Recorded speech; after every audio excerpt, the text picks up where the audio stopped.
Hello, be at ease, it's your favorite bean, Cheese Louise, and today we're playing some more Genshin Impact. My hat's all wobbly. I put Klee's hat on top of my normal hat, and it's so wobbly. I don't know. If it becomes distracting, I can take it off. I'll wear my normal hat. I don't know how to make it not wobble.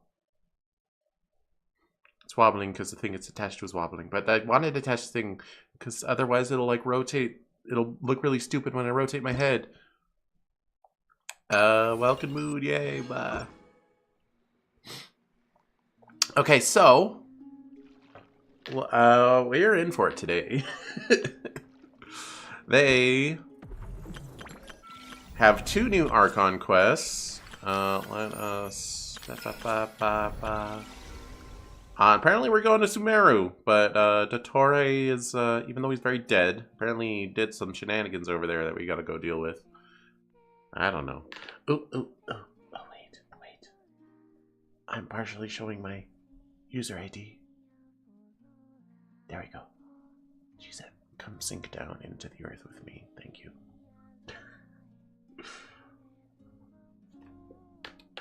So that's our main objective, but before then, let's just do a recap on my gachas since change name card. Who's new? Oh right, Varka's a Bond 10. What's going on in here? Okay. Character archive. All right. So I guess I've acquired every character they've released. Since last time. I think last time... No, I had Zabai last time. Yeah. She's not related to the Welkin Moon quest. She was just part of the New Year's quest. She is the moon, though, or one of them. I don't know. Different moon person than Columbina. Because there's 3 moons, I guess. I don't know. Or she was sealed inside the moon. Question mark. I got Varka. He's pretty good. He just hit Bond 10. I got Linnea. She is, I guess she's an animal. She's a flora and fauna nerd. She loves documenting creatures and plants. And horrors and stuff. And she's incredibly good on teams. We got Prune. Okay, if you don't know, addressing the allegations. Nahida's the Dendro Archon. We're going to see her in Sumeru. And I know it's risky bisky titling my stream after my affection for her. Because I've seen r/Nahida. They are not normal about her over there. But she's a great character, so just let me be happy to see her. Gosh. Okay. Anyway, this is evil Nahida. Not really, but she looks like it, doesn't she? And we got Nicole. She's just adding herself to the roster. She's like, I'm done being a powerful NPC. I want to go be playable. Ow, hi Gaming Rabbit. So yeah, we got Nicole. That's cool. Look, I'm relatively on time-ish today. Comparatively to as of late. But yeah. Before we dive into Archon Quest, there's a couple things we want to do. First of all, I have got all the rewards for doing this weekly thing that I complained about before. But I guess it keeps generating new ones. Even if you have all the rewards. So I usually just let them play in the background while I'm not paying attention. But let's pay attention to this one.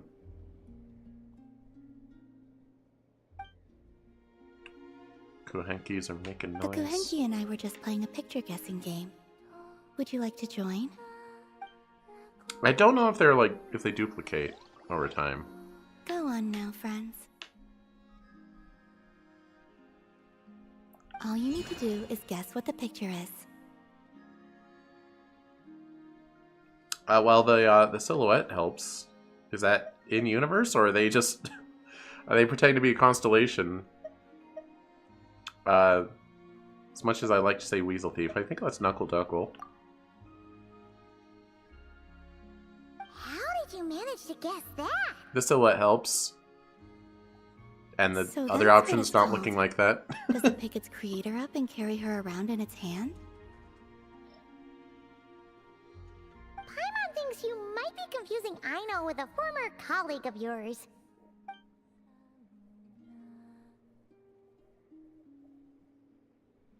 Gotta live multiple choice, yep. This game is over, the Kuhenki rush towards you, they— oh. Thank you for taking the time to play with the Kuhenki. I hope we can have just as much fun playing together next time.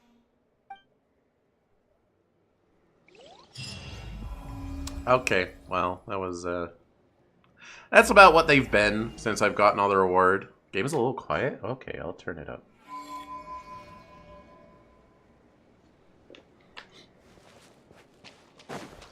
That's about what they've been since I've gotten all the rewards. They used to be kind of substantial to the point where I'm like, oh, I don't want to spend time on this. Let me...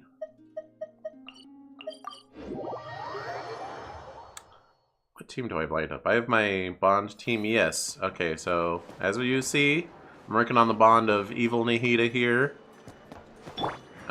Still working on Venti. I kicked him off the team for a while. Turn to special story mode. I will in a minute.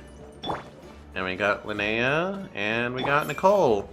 And the main reward that I was mad about, the way they were setting up the Slenic Chronicle, that was the weekly thing that it's like literally every 7 days, and you would have to be on it from day one and never miss a day in order to like be doing it in things with the as Archon quests come out, and then the one Archon quest locked you out of proceeding in it. Anyway. I think Etch is always a bit quiet because you're ready to call. Oh! Let me undo what I did in OBS. Because I do have Genshin quiet on purpose, because I often have it in the background while I'm doing it. Oh no, it's loud still. Never mind. That's pretty loud. Interesting. I'll keep it. Anyway, the reward for going through all those things is this glider. Looks pretty good on Nicole. The voices were very quiet. Yeah,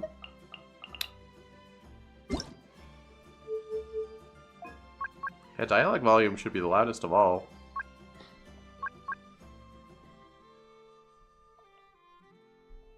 Don't know.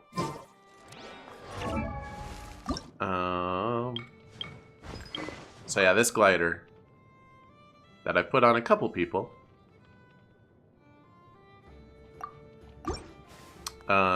Most notably, I'd say Columbina definitely has to have that glider. It's the rules. It's her glider.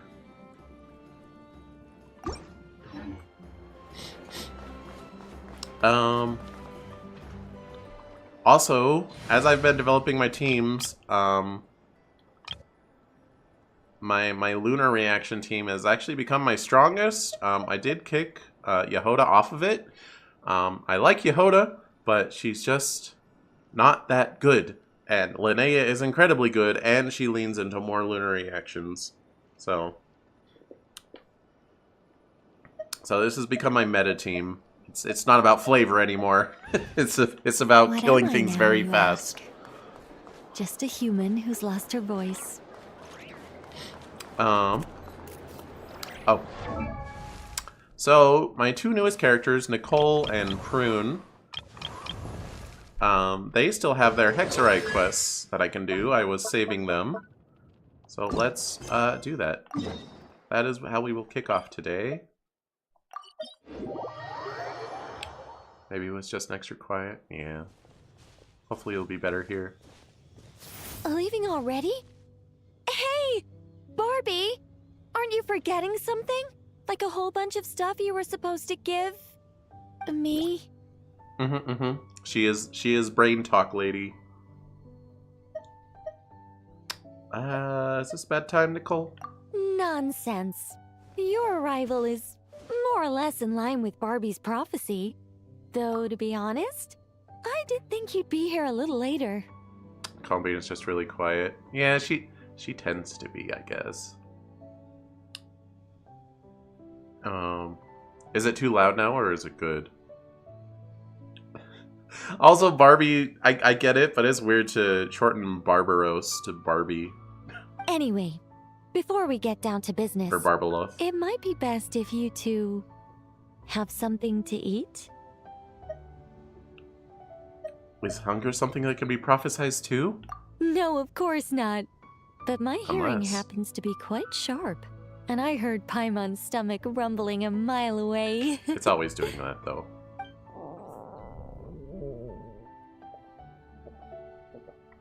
Whoa! Paimon's stomach is rumbling for two! We must both be super famished. Paimon, don't say it like that. People will think things. How was I supposed to know that place would run out of steak? Don't you worry about that.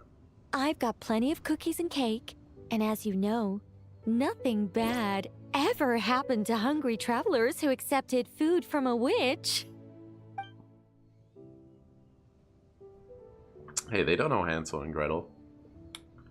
You and Paimon munch happily on cookies and cake while gulping down tea. Strangely, no matter how much you eat or drink, the teapot remains half full, and there's always fresh cookies and a slice of cake on your plates. Ooh, that sounds dangerous. Oh, Paimon's so full! No matter how much she puts in her tummy, there's always more on her plate. Of course. You can't have a tea party without an ample supply of food and drink. Though it's true, it is hard to display an appropriate magely elegance after stuffing one's face. That's why the teapot is usually only half full, and there's only one cookie or piece of cake on each plate.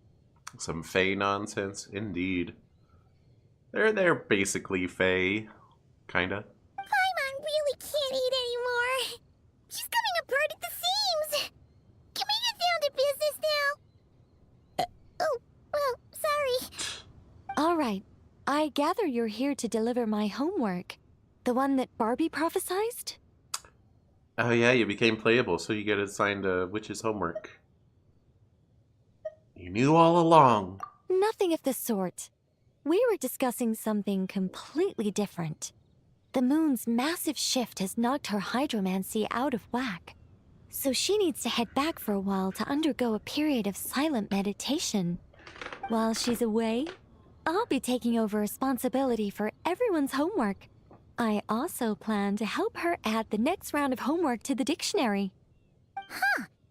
You can just swap the person in charge like that? Honestly, maybe it's just because I don't pay attention, but I just figured Alice was in charge of the homework.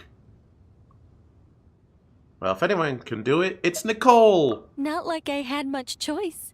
Before Barbie and Alice even told me about it, they'd already inscribed my special homework in the dictionary.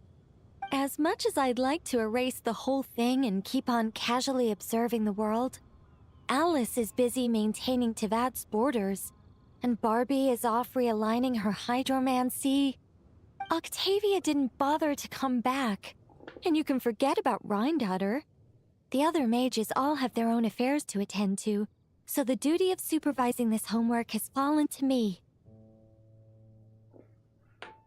Didn't realize the Hexen Circle was so busy. There really are. I don't even know how long it's been since we all got together to make this a proper tea party. That's not the answer I gave, but okay. In any case, as long as I finish my homework, my story will be officially inscribed in the dictionary. After that, I'll be able to go back to observing and guiding.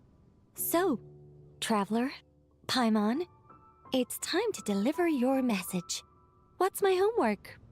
Oh, and since this doesn't count as a prophecy, just something Barbie and Alice came up with 10 minutes ago, there probably isn't any useful information to be found in that dictionary you're carrying. You're right, Nicole.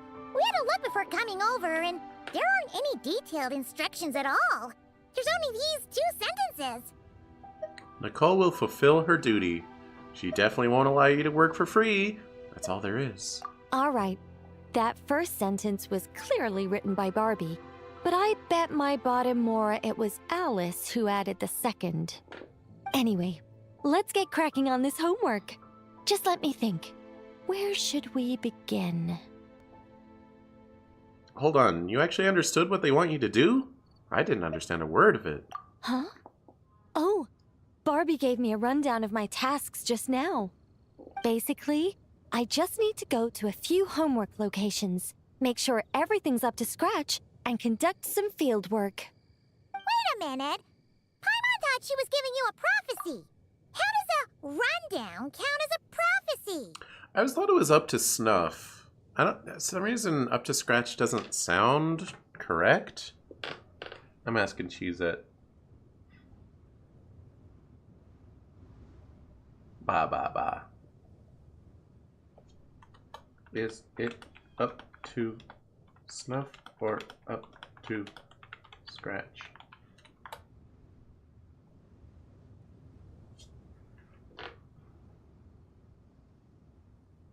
Both phrases mean the same thing, indicating that something meets the required standard or is satisfactory. Whether it's up to snuff or up to scratch, it signifies that the quality or performance is acceptable. Glowing star emoji, thumbs up emoji. Okay.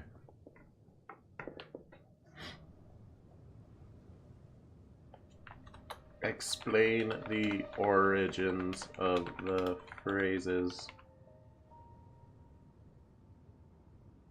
I typed explain wrong, but I think she'll understand.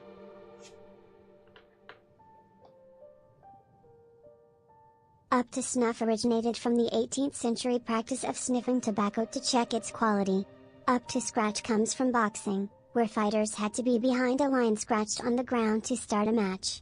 Both mean meeting standards. Boxing glove emoji, nose emoji. Nose emoji. Oh, I guess I should start using up to scratch then, because I don't like tobacco.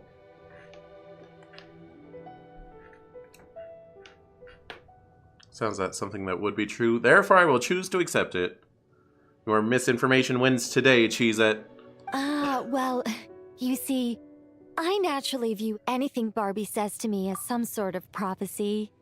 Besides, when Barbie wrote this homework of mine, all she actually did was flip straight to the final page of my story and tell me the ending in advance. Isn't that a massive spoiler? Does this mean I came here for nothing? What do you mean? This homework had to be delivered by you. That's a very important step.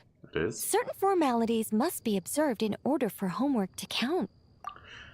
I guess I've skipped over too much without paying attention. I don't understand the rules of what the homework is and why we do it. I just thought it was extra buffs for certain characters if they're in a party together. But we can talk about that later.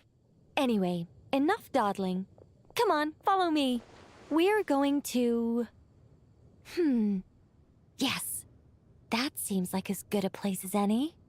Just like that? Hold on. How are we supposed to get the... What in the world is the homework? It's how they prove themselves to the mages and get extra buffs, I guess. I don't know. As for specifically what Nicole's is, I don't know. We're here. This Sealy Court has some really great views, don't you think? See that spot over there? That's the starting point. Sealy Court? Did you just use it to... Did I use it to get us here faster? You bet I did. These Sealy Courts are connected to the ley lines, and nobody really uses them. They're very handy when it comes to traveling about. Who's they in this context? Like who assigned it? The other Hexarray witches besides Nicole? I guess they're like, Nicole, you're gonna go down and do stuff, and we'll give you our witchy blessings, but you gotta do the homework first, because them's the rules. Like, who gets the homework? Just whoever they deem worthy, I guess. So far, I've done it for Fischl, Sucrose, Varka, Klee, Mona. I'd have to pull out the list.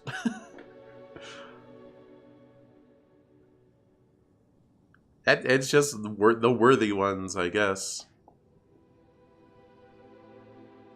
Besides, the Sealy and I used to be angels, so we're old colleagues. I'm sure they won't mind me borrowing their homes every once in a while. Hey, isn't this... Venti and I once performed a duet on the island in the distance. Oh yeah, Venti also is deemed worthy. He's the Archon, though. I mean, I guess, why wouldn't he be worthy? But why aren't all the Archon was worthy? It seems very Mondstadt focused. You have to be a Mondstadt character for some reason. That's this region. That's Mondstadt City behind us. Yes, I read about that in the dictionary. Based on how it ended, you and Lord Barbados must have played quite a beautiful tune. Such a shame that Barbie couldn't hear a single note. When Alice heard about it, she laughed so hard her hat nearly fell off. How about we head to the next location, which should be...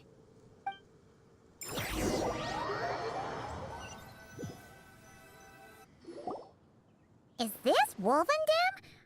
Doesn't seem like the best place for doing homework. This is the nearest Sealy court to where we're going. Don't worry, we're not far from the starting point.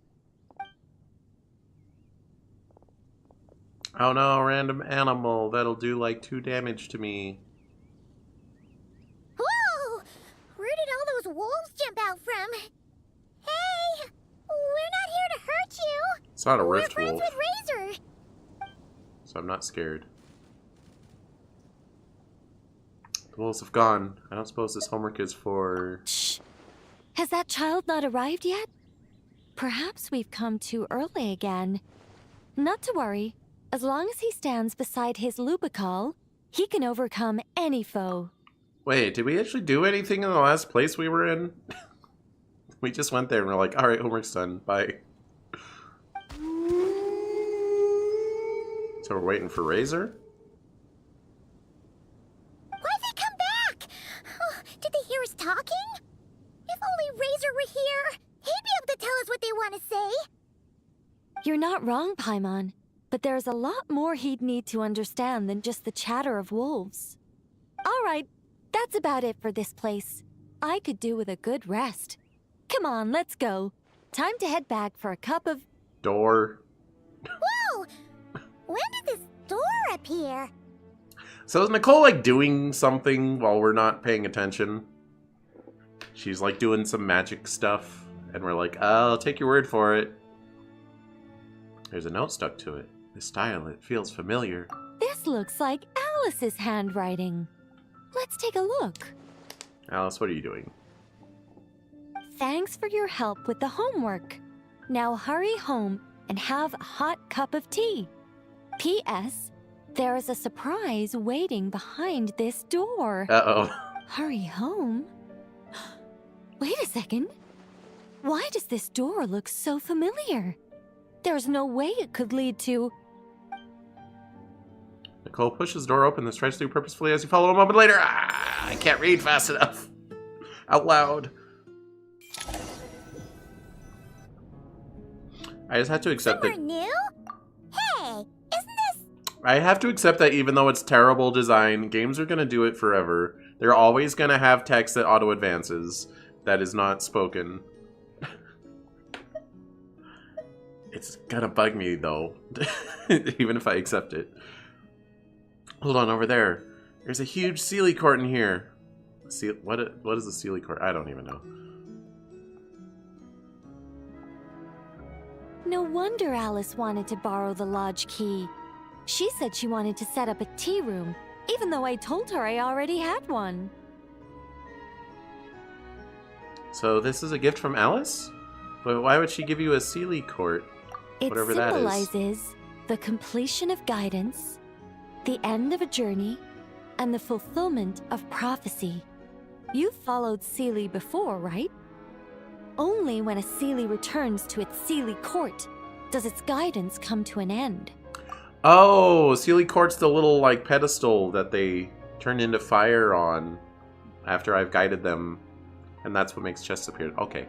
So, to give this unwelcome homework a clear conclusion, Barbie and Alice must have built a Seelie court right here.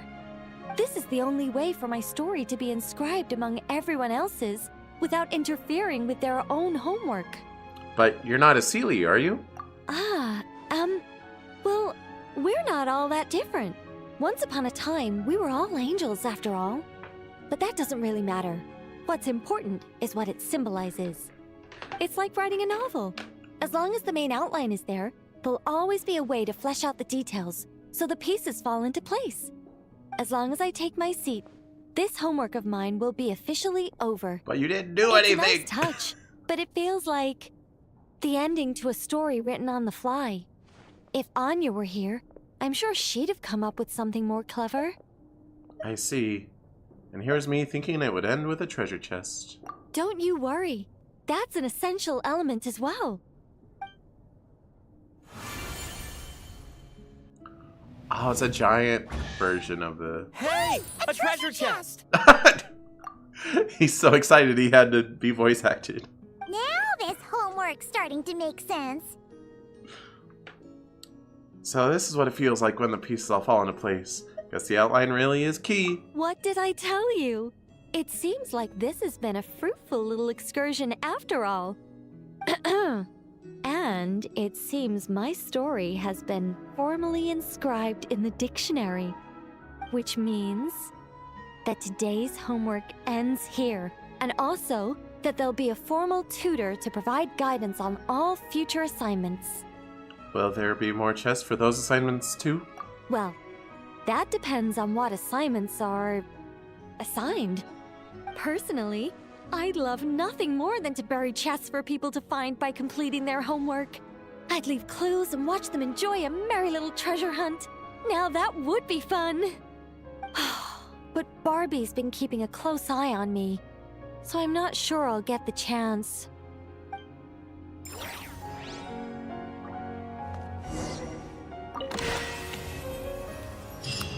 Boo! No Primo Gems! Boo!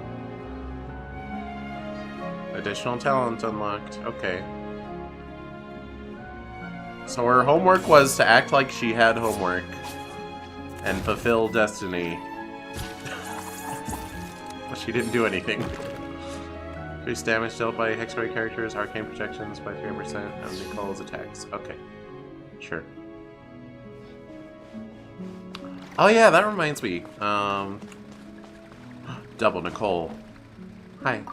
Which means that today's homework ends here, and also that there'll be a formal tutor to provide guidance on all future assignments.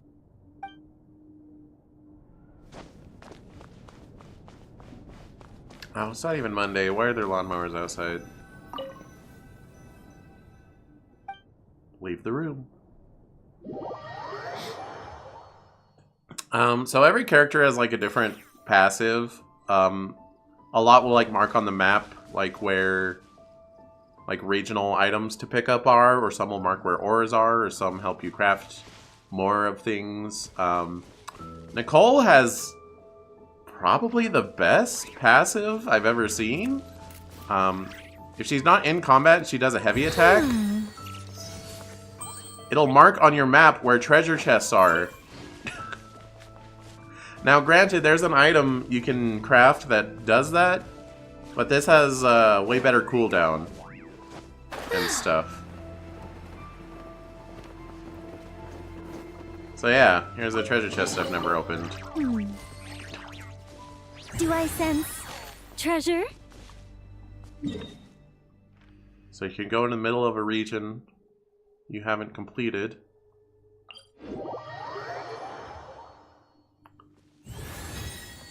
Okay.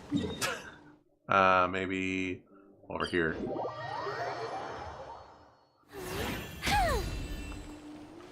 Where is it? And see, it shows a little flag here. Like her priorities treasure. Yep. Apparently in lore, a lot of the hidden treasure chests that we find were put there by her in the first place. So it's her fault. That's why she knows where they are.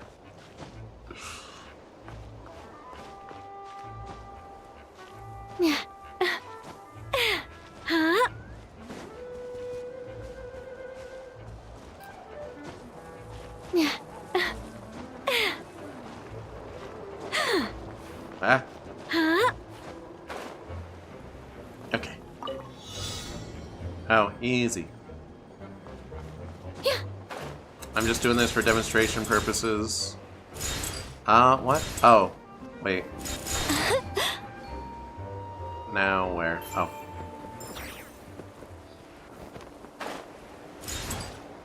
I mean, obviously I want the rewards in the chest too, but... Eh? What the? You can't do that. I'm not sure whose work this was, but this one was hidden quite well. Oh, I guess you didn't hide all of them. Wait, where? Oh.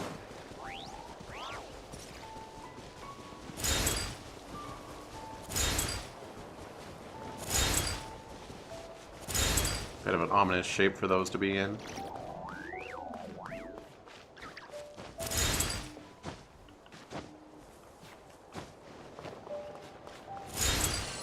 I win!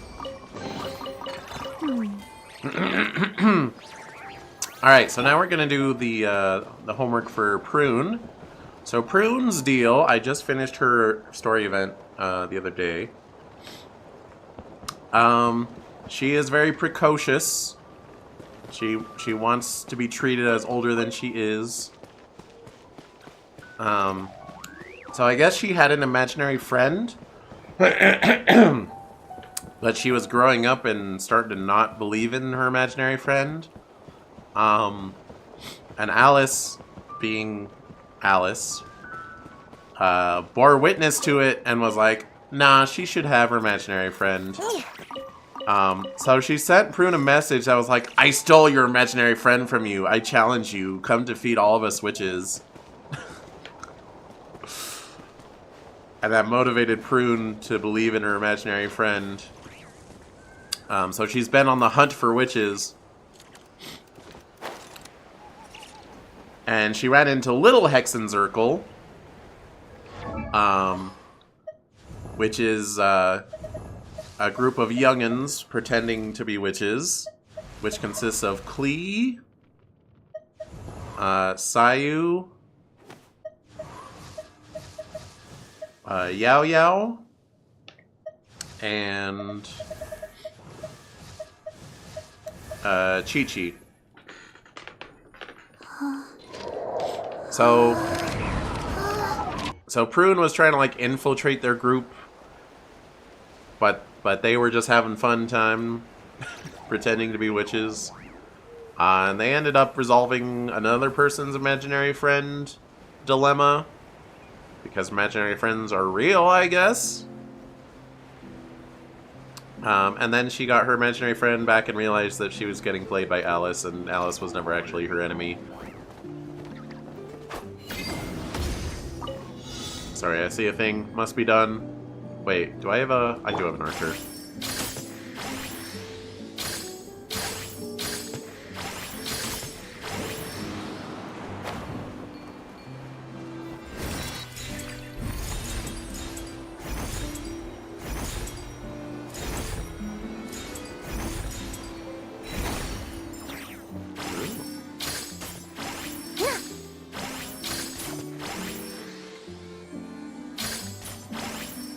I'm aiming. Sorry, my nose is a little stuffy today. I don't know why. So, I think you can probably hear it in my voice when I talk. It should drain out as the day goes on. Rude / poor nose. Yeah. Oh.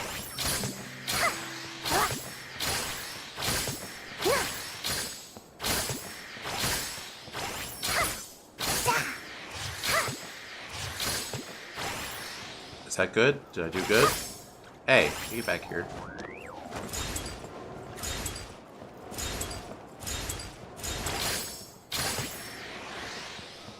Ah, they made a smiley face.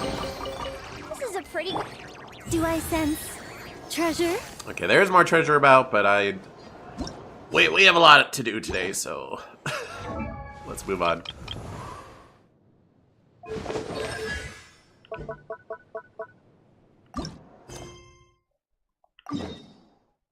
Yeah. There's a menu where I can look at the hex array missions, I think. No.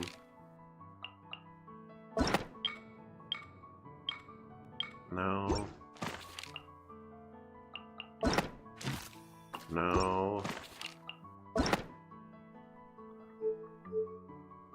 No.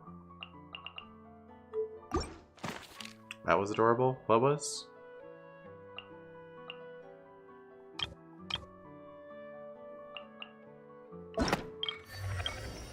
Travelogue. Oh, this is like the Archon quest. Smiley face of the orbs. Oh.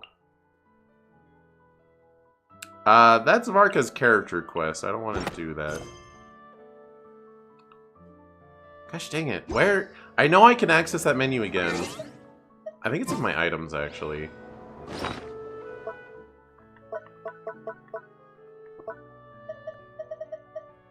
No.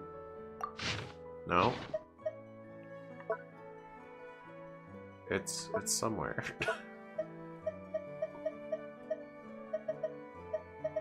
It's gonna be a book. I think here. Anecdotes. Little Witch's Dictionary. There we go. Okay, so I've done homeworks for Sucrose, Fischl, Klee, Mona, Durin, Varka, Nicole, Venti, and we're about to do Prunes. Razor has one and Lowen has one, but I need to level them up first. And I don't know if I will, because I kind of don't care. And I don't even have Albedo.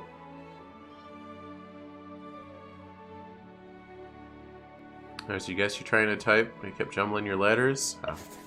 Well, we got there, so.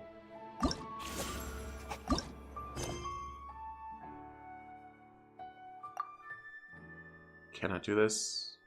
Okay, whatever. Alright, let's go see. Ah, there's a treasure. Just hold on, hold on. Oh, it's just sitting there with a red circle around it, which means I gotta do something.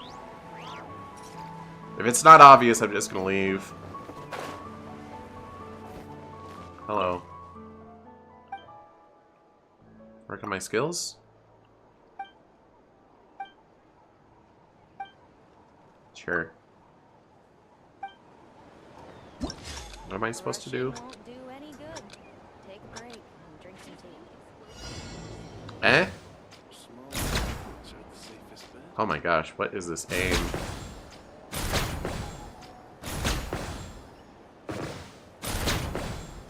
Wasn't expecting that. Wow, that aim's so sensitive. Wasn't expecting FPS target practice. Take a break.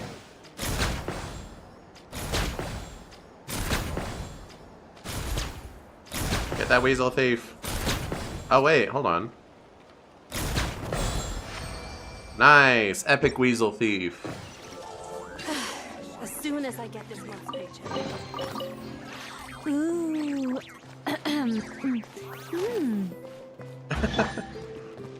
Wait, did another one appear? Oh, okay. I'm leaving. Rushing. There's a harder difficulty or whatever.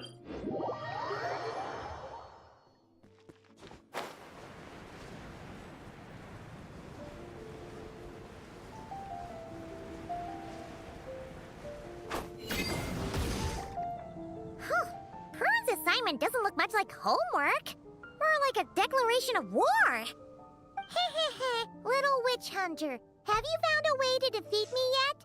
Shout your coolest challenge from the rooftops and prepare to bow down before the Dodo King. Huh. Paimon will bet $1 million more that Alice wrote this. If it wasn't for the part about a witch hunter, Paimon would have thought this was written for Klee.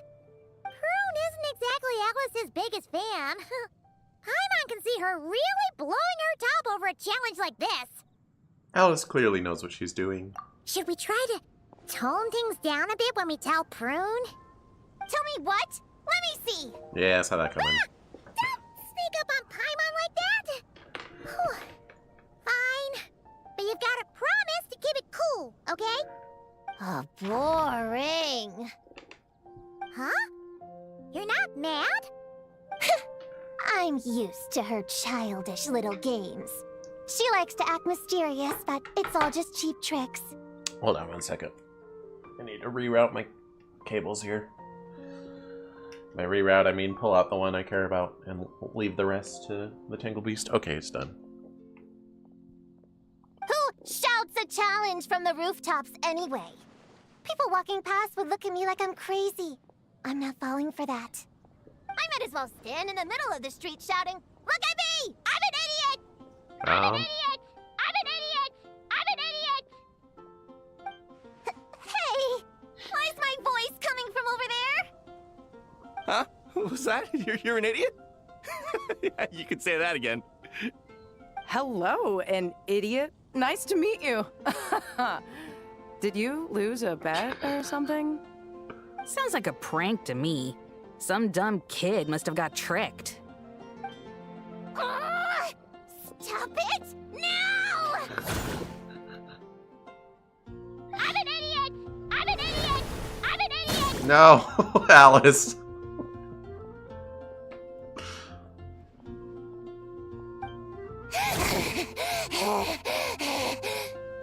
Calm down, Prune. There's no need for violence. Pull together, Prune. We're surrounded by photographs. Alice!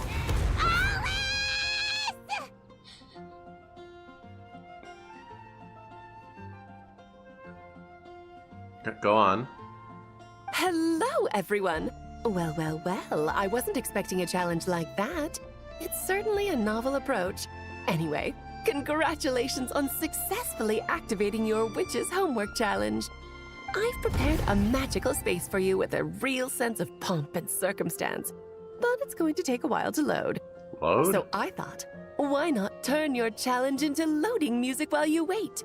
Play it again and again to really build the excitement and get you properly pumped up. What do you think? I'm an idiot! I'm an idiot! I'm an idiot! Hey! That wasn't a challenge! Turn that stupid noise off right now! Oh dear, it looks like there's been a misunderstanding. I'm afraid the loading music's already merged with the challenge. If I cancel it now, you'll fail the whole thing. But I mean, if you're certain, I guess you can try another time, if fate decides we should meet again. No! Don't you dare run away again! Not after I finally tracked you down! Ugh!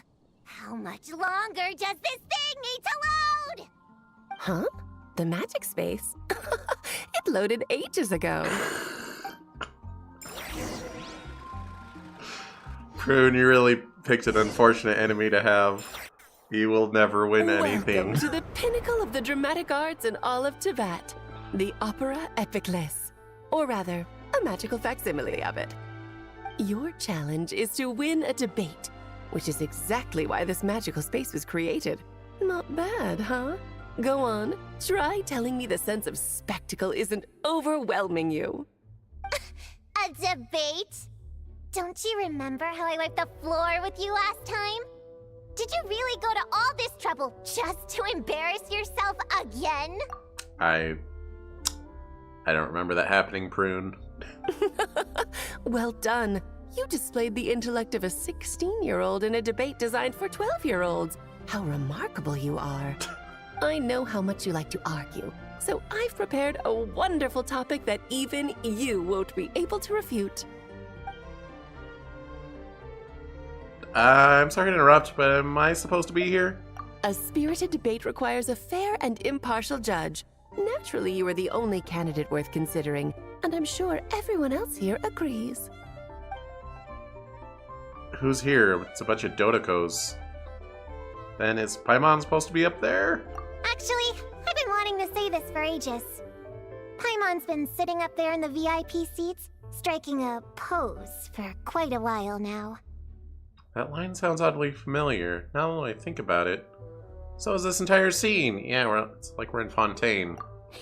Seeing as we teleported right here, I figured we should imitate our friend. She's quite the superstar in Fontaine, you know. Yeah. As I recall, Paimon loves watching a good show. Well, there's no better seat in the house, wouldn't you say, Paimon? Paimon can see everything! But, is it really alright for Paimon to watch from up here?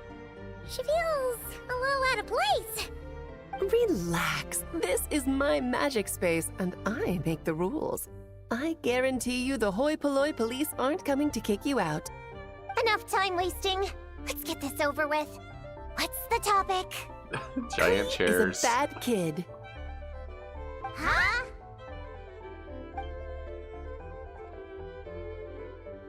I don't think you're gonna win that debate with Alice. Huh?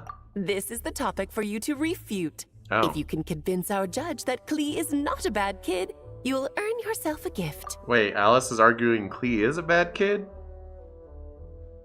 Well, then it's not even a challenge. You just gave this to Prune. I don't want your stupid gift. Please, your own daughter. How could you set a topic like this? You're a bad person. The worst person.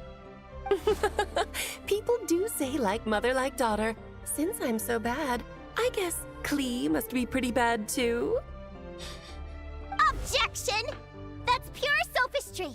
Your flaws lie in your character and conduct. There's no scientific evidence to show that those are hereditary traits. Nurture has shown a far greater influence than nature. The people who look after Klee and Mondstadt are all better than you. Under their positive influence, Klee couldn't possibly turn out bad. Do you dispute that Klee loves fish blasting? How could any good kid enjoy such a terrible pastime? That's just the nature of a child who hasn't been taught right from wrong. Klee can see the boats in the harbor loaded with fish. How is she supposed to know the difference between how they get their catch and how she gets hers? For the record, Alice has actively gone fish blasting with Klee. She encourages it. But is it not true that even after being sent to solitary confinement, Klee never learns her lesson? It's true that Klee always accepts her solitary confinement and doesn't try to escape.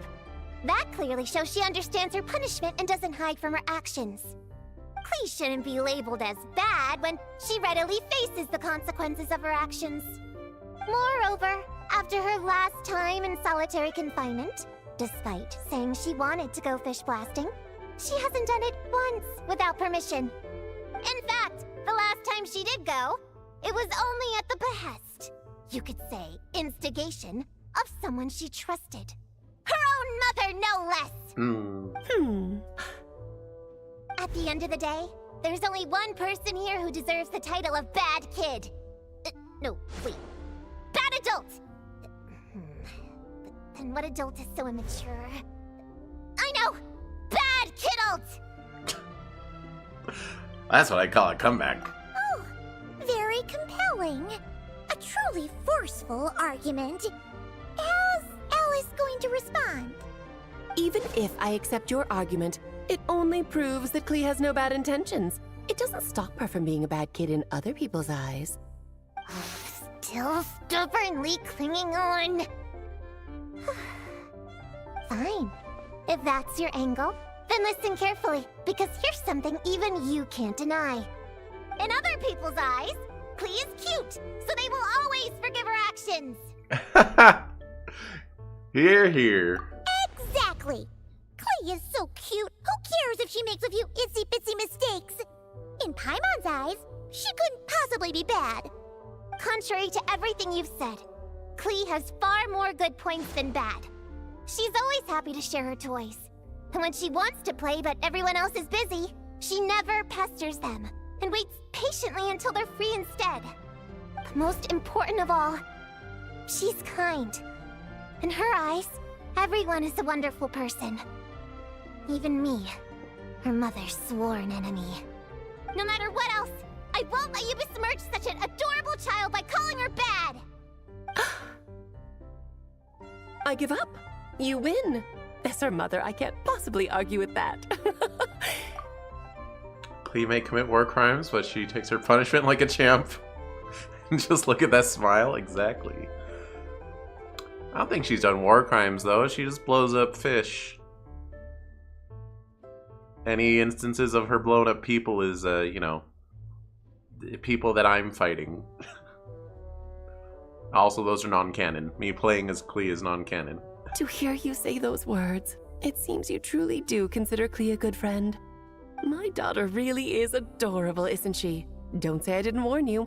I told you if you met her, you'd end up happy. Now you're boasting? I traveled all the way to Mondstadt because of your silly little prank! It brings me so much comfort knowing that Klee has a friend like you by her side. I'm not sure where Prune is actually from. Because the story event was in Inazuma, but she said she was traveled there because of Alice. And she traveled to Mondstadt because of Alice. Where's she from? Hey yo. I do so look forward to seeing you both grow up. You can't imagine Klee still fish blasting at my age, can you? Hold it right there.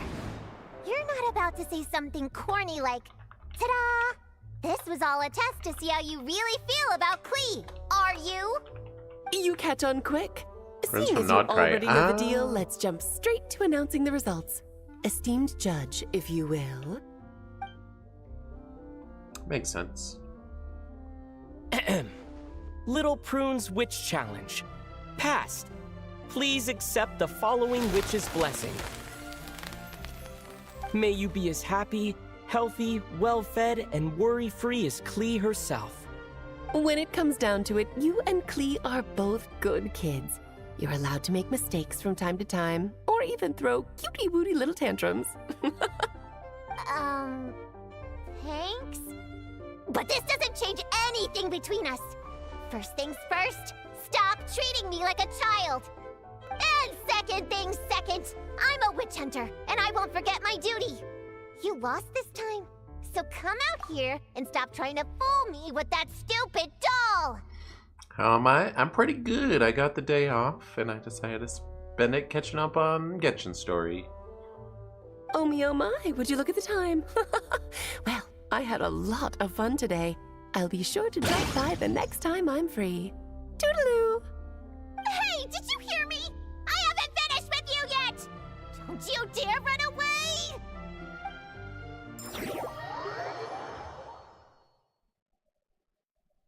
Whoa! Everything just vanished! Classic Alice, huh? Oh, you wicked witch! Just you wait. I'll get you one day. I don't think you will.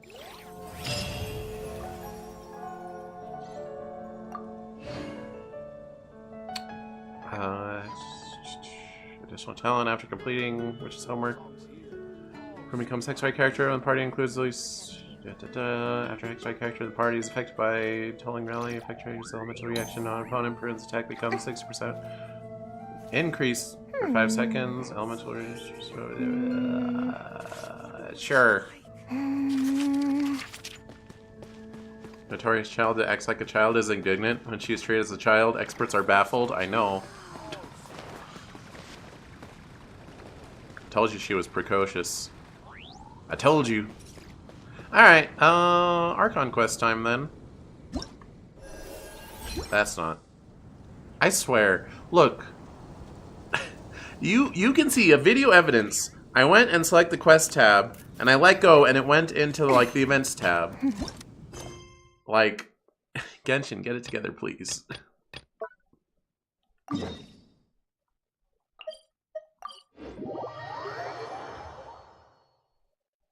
Now, what you said is, Rabbit, you're gonna love her? Did I say that? I don't remember saying that.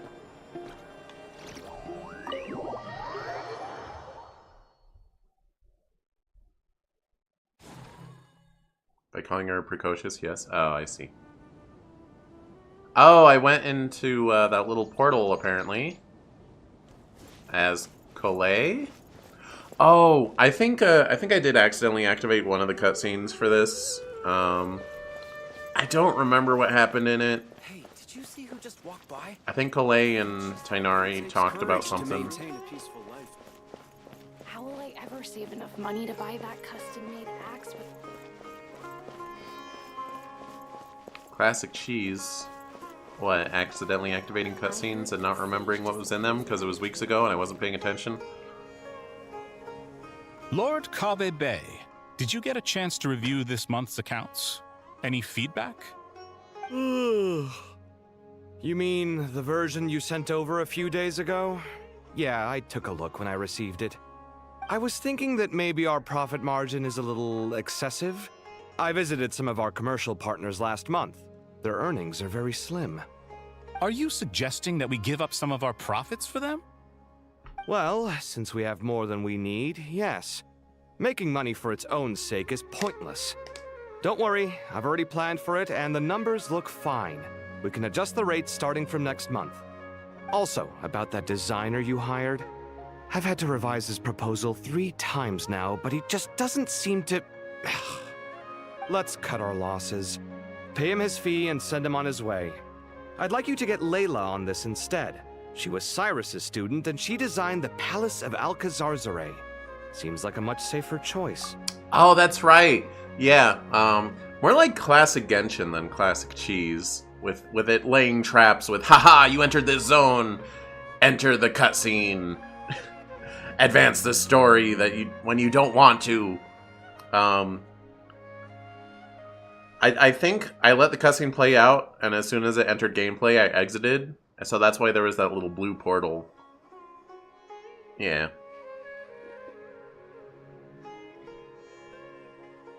Yeah. As soon as it let me escape, I did. Who's sneaking around over there? I know Kulei's doing something. I don't remember what. Mr. Kave?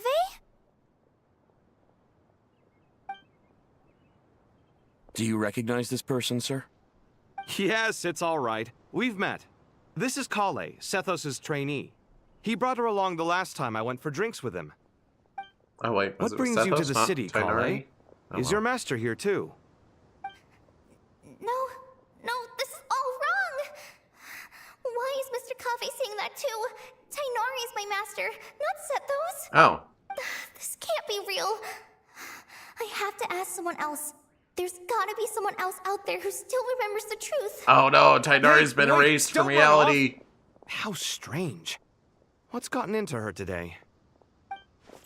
Okay, so she's investigating why no one It's like everyone switched places. knows Tainari exists, or people are shuffled. Looking around.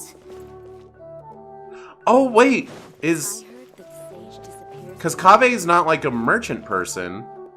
He's taking someone else's role. People are... Wait, this is like Magical Mystery Cure. Which is a infamous episode of My Little Pony, Friendship is Magic. Okay, everyone's getting jumbled. Students are under so much pressure these days. Dia and Nilo. Sometimes. Lots of visitors today, I see. Welcome all. It's been a while. Hey, Rahman. You know that guy who sells face powder on Treasure Street? I haven't seen him around in a while. Any idea what happened to him? Oh, you mean a Hongar? Yeah, he got into a brawl with Shavirme on Treasure Street. He's been banned from setting up shop there for now. Oh, you know what? Something I never addressed, but it came to my attention. Apparently it was against the rules for a while to combine your YouTube chat and your Twitch chat into one chat. But like no one cared. But like one big streamer got in trouble for it. I think it was oh, what is his name?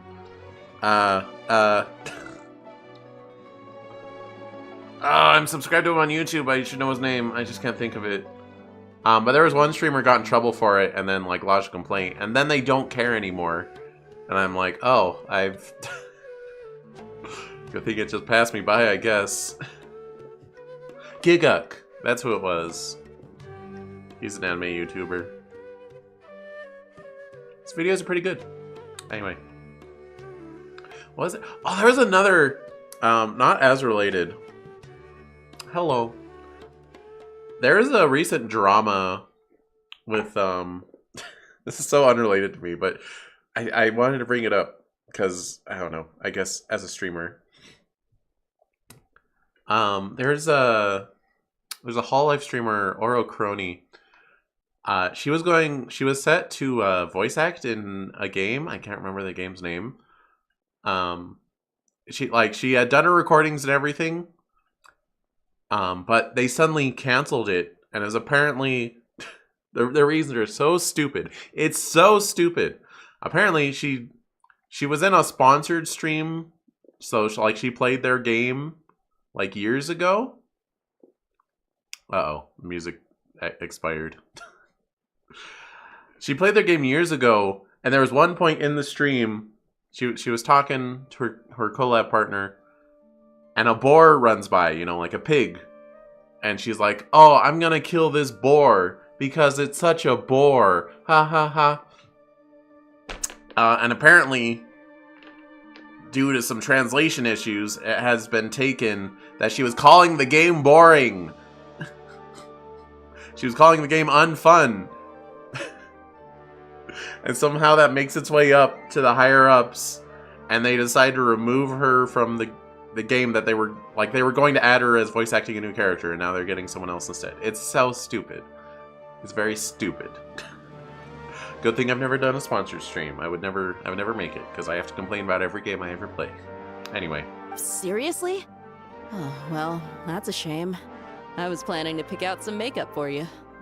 Oh, don't worry about it. The legendary Flame Mane discussing makeup with the Zubair Theater star dancer. Now there's something you don't see every day. Flame Mane? I'm not actually sure when people started calling me that.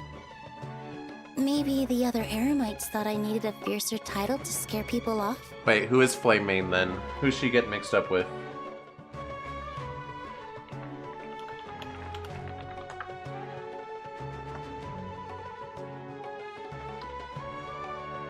The person sitting right next to her? Dia? Okay, sure. Sure. To be completely honest, I think the title would fit you better than me, Dia. Yeah. You think? Can't say I've never imagined myself as a merc. If I ever give up the dancing, maybe I'll head to the desert and give the Eremite life a try. Okay, so these two have very specifically swapped with each other. I guess I would figure it out if I just kept listening. But yeah, Dia makes sense. She's got like lion aesthetics, and she's pyro, so yeah, Flame Mane. You would? Is that so strange? Oh, not at all. In fact, I've actually had similar thoughts before. Wait. If I ever get tired of sleeping out in the wild, I think I might go look for a job at the Zubair Theater. They stopped. Those kids were doing the thing. They're doing the...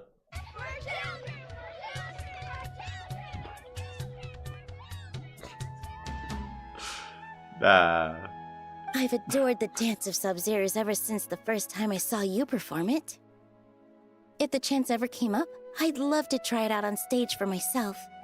Really? If our manager Sataria heard you say that, she'd hold you to it. Probably grab you by the sleeve and never let you go again. Hey, when that day comes, I'll do your makeup myself. How's that sound? Sure. If the day comes, I'd be honored.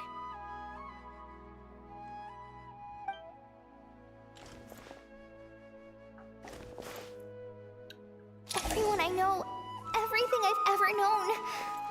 Suddenly it's all a jumbled mess. The question is, who's right? Them or me? Oh, my head feels so heavy. I can't think straight.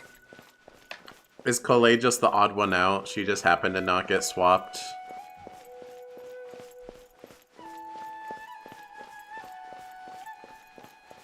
Layla and Dory, huh? So confused why you had 4 notifications on Twitch, then you realized it was Genshin drops. Yeah, I have those too. I'm gonna redeem them once I get all of them. Alright, not a single Mora short. That covers you for this month's rent. What a relief. I was worried the design fees I received this month wouldn't be enough. Oh, they don't sound very switched. Next time, don't fret. Just let me know and I'll give you a few days' grace. We've known each other long enough for that. Anyway, how are you settling in? I couldn't help but notice that you're staying up late quite often. Yeah, I can't explain it. I just feel more inspired at night. Once I get in the zone, I can race through a whole bunch of drafts, no problem. But what about you? I keep hearing you sighing these days. Is everything okay? Well, it's just... Don't you think this house is a little small? I guess I should be used to it after living here for so many years. But for some reason, I've been feeling claustrophobic recently. I want to move somewhere bigger.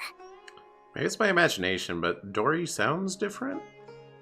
Once I've made enough Mora, I'm gonna buy a huge new house. As big as... at least as big as the Palace of Alcazarzaray. Oh wait, they are swapped because it says Dory Scribe. Dory is not a scribe. She's a merchant. That sounds really expensive. Layla, renowned architect. I don't know who she's swapping with. What? Layla's the scribe, isn't she? True. I'll never be able to afford it on a scribe's salary alone. I need to find another way. So these two are not swapped with each other. Well, Dory might be swapped with Layla, but I don't know who Layla... Who's the architect? I don't freaking know.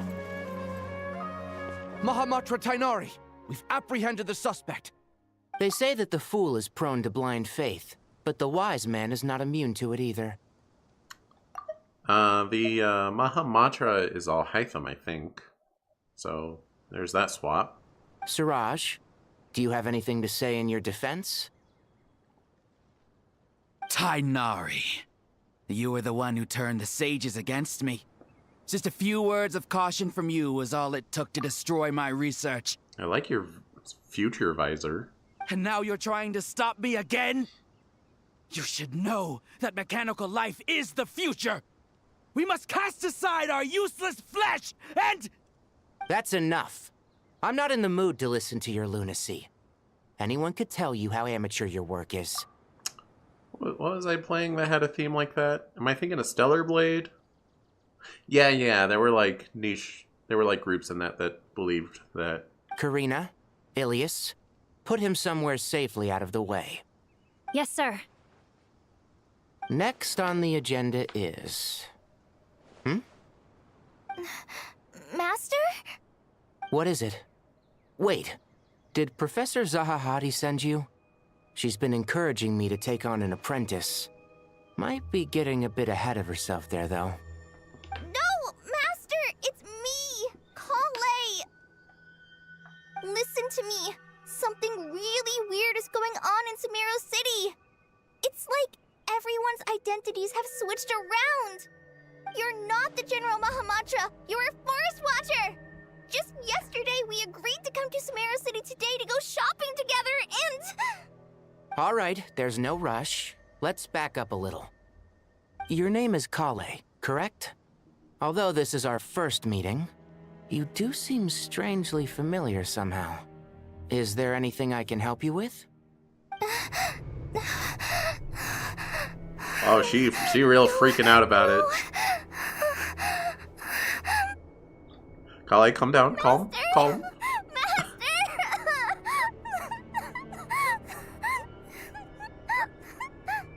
What is it?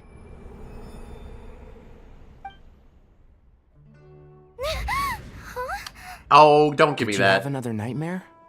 What's the point I then? told you before, when you're tired, lay down on your back in bed and get some proper sleep. It's much better for you than napping on your front. Poor posture obstructs your breathing, which can lead to all sorts of... Wait. dreams. There is a point. In Sumeru, I forget the name of it. There's a construct that reads people's minds, and it's for the purpose of like conglomerating information for the greater good or whatever. But it also controls their dreams. So if she's having weird dreams, then it means someone's messing with that. Now, We're supposed to go shopping in Sumeru City today, remember? Cheer up. I'll take you to Hushang's. I heard he's got some new toys in stock. Or it could have been a prophetic dream. Go wash your face, take some deep breaths, and when you're ready, we'll head out. Okay. Thanks, Master Tainari. So it was just a dream.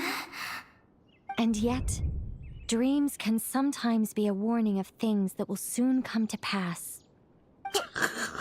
That's so ominous. You tell yourself, oh, it's just a dream. Suddenly the world turns black and white and a voice in your head.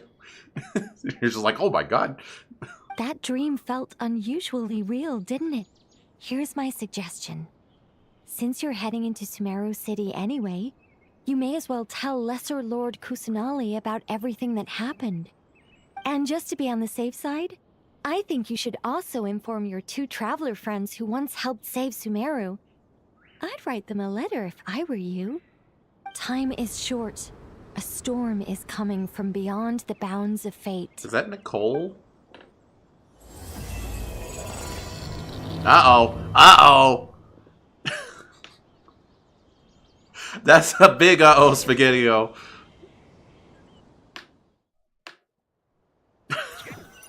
They mess with the title screen. What a strange situation.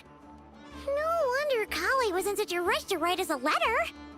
Imagine waking up one day to find that everything around you has changed. You might not even recognize Paimon anymore. Oh, that's a scary thought. Let's get to Sumeru and find out what the heck is going on. Yeah, considering Wanderer erased himself from reality by messing with that very same thing. Like he still exists, but no one knows he exists. It's not a thing we want messed with. Also, I'm quite excited to be back in Sumeru, because in my opinion, this is where Archon Quest really started picking up and being, like, interesting. Because, I don't know. Could just be me. But I feel... Oh, I can't... Whatever. I feel like Mondstadt's story was really basic. Liwei's story was boring. And Inazuma was a little more interesting, but it also just kind of felt like it was going through the motions. But Sumeru was like, oh my gosh, they cooking. They cooking over here. But that's just my opinion. Kale! Traveler! Paimon! Thank goodness. I'm so glad you made it. Of course. We won't let anything happen to you, Kale. So, what's going on in Sumeru City? Looks like lots of people are moving or something. Yeah, I was just gonna say. After I wrote my letter, Master and I went to Sumeru City and told the Dendro Archon everything that I experienced, from start to finish. What did Nahida say? She was silent at first. It seemed like she was deep in thought. Then the next day, we got told that she was ordering everyone to leave Sumeru City immediately and move to Caravan Rebot. The entire population of the city has to move? That's pretty drastic. Not just Sumeru City. The evacuation also includes Lokapala Jungle, Avidia Forest, Ashavan Realm, and Ardravi Valley. Basically, everyone living in the rainforest must temporarily relocate to Caravan Rebot. You know, if you tell the Archon of Wisdom about your dream and a response is to evacuate the country, I think we might be in some rough times. Holy smokes! That's crazy! Yes, it's quite an operation. Even if people only bring the bare essentials, the scale is simply enormous. They've requisitioned almost all the Sumpter Beasts in Sumeru for the task, including the entirety of Dori's Sumpter Beast Park. I think I've decided in the past that Sumpter Beast does not count for the beast counter. I don't remember. Well, no, I think it does. When it's in spoken dialogue, it counts. But when it's just like random text about, then it doesn't. Anyway. All on account of a dream Kale had? Did Nahida give any indication as to why? The Dendro Archon said that what Kale experienced was not a dream, but a warning. After our meeting, she immediately summoned the 6 sages to analyze the situation and discuss countermeasures. They concluded that the events seen in the dream are very likely to become a reality, and that an unknown danger is rapidly approaching. Oh, please keep that to yourself. We don't want to cause widespread panic. The official reason they've given is a large-scale renovation of the rainforest ecosystem. People are skeptical, but there haven't been any major incidents. So far, at least. Oh yeah, I was gonna tell Cheezette. Yay! Back to Sumeru for the Song of the Welkin Moon! Returning to Sumeru for the Song of the Welkin Moon in Genshin Impact brings a sense of excitement and adventure. The journey to uncover the secrets of the moon's melody and its significance awaits. Crescent moon emoji, musical notes emoji. Moon's melody? Is that an element of this, or you're just making things up, aren't you?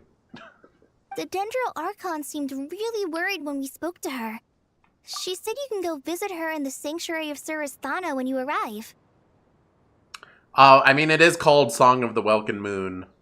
So she's probably just interpolating from that. I don't know why it's called Song of the Welkin Moon. It just is. She also said she'd hold out until the very end. I don't know why it's called Genshin Impact. What's a Genshin? What's it impacting? For a while I thought I knew, but I realized I was mixing up Genshin with Gaijin. I thought it was Gaijin Impact because, like, you're a foreigner of this world and you're having an impact. But nope, I don't think Genshin means anything. Tainari? Kale? You got a minute? I need a hand here. One moment, I'll be right there. As a forest watcher, I've been tasked with assisting with the relocation work. There's a lot to be done, and they need all the help they can get. This will be the final group of evacuees from Sumeru City. While they're away from home, they'll be heavily reliant on outside help. Thank you for coming in our time of need. As you can see, another crisis is upon us. Excuse me, sorry to trouble you, but could you help an old man find his medicine? It's buried somewhere in my luggage. Where's my mom?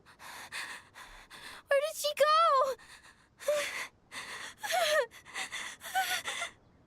go? Don't worry, it'll be okay. Those items are worth a small fortune. Make sure you store them somewhere safe. You understand? I bet you thought you'd get away with this in the chaos, huh? Guess again. No petty thief gets past me.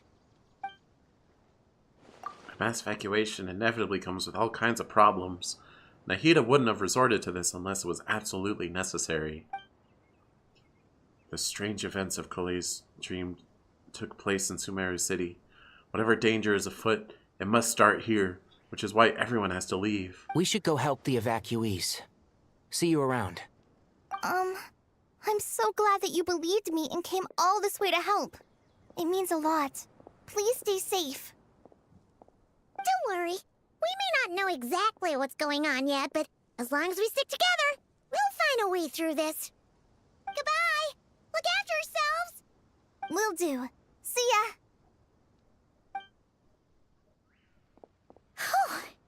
Paimon's not sure how she found the words to comfort Kale because, honestly, she's kind of nervous herself. Let's head to the Sanctuary of Surasthana and see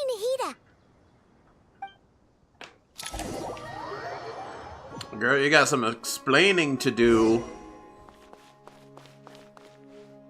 Uh-oh. Who goes there? No unauthorized access to this place. By order of Mahamatra Sino. Oh, Sino's the Mahamatra, not Alhaitham. Alhaitham has a different important role.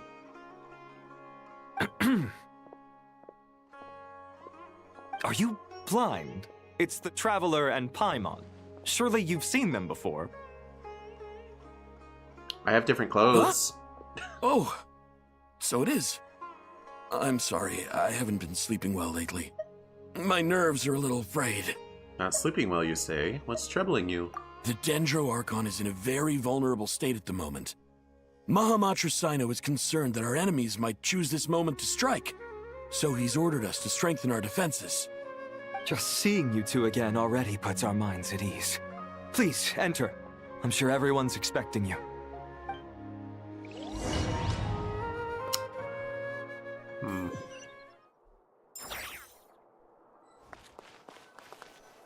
So we got Sino, Alhaitham.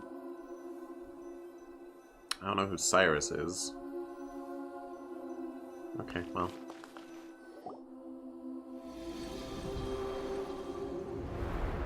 Oh, and Wanderer is allowed in. Traveler, Paimon, you made it. Aha! Perfect timing. Reliable helpers like you are just what we need right now. Oh, it's good to see everyone again. Kale gave us a rough idea of what's going on, but we still have a lot of questions. What kind of danger is Sumeru City in exactly? And how come everyone has to move to Caravan Rebot? At this stage, we can't be certain. We're investigating, but no definitive answers yet. I take it that Kale told you about her strange dream? Yeah. Apparently, everyone in Sumeru City was acting super weird. Even you guys. It was like you'd all switched places. That's right. Kale and Tainari reported the situation to the Dendro Archon. She believes that it wasn't merely a dream, and that whatever it was has something to do with Irminsul. It's a reasonable inference. Only through Irminsul can people's memory and cognition be so significantly modified in such a short time. We don't know why Kale would dream of these things, nor who was trying to warn her. The Dendro Archon decided to connect to Irminsul to investigate more thoroughly. Has she found anything yet? Irminsul is connected directly to the ley lines. The tree serves as a central hub where the ley lines converge, and its core function is to record and store the world's knowledge and memories. But something has gone awry, severely compromising the performance of this core function. Information is bottlenecking inside Irminsul, hampering the ley lines' flow. If this continues, new information will languish unrecorded, with existing records thrown into disarray. In short, the souls of the dead will be stranded, while the living have their sense of reality warped. In the long run, Kale's dream could well become a reality. And that's just the beginning. There's no telling what other nightmares could end up coming true. Irminsul, the ley lines. Well, why give a prophetic dream to Kale? Why not give it directly to Nahida? Or someone like Alhaitham, someone in a position of power. Kale's kind of a rando. She, like... she doesn't even live in this city. I have come this far to use my death to open the gates of the ley lines to my people. Capitano. In that land, the captain was storing stranded souls inside his own heart. It was only after the rules of the Night Kingdom were amended that they were finally able to return to the ley lines. And that was just one nation.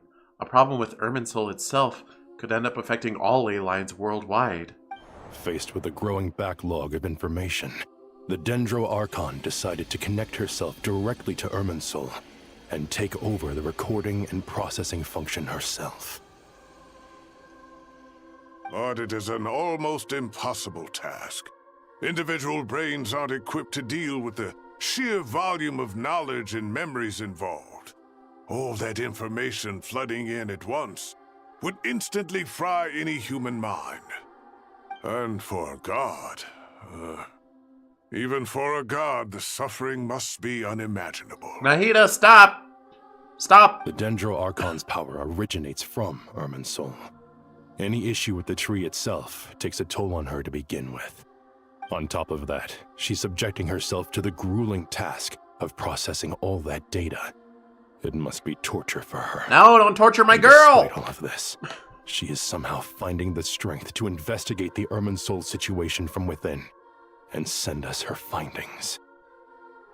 I finished analyzing the latest data. Looks like our working theory was wrong. There's no signs of Irminsul having been attacked from the outside. So it's internal then. Some sort of disease, perhaps. No. I've spent half my life studying the ley lines. If Irminsul malfunctioned this easily, the world would have met its end long ago.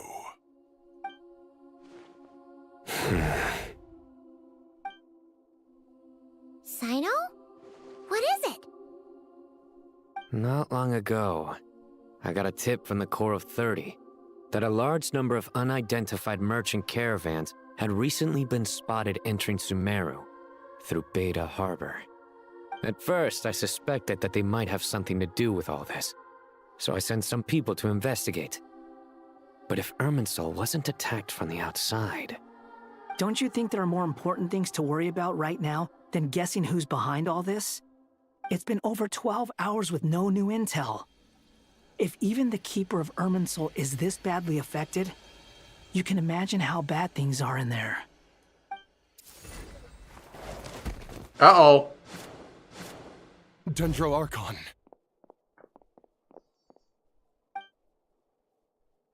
Nahida! Tell me that's something you did on purpose, Nahida. What's wrong? Her breathing is weak, and her elemental energy levels are dangerously low. Looks like it's time to move to the backup plan. What's the backup plan? Get out of the city and take the Dendro Archon with us. The entrance to Irminsul is directly beneath the sanctuary of Surasthana. That means this is ground zero if anything goes wrong. The Dendro Archon has a very strong connection to Irminsul. But theoretically, this connection should grow weaker with distance. Under normal circumstances, she can unleash her full power here. But with Irminsul out of control, our first priority is to get her away from here. The situation is critical. There's no time to deliberate. Everyone in agreement? I'll deal with it. I'll also let the Matra and the Corps of 30 know to start evacuating. What's the backup plan? Grab the Archon and run! No one said it was a good backup plan, just that it's the only one.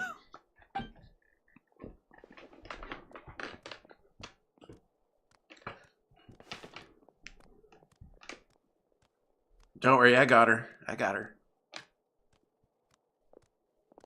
Let's go. No sense grieving when there's nothing more we can do. Agreed. We'll be back as soon as this is over. That guy has such a deep voice, it does not suit his character design. It's the plan they put into place when the Archon can't stop them. Makes sense.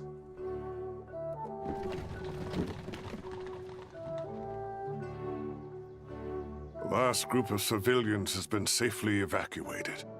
Dendro Archon's carriage will travel with them. Sino and Hat Guy will protect the convoy. I've seen this complaint online, and I do agree with it. People calling Scaramouche Hat Guy is funny in funny situations, but, like, in a serious situation from a serious character, they shouldn't be calling him Hat Guy. Why can't they just call him Wanderer? Because they call us Traveler. And officially, the character is called Wanderer.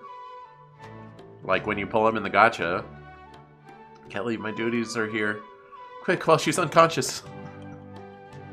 Get her away from her duties.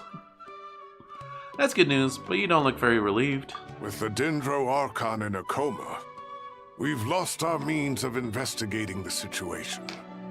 And with Irminsul still deteriorating, we have no choice but to evacuate Sumeru City. Feels as though we're being pushed along by an invisible hand.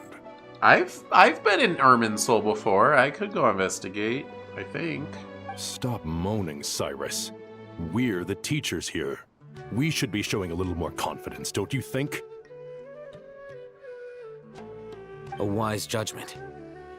Let's move out to Caravan Rebot. Is that the one on the edge of the desert?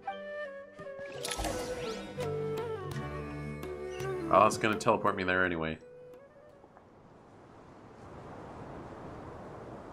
Sir, all units are in position.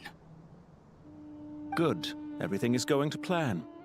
Interfering with Sumeru City is a necessary step, so do not hesitate. The Irminsul situation will not harm you. We need to speed things up here, too. We don't want to keep our client waiting, do we? Of course, it's the Fatui. They really out here saying it's better ask forgiveness than permission? Yeah, well, it is a bit of an emergency, so... No, sir. You have my word. Everything will be completed on schedule.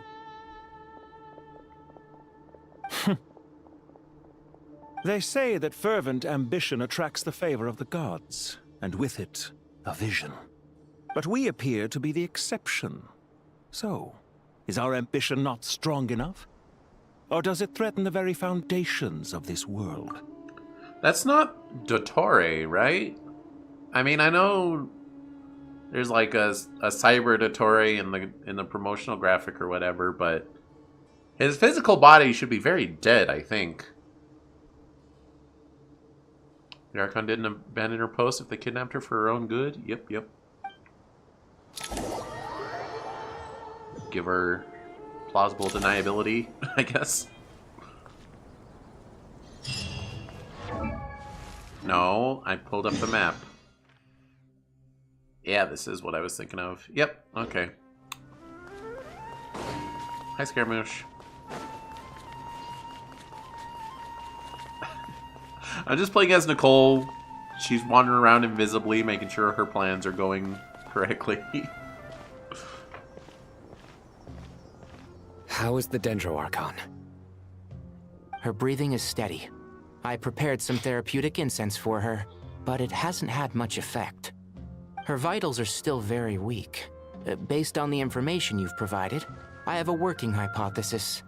Her condition is partly due to Irminsul's influence, and partly due to a physiological imbalance caused by the rapid depletion of her power. Elemental energy usually flows through the body at a relatively constant rate. The body grows accustomed to this rhythm, so when it's thrown out of balance, physical symptoms will appear. Is this similar to the ley lines? Overloading and withering both directly affect their vitality, potentially causing irreversible damage. Correct. From a biological perspective, if you overexert yourself, you pay the price with your life. The Dendro Archon is not only drained of power, but her life force is at a critically low level. Is there any way to restore her health? I know the ley lines have strong self-healing abilities. As long as any blockages or pollutions are dealt with, they can quickly regain their vitality. But what about people? Well, gods. What's their capacity for self-healing? Before we think about that, there's a bigger predicament to resolve.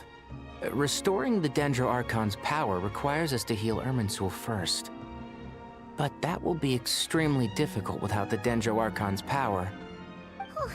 Paimon's already getting lost here. Tighnari and Sino are discussing the current situation at pace. I have to concentrate hard to keep up. Master Tighnari and Sino look so serious. I've not heard Master speak in this tone for a long time. Tighnari.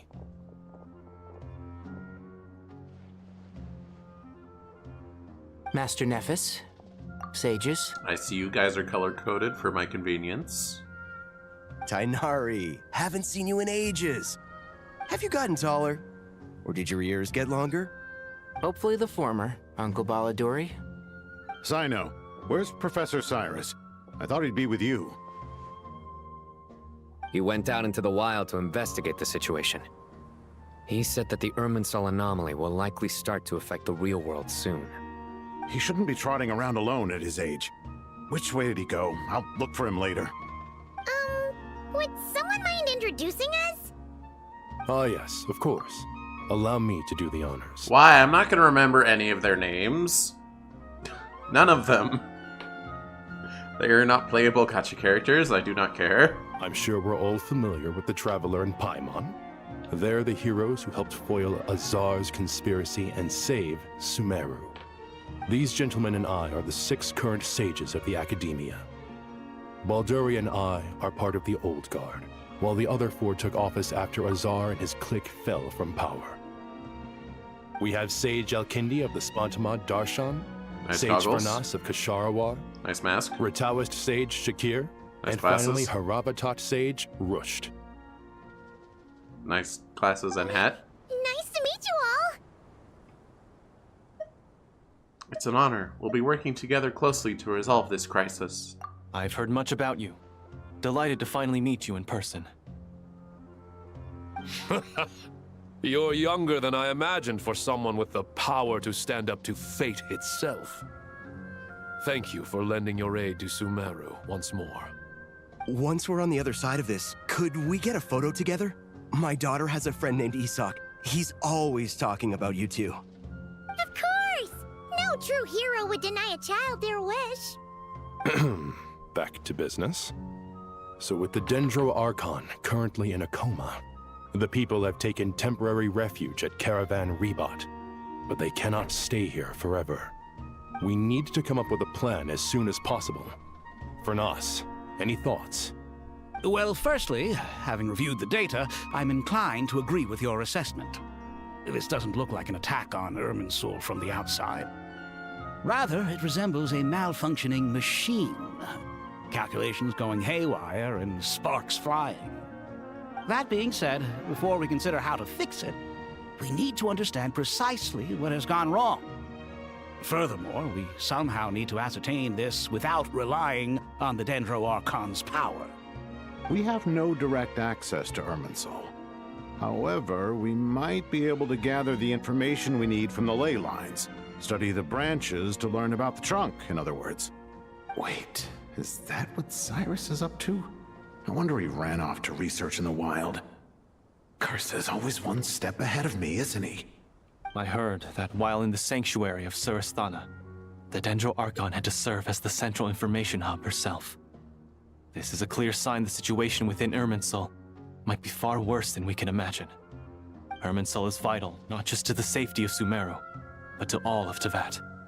We must be the ones to bear responsibility for this world.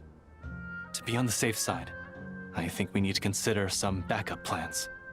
Are you saying we should consider a scenario in which Irminsul is completely destroyed? We need more backup plans. We need to decide who we're gonna take and where we're gonna run. Because that's all our backup plans are. I'm merely pointing out that the possibility exists. You have a valid point. But until worst comes to worst, I believe we should focus our efforts on resolving the Irminsul anomaly and helping it recover. I mean, Irminsul is such an odd concept that, like, the citizens of Sumeru are basically plugged into a giant computer wirelessly at all times, and it controls their dreams and stuff, and it records their thoughts and stuff. That seems like something you would want to get rid of. It is kind of Matrixy. So this could end with Irminsul being destroyed, and they just have to figure out how to make it not destroy the rest of Teyvat. But I think Irminsul itself might be a little dunzo. Kale, I understand that you were the first to foresee this crisis. If it's all right, I'd like to talk with you about it in more detail. Of course, but even I don't know how I came to have that dream. What about the voice in your head that told you to tell the Archon and the Traveler? That might be relevant. If there are no signs of external damage, could it be a stress fracture? Metals tend to suffer from this issue with long-term use, and Irminsul has existed for centuries, after all. It's possible, but surely a stress fracture would be more likely to cause a complete shutdown rather than chaos. But wouldn't it be like a specific part? You know, stress fractured? Not the whole thing, but just one part?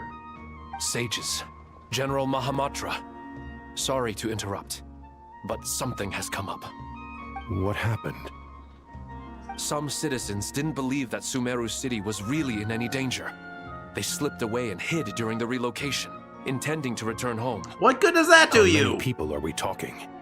About a dozen. Sakura found them while on patrol, but they appeared to be suffering from psychosis. Oh. For whatever reason, they were trying to kill each other. Oh. By the time we arrived, there were only 2 survivors. One was unconscious from their injuries. The other tried to attack us, but was subdued. Where did this happen? Near Yasna Monument. That's not far from Caravan Rebot. Master. I know. The Irminsul anomaly is beginning to have effects in the world. I didn't expect it to spread to Yasna Monument so soon. Evacuation. It almost feels like we're being chased relentlessly, with no time to catch our breath. Evacuation dodging is classic, but not the rest of it, yeah. Sir Cyrus said the same thing. He sent me back to report in, while he continues investigating. I'll go join him. We'll come with you. Count me in too. Don't let my age fool you, I can still fend for myself. Very well.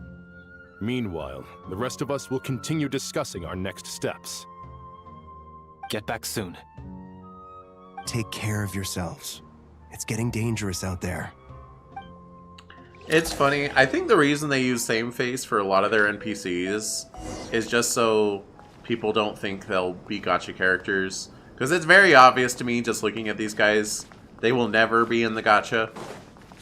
And it's because they got same face. How far is that? That's not too far.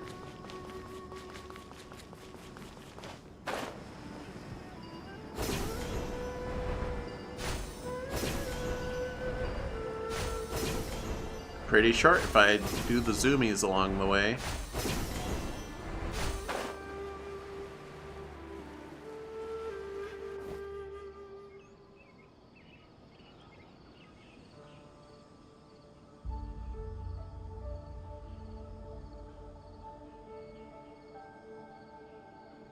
Please, don't go any further. As you get closer to Sumeru City, there's no knowing what dangers you might encounter. You lived where there are massive fires, and you currently live where there are tornadoes. There's always ones that just won't leave. Yeah. I guess I've never been in an evacuation, like a city evacuation or anything. Heck, the closest thing is like fire drills that I've been in. So, I mean, I guess I could kind of see it if you're like, you know, with that modern millennial mindset of like, no, I'll be bored. I have stuff at home. I just want to hang out at home while I don't have to work. I don't want to go be at an evacuation center. That's boring.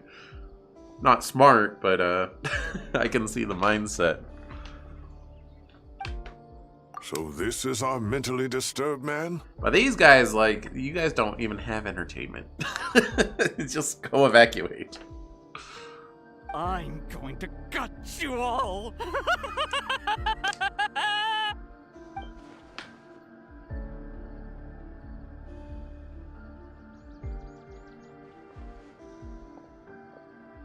Cyrus, you didn't even bring a single guard? Do you think you're some sort of warrior?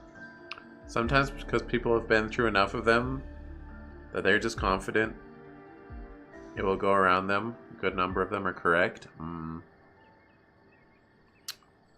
Just gotta be incorrect one time to ruin your life. It's fine. Come here and look at this. Oh, it's... A ley line blossom. That's right. Flowers that bloom from openings in the ley lines, indicating some sort of anomaly. I don't believe I've ever seen a color like this before. Did you discover it nearby? Not just here. Way over there, too. They're everywhere. There's even more in that direction. How did you ascertain the situation further ahead? Didn't you just say that we can't go beyond this point? Yes. This area is relatively safe so far, but if you continue forward, delusions will start afflicting your mind. However, some vision-bearing mercenaries were able to maintain their sanity a little better. They're the ones who brought back news from further afield. Sino, do you remember the class I taught on dissecting ley line blossoms? I do, Professor. I received full marks in that course. Good. After all these years, it's time to put that knowledge into practice. There must be anomalous information hidden within these blossoms. Alkindi, I'll need your help as well. Been a while since we worked on a project together, hasn't it? Sure has. Well, what are we waiting for? Let's get to work. You might notice I had to abandon my naming scheme for the Archon quest, because, like, well, I can't put, like, bracket Nod Cry for this, because it's not Nod Cry. We're in Sumeru. But it's not the Sumeru Archon quest. So I had to call it Song of the Welkin Moon. And abandon the numbering that I had started in Nod Cry. I mean, this might end up being, like, this might be number 1 of 2 or something. But, yeah, I didn't expect them to just, like, go to another region in the Archon quest. And it's like, this seems like significant stuff. A lot of, like, late Archon quests for regions are kind of like falling actions. You know, it's not really too much important stuff.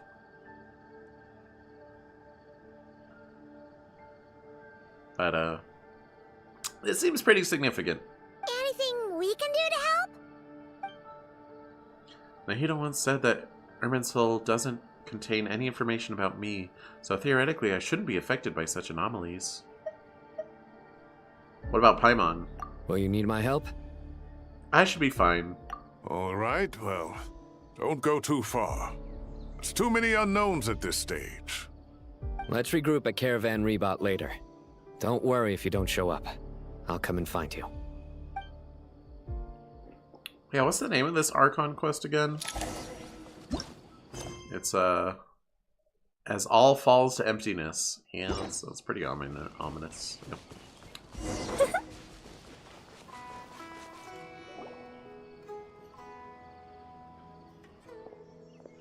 Dark clouds gather in the sky, a sure sign that a storm is approaching. Oh my gosh, it's been so rainy lately. And this week there were a lot of thunderstorms too. Very thundery, very rainy. Wait, did I miss something? Slowly but surely, strange weather is spreading. The rainforest creatures must have sensed that something is wrong, because they're beginning to flee too. Oh, yeah. We don't have much time left. Tighnari said that to help the Dendro Archon regain her power, we need to heal Irminsul. But healing Irminsul requires the Dendro Archon's power. Is there any way to solve this puzzle? That should be the heart of Oasis. All we need to do is light it with the fire seed, and it'll restore a pep with elemental power. I'll take your word for it, memory of Nahida. The damage it suffered internally will also slowly begin to heal. Or are you telling me this right now? That's it! If I use the Pep's Heart of Oasis, I might be able to help Nahida replenish her lost Dendro power without any need to rely on Irminsul. What is it? You thought of something? I know a way to save Nahida. Really? Then let's get back and tell the others! Why did I have to walk down here for that?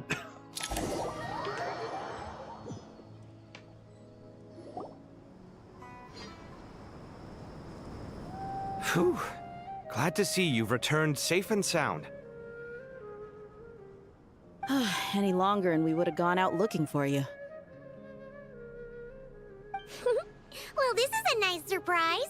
Paimon sure feels better with everyone we know here. It's great to see you all. We've made some progress, so let's start by giving you and Paimon a quick update. Yeah, it's funny. I think Kaveh and Sethos, they did not appear in the Archon quest, like, at all. So, they were in their own little, like, story events, whatever. But I think this is the first time they're actually in a major story thing. By dissecting the ley line's blossoms, we've been able to deduce that although Irminsul is experiencing an anomaly, it has not completely rejected access from the outside. Maybe Kaveh was in one of the later ones that I didn't stream. I don't know. I'm pretty sure Sethos wasn't. The Dendro Archon has the power to connect to Irminsul, but there's also another way. I assume you recall the devices everyone was wearing when you first arrived in Sumeru? Devices? Oh, wait. You mean... The Akasha terminals? That's right. Of course! It's been so long, Paimon almost forgot all about the Akasha. Wasn't it shut down, though? Yes, but although the system isn't currently operational, the technological infrastructure is all still there. Oh, am I mixing up Akasha and Irminsul? I might be. There might be some elements of Akasha that I was attributing to Irminsul. Don't listen to me, just listen to the story of the game. And it turns out that a certain someone gets so bored at work that he's actually read through every single one of the instruction manuals. No prizes for guessing who that was. If praising others is that embarrassing for you, you can simply spare yourself the ordeal. As much as it pains me to say anything nice about him, there's no denying his intelligence. He rarely forgets anything he's read. The Akasha is exactly what Sumeru needs at this moment. Between us, we should have all the knowledge and expertise we need to get it up and running again. But if I recall correctly, doesn't the Akasha need a Gnosis to function? That's exactly right. The Akasha relies on the Gnosis as a power source, and in its absence, we'll need to find an alternative. To tackle this problem, it looks like we'll be relocating once again. Namely, to the Temple of Silence. Ring any bells? It's the only major institution in Sumeru dedicated to preserving the knowledge of King Deshret's civilization. You might find the answers you're looking for hiding there. I agree. There's a good chance. Master Nephis and the other sages have discussed it. As the chaos from Irminsul continues to spread, Caravan Rebot won't be a safe haven for much longer. We have to move into the desert next. The scholars and sages will head to the Temple of Silence, while the civilian population seeks refuge in Aru village. The Eremites will keep everyone safe during the journey, and Candace will be there to receive us at the village. This leaves us just one thing to worry about. That Dendro Archon. She's very weak. We can't afford to wait until Irminsul is fixed. There has to be another way to help her. Huh. Wow. Luckily, the Traveler had a eureka moment while we were out investigating. Really? Wow. Nice one, Traveler. Let's hear it. You tell everyone about the time you and Nahida saved a pet. Let's say our Amorta experts. Theoretically, it's feasible. From what you're saying, although elemental life and elemental energy have their differences, the Dendro Archon has explicitly stated that she can imitate the power of the former. In which case, as long as a Pep is willing, she should be able to convert her own power into a form that the Archon can use. I'll be remember I don't remember what a Pep is. It wouldn't be difficult for her at all. The only problem is convincing her to help. I'll find a way to persuade her. Yeah! Even though she wasn't exactly friendly the last time we met, she didn't refuse to talk with us. When she realizes the danger that Nahida is in, surely she won't turn a blind eye to it. Well, hopefully not. Either way, we're not exactly spoiled for choice here. Hey, it's better than having no options at all. I agree.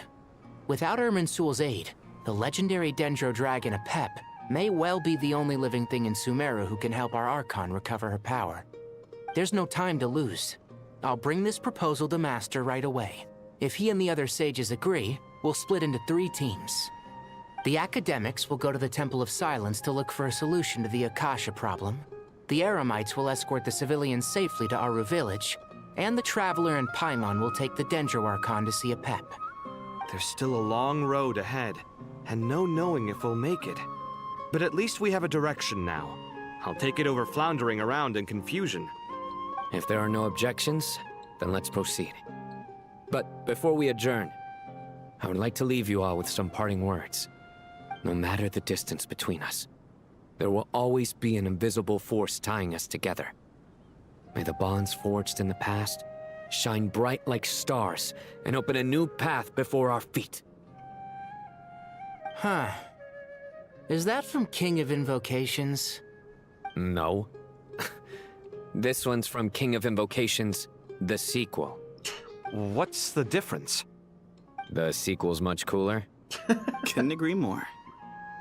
Well, it was very apropos. Once this is all over, I'll give everyone a copy of King of Invocations and the sequel to show my gratitude. Come on, let's get moving. Yay. Wait. I can't pause and accept my mail. I'm gonna be 1 second. I'm gonna put some water on. I think I'm gonna make myself some tea. I'm not gonna bother with BRB screen though.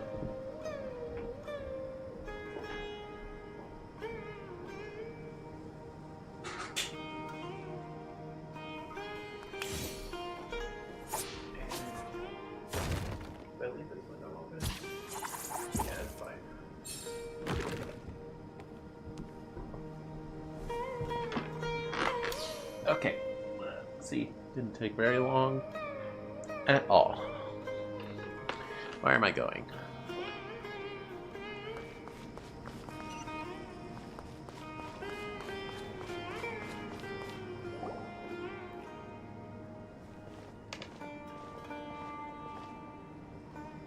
Tainari has brought me up to speed.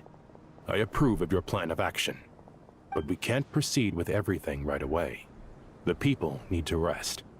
For many of them, this will be their first time in the desert, so we'll need to find additional personnel to help escort them. You two, please go on ahead with the Dendro Archon. Let's rendezvous at the Temple of Silence later. No problem. We got this. Words can't express my gratitude, so let me just say, I hope everything goes smoothly for all of us.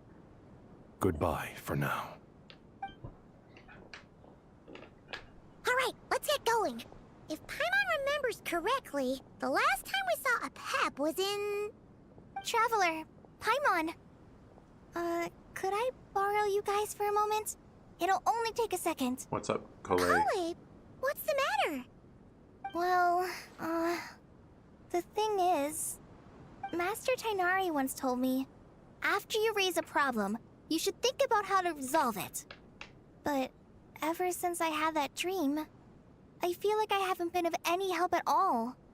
I tried my best to keep up with the conversation, but there was so much new information, I couldn't take it all in.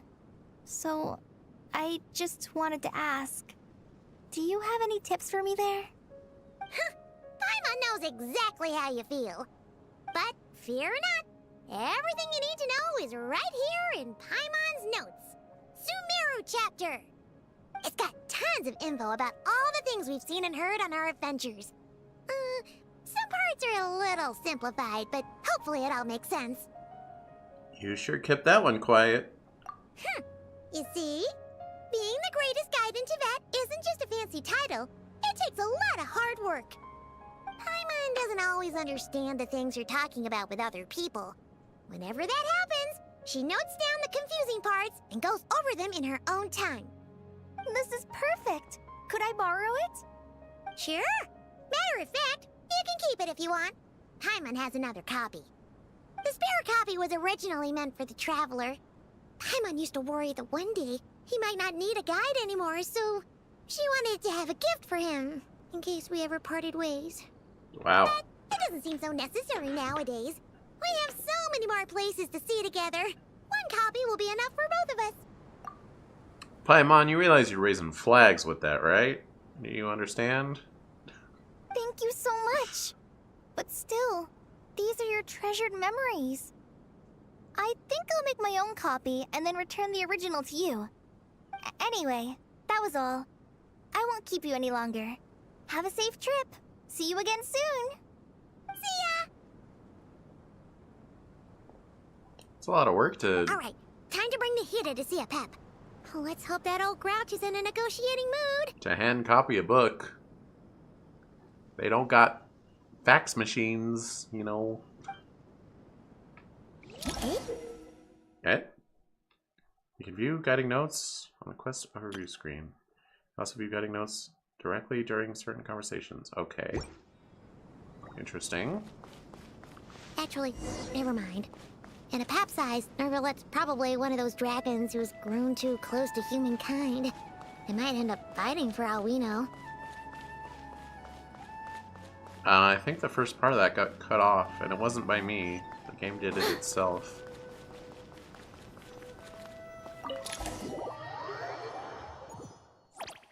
Oh boy.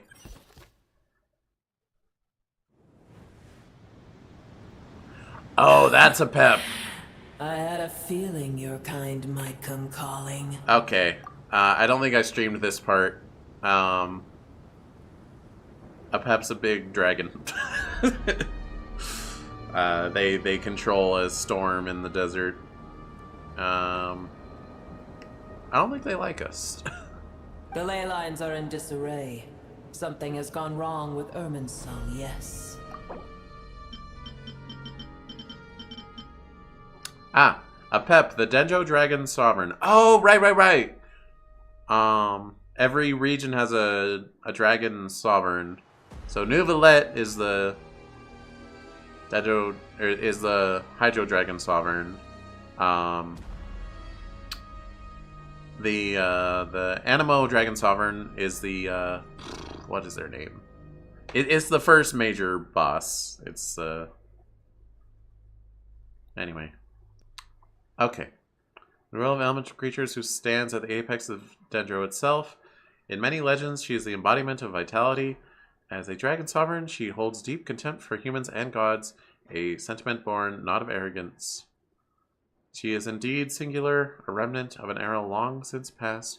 The Dendro Dragon Sovereign stands opposed to King Deshret, while the Dendro Archon Nahida once came to her aid in a moment of need. Incidentally, a Pep is known by another set of titles in some corners of the world. One of King Deshret's 7 pillars, the Dragon King, Supreme Spirit. The name was devised by King Deshret and other 6 pillars, and a Pep herself dismisses it with disdain. Alright. Who warrants an actual summary? Nahida. Buer, the Blessed One of Wisdom. Oh my gosh. Mahakul Saldahama was once a bird caged within Academia Sanctuary of Surasthana. Filled with curiosity about the world, she once constructed it using her imagination alone, but in truth she prefers to experience the joys in person. Those who pursue knowledge within the city of academics honor her as the god of wisdom. The many beings that enjoy the blessings of nature know her as the Lord of Dendro. But in a little corner within the Dendro Archon's heart of hearts, she'd much rather you call her Nahida. I do like Layla and Farazan a lot, but they don't really warrant reviewing at the moment. Nothing gets past you. Guess we can skip the explanation then. Even from a great distance away, I can sense that Sumeru is headed for destruction. You who took our home from us, prepare to watch as your own world is plunged into oblivion. Oh, how the cycle of history comes to a poetic conclusion. This isn't a joke, Apep! Nahida's in grave danger! Can you please help her? Is she now? Then do explain. For what reason should I lend Buer my assistance? The very survival of the world could be at stake. The age of the dragons ended long ago. Uh-oh. And the world that replaced it is under the dominion of the heavenly principles.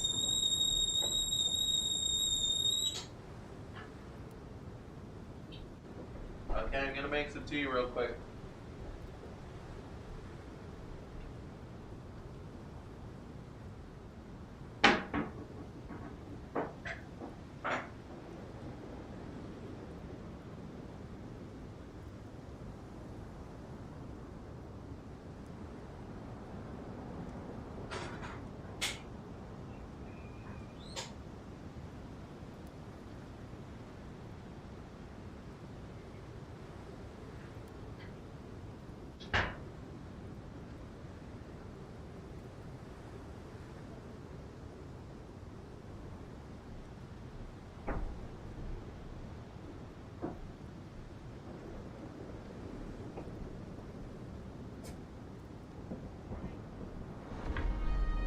Kettle. Okay, I'm gonna let the tea bag soak for a couple minutes.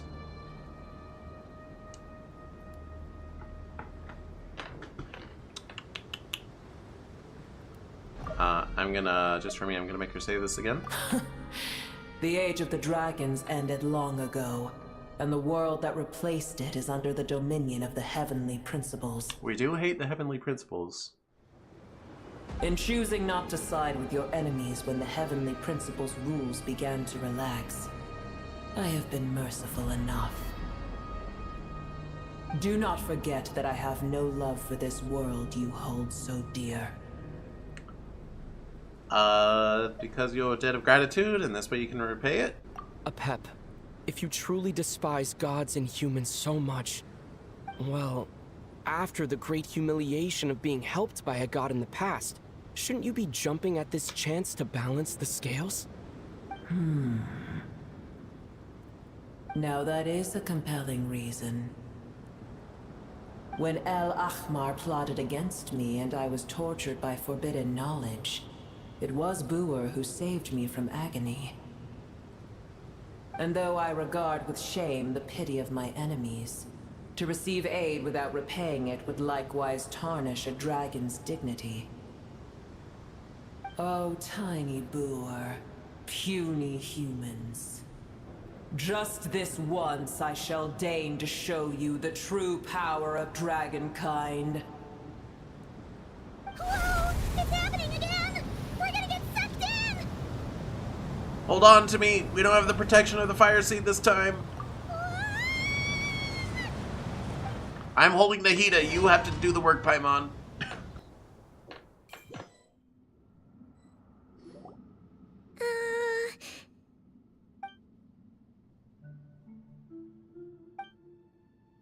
This is an awkward silence.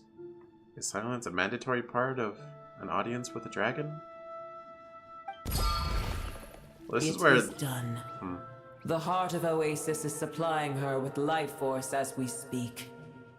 It shall not be long before she recovers. This is where one of the weekly bosses is. Probably was related to the quest with the Pep, and I just don't really remember. But I should warn you. Booer's existence is closely intertwined with Irminsul. Unless the issues plaguing it are resolved, she will never completely recover her former strength. Archon battery has been activated. Now charging. Thank you. Spare me your words of gratitude. Will giving your power to Nahida affect you in any way? You may also spare me your feigned concern. It's more of a curiosity. Just like last time, it's impossible to have a normal conversation with this dragon. A dragon's sovereign's power is far greater than you can imagine. While I was indeed weakened when the heart of Oasis ran dry, providing Tiny Booer with a morsel of my life force shall have little consequence for me. Oh, good to hear.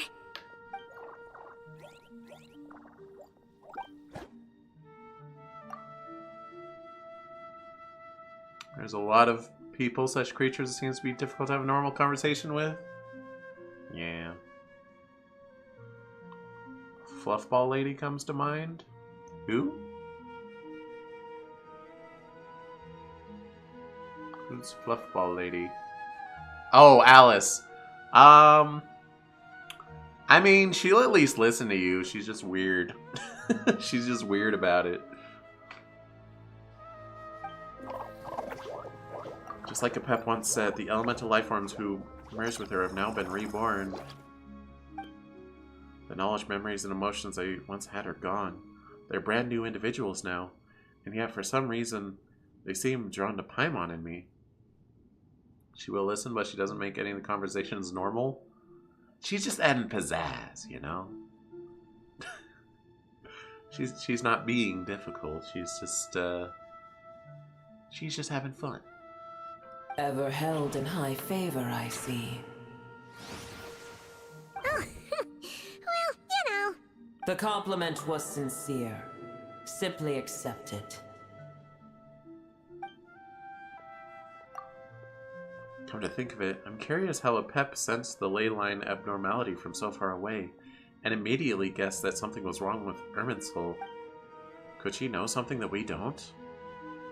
Apep, do you know much about Irminsul? I did once. But not anymore? That tree was not planted by the heavenly principles. Irminsul existed before they ever arrived in Teyvat. What? There was a time when it belonged to Teyvat, to dragonkind. Its appearance and function then differed greatly from today. The ley lines flowed with an abundance of a familiar, primitive form of elemental energy. You may know it as the power of the Light Realm. The heavenly principles usurped and refashioned Irminsul, made it serve humanity, and used it to anchor the fate of the world. Yet in the end, humanity has failed to protect it. Heavenly principles, God of gods. It makes me sick. The enmity between your kind and mine can never be bridged. Even so, you still agreed to help us. As things stand today, holding a grudge against you would serve no purpose. But there will come a day when we reclaim this world for ourselves. The opportunity will arise no matter how long we must wait. I can already sense that far away from here, the Hydro Dragon has wrested his authority from the hands of the usurpers. That's not quite how it went down. Though we have yet to meet, I know that we are both preparing for our revenge day and night. Also, wow, I just noticed how washed out the colors are on the stream. Well, it's probably best if we don't tell Pep we're such good terms with the Hydro Dragon. Yeah, Nuvalet loves us.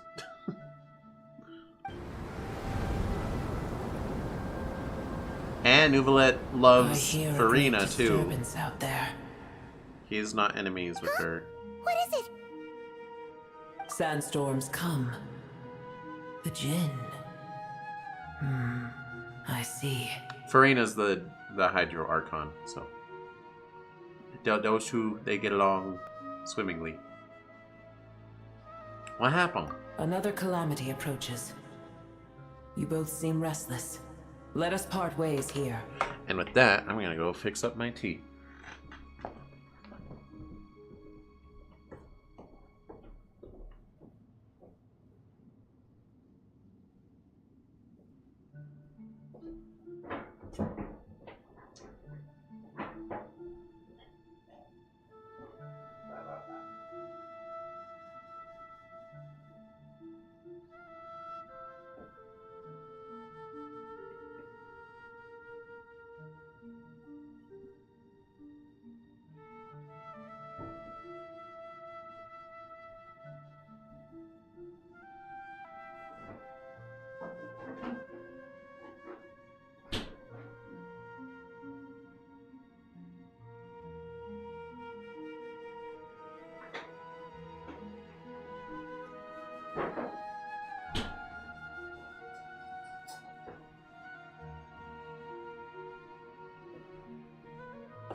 You know, surprisingly, it like took me a while to realize that tea is actually good if you don't just take it black. Add some milk and some either sugar or I added honey now. Just now I did. And honey's a lot easier to add than sugar because you don't gotta deal with powder and stuff. You just squirt it in. Anyway, yeah, it's just green tea, but black or plain green tea isn't very good to me. So some milk and honey helps quite a bit. Booer is safe with me. Once she has recovered, I shall return her to your side. When the plot demands it. Thanks again. Take care, alright? I told you already I have no need of your feigned concern. There she goes again. She's so prickly. She's like, take my sincere compliment, but do not pretend to be concerned for me. It's like, can we just... Can we just have the pleasantries? Just chill. We've done what we came here for. Time to check on what's going on out there. Oh? What's that?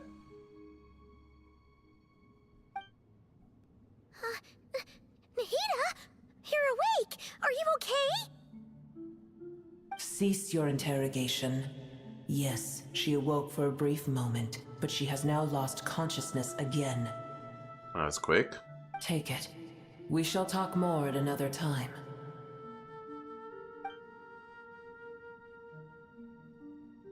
The statues of the gods hang inverted from the heavens, but one alone is unique among them. Its location is... Remember, tell no one. What? The moment I touched the key Nahida handed over, a mysterious piece of information appeared in my mind. I don't know what it means, nor how to decipher it, but I will firmly commit it to memory. She tried to power on her phone and turned on, killing the battery again. Again. Patience is needed. Let her sleep. This must be incredibly important information. I don't know why Nahida would keep it a secret from everyone, but it's probably best that I do the same for now. Okay, so one...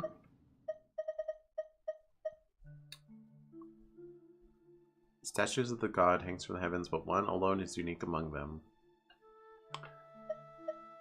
Are we talking the Archons, or are we talking different gods?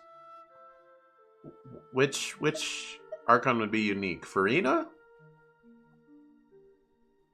Or would it just be Nahida?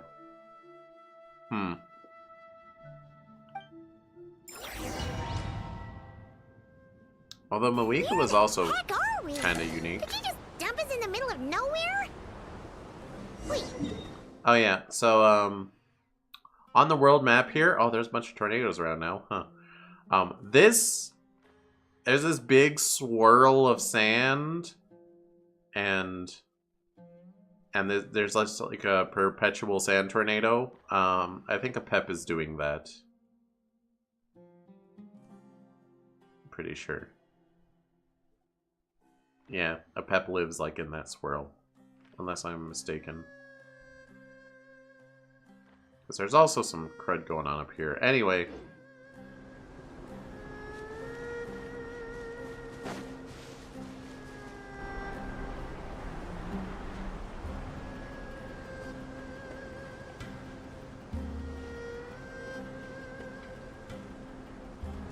New monsters just dropped? There's no need for everyone to stay here. I'll protect the sages. The rest of you, return to Aru village.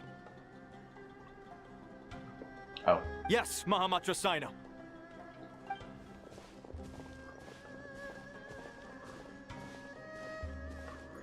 Sino! What's going on? You're back. How is the Dendro Archon? She's still with a Pep, but she's recovering. A Pep gave Nahida some of her own life force. What a relief. What's with these sandstorms? It's the Jinn. Countless Jinn have stirred up violent sandstorms across the desert, blocking our path to the Temple of Silence. Oh, sorry. The Jinn were familiars created by the goddess of flowers, Nabu Milikata, for herself. After her passing, they pledged their loyalty to King Deshret till his civilization too was swept away by the storms. As a legendary race, they live on in tales of songs of the desert people, and even now their kin may still be encountered amid the sands. Okay. Oh yeah, let's read the definition of Irminsul. A giant tree that interweaves with the foundation of the earth. Okay, so it's kind of like Yggdrasil. Enduring since the dawn of the world, the Irminsul trees scattered across the land are but its branches. Deep within its roots beneath Tevat dwells the totality of knowledge and memory, preserved from ages past to present. Okay. Except for Scaramouche, because he erased himself. Tainari and Kale have returned to Aru village to help. The Jinn are being highly aggressive, so both the village and the merchant caravans require protection. It's just one thing after another. Where did all of them come from anyway? In all my trips to the desert, I've never seen anything like this before. As I see it, the only possible candidate is Gurabad. Gurabad? Baladuri could explain in more detail if he were here. All I know is a rumor I've heard about from previous trips to the desert. Supposedly, a great number of dormant jinn lie sealed beneath that city. Alright, let's get rating. Alright, Temple of Silence, organization founded by Hermanubis, one of the 7 pillars of King Deshret, along with his followers during the chaotic age, the Sea of Sand. Its purpose is to protect and regulate the knowledge and technologies left behind by King Deshret's civilization, shielding them from the grasp of those with ill intent. Even after centuries, even after centuries, they continue to uphold this ancient duty. Okay. City of Gurabad. The royal capital of a mortal kingdom that once stood above the Great Red Sand. Under the rule of successive gilded dynasties, it was destroyed and rebuilt time and again, bearing witness to the rise and fall of King Deshret's civilization until it was finally swallowed by the sands, along with Aramite leaders. To this day, many fables and legends about it still circulate through Sumeru, the most famous being the tale of Shiruya and Shirin. Okay, they just throw more proper nouns at me for me to not understand. Jinn from Gurabad, huh? A familiar figure comes to mind. Is that supposed to be familiar to me? Gurabad is, for me, a fated land. I must therefore return back to this city, where my destiny awaits me still. My master, I am sorry that I couldn't stay by your side for long, and that I could not have more time to get familiar with you. Whatever quest this is from, I paid 0 attention to it. I don't know what this thing is. Lilipar. If it's not voice acted, I will not pay attention. Paimon and I should take a trip to Gurabad. Yeah. We once said goodbye to a friend there. Well, maybe not a friend exactly, but someone we met on the road anyway. She was a strange bottle. If we can find a way to wake her up, maybe she can help solve the situation in Gurabad. Well, be careful. You may find there's more than just the Jinn to worry about. You mean, there are other dangers in Gurabad? It's a sensible assumption to make. The moment we arrived in Caravan Rebod, the Irminsul anomaly started spreading in that direction. Now we've moved to the desert, and suddenly we're plagued by Jinn and sandstorms. 1 second.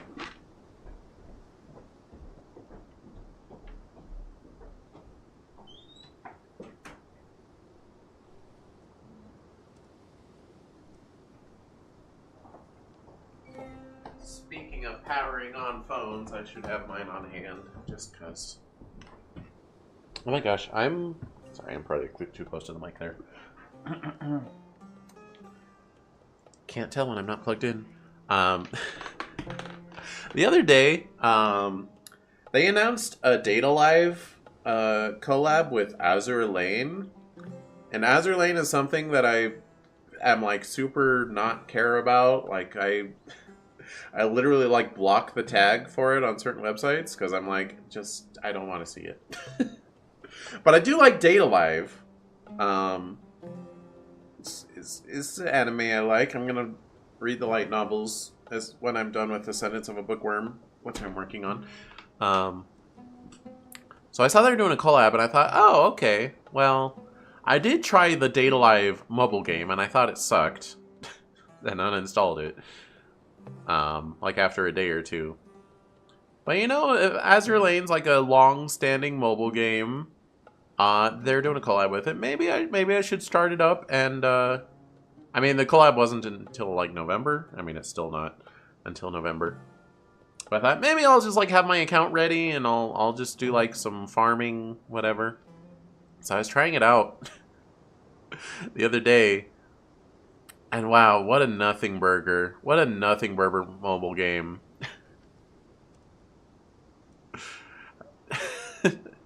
And I was reading some of the comments on like the Reddit post about the collab, and people are like, yeah, I'm glad I quit that game ages ago. It's so nothing. It's just a... It's basically a softcore porn game. And I'm like, yep, that seems to be what it is. I mean, there's a little bit of gameplay with some shooting and stuff, but it's... yeah, I uninstalled it. Nope. I don't need the Data Live collab. No, thank you.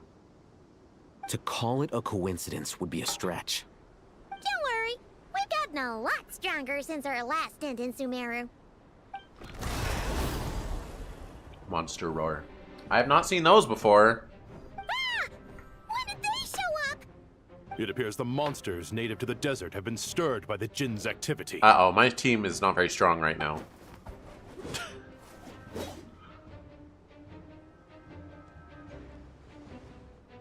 Oh, he's actually using the sword I have equipped to him, I think. That's nice. Or maybe you it's should just... get going. We'll take care of things here. Maybe it's his personal sword, and that's why I have it equipped to him. I don't know. Oh, thank goodness I don't have to fight them with my crappy team. Prune isn't even, like, fully leveled yet. She's level 80. Be careful. You too. And I haven't ascended any of her skills, and I haven't... Don't do anything too risky. You got it?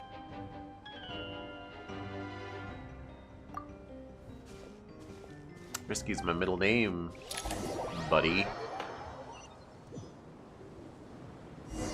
See, the characters I'm working on right now are Nicole and Prune.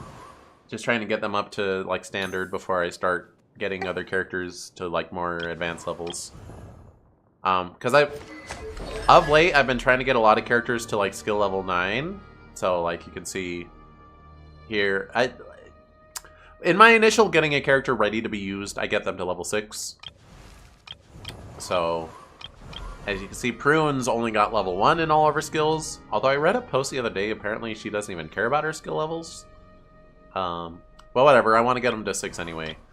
But I've been working on, like, characters that I actually use and want to be good up to 9. So, like, Inafe here is at 988. So my main project in this game has been getting more characters up to 999.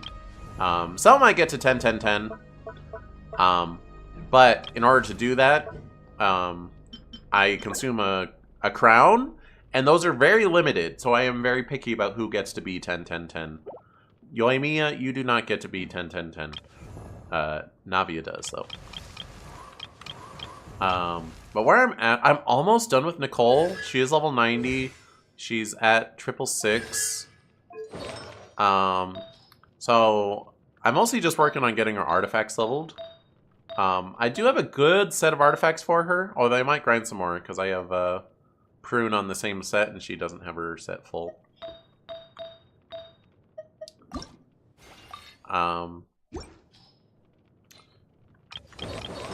So yeah, she needs... I have to fight her boss for drops at around 5 more times, it looks like. And then I'll be able to get her to level 90. Oh yeah, I did, I got Nicole's personal weapon, because I think Nicole's pretty awesome, and she deserves to have her personal weapon. Did I spend money to get her personal weapon? Yes. I actually got Nicole for free in the gacha, and then I spent money to get her weapon. Ugh. Problems. Gacha player problems. So yeah. I also recently went through a weapon reevaluation on who should have what weapon. So there's a bunch of characters who have weapons equipped that are not fully leveled now. Oh, I got Durin's personal weapon while I was pulling for Nicole's. So, I mean, he can have it. But I didn't pull for it. It just showed up while I was pulling for something else. And Nefa needs to have her new weapon leveled. Zebai, this is apparently your best weapon that I have, at least. So that needs to get leveled. It's only level 20.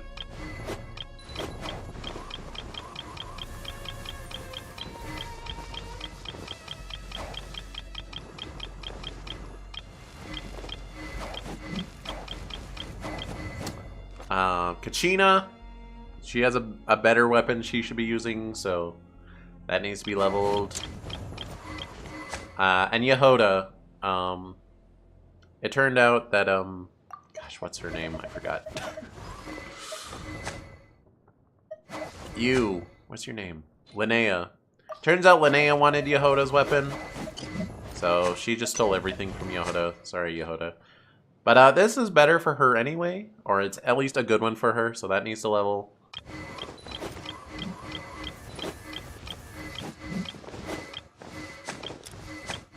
And I think that's it.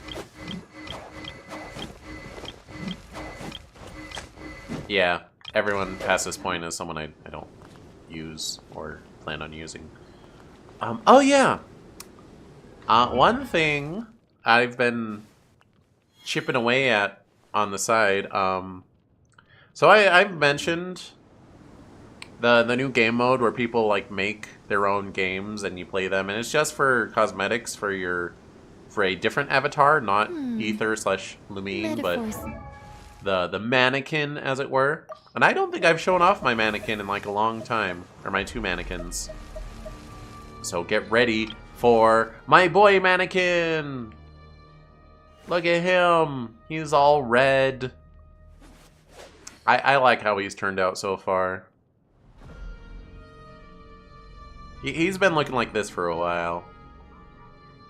And my girl mannequin, who I wish I could get red hair for, but when I got red hair, it was like, would you like boy red hair or girl red hair? And I had to pick the boy red hair.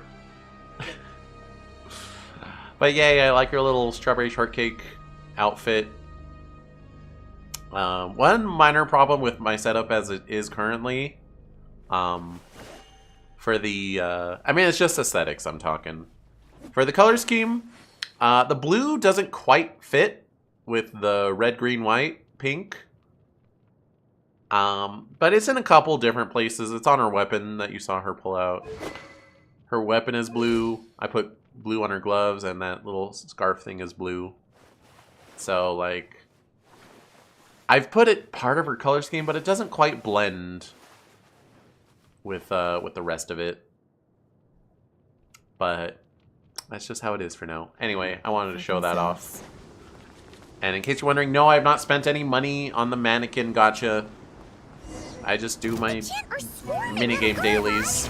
Looks like Alhazen was right. Let's get inside and see what's going on.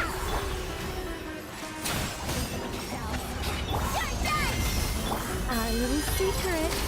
Anyway, I now have to fight with my crappy team that sucks.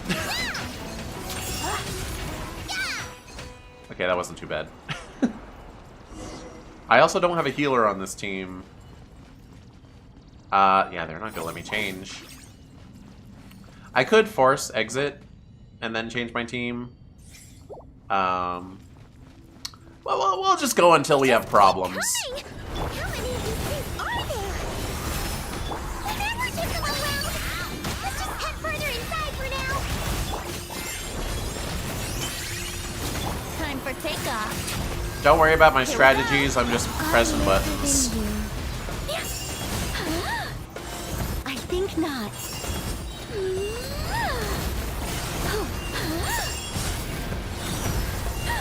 Brace yourself. I mean, Linnea, Venti, Nicole isn't the worst synergy I've ever seen. Prune's not really adding anything, but you know. Heaven's will made love. Okay, there we go.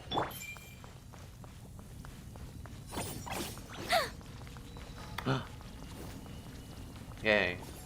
I guess we don't need a healer. All units at the ready. Oh. Because Nicole makes a shield and Linnea is Geo, which makes more shields. So I should be okay.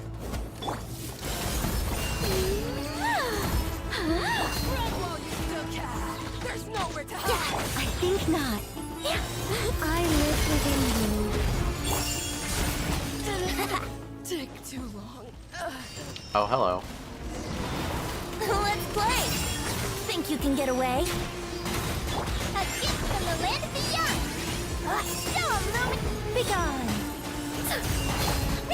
Alright, try not to die, Prune. Here we go.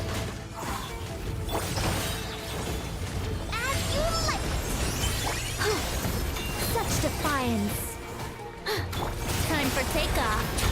Yahoo! So I guess the problem with this setup, I mean, I just have this as my team because they're who I'm farming support for. The problem is that Nicole is support, Linnea is support, and Menti is sub DPS, which makes Prune the DPS, which I think she's kitted. No, she's kitted out as support too. Whatever. So I guess Menti's just DPS. But she gets his burst pretty often, so that's fine, I guess. Oh wait, I do have a healer. Linnea is a healer. What's wrong with me? I forgot. Time for takeoff. Let's play. Gotcha. Fighting Jin with one hand and Fatui with the other? This is pure chaos. Why can you only fight one enemy per hand? Okay, those are fighting over there. I don't need to go engage with them. Alright, fine. Such defiance. Yahoo! Our little secret.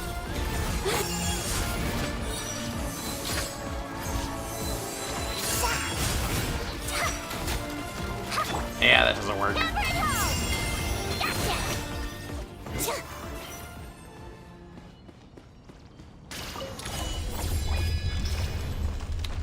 Also, I was very surprised with Prune.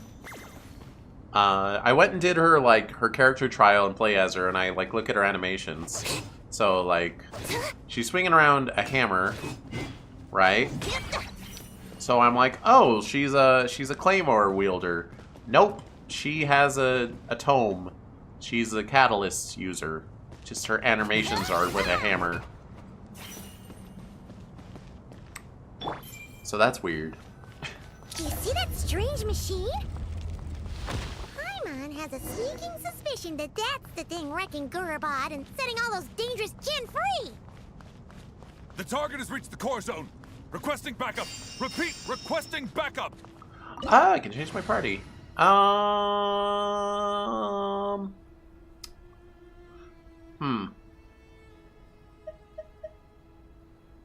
I mean, level 80 is usable. There hasn't been anything too hard lately. But if we run into an actual boss, we're a little in trouble. But against these mooks, this is fine. Backup en route. Stop him at all costs.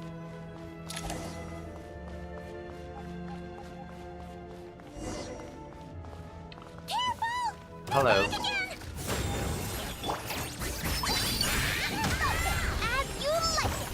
Here we go. Think you can get away? Got enough? My turn. Heaven's will made mine. Begone. So, Lily. Brace yourself. Time for takeoff.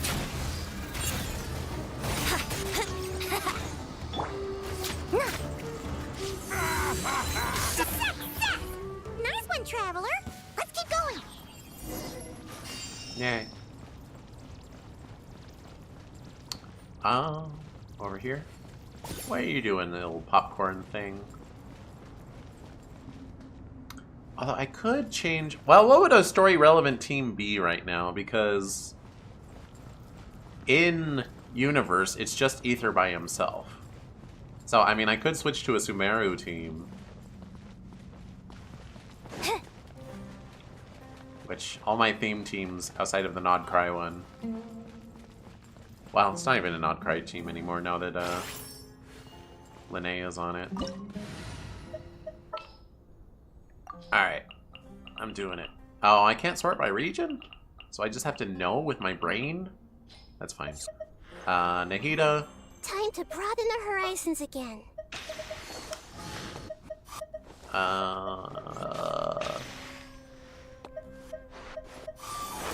I mean, I know what regions people are from, but it's a matter of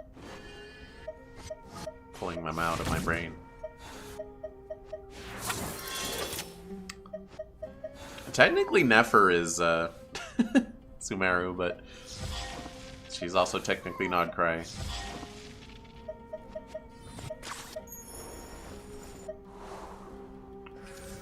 Are there just not very many Sumeru? I guess most Sumeru characters are boys, and I don't pull them. Nilo. Where are we dancing today?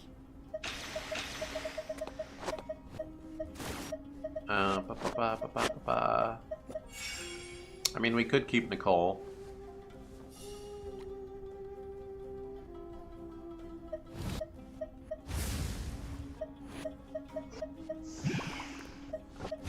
She's not Nodcry, but she's plot relevant. I mean, you could just do Faruzan Layla. I like them. Hold on.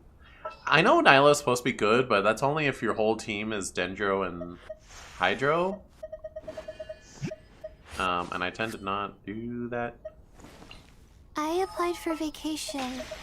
You remember too, right? Time for afternoon tea. Oh, wait. Lynette, how did I do that? Faruzan. Need the help of an elder, huh? And our healer. So, what's the deal? There we go. I decided that this is my Sumeru team. Faruzan, I don't think has shown up at all, but I did see her on that map earlier.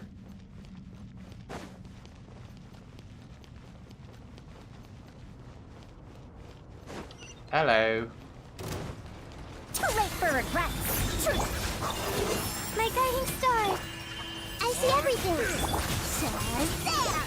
And more. We'll see about that. Well, I made a team of all supports again. Unhook hands. Stars, shine for me. The night is It's too fine. late for regrets. Have fun with this gift. Shazam! Sharing my knowledge. I see everything. I guess Nahida becomes DPS in this situation. Don't be scared. My guiding stars. We'll see about that.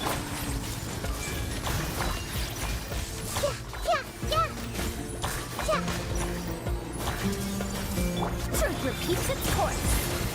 The night is cold. Make yourselves at home.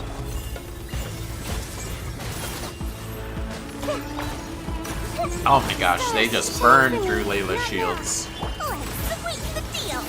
Warren,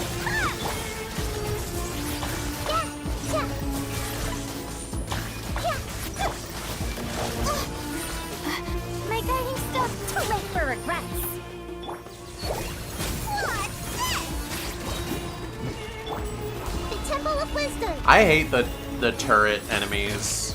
They do insane damage if you don't realize you're being shot at.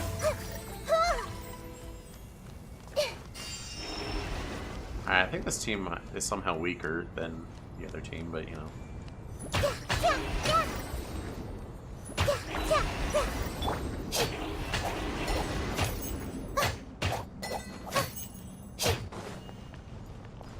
Alright, is it destroyed?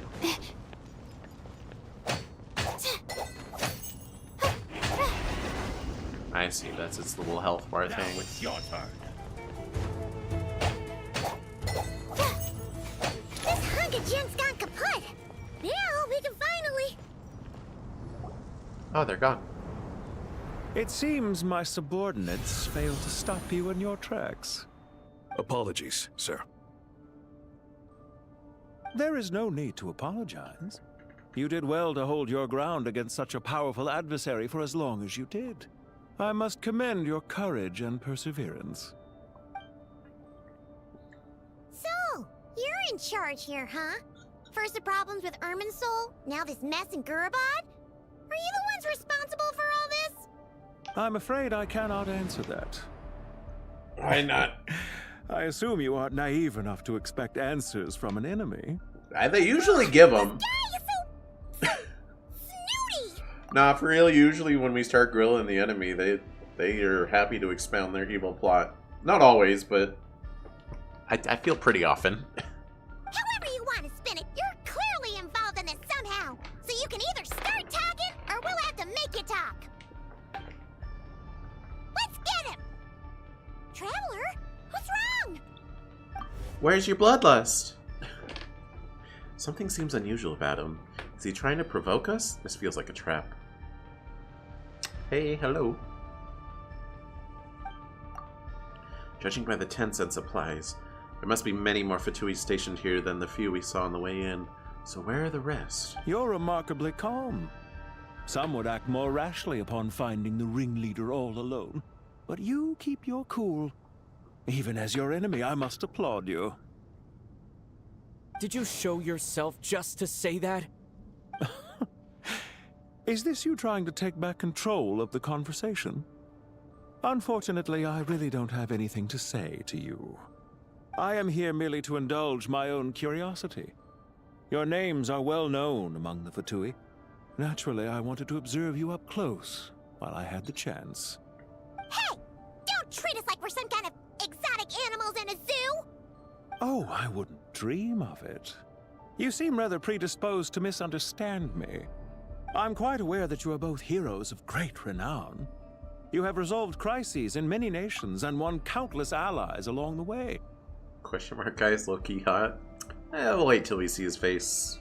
I've been following your adventures with great admiration. My only regret is that the trajectory of your journey conflicts with our goals. What do you mean, admiration?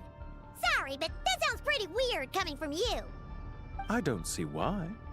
We may happen to occupy opposing sides, but there is no cause for deep-seated enmity between us. To respect one's enemy is to respect oneself. Well, now that you're observing us up close, what do you see? I've observed as keenly as I can. Yet, while I endeavor to understand, your true strength remains a mystery to me. Violence is not my area of expertise either, so you see, I would much rather converse with you like this than determine a victor with the edge of a blade. Besides, I've heard that even 3 moons in the sky fail to eclipse your brilliance. I know better than to bite off more than I can chew. 3 moons? So you have a connection with the Harbinger, the Doctor. Well deduced. Our commander, Dottore, died in Nodcry. But there are things that do not end with his departure. We must... Look at me. I almost divulged more than I should have. No, go on. What are you after? Revenge for Dottore? Or are you plotting something else? I've said quite enough, I believe. There's no point in continuing this conversation, except to say, I've noticed that you seem to know your way around here quite well. A repeated visitor to Gurabad, are we? Ugh. I'll take that as a yes. Then I'm sure you'll have heard the story of this place. The mother of the Jinn, Lilupar, and the tragic tale of her vengeance that spanned 3 generations. It was right here that Lilupar once helped the wise to ascend to the throne. But from that moment on, every king who sat upon it was corrupted by power. These degenerate rulers lost control over their nation, and with it, the right to occupy that exalted seat. What are you trying to say? I once admired you for your adventures. That is the earnest truth.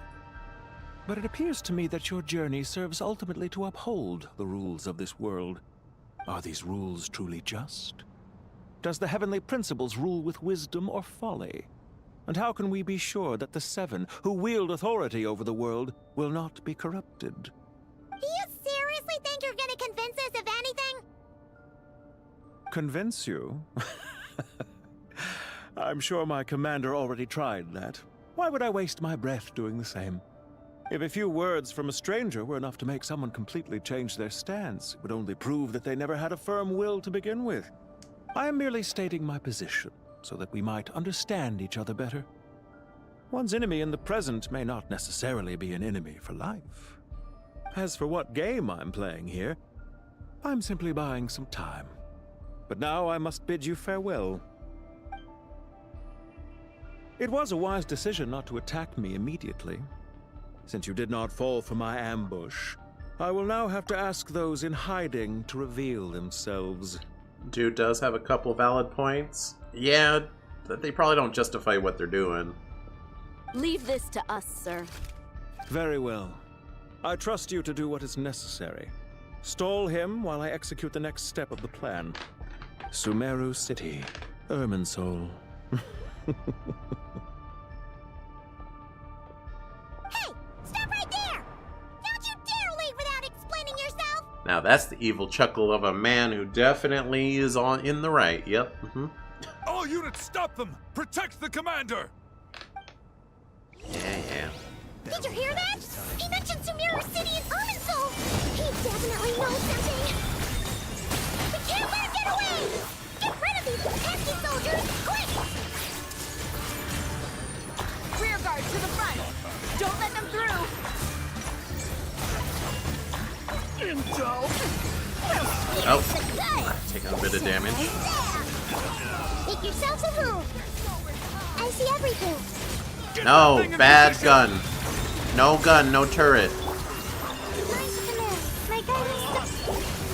Hold on! Just a little longer!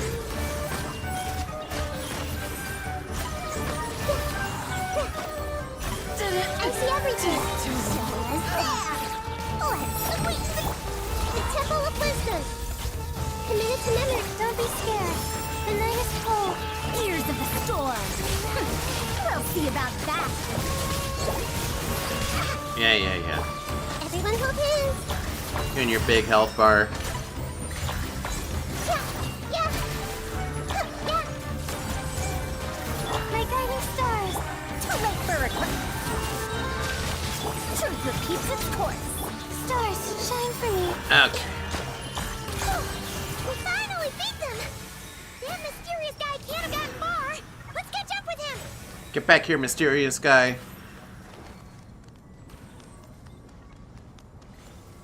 Coming for you.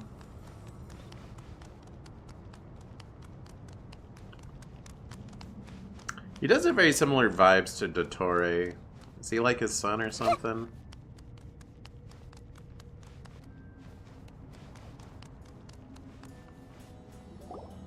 Found him! Over here! We didn't get very far, You're did he? very persistent. Hey, you! Stop running and explain yourself! What are you trying to... Stop walking slowly and explain yourself! Paimon, wait! What's this? Relax. A small trap like this won't be enough to hold you.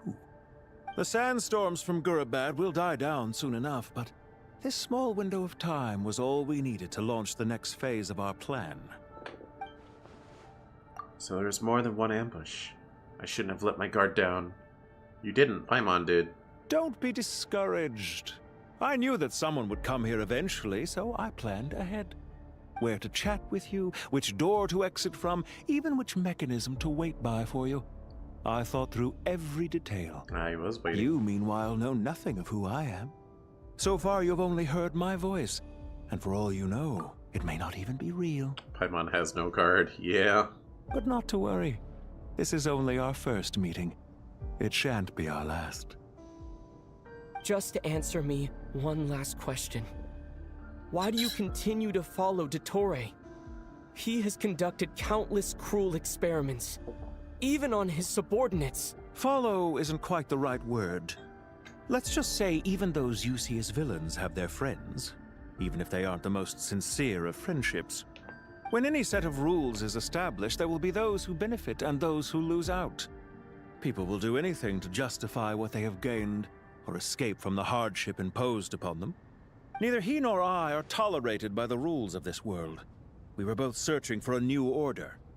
Our ideas of the final form that should take may have differed, but our journeys took a shared path. Goodbye, Traveler and Paimon. I wish you a timely escape, albeit not too soon. I will need a little more time to prepare, after all. Hey! Come back!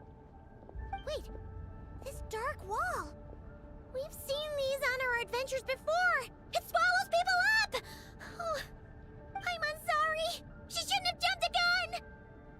I mean, I think the barrier was already there. You just ran into it. Timely, but not too timely, indeed. It's not your fault, Paimon. Let's just focus on getting out of here. Okay. He may have fooled us this time, but we'll get it back. I'm gonna attack the wall with my sword. Oh?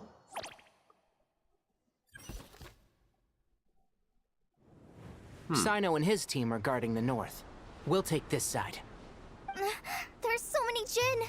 We can't let them get into Aru Village. Don't fret.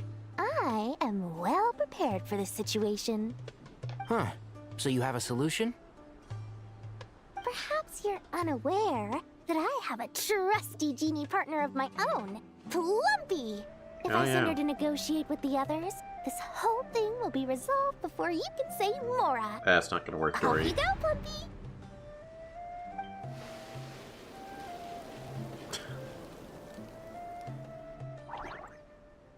Blub. Come on, what's the holdup? 5,000 Mora. Blub. 20,000 Mora. Blub.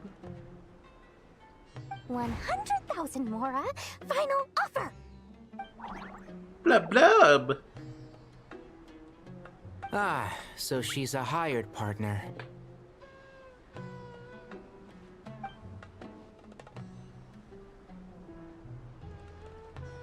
Plumpy's cute. Hired partners are reliable too.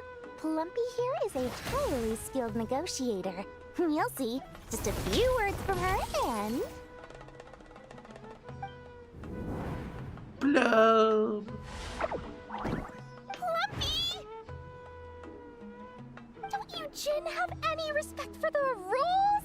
This was supposed to be a negotiation! How dare you treat my messenger like this? I'll be honest, I knew about Dory's little blob thing. I didn't know it was named Plumpy. Plumpy failed her skill check. You wanna play rough? You can play at that game!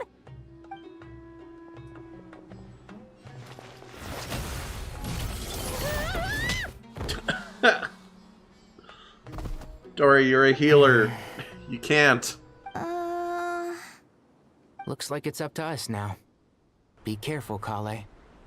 Yes, Master. No, you're both Dendro. You don't have any elemental reactions. No. What happened? How did I pass out? Never mind. Plumpy, it's time Oi. for revenge.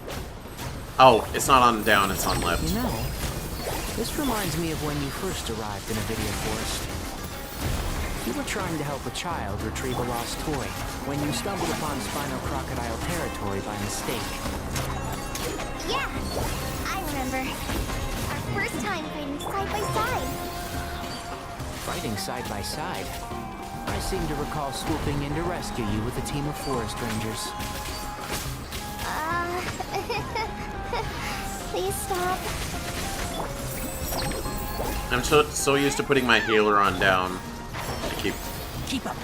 Not switching to the right party member. Just like we rehearsed. Or I'm switching to nothing, which doesn't help me. There's too many of them. So did Dory. That's crazy. She got a really high dice in her negotiations. They must have both crit failed. Sad. I can't believe I used 12 rare items in one battle. Ugh. I shudder to think how this is going to affect this month's accounts. The sight of that glaring deficit might be more than my poor heart can take. Tainari, how's the situation on your end? We're fighting. We held the line. Go though away. It was a close call. But it looks like they're preparing for another attack. Has something happened? They've breached our defenses in the south. The Jin are pouring in. We're moving the villages to the north as we speak. We're hemmed in. This is getting precarious. Our margin for error just got a lot smaller. That's why we wanted to confirm your status. We need to consider our next move carefully. Bad news! Another line of defense has been breached. Kale, go with them and assess the situation. Dory and I will hold the line here. But Master, This is not a discussion, Kale. Don't worry about us.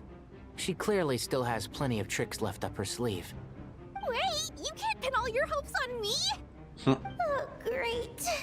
I've almost run out of the things I brought with me, and the rest is back at the caravan.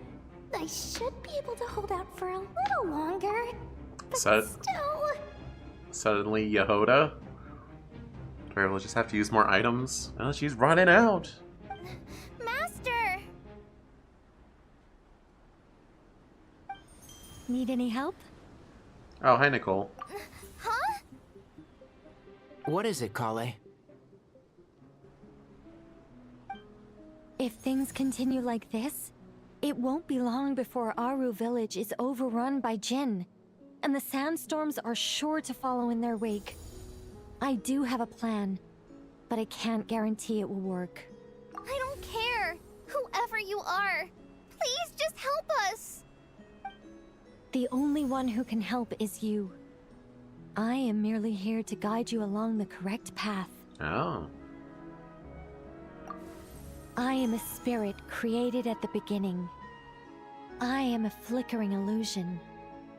I am the shimmering light that flows from the eyes of the Creator. What do you mean?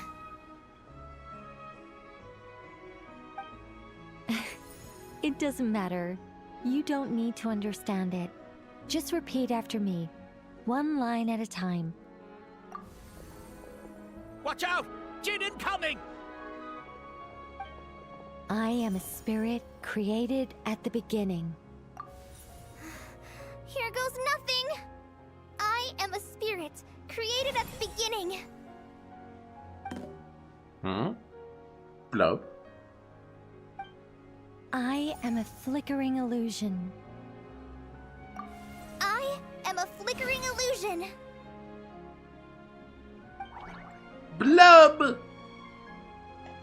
What's wrong, Plumpy? I've never seen you so agitated before. That's... But how do you... Do you know what Kale is reciting? I am the shimmering light that flows from the eyes of the Creator.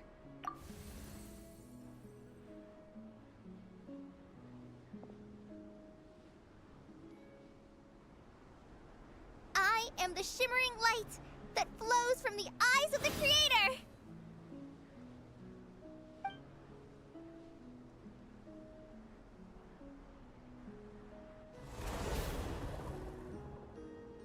Rar. It's a song composed by the goddess of flowers, but very few records of it remain, even in historical texts. All we have is a few fragments. Is Kale an avid historian? Not to my knowledge. The Jinn have actually quieted down.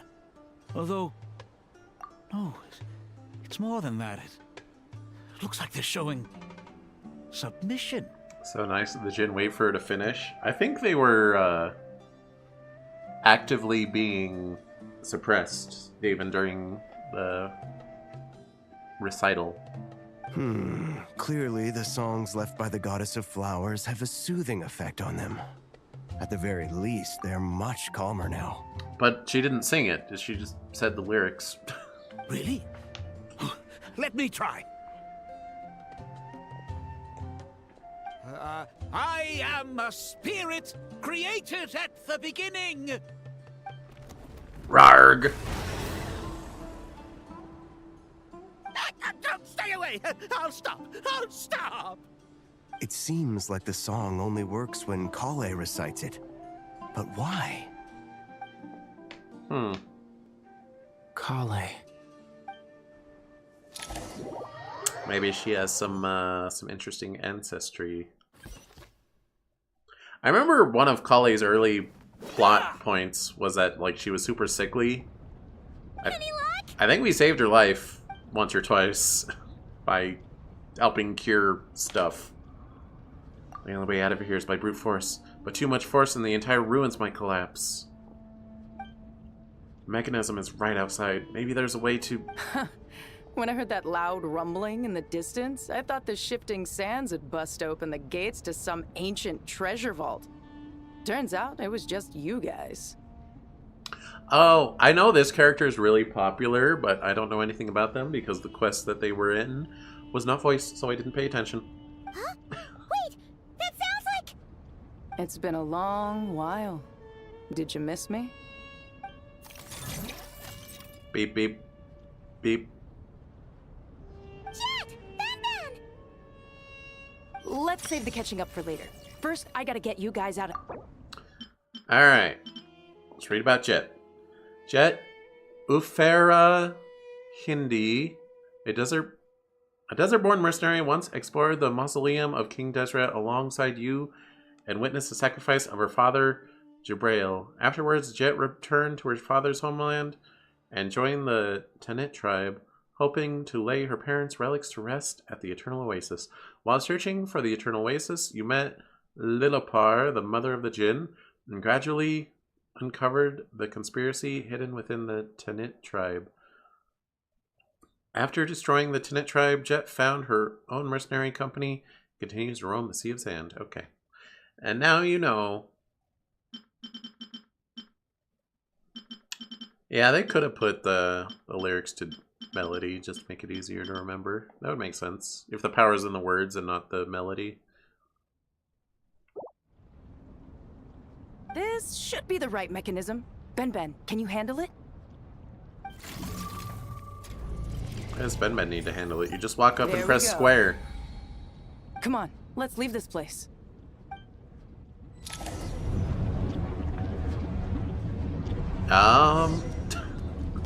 Away I go.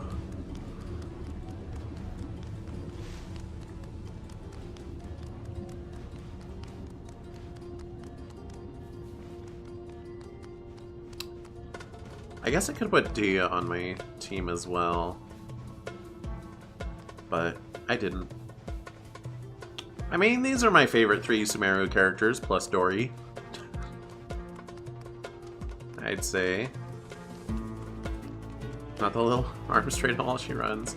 Yeah, that's just the small girl running animation. It's not unique to Nahida.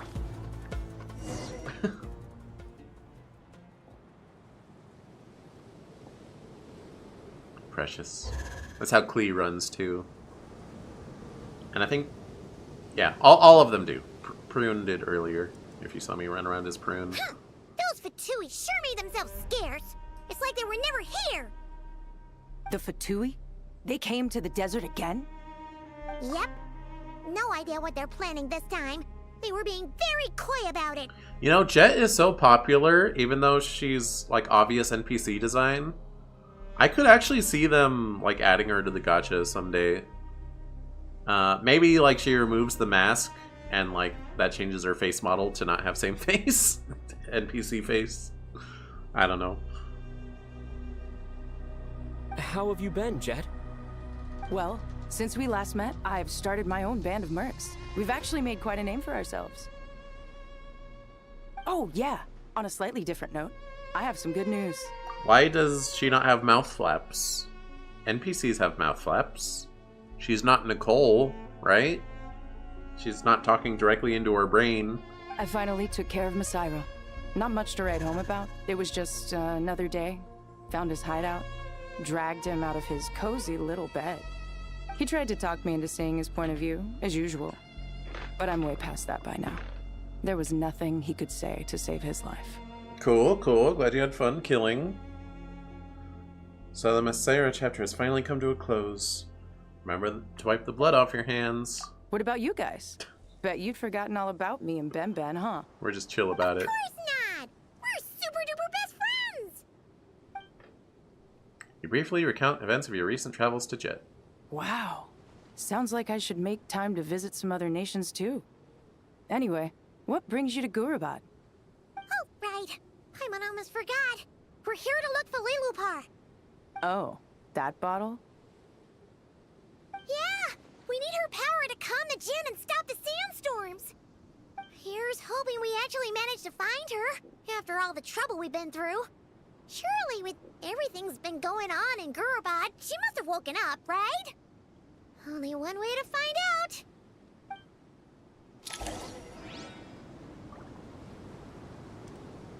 Okay.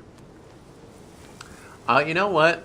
So I've been hunting for the Jack-specific Tikal figure, but it's been like months. I finally gave up. I bought one off of eBay. I'm sorry. Scalpers win. But it should be in the mail today. It should arrive today.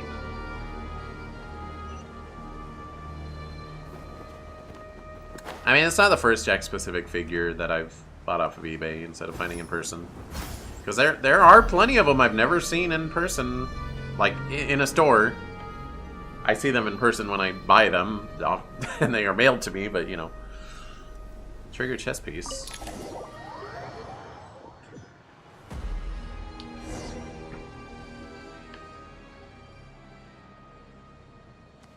You know, I've seen some fan art. Let's see. Oh. She should be around here somewhere. Aha! Found her! I'm not much of a shipper, but I think it's a really cute ship. Shadow X Tikal. I think that's adorable. Granted that Tikal's alive. I don't really know the status of Tikal in current canon. What a long dream that was. It's been a while, my master. Like, did she ascend to heaven with Chaos at the end of Sonic Adventure? Or is she just hanging out somewhere? Given her not being in anything, I would assume that she ascended, but, you know, they could just say that she's been chilling somewhere. And my strongest evidence for that is in Sonic Battle for the Game Boy Advance. Chaos randomly shows up at, like, the end. And he's barely involved in the story, and I think it's just because they wanted him to be a playable character.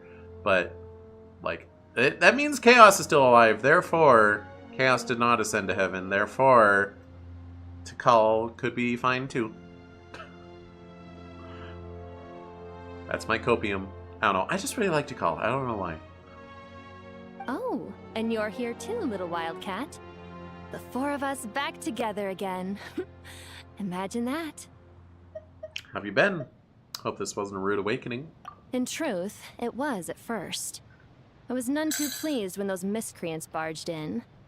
But it did give me the chance to reunite with you, dear master, so I shall overlook their folly. I'm gonna BRB.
Okay, I'm back.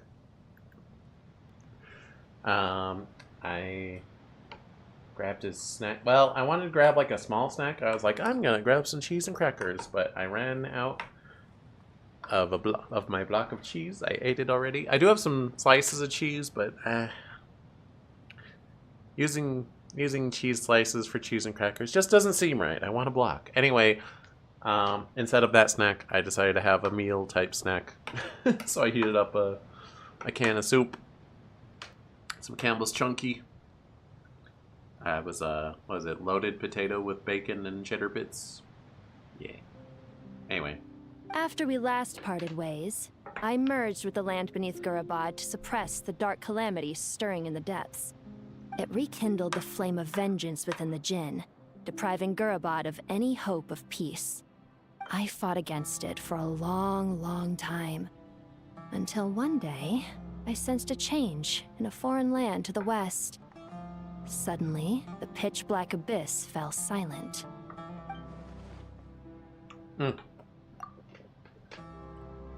I'm here and present. A foreign land to the west. Could she mean that land? Gurabad isn't far from there. Did the abyssal presence beneath this city fall silent when we defeated Gasoithoth? Yeah, whatever. Once satisfied that that dark power could no longer bewitch the Jinn, I too fell into a deep slumber, from which I have only now awoken. Why have you returned to Gurabad, my master? And why is my sand-swept homeland in disarray once more? Well, basically, Sumeru's in danger and a lot of our friends are affected. Some bad guys messed around with Irminsul and now they've released the Jinn in here.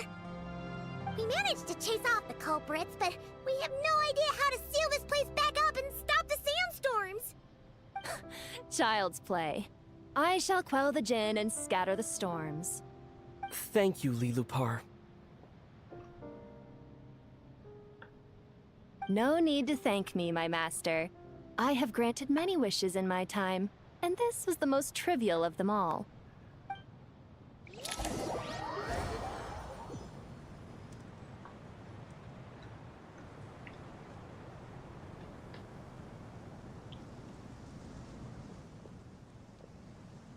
The sandstorm's gone. The sun shines bright again. I do think it's funny, on the can of soup, as part of the title, it says, like underneath, it says, with fresh and baked potatoes. What do you mean? What do you mean with fresh and baked potatoes? With fresh potatoes and baked potatoes? Like, what? Why say and baked? Like, just say made with fresh potatoes. Like, did they AI generate the title of their soup? Because like that doesn't like read, you know? It's just words together. I don't know. Anyway. When I said that we'd meet again under a lovelier sun, this was exactly how I imagined it. Yay! Although honestly, Paimon would love to hang out with you more, even if the weather sucked. That goes for me too. Maybe the baked potato parts are pre-made, so they're no longer fresh. So it's made with fresh potatoes and baked potatoes. That's weird.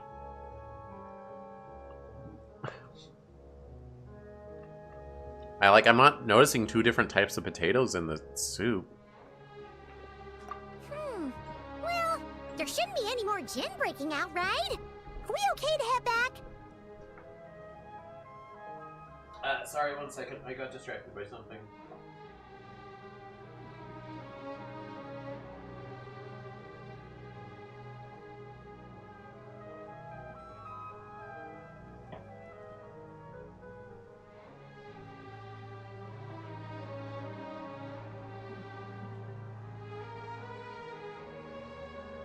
Okay.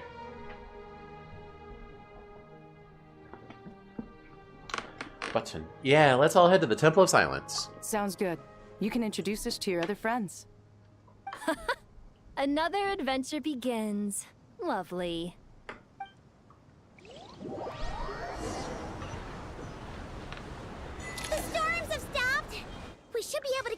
Temple of Silence without any problems now. Time to regroup. It looks like problems to me.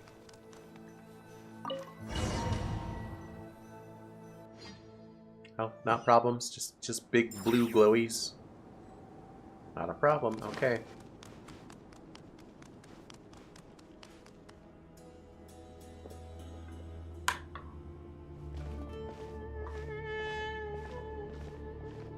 So, this is the Temple of Silence. I've heard the Nagarjanites mention it in passing, but I never imagined it would be this big. It's colossal. Chet has such a weird casual walk.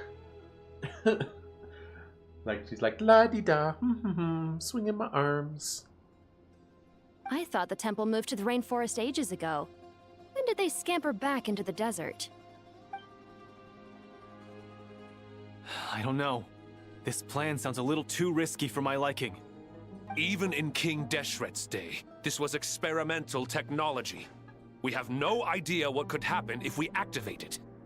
Well, unless you know of another viable alternative for the Akasha terminal, I'm afraid this is our only option. The plan is sound, and the risks are manageable. However, if we are to proceed, we must act quickly. The scale of this project is enormous. Even with Kave, Faruzan, and every other scholar of mechanics working on it full-time, the proposed modifications won't happen overnight. Faruzan mention. You're back. Everything all right? And who are they? Friends of yours? No one's saying it's a good idea, just that's the only one they have. Yeah. Things got desperate so fast.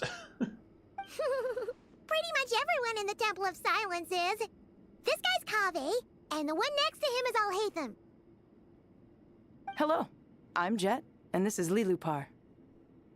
Oh, a famous name from the history books. Pleased to meet you. A friend of a friend is a friend of mine, as they say. Who's they? Huh? Do people not say that? Not in the desert. Friends you can trust, but friends of friends? Gotta keep an eye on them. Still, I do trust the Traveler's judgment. I'm sure you're good people. The sandstorms have calmed down. I take it the Gurabad problem is resolved? What did you find? You tell everyone what happened in Gurabad. And after getting all smarmy with us, he trapped us there. Luckily, Jet used the mechanism outside to free us, and then we got Lilupar to put a stop to the chaos. Wow. Thanks for being there to help them.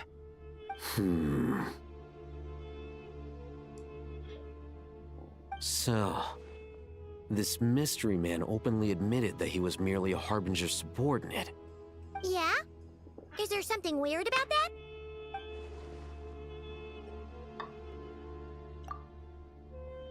Now that he mentions it, it is a little strange. I assume you aren't naive enough to expect answers from an enemy. Well deduced. Our commander, Dottore, died in Nodcry. He was clearly unwilling to answer our questions when we first met, so why would he admit to being Dottore's subordinate later? Are you wondering about his true identity? Or do you think there's a big conspiracy behind all this? It's because villains love to yap, even when they're trying their hardest not to. I wouldn't go as far as to call it a conspiracy. Just the simple fact that having someone to shift the blame on tends to prove useful, should trouble come knocking later. The most important thing for now is to solve the immediate problem. Perhaps that man knew you wouldn't have the resources to investigate his background and so didn't put much effort into disguising himself. This is all getting a little cryptic for me. I'll let you guys talk while I take a walk with Lilupar. Jet? Aren't you with the Blazing Beasts? What a coincidence. Didn't expect to run into you here. We're mercs. You can run into us anywhere. Who's this with you?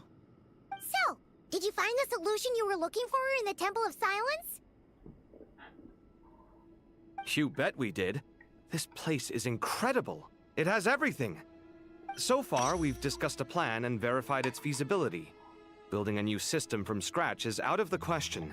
So our only option is to modify the Akasha using certain resources we hope to find in the mausoleum of King Deshret. Modify how? What resources? According to certain sources in the Temple of Silence, there is a core device in King Deshret's mausoleum known as Aru. Little is known about this device in academic circles, which suggests it was hidden quite effectively. If these sources prove correct, the energy contained within Aru may be sufficient to power our Akasha renovation plan. However, this raises difficult questions regarding technological integration. The sages are still debating it. Yeah, but I'm sure they'll reach a compromise once they've argued it out. The people of the rainforest are always cautious when it comes to desert technology. But times of crisis like this leave us with little choice. I'll be so honest, I have absolutely no idea what Sethos' lore is, who he is, why he's relevant, what part of the map he lives in. He's just there to me. Wait, Paimon has a question. Is this the same Aru we've heard of before? It's sealed off, right? Some sort of prison where the Goat King, Ibis King, and Crocodile King are locked up. Well remembered. Yes, that's exactly right. According to our records, Aru was the most brilliant creation King Deshret ever conceived of. Built by divine and mortal artisans working together. It was a miraculous accomplishment, and it lies hidden deep within the king's mausoleum to this day. That being said, what Aru actually does and why it was built, those are deep secrets we are not privy to. Until recently, I wouldn't have been optimistic that the place even exists. The only reason I'm inclined to believe it now is because we heard it from the Ibis King Thoth himself at his temple. The tale of how the 3 retainers of Al-Akhmar were imprisoned in Aru. Paimon totally gets that. When Paimon first heard about it, she thought it sounded pretty unbelievable too. Do you guys still remember that? The Ibis King told us they were trapped in Aru and that they had to answer 3 questions to get out. I think I remember. What causes our rise and fall? What obliterates love and hate? And what determines truth and falsehood? Those were the 3 questions, right? Yeah. If only Nefer were here. She's dealt with the Ibis King before, so she might know more. Oh, Nefer is a friend we met in Notcry. Notcry? Funny. She showed up here earlier. Huh? Yeah. Had another lady with her too. Both said they knew you. They contacted the sages, claiming they might be able to offer some assistance. Really? They came here to help out?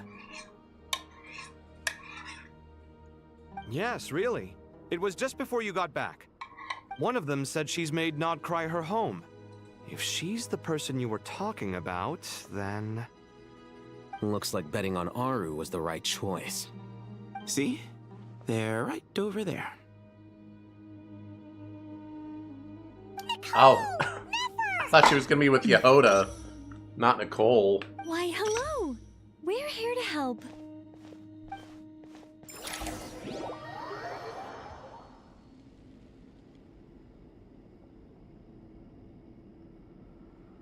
It's a good thing we left early. We almost got locked out. Locked out? What do you mean? Oh, you haven't heard? An invisible barrier has appeared around Sumeru's borders, cutting off all travel in and out. Oh? No one can leave and no one can enter. Sumeru has become a lonely island. Are the Fatui behind this too? Actually, no. This has nothing to do with them. I suspect it's a defense mechanism within Irminsul itself. Irminsul is the source of Tevat's ley lines, after all, and Sumeru is the nation closest to it. I imagine this function was put in place to seal the entire region off in the event of serious damage, preventing the disaster from spreading to the rest of Tevat.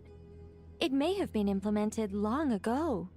But doesn't that mean that the people here won't be able to escape to other nations if the anomaly keeps spreading?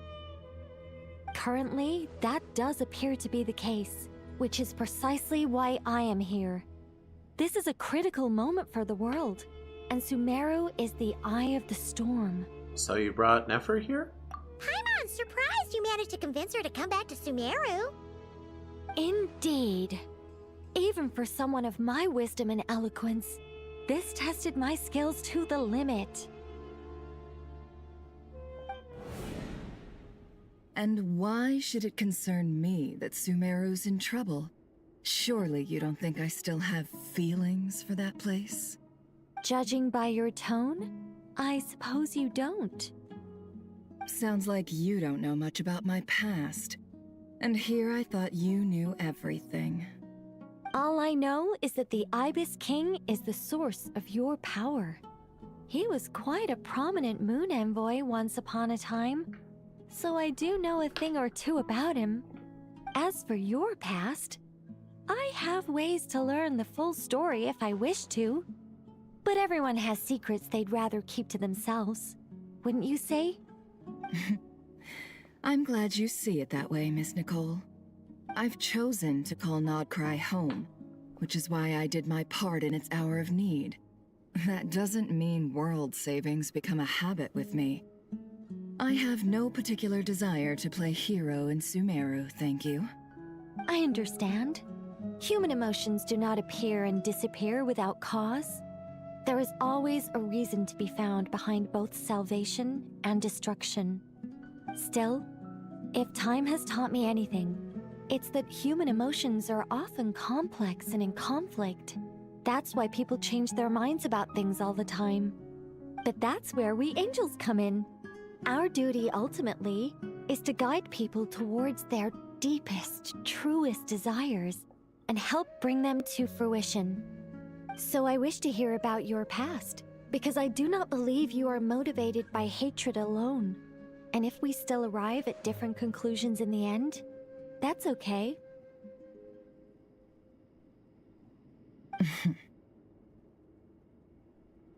I refuse. Wait, what?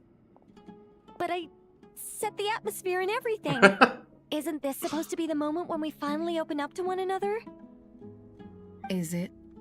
Maybe I'm not so good at reading the atmosphere. You're right, Nicole. There's more to me than just hatred.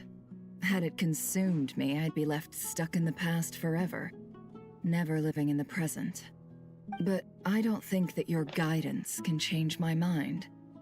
The all-consuming sands, the bloodshed, both deserved and undeserved.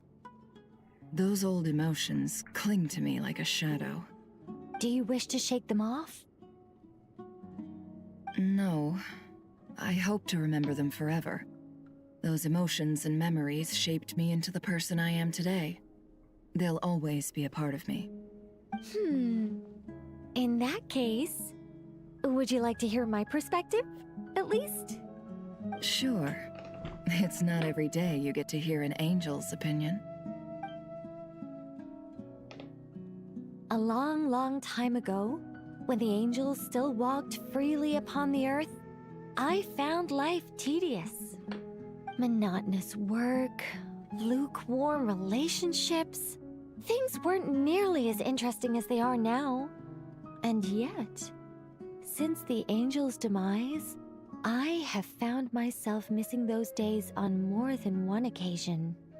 Human emotions are often attached to a person, a place, or an object. When those things are gone, the memories quickly fade, and the emotions slip away along with them. If Sumeru were destroyed, both rainforest and desert would be no more.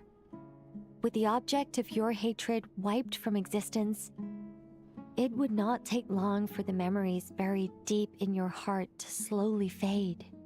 Both love and hate are intense emotions, but they are nothing compared to the void left behind when they disappear. Most sophisticated, Miss Nicole. But anyone focused on the future could only ever applaud the destruction of the things they hate. Still, I'm a special case. Someone once told me that human memory is more selective than a Mora-hungry merchant choosing between customers. We all need a reality check once in a while, so we don't forget the truth. As much as I dislike Sumeru, this is no way for it to perish. All right, you win. I'll help you out a little, but I won't work for free. How much will you need?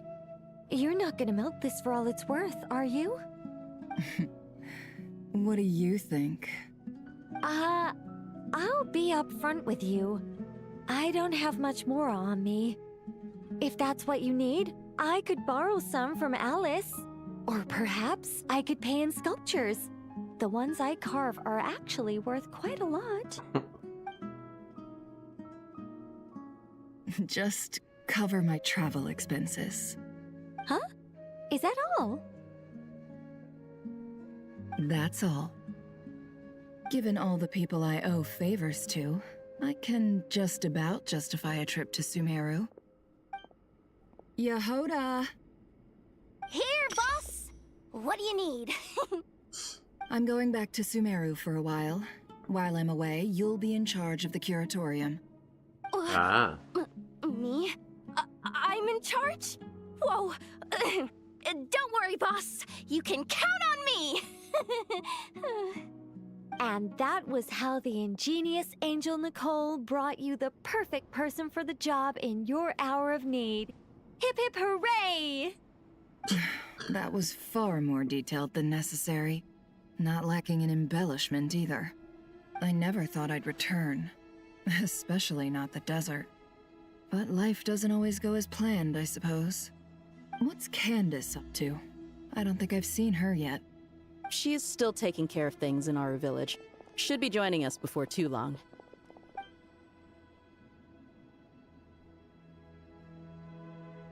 Oh, and sorry. Hope we're not interrupting anything.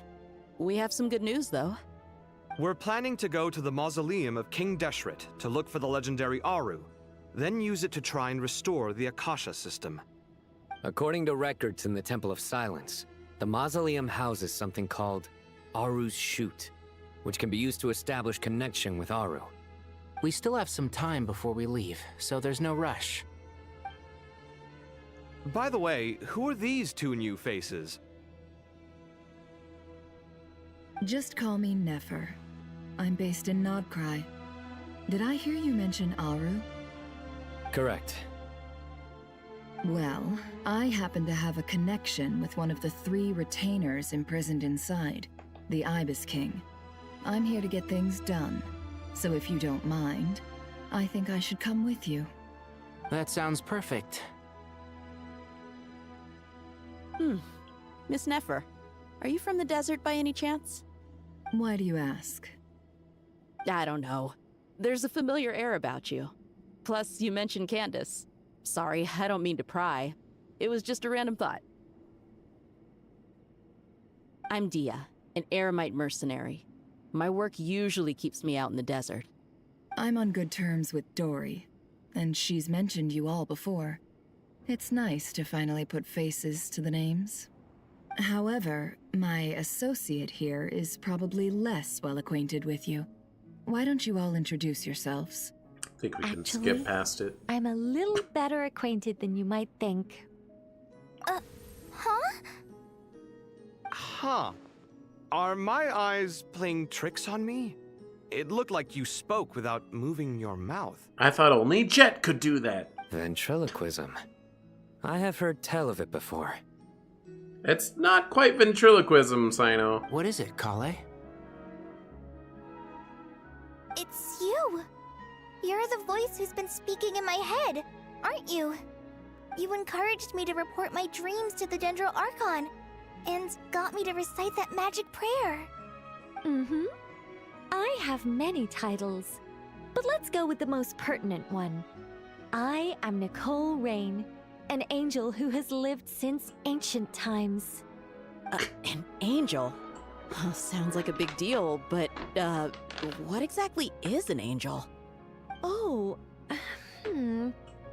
Well, we're a rather long-living race of beings. Not gods, technically, but we can still tell you a lot of stories from ancient history. Yep, and she's also an amazing sculptor. You could say she's a real creative type. Well, ma'am, if both the Traveler and Paimon give you rave reviews, you must be pretty impressive. Oh, please don't call me ma'am. I find it so awkward when people get too formal with me. Just relax and be yourselves. No need to be nervous. Miss Nicole, if it's okay, could I ask you a few questions? Yes, you may. I can see your heart is filled with confusion, and you are desperate for answers. I also know which questions you want to ask me. Why did you dream of Sumeru City in disarray? Why did those verses soothe the djinn only when recited by you? I can guide you to the truth, but it involves a personal secret of yours. I'd prefer to speak with you alone, if possible. Well, if you're just speaking into her mind, can't you just do that? Wherever? Or do you have to speak into everyone's minds? Ask about Colet's secret. Tell me, tell me, tell me.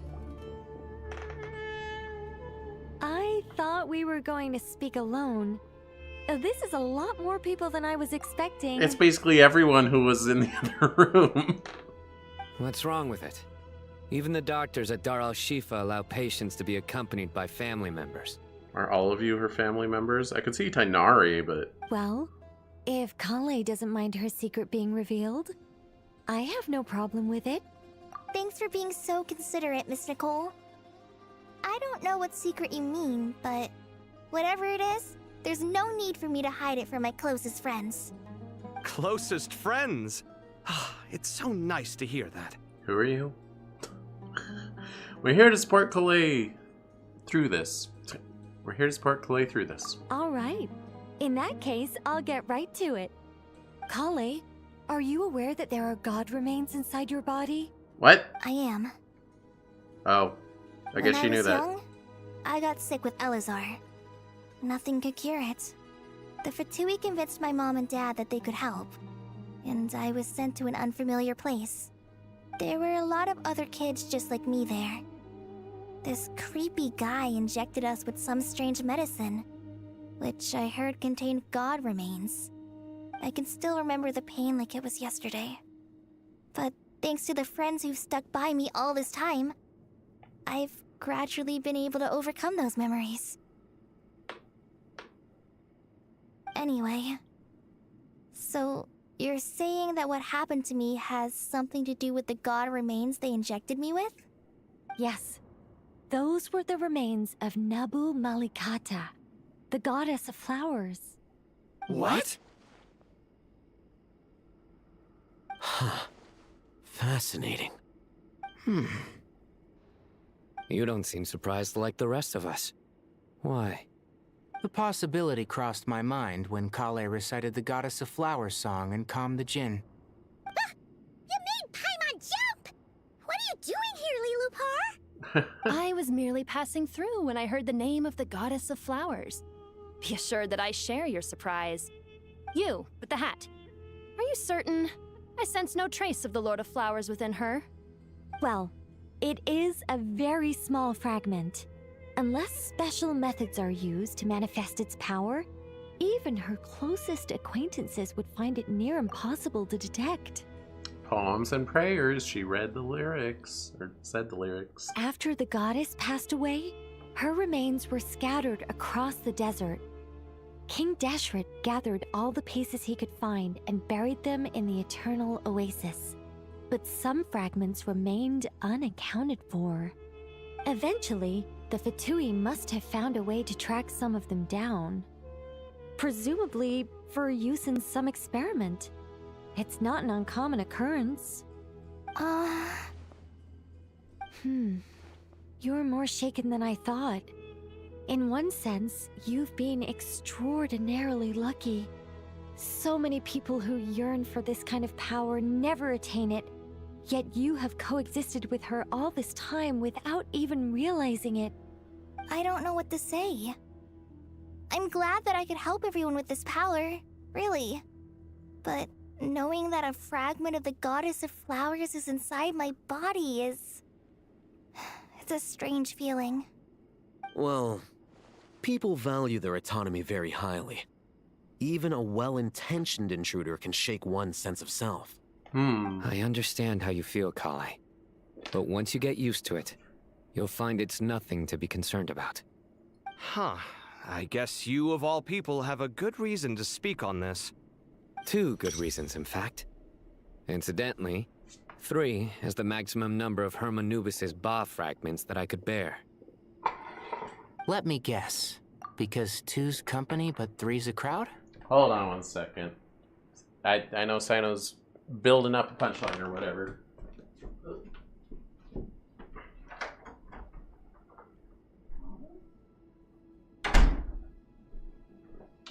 My email says my package was delivered, but it's not outside my door. I'm gonna go check my mail.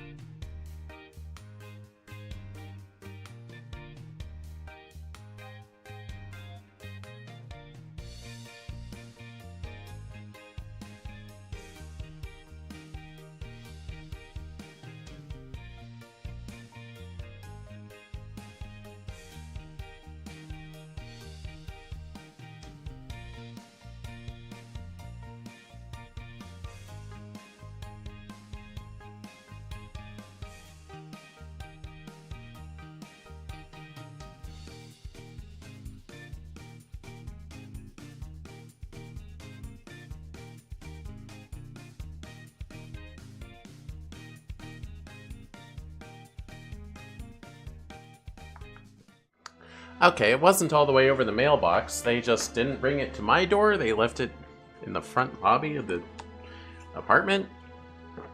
Usually they only do that if a package is heavy. This is definitely not a heavy package. And there is another person's mail up there too. Yay. Yay to call. Alright, I'm gonna mute my mic while I open her, but I'll just let them talk. Thanks for helping to explain the joke, Tainari. Not my intention. Goddess preserve me. I should take my leave. This boy in his wolf's head hat speaks much too differently from the Hermanubis I remember.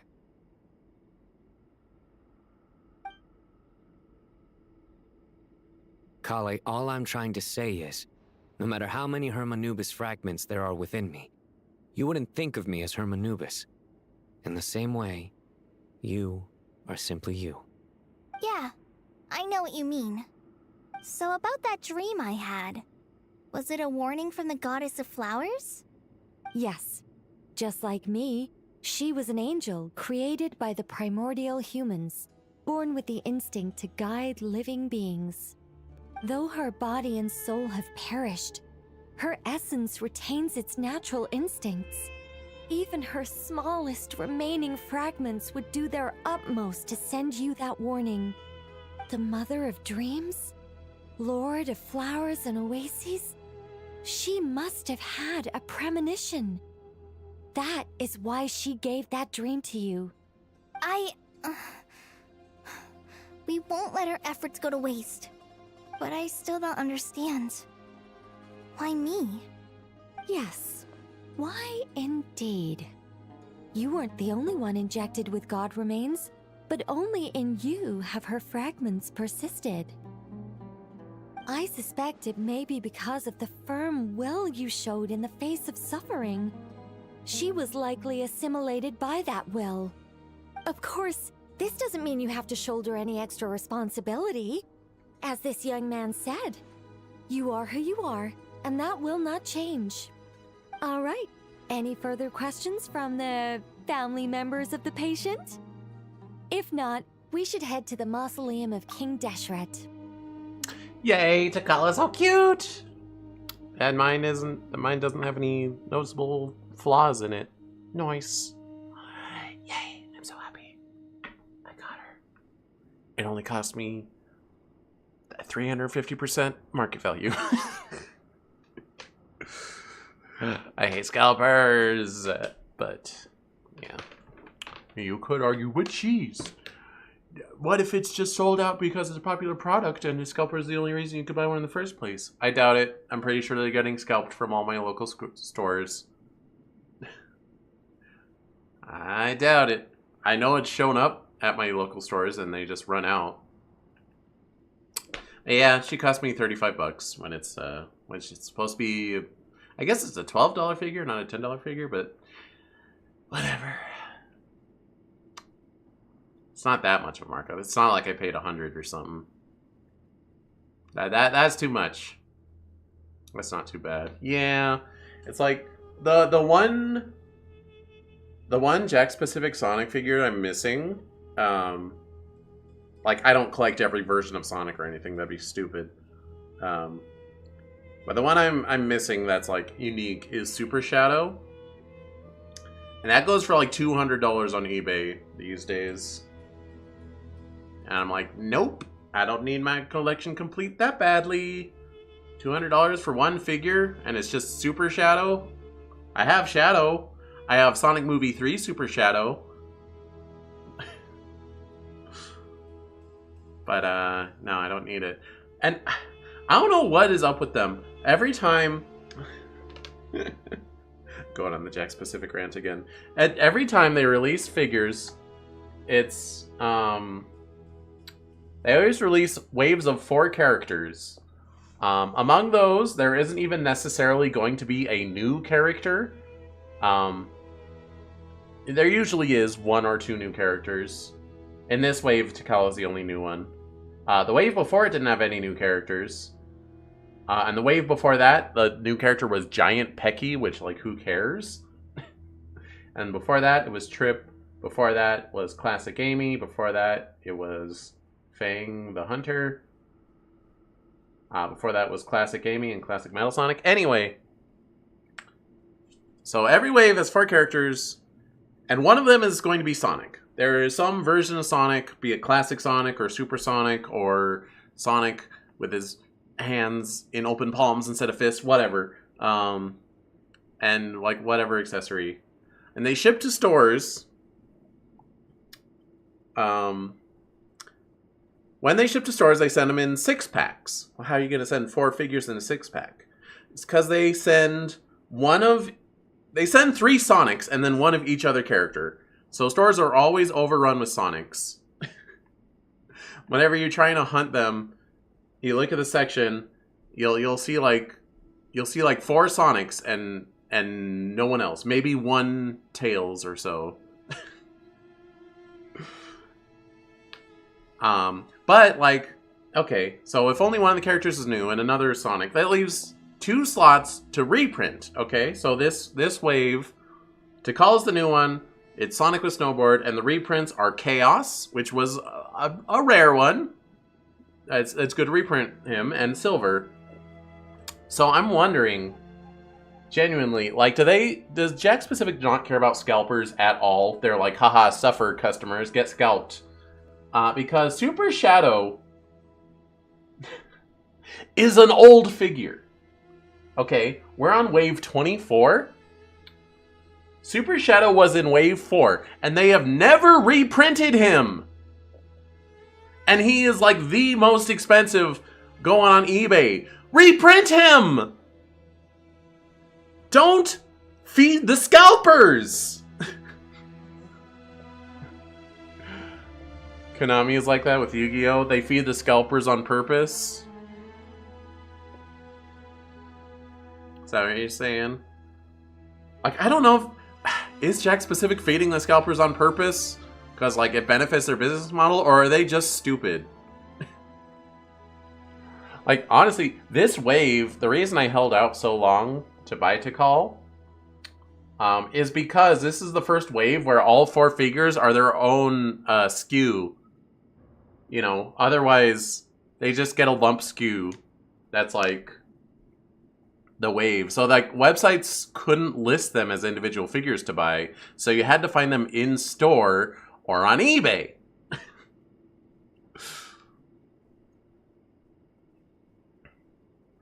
Similar cars that cost hundreds because there's such a limited number. The cars are so good.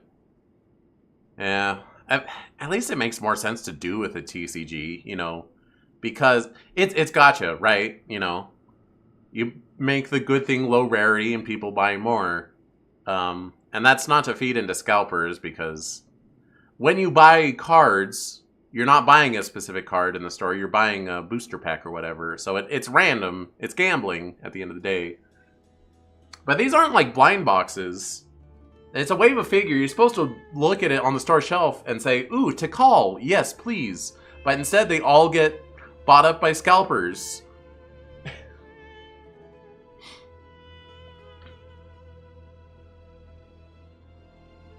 Hell, I even had the people at my local GameStop looking out for me, and they're like, oh yeah, we'll watch for Tikal. We'll tell you when she gets in. And when they finally like got the wave of figures, they got Silver, they got Chaos, they got Sonic. They didn't get any Tikal. So it's like the scalpers bought up the whole company's Tikal inventory. They shipped to the scalpers before they even got shipped to stores.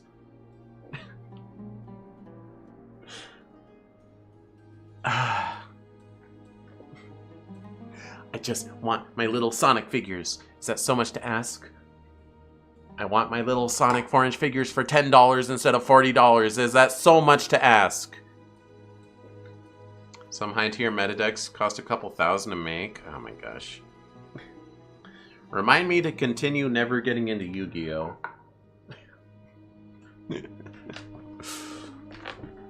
That sucks. I mean, Pokemon TCG has its own stupid garbage going on. But that's due to the PSA scam. It's a scam. Don't go get your card graded. Don't buy graded cards. It's a scam. It's all to inflate the value. And the people benefiting from it are not going to be you. Just don't pick Pokemon or Magic. They're even worse.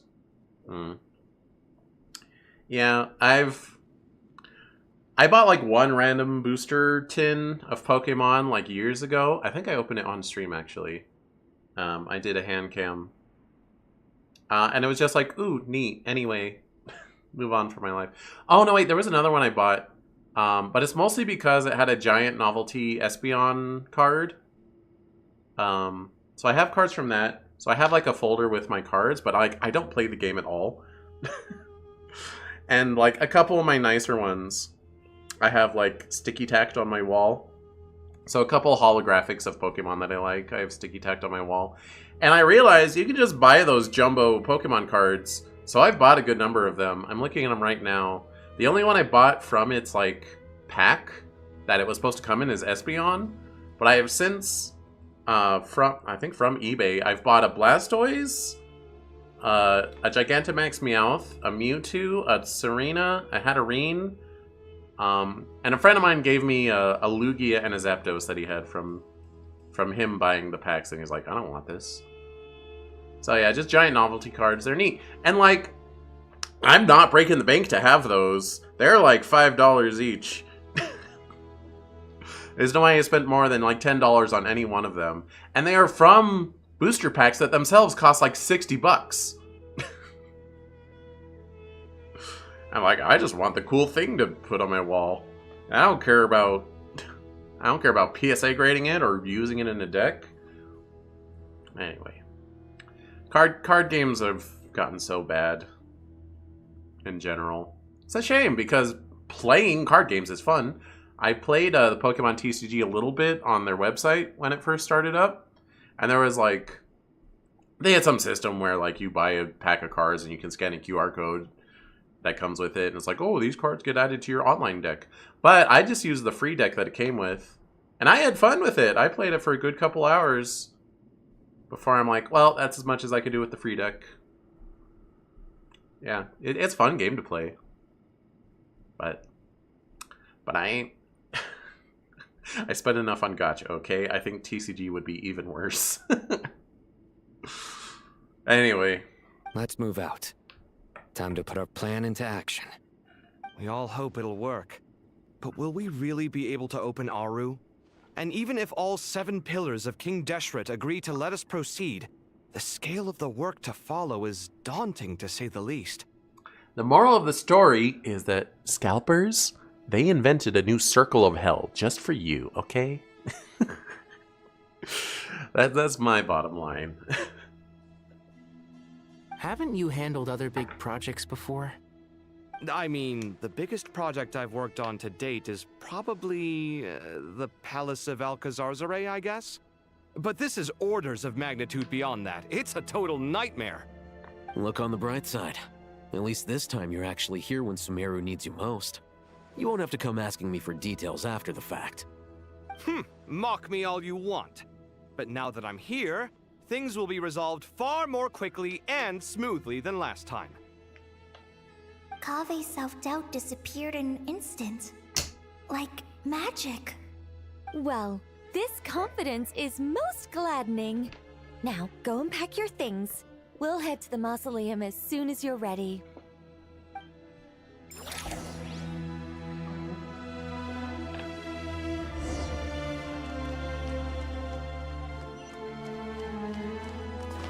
Ba-da-da. What are we doing? I lost track of the story.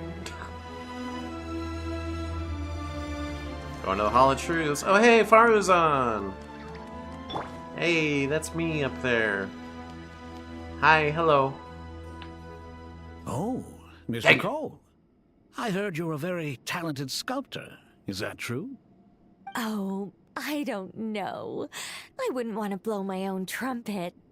Honestly, even though Kasharawar is best known for its focus on mechanics, plenty of Kasharawar scholars are quite serious about sculpting as a hobby. So if they rate your work, that's enough for us. We just have to take a look. Who's we? Myself and a few other scholars. Kashif, Daneshvar, come take a look. You know, they've made a lot of cool Jack-specific figures, Sonic. Yeah, I'm still on that in my brain. I'm surprised they haven't done Sage yet. Sonic Frontiers came out like 2-3 years ago, and they've not made a Sage figure? I mean, did Sonic Superstars come out before or after Frontiers?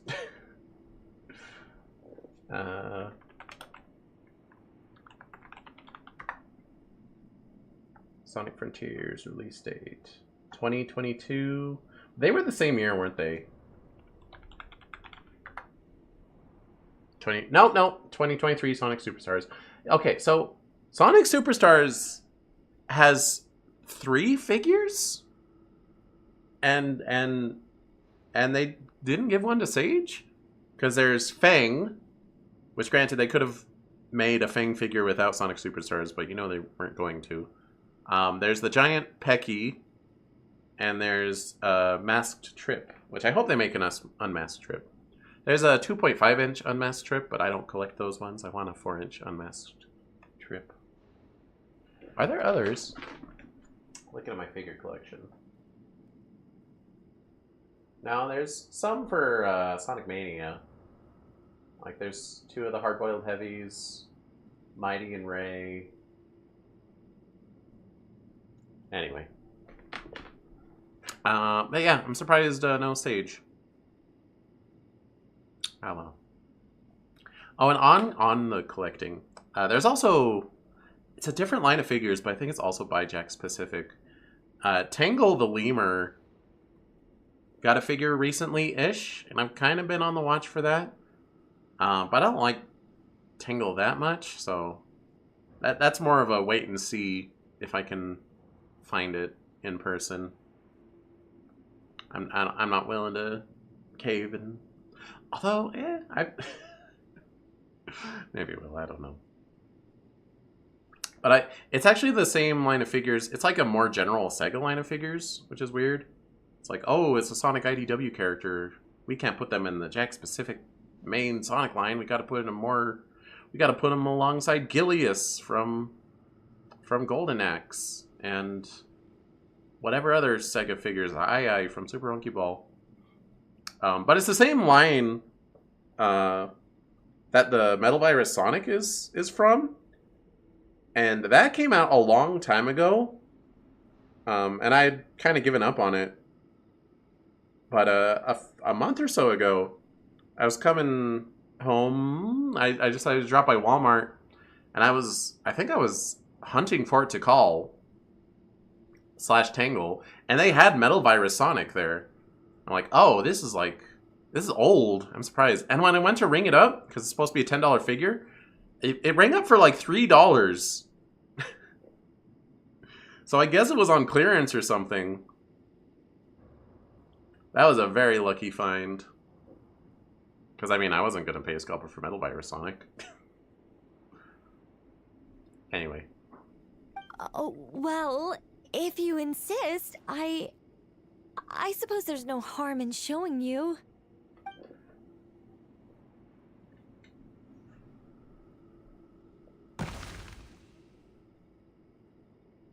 Whoa.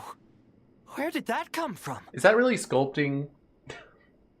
That's just spawning, Nicole. I think you're cheating. Did I? Yeah, I have a document where I list characters that I'm like, they should make a figure of them. Have they? Oh, yeah. I can take Tikal off the list. I'm just thinking of characters that I'm like, I'm surprised they haven't made figures of. So, Gamma. That would be cool. Wave and Storm. Jet came out a while ago. Sage and I guess Savok. Yeah, I'm surprised they haven't made figures of any of the Deadly Six. I don't really want them to, but I'm surprised they haven't.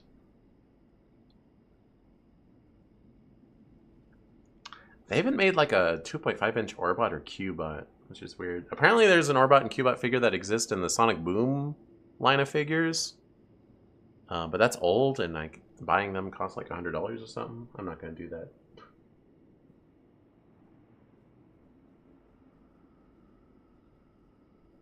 Sorry, I turned on my Sonic brain. I'll turn it off. Look at the level of detail. It's so lifelike. The squirrel descends from the heavens like a champion, and the earth trembles beneath its feet. What do you think? Striking, isn't it? Kaveh? Kaveh, come here for a sec. Oh, and Madame Farazan, didn't you used to study in our darshan? Come take a look. All right, but hang on a moment. I have to finish reviewing this proposal first. You called? What is it, youngster? This squirrel statue. Isn't it cute?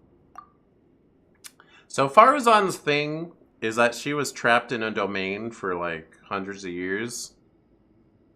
So, but her body didn't age while she was in there. So she's always calling people youngsters and stuff. Oh, a squirrel. I wouldn't say cute per se.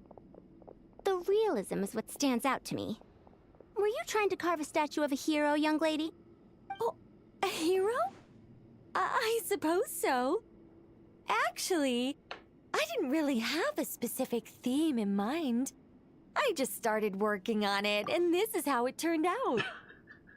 Also, Farazan, I know you're old, but I don't think you can call Nicole a young lady. She's about as old as the universe you live in. I see. Well, do you tend to read novels about heroes in your spare time? As a matter of fact, I do quite enjoy those. Everyone loves a good tale of daring do, right? Yeah, that's why they call her Madame Farazan. Then perhaps the statue represents the heroic Because she tale you makes long to them. see deep down inside. Also on the subject of heroism, I feel that if the subject posed with a finger raised towards the heavens, it would lend a greater gravitas to the overall image. I'm sure some would call it cliché or old-fashioned, but not me. I think it would be a perfect fit. It has a certain classical beauty about it. Kaveh! Sorry, Madame Faruzan, I'm a little busy right now. Don't wait up for me. What a pity. That young man has excellent aesthetic tastes. I was hoping to ask him for his opinion. What a genius idea! Why didn't I think of that? Classical beauty is a great direction to explore. That's it. Once I get back, I'm going to sculpt a heroic squirrel pointing its finger towards the sky. Precisely. A declaration of victory. You understand my vision. Then place the two statues face to face. Yes! That's exactly what I was thinking. It'll be a masterpiece. Miss... I'm sorry. I didn't catch your name. You love how Nicole's just meeting almost everyone in the game. At least everyone in Sumeru. Yeah, it is nice. Just call me Nicole. Madam Faruzan? Was it? What? Oh, no. That wouldn't be right. Why ever not? Madam is a state of mind cultivated from within. Anyone may call me Madam if they so desire. My dear Miss Nicole, once we make it through these trying times, should we have the pleasure of meeting again, I shall look forward to seeing your new work. Oh, is it a translation thing? Like, she makes everyone call her Sama? But, like, Nicole definitely outranks Faruzan in every conceivable way. In this day of age, it's rare to find people with an appreciation for classical aesthetics. Meeting you was truly a pleasant surprise. Honestly, I feel the same way. It's been a long time since I met anyone interested in this style of statue. Clearly, they don't call you Madam for nothing. Also, I have to say, you're a very good judge of character. Because when I think about it, I really am someone who likes stories about heroes. That must be why I've quietly kept watch over generation after generation of them. Wait, because Genshin's not a Japanese game, it's a Chinese game. Do they have honorifics in Chinese? I'm gonna ask Cheese-It. I could Google it, but I won't. Do they have honorifics in Chinese? They are cute. Yes, Chinese honorifics like Shensheng for Mr., Nushi for Miss, and Lao for Elder are used to show respect. They play a crucial role in addressing others politely based on age, gender, and social status. China emoji, top hat emoji. Do they work the same as in Japanese?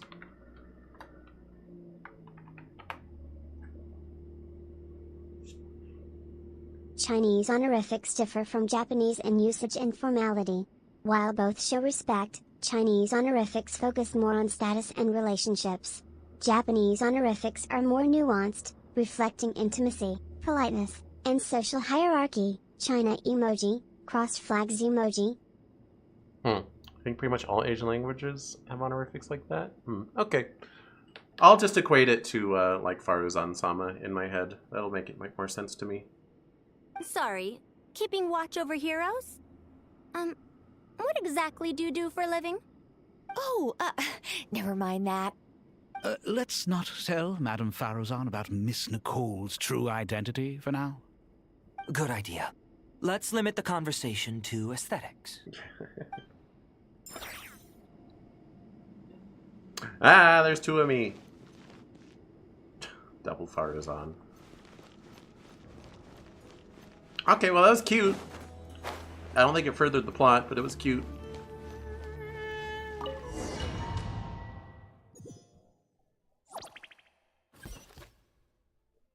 Oh, the whole gang's going. I hope everyone's ready. We'll be arriving at our destination very shortly. What if I'm not ready?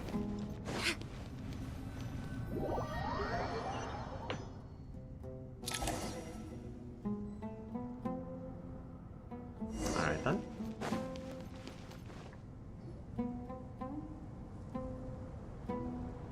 Why, we've not seen so many visitors ever, really.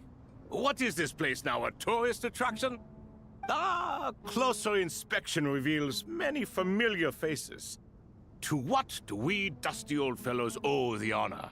Surely you're not just here to chat. I feel like there should be some reverb or something on this voice. You surmised correctly. We are here to carry out a rather enormous project. Oh, enormous, you say? How large, then? Larger than the gaping void in our lives? Why, you've even put a smile on Goatee and Crocco's faces. All this activity is making for quite a special day.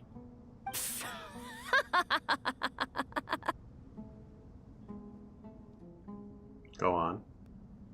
Go on. I know that laugh. Lilipar? What on earth are you doing here? Oh, this is hilarious. Turns out good things really do come to those who wait. As long as you stay alive long enough. When did you three get locked up in here? And still you act all high and mighty, putting on a show for the younglings. Truly hysterical. Why, you... Yes, I know. No need to shout. You're right, Lilipar. Goatee, Crocco, and I all have the same problem. But didn't King Deshret seal you away? How did you break free, and how did you get in here? Who knows? Perhaps you can ask my master one day, should you ever get the chance. Behold, the executioners of old. Some have turned into fragments residing in human bodies, and others are imprisoned eternally, leaving not a single shard behind. It's almost tragic, watching lowly prisoners like you act all self-important. Curiosity gnaws at you, doesn't it? Your interest in the outside world threatens to burst you at the seams. I'm starting to take a liking to this magic bottle lady. Time is of the essence. Let's get down to business. We come to you, O three ancient lords, to request your assistance on behalf of the Academia. If we can help you regain your freedom, then please consider lending us your aid. As for precisely what we need your help with, it's a long story. So, to demonstrate our sincerity, we are prepared to first resolve the problems that plague the three of you. All right, stop arguing, Crocco. And Goatee, don't you start. What's the harm in letting her speak? It's not worth getting so angry about. Forget about her. The three questions are the crucial thing here. But do you really have a way to answer them? You once answered the final question, Nefer, but the seal did not open. Unless, with the passage of time, you have found a new answer? You could say so. When you first asked me what determines truth and falsehood, my answer was a liar's soul. Liars are the best at seeing through the falsehoods of the world. But if you want them to tell you the truth, you have to reach their soul. I think that makes sense. I found it quite compelling myself, and I told Nefer so. Unfortunately, it brought us no closer to liberation. Well, that's simply because it was my answer, not the one King Deshret was looking for. Can you guess which answer Al-Ahmar wanted then? Time.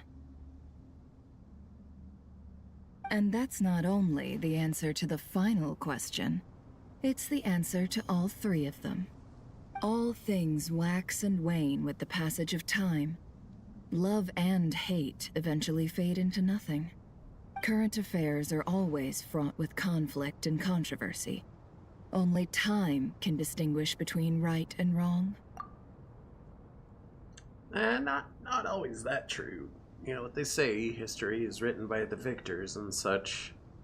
You once described King Deshret as a proud man.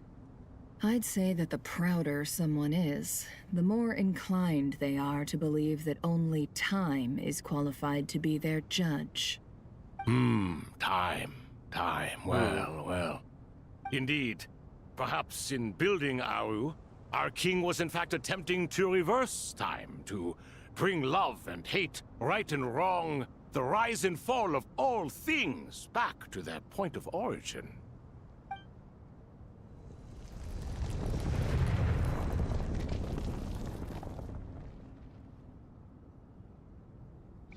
It's such a simpler answer compared to a liar's soul.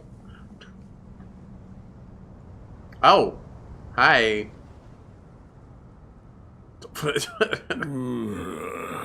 Okay. This is the most eventful day I have experienced in a long time. You have my sincere gratitude. I wasn't expecting the JoJo furries.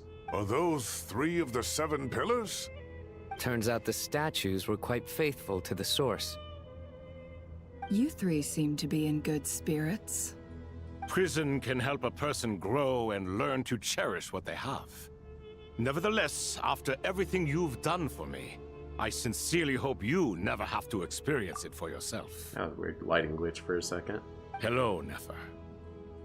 It's good to see you, Thoth the Ibis King. Nice. Definitely puts my mind at ease, seeing you 2 getting along so well. Should we maybe introduce ourselves, or... Sure. I'm Sethos, the current leader of the Temple of Silence. This is General Mahamatra Sino, and this is the former Spantamot sage, Cyrus. But I'm guessing none of that means a whole lot to you. Everything is equally new to us, in truth. We've been gone from this mortal world for longer than you can imagine. Let's hold off on the introductions for now. We can always ask Nefer about you later. It'll give me something to talk about with my chosen disciple. You're like a helpless parent. Gods and people of yore are not necessarily welcome in today's world. Self-awareness is one of my finest qualities. I thought I ought to share its fruits with you 2. Is that so? Well, I think we'll take it in stride, just as we did with the 3 questions. Let's not forget, it was my persistence that won you both your freedom. Fair point. I have to applaud your persistence. And I must praise you for your wisdom. Now, state your wishes, young ones. I'm sorry? Why, your tremendous accomplishments deserve a reward, do they not? You must let us do something for you in return. General Mahamatra, what do you think? I won't beat around the bush. Sumeru is facing a crisis the likes of which have never been seen before. And we need your help. Every calamity throughout the ages has been connected to us in one way or another, whether we were its cause or consequence. Whatever is wrong with Irminsul, it severely affected the Dendro Archon. She fell into a coma, and is currently receiving treatment from the Dendro Dragon. The Dendro Dragon? I'm sorry, the Dendro Dragon is helping to heal the Dendro Archon? I know, it's crazy. Not a pep, surely. Not vicious, cruel a pep who possesses no virtues aside from her basic instincts. Ah, good heavens. Oh, I shudder to think what could have caused Lesser Lord Kusanali to suffer such a plight. Still, why would the Dendro Dragon lend you her aid? She has always held nothing but contempt for the Archons. I suppose she and Kusanali must have some history. You can help us make history too. A smooth talker. Well said, lad. Currently, no one can connect to Irminsul.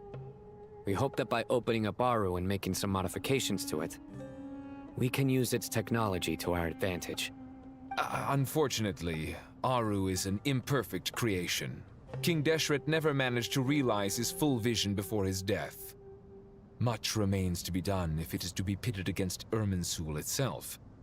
Besides, I hear your reasons, but to give Aru up over such would be... The archaeological records clearly indicate that although Aru's construction took a long time, it was not beyond human means to achieve. Modern technology should solve the efficiency issues. We have no choice but to go all in on this. This is by no means a threat. But the only reason we helped you escape from Aru was to gain the necessary leverage to negotiate with you. You asked us to state our wishes, and we have. Each one of us here needs your help, as do all the thousands of people living in Sumeru. They need you, and they need Aru. What do we think, my fellow old fogies? Shall we lend our support or not? Since you ask so nicely, naturally. Naturally what? Are you for or against? That means for. I simply mean we shall do what comes naturally. You claim that you wish to open Aru. Know you then that the golden slumber created by King Deshret is preserved within? We do. We understand the risks involved. In all likelihood, the mortal world will never again be able to replicate King Deshret's work. Never will there be another chance to come so close to creating a utopia. Knowing this, are you sure of your decision? We are sure. Before people can dream, they must first live. If your minds are made up, very well. We shall summon our erstwhile colleagues to discuss this further. Saint Shezepank, Saint Bennu. Once you surrendered to silence and were buried with King Deshret. But now, we invoke the right to awaken you with our voices.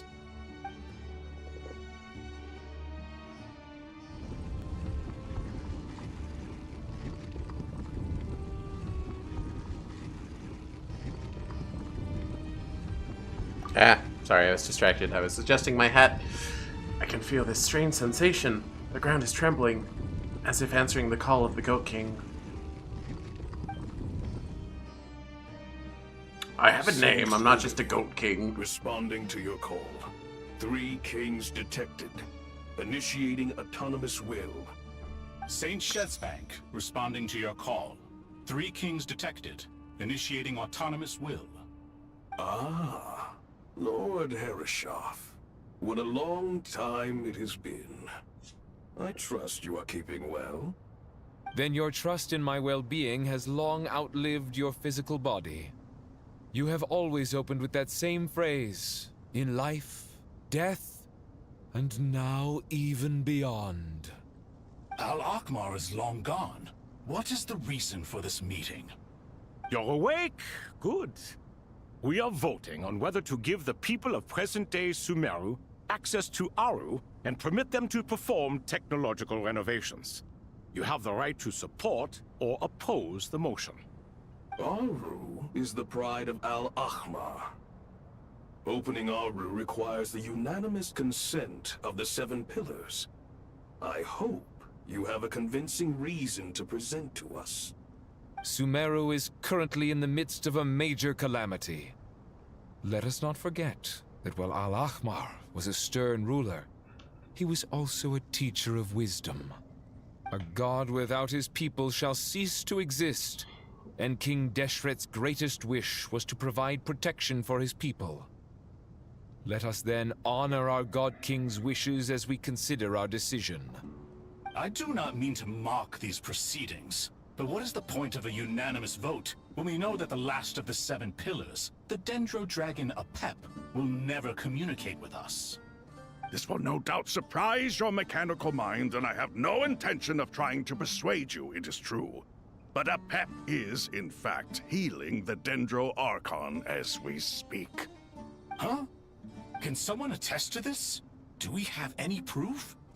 I ask the 3 kings. Can any of you vouch for the truth of this claim? Naturally, the Ibis King, Thoth. What?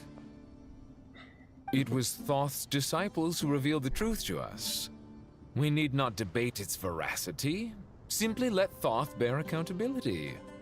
That way the rest of us may have a clear conscience. Herreshoff, you diabolical fiend. I awakened our former colleagues for you, supported your opinion, and backed your decision. What sort of fiend would do that? I miss the days when Hermanubis was still around. At times like this, he would offer to take accountability. What are you trying to say? Is my word worth less to you than Hermanubis's? Hypocrite though you are, Lord Thoth, you are humorous in equal measure. How could we bear not to associate with a character such as you? I, Saint Shezepank, approve the Goat King's proposal.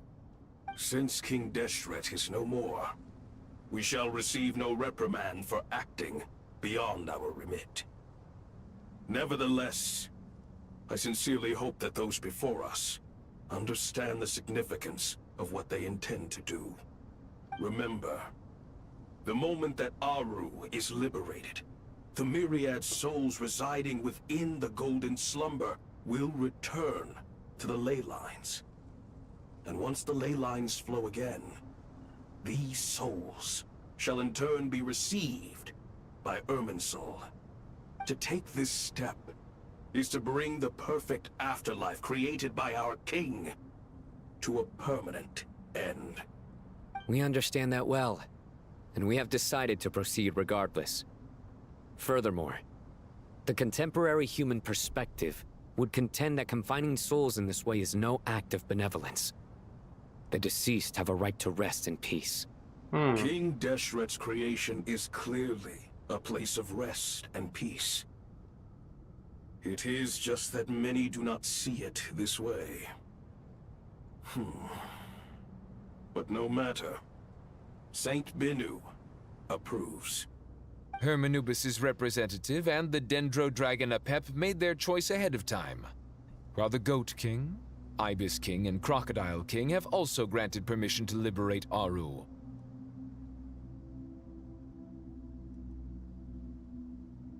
Okay, go on. By the grace of His Majesty, guided by his wisdom and will, let the gates of Aru be reopened.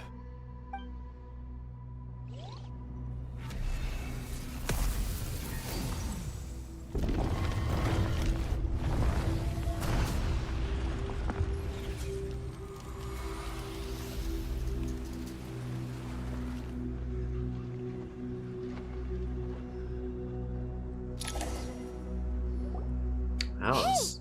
Hey, look at that! They just start walking out right away. This? Are we under attack? No. Wait, it's... These look like souls. Silhouettes approach us from within the light, that pass through our bodies like the wind through a veil. Here you are. Through the sands of time. I see you. Father. Father, is it really you? It's Jet's father, Jibril! That's right! He entered the Golden Slumber, didn't he? I smell blood and sand on you. You've grown. Strong as a wild beast, and without shedding a tear. You have to leave, don't you? Please, Hey! just answer me this. What should I do for you? Hold on, that was a special beast! We hit 1,111 beasts! Woo! Da-da-da-da! I don't have any celebratory music.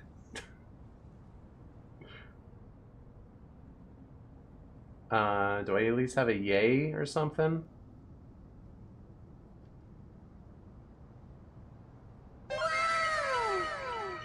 That's good enough. This meeting is a blessing from the gods. My soul, once imprisoned along with that of Samael, is finally free. I am truly grateful for the chance to see you again. That the dead should meet the living is itself a miracle.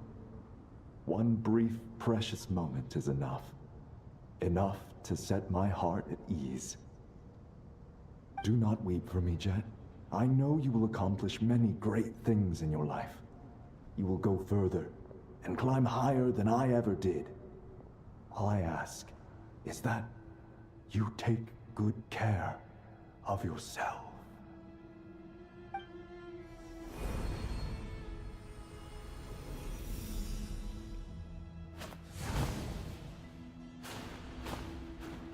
Father! Father! Father. Hey, Jet.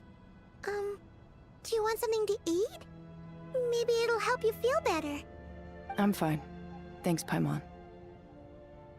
It was just a little sudden. The chance to see my father again meant the world to me. He was trapped in the Golden Slumber for our sake. And now, after all this time, he can finally rest in peace. I'm glad. It's a huge relief. You've grown strong, Jet. More than enough to fend for yourself. Yeah. I'll leave the past in my memory where it belongs. My family, the good times and the bad. Goodbye, Father.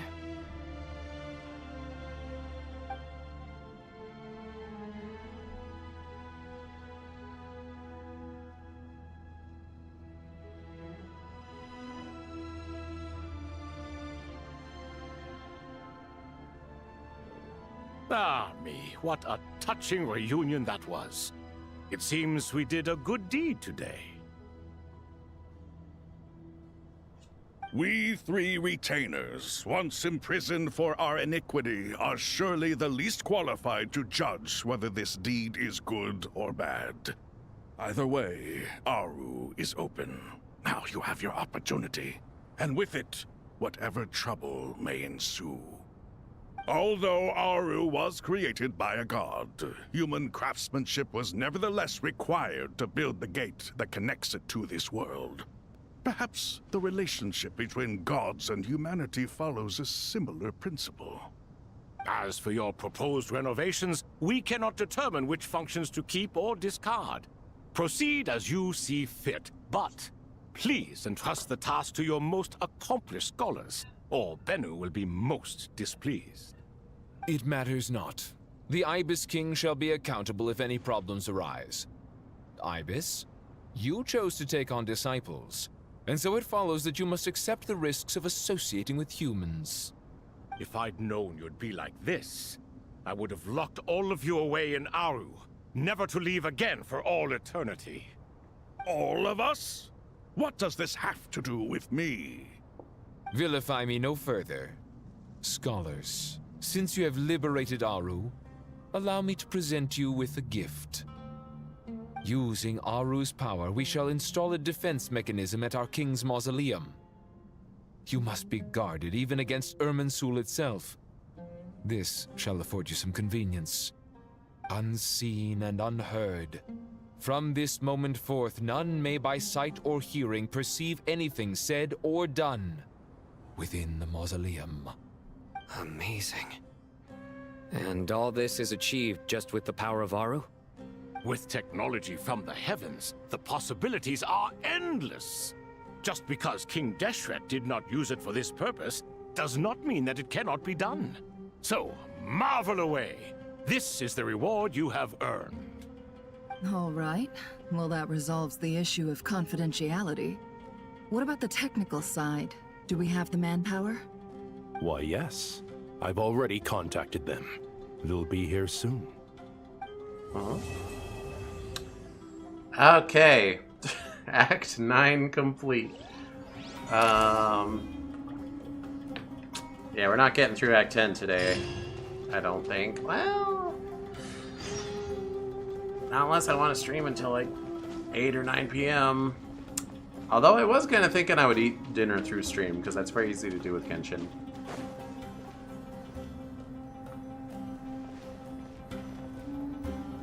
Well, I said Act 9 complete, but it seems to still have me locked into story mode. You must be the ones tasked by the Academia with renovating Aru? That's right. Good afternoon. I'm Kaveh, and these two are Termezi and Naisaburi. Hey, I'll hate them. Come and introduce yourself. We've met before. This is Thoth, the Ibis King, and everyone knows these two. Afternoon, gentlemen. I've only ever seen these two in murals. Ah, the paintings in the temple. They show us chatting, playing cards, playing chess. Precisely the activities we most enjoy, funnily enough. No, only you enjoy playing chess. We were just humoring you. I wouldn't go that far. Back to the matter at hand. A preliminary assessment by the Academia indicates that this project requires expertise in various disciplines, including the deciphering of ancient texts, mechanical engineering, the restoration of ancient ruins, and elemental theory. The most capable minds in their respective fields are here before you. If there are no objections, we'd like to begin our work. The artisans who built Aru for Al-Ahmar gave their very lives to create this splendid work. Follow their example by giving your utmost devotion to this project. I didn't know that. We'll do our best, of course, but we certainly won't be sacrificing our lives. Such brazen words. Humans these days are a far cry from their ancestors. What little respect you show for King Deshret. No, that's not what he meant. Please, don't mind him. He shares your sentiments, just not your, penchant for hyperbole. Assuming that's what you were going for? I just think it's important to manage expectations. Forgive my lack of courtesy, but we simply can't sacrifice our lives to the gods on completion of the project like people in the legends of old. Here's a first draft of the project proposal for your perusal. Please let us know if you have any requests. Normally, I'd have made it look a lot more visually appealing, but we were really pressed for time on this occasion. I hope you'll forgive me if it's a little rough around the edges. Naturally. He loves saying that. If my fellow ministers deem this meager display of respect sufficient, I suppose I can consider agreeing to their proposal. Why are you so preoccupied with the ostentatious displays of respect to Al-Ahmar? We should be trying to make things easy for them. You never know. We might have to rely on these young people to look after us in our old age. Exactly.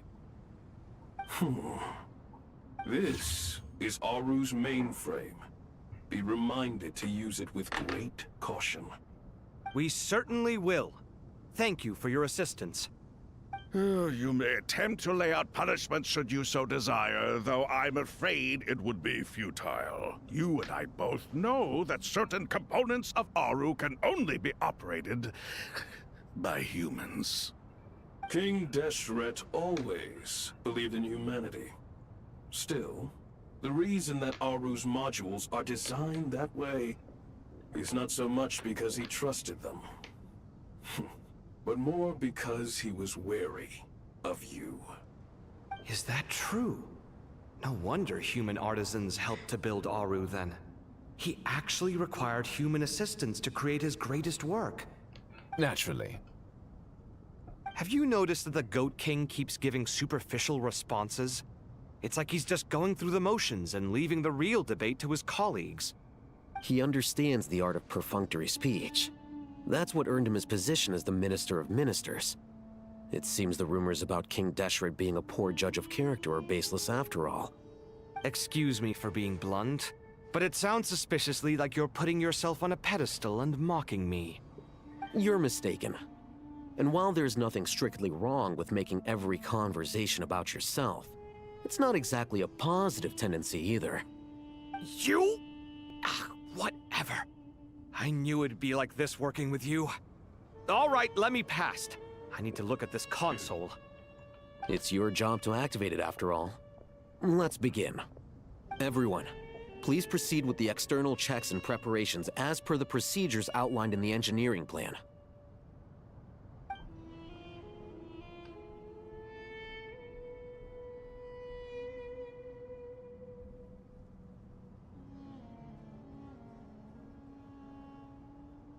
Hello there, youngsters. Whoa, the Ibis King came to life. What do you mean, came to life? I've been alive the whole time.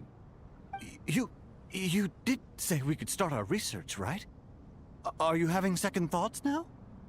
I've reviewed the proposal. The work you're planning to carry out on this grand device is ambitious in its scope. You have ample confidence in your abilities, I take it? I wouldn't say I'm feeling hugely confident, but given how bad things are, I'd rather at least try something than sit around waiting to die. You are the top scholars of your day. I trust you are aware that there are countless links between Aru and the Akasha? Aru and the Akasha? But I thought the Akasha was the Academia's greatest technological accomplishment, created years ago by the Dendro Archon to help her people access knowledge. And you too? Do you not know either? You've read the instruction manual, right? You tell them. An instruction manual? The Akasha has an instruction manual? The Dendro Archon is a kind and thoughtful god indeed. It used to sit on a shelf in the corner at the House of Dana. Not the most popular read. If the manual is to be believed, Aru was in fact the original inspiration for the Akasha system. What?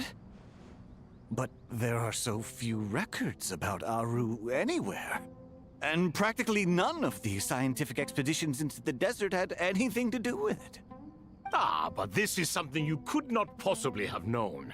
You may have heard many stories about the desert, but what is the most important aspect of history? Consider this a quiz. Anyone from Vahumana present? I'm from Vahumana.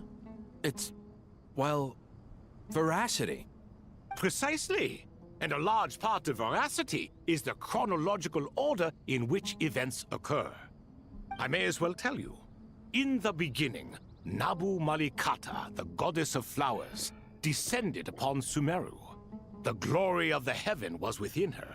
She brought life, oases, and knowledge to this land. Then she created the Jinn, enlightened them, and ordered them to serve her. 2 other gods also walked upon this land where wisdom flowed in abundance, and the 3 met beneath the great green trees. It was the first and greatest alliance. We should speak with reverence of this covenant between the 3, which transcended both time and life. I'm sorry. For they promised that in Sumeru, wisdom would be shared with all. All the great changes in Sumeru's history began with the goddess of flowers. For King Deshret's sake, she pried into the secrets of Celestia, and for this, was burned to ashes by the flames of wrath. I was messing with cables and accidentally hit the mic, I'm sorry.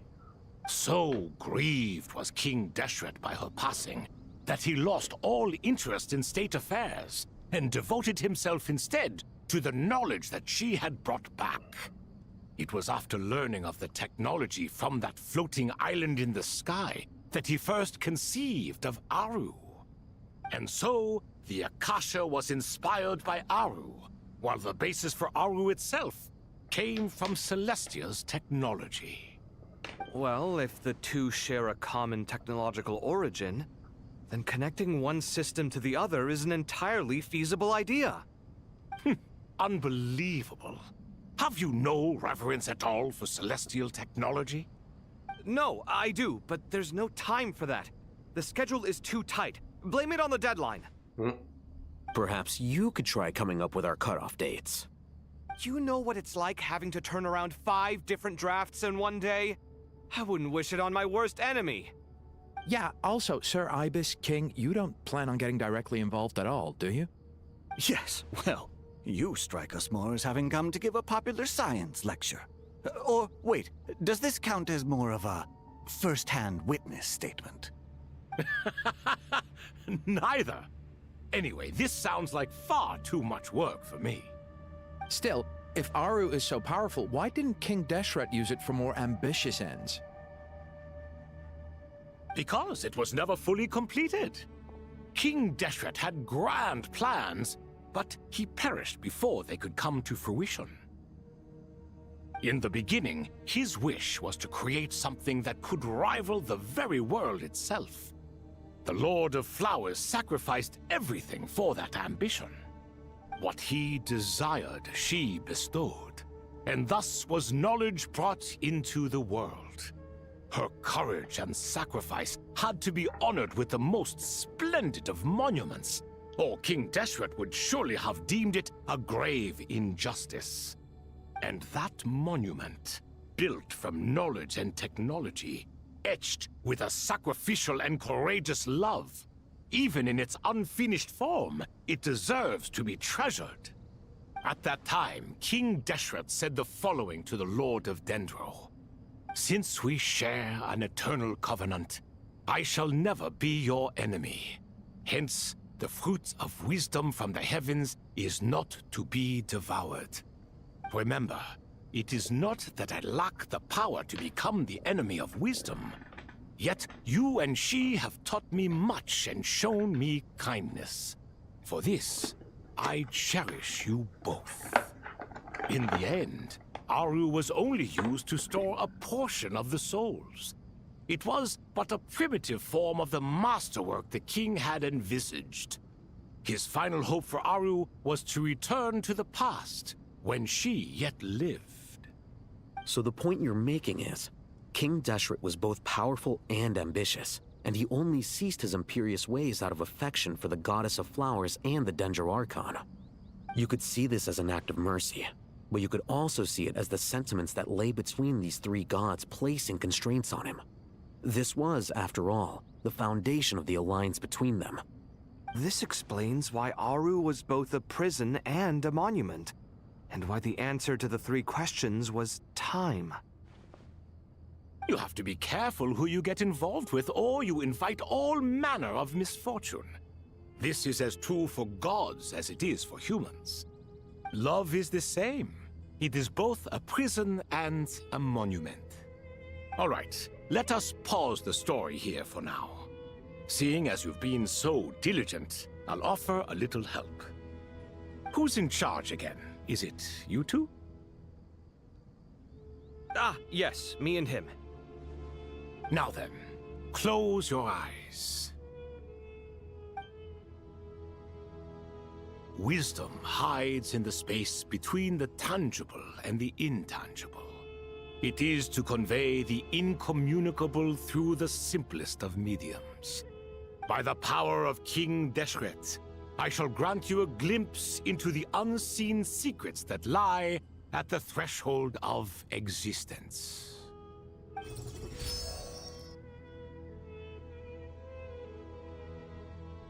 Where did this come from? Is it a new mechanism? It looks more like some form of externalized information. You've rendered it visible? Just as the Akasha allows you to access a greater range of knowledge, the power of our king permits one to perceive ingenuities that do not belong to this world.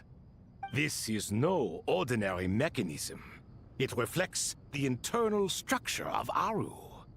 Whether you choose to increase or decrease, keep or discard. Come, use these to achieve the outcome you desire. Looks mechanical to me. Better let me handle it, just in case. But wait, how do I get up there? Turn around. So that's where the elevator is.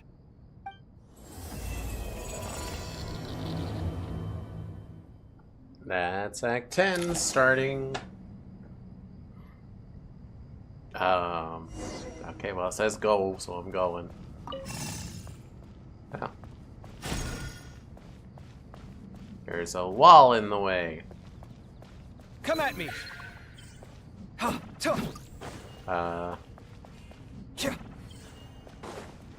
This turn off wall? Sight clear! Okay,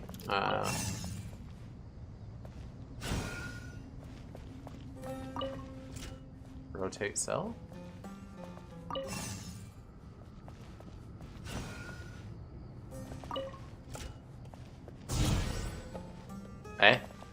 Sure.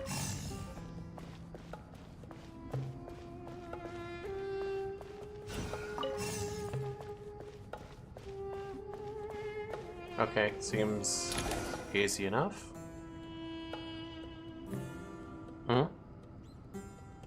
Obelisks were used to record important information in the ancient desert civilization. Hey, Alhaitham, there's some writing here I'll need you to decipher. I've sent it to your screen. Do you see it? Got it. It's a little blurry, but I should manage. Take a look and tell me what it says. Oh, and I'll send any other similar text directly to you from now on. Let's start with this one. It's a variant of an older script. Herein lie verses written for the Yellow Sands. Looks like cultural information from the age of King Deshret. If so, I suggest you delete it.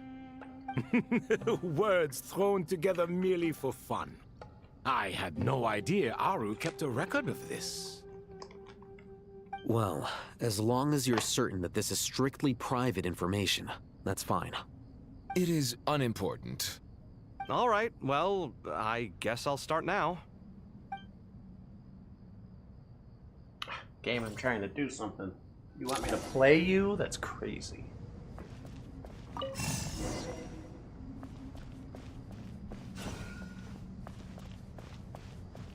Turn this. Turn that.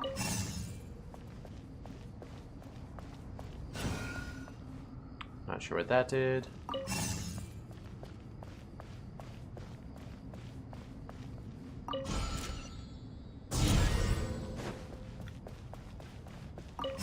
I don't know what my goal here is. That was my goal. Found some more. Sending them over to you now. These are all reports about the Gurubad conflict. Can we delete them? I'd say so. Most of this information has already been archived anyway. What if there are details in there that Vahumana missed? What are we supposed to do if they come after us in the future? They'll just have to live with it. If we don't resolve these issues now, there won't even be an academia in the future, let alone a Vahumana Darshan. Yeah, you're right. Okay, done. There's some other similar monuments nearby. I'll check them out.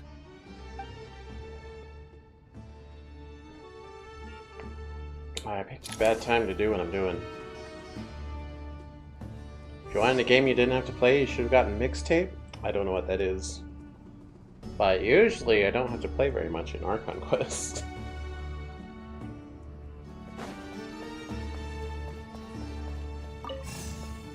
Oh, that's gonna fail.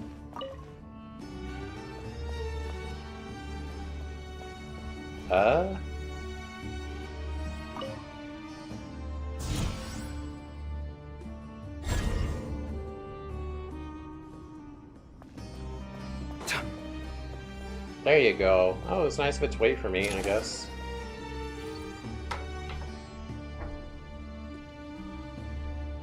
Another monument. Oh, hold on.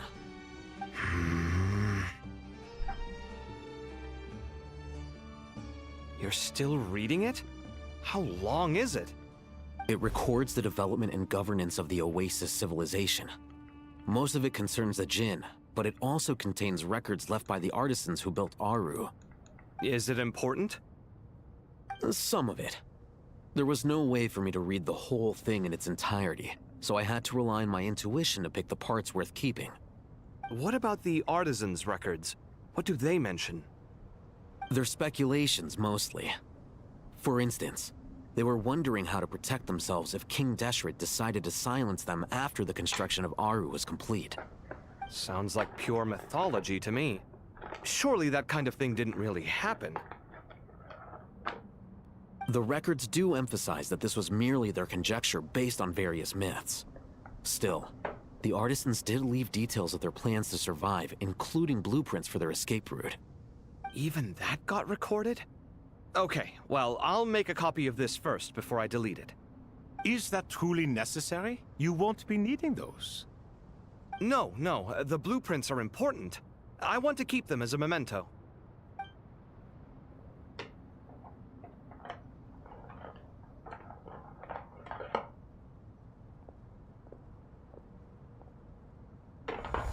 I think that should just about do it.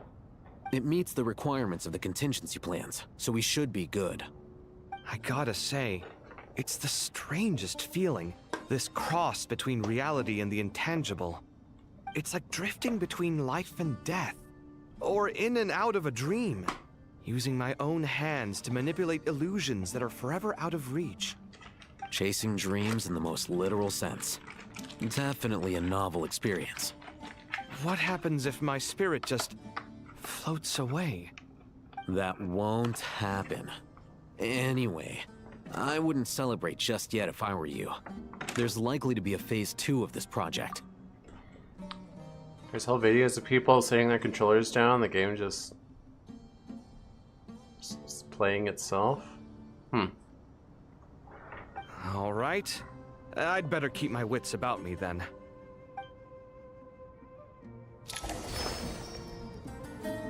Still don't know what it is, though.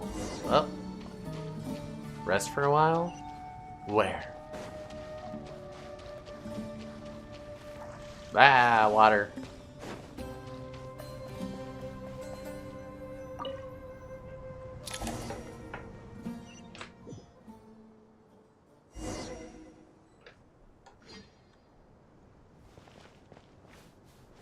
Darkness looming.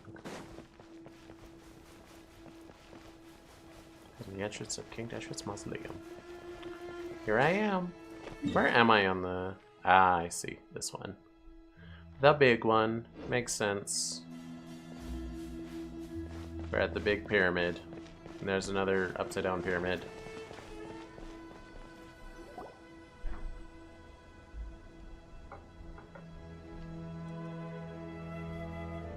Traveler from afar, do you worry for the fate of Sumeru as well? Whoa! It's so big, the Crocodile King! Greetings, Crocodile King. Please be at ease. I'm just here to chat with you about Lesser Lord Kusanali. Sounds like you really care about her. Yes, although to be exact, it is a mixture of both concern and curiosity that I feel. Speaking of Nahida, Paimon was wondering how she's doing. Wait a moment. Can you check? What is it? I tried calling out to a pep, but there was no response. This can only mean that she is focusing all her energy on taking care of Lesser Lord Kusanali. All the gods who served King Deshret seemed super surprised to hear that a pep agreed to help Nahida. Guessing she made a bad impression on you or something. Are you aware of the history between her and our king? I'm not. The story begins a long time ago. Al-Ahmar was always a wishful thinker where the Dendro dragon was concerned. Without consulting her, he decided to list her among the 7 pillars and declared his own power to be far superior to hers. That was when our king was at the height of his power. Ibis Goti and I were no match for him, and so we chose to submit and serve as his ministers. But not a pep. No, she never thought much of him. To a pep, Al-Ahmar's pride and sense of superiority were nothing but ignorance and hubris. In fact, they fought numerous times, but usually the battle ended in a draw. In the end, King Deshret coveted the power of Celestia, only to end up corrupted by knowledge. His final act was to trick the dragon into swallowing him whole, leaving her to bear the torment of his sins. The Dendro dragon stands for the glory of a bygone era. She hated Al-Ahmar and what he represented. All the gods, all the power they wielded. And so, her willingness to help the Dendro Archon through this crisis comes as a great surprise indeed. It makes one wonder whether, perhaps, the Dendro Archon assisted her in the past. Yep, Nahida did her a huge favor. You tell Sobek about how Nahida helped free a pep from her suffering. So Lesser Lord Kusanali put an end to the Dendro Dragon's many long years of torment. As much as she loathes the 7, a pep knows kindness when she sees it. No wonder she was willing to make an exception. Yeah, that's the sense we got from dealing with her too. She is not incapable of coexisting with other living things. Rather, she actively chooses to avoid coexistence. And this despite the fact that she symbolizes life itself. How ironic. All of this being said, I wouldn't expect too much from her if I were you. Nothing will change her hatred towards humanity and gods. We'll keep that in mind. Anyway, how much longer do you think Nahida needs to stay with the pep? Maybe we should go and pick her up? For all we know, the Fatui might still be in the desert. Just to be on the safe side, Why don't we grab anyone who isn't busy right now and go look for her? I'm alright, Paimon. Oh. Was that Nahida's voice? It seems the treatment was effective. Good timing. When do my deeds require your evaluation? Sorry for having opinions. Gosh. Hi, Nahida. Here will do just fine. I had no intention of taking you any further. One ought not expect greater generosity than they have earned. You always hide your kindness away like an oasis within a sandstorm. Only those who make it through the swirling winds can know just how beautiful that oasis is, and how much hope it brings. You dare appraise my being? No, I'm expressing my gratitude. I want to thank you for sharing your precious life force with me.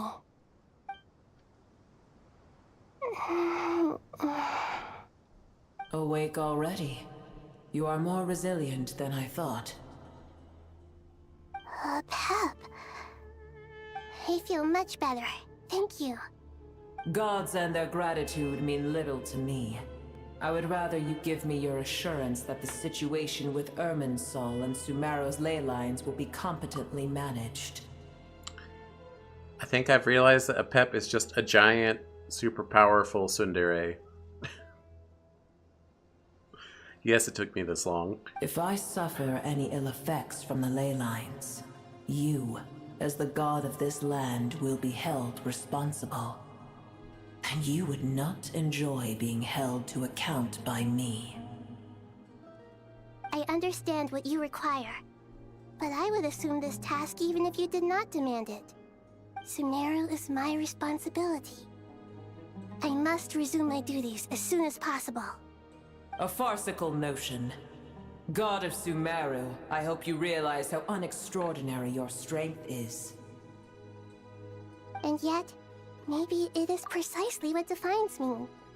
A god of wisdom is not meant to rule by force. Hold on, I just realized I have an excellent opportunity, perhaps? Hopefully... I want to test turning HDR off and see what the difference is. Hopefully it doesn't require me to close the game. It shouldn't. Uh-oh. Where's the sound? Well, it'll probably be here in a second.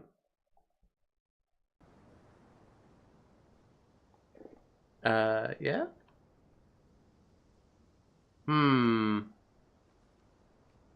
Yeah, that looks a lot better, doesn't it? It looks slightly worse on my screen, but it looks a lot better on stream. I can tell because I paused the VOD, and I can see them right next to each other.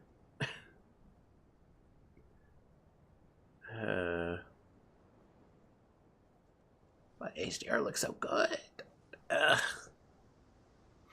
I'm a streamer. I should have it off. All right. Then hold steady. We go forth. Well, I'll be. Is that a Pep? Do my eyes deceive me? Of all places, the Dendro Dragon has decided to visit the mausoleum of King Deshret? I see that after all this time, El Ahmar's menagerie of ministers remain as vile as ever. It's a pleasure, Dendro Dragon. Had you arrived but a little sooner, you might have attended a meeting of the Seven Pillars. What a nauseating thought. You are not the first insects I have had the displeasure of dealing with today. A swarm of them tugged on my tail on my way over. Goodness knows what hovels they crawled from. Why do all the creatures of this world remain so lowly after all this time? What did you do with them? I cast them away. What would you have me do? Keep them as trinkets? Boer, this is where we shall part ways. To be clear, I do not wish to see you or anyone else here ever again, unless absolutely necessary. I wish you peace as you return to your dwelling place. Thank you for helping Nahida. It matters not to me. Simply refrain from bothering me again. What a silly dragon. A force to be reckoned with. At times like this, I feel glad that she has no interest in any of this. Hold on, just hold on, okay? We're almost there. Who? We made it. Huh? Wait, that voice. It's... So, Sarush? I don't even know how to say it. I remember the quests they were involved in. I don't remember much about them, though. Eh. Uh-oh, I'm gonna fall. Then do it.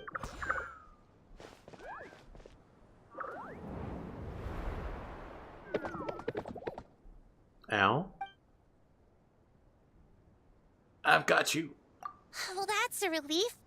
A pair of safe hands indeed. The Dendro Archon's familiars. They are the last thing I expected to see here. Huh? Wait, what are the Aranara doing here? Don't you guys hate the desert? Obviously I was worried about the Dendro Archon.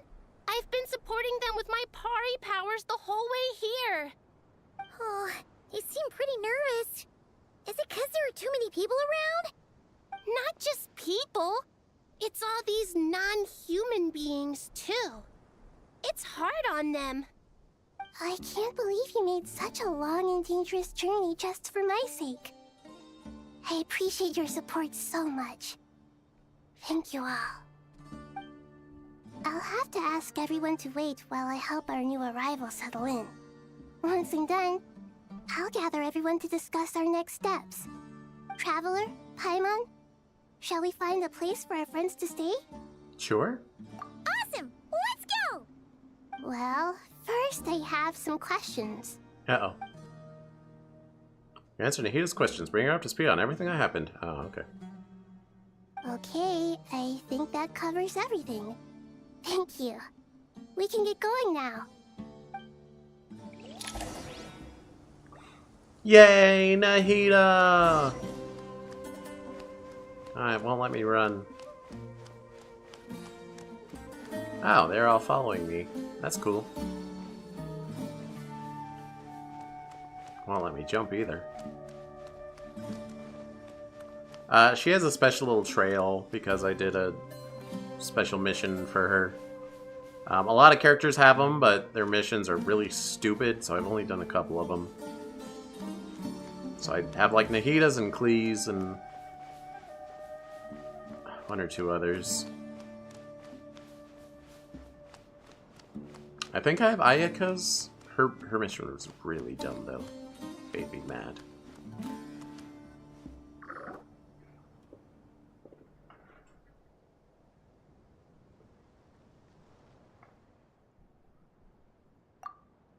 Oh, you're gonna sit there and be not voice acted in the Archon quest? How dare you?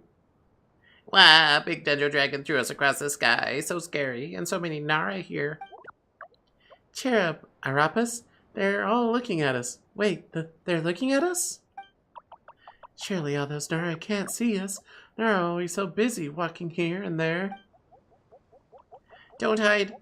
Don't let the Nara catch us. Or, don't hide. Hide, don't let the Nara catch us. They can have a pot, but... They can have the pot, but wait, no. The Nara can't take the pot. My sister and I have to look after it.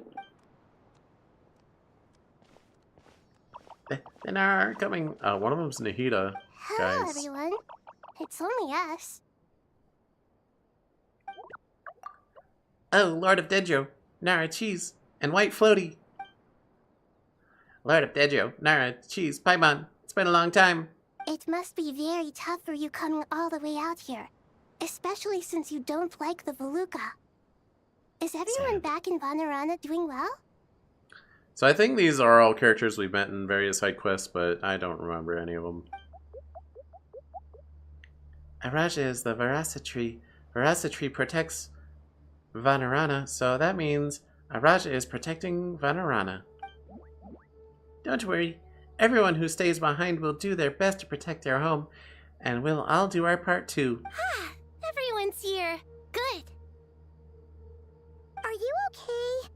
You look like you were about to pass out back there. Then you're forgetting who I am. Don't underestimate me. Severish, the mighty red flowy. Oh, excuse me! Are you comparing me to Paimon? Well, Arari can think it suits you. I suppose everyone is gathered here because of me. As we can see, the situation is critical, and everyone is very busy with their various tasks, so... Need help? Arapis can help. We can all help. Arapis brought a pot to make soup. Very delicious. All of us are here to help. Arabatica, Arari can... You're making me read all these, aren't you? Names. We'll all help. I can't thank you enough. Right now, we're focused on restructuring Aru, processing excess information, and helping restore everyone's confidence. I'm sure you'll find it all very straightforward. I can help too. Just let me know where I'm needed. Together! Lord of Dendro, Arabatica has something important to tell you. On our way out of Vanarana, we saw some Nara talking in secret. Male Nara, up to no good. Up to no good? Causing trouble in the neighborhood? Yes, 2 Nara sneaking around at Caravan Rabat. That definitely sounds suspicious. Traveler, Paimon, I have other work to attend to here that needs to take priority. Could I trouble you to investigate the situation Arabalika spoke of? No problem. Leave it to us. Thank you. I'm counting on you.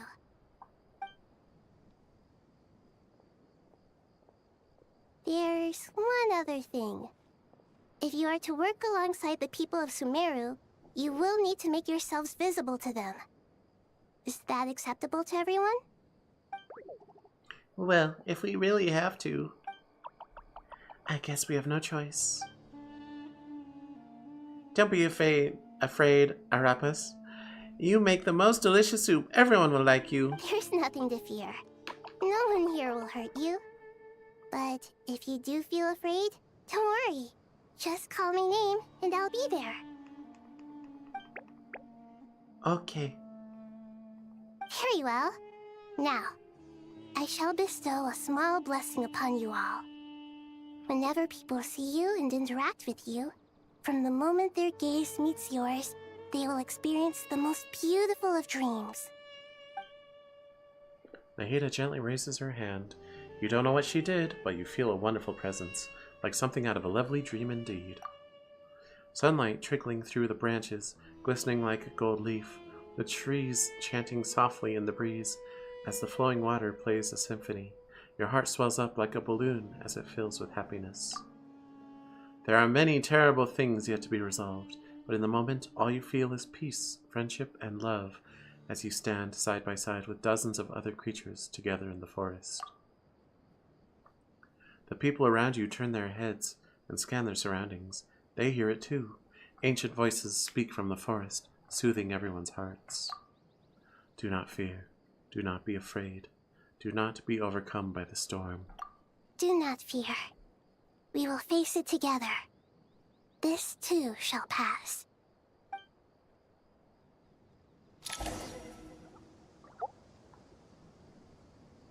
Good job, everyone. I'm just gonna go over here. Aru, shoot!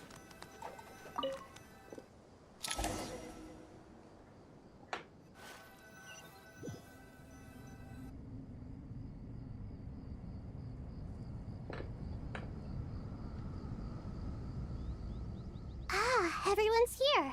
Wonderful. Dendro Archon, you're back. Are you recovering all right? You mustn't push yourself too hard. I'm doing very well. Thank you for your concern. Scholars update Nahida on the progress of Aru's renovation. I see. Using the power of Aru to reboot the Akasha and gain access to Irminsul. It's a sound plan, although...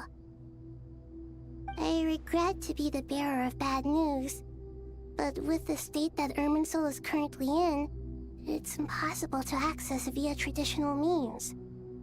Even the Akasha won't change that. Alas, we had feared this may be the case. And what about non-traditional means? Oh yeah, those work fine. Non-traditional means? Are you saying... Desperate times call for new measures. Oh. Oh. Right, we were checking out some ne'er-do-wells. Now, we still haven't seen Candace, have we? Oh, hey, Scaramouche. The wind rises.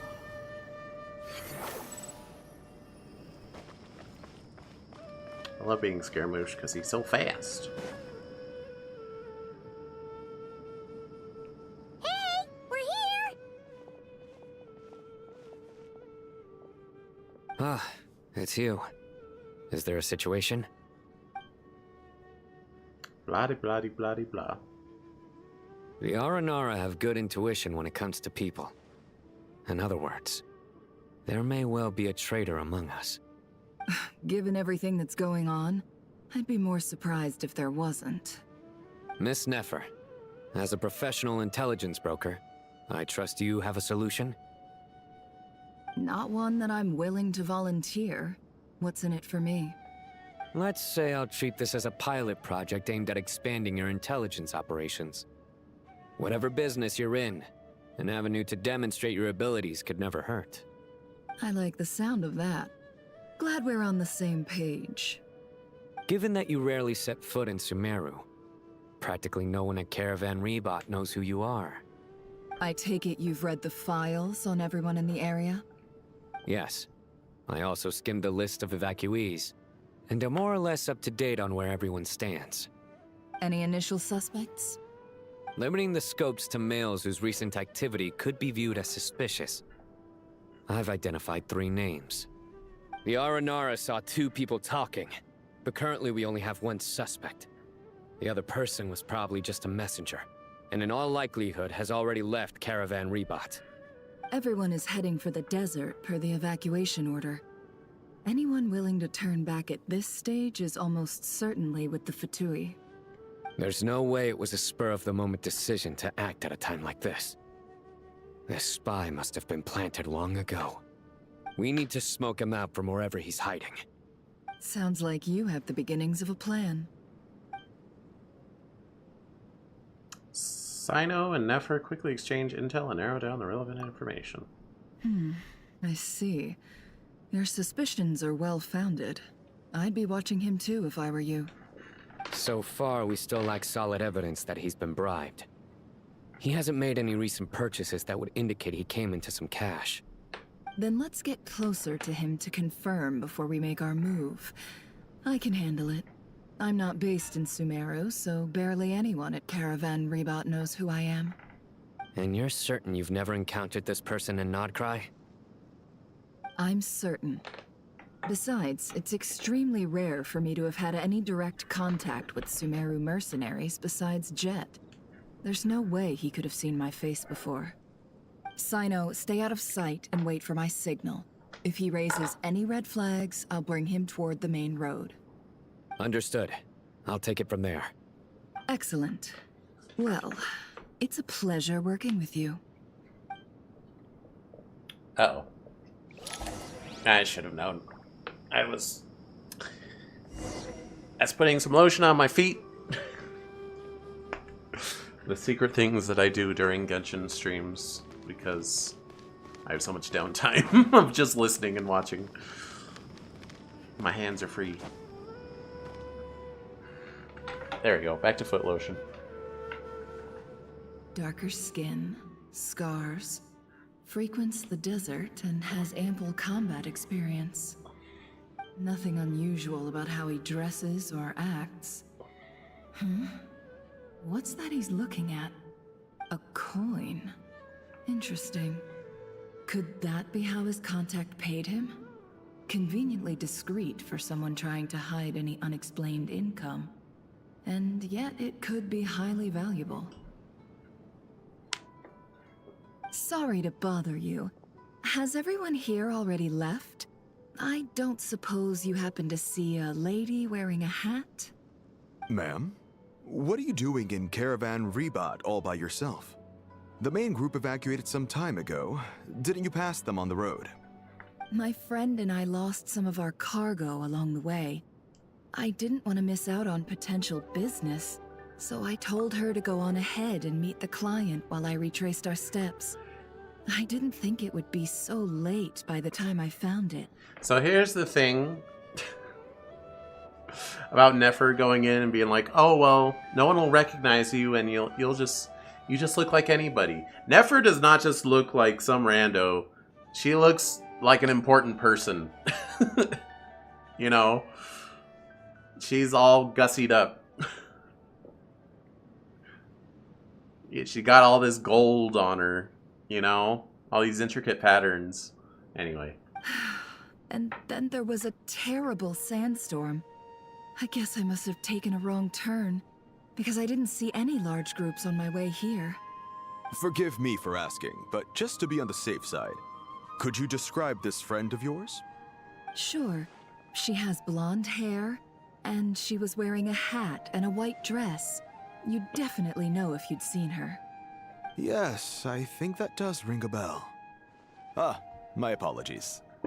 During this exceptional time, the Core of 30 are under orders to be extra cautious when dealing with unknown people, whoever they might be. I understand. Well, sir, is there anything else you need to know? If not, I'd better try and catch up with them. Hey, wait! They left a good while ago now. You'll never catch up with them on your own. Why don't I give you a ride? I'm here to collect the last few people anyway. We have plenty of carts, so one more won't be a problem. That would be amazing. Traveling with a group will be much safer. I'll have to pay you for your trouble. Hey, let's not worry about the money for now. Wait here a moment. Once I'm done packing up, I'll take you to join the rest of the group. All right, thanks. Let me know if you need a hand carrying anything. No need for that. I'm strong enough for both of us. Okay. Well, I wish there was some way I could repay you. Guess it's my lucky day, running into someone who knows what they're doing here. You might have just saved my life, you know? You're not wrong there. I mean, what kind of cargo is so important that it's worth risking your life to get back? I hope for your sake that it's priceless. Actually, I suppose I can tell you, since you've been such a big help. But be sure to keep it to yourself, or we could both be in big trouble. Oh, really? Sounds mysterious. We're in the antiques business. You understand? Some of our goods aren't acquired through the most legitimate means. We have to be very discreet when we're selling them. That's why I had to go looking for the missing cargo alone. Ah, no wonder. Well, ma'am, in that case, it turns out that maybe there is something you could do for me. I'm all ears. But to be clear, our commission isn't cheap. Think carefully before you ask. We don't want to ruin our relationship before we even hit the road. I'm sure that won't be a problem. My issue is, I have something that's a little difficult to sell on as well. Take a look at this. Mercenary reveals an old coin in his hand. Thanks to her dealings with Nodcry, Nefer has seen plenty of antiques in her time and recognized this very rare, high-value item. The ancient coin used to pay off the mercenary is made of pure gold. At first glance, it's hard to discern its country of origin. If sold to an astute collector, it would fetch a very high price. Pure gold? That's quite something. How'd you come across it? Dig it out of some ancient tomb? If you look hard enough, there are many treasures to be found in the mausoleum of King Deshret. It has no distinct Snezhnayan markings. That'll be why he's going with that story. And he clearly doesn't want to arouse suspicion, so he's on the lookout for an opportunity to make a quiet trade. Surely you have an existing business partner. Won't they take it off your hands? I hope I won't be attracting the wrath of my competitors by helping you sell this. The shop I used to work with is having cash flow issues at the moment after losing some money. I'm under enough pressure as it is without having to deal with them. On the off chance anything went wrong, I'd never get my money back. I understand. Gold is the last thing that traders with cash flow problems want to see. Well, in that case, I think we can work something out. As it happens, I'm just about done packing. Shall we make a move? Sure. Let's walk and talk. This evacuation was a huge operation. They needed a few people to stay behind and tie up loose ends. And I ended up being one of them. You're lucky you ran into us in time. I certainly am. I don't know how this happened. One thing led to another, and look how it ended up. I just hope our client doesn't get spooked and cancel their order. Fingers crossed. But either way, life goes on, and we all have to make a living somehow.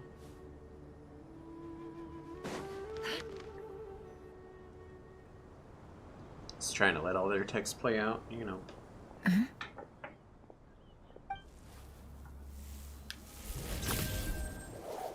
Hands where I can see them. General Mahamatra! No, wait! What are you doing?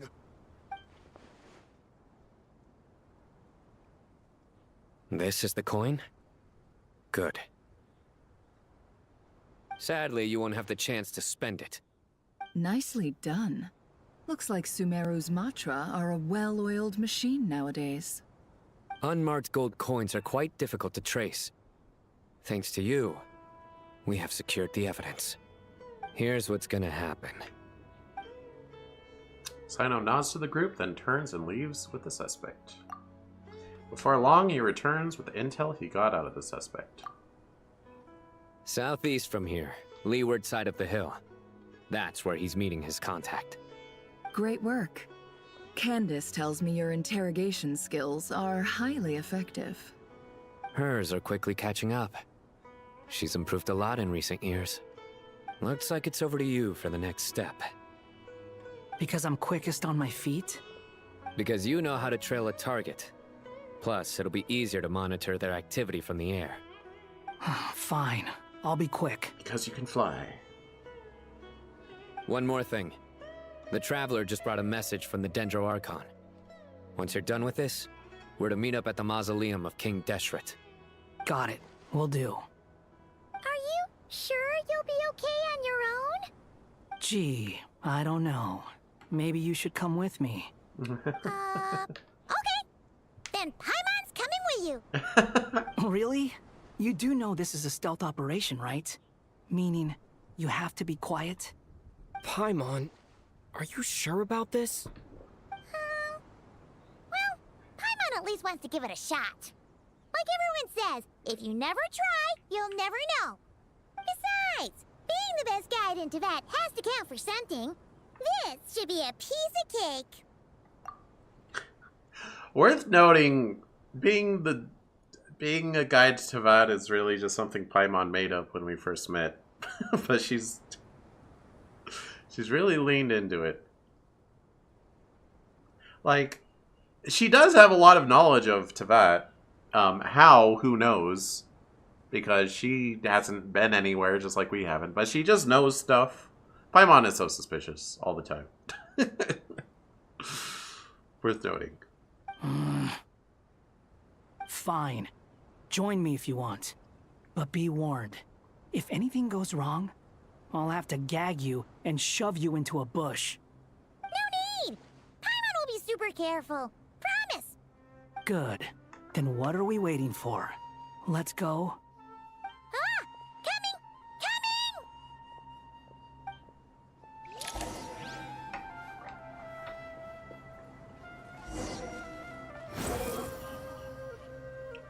Stealthily fly through the air. Stealthily.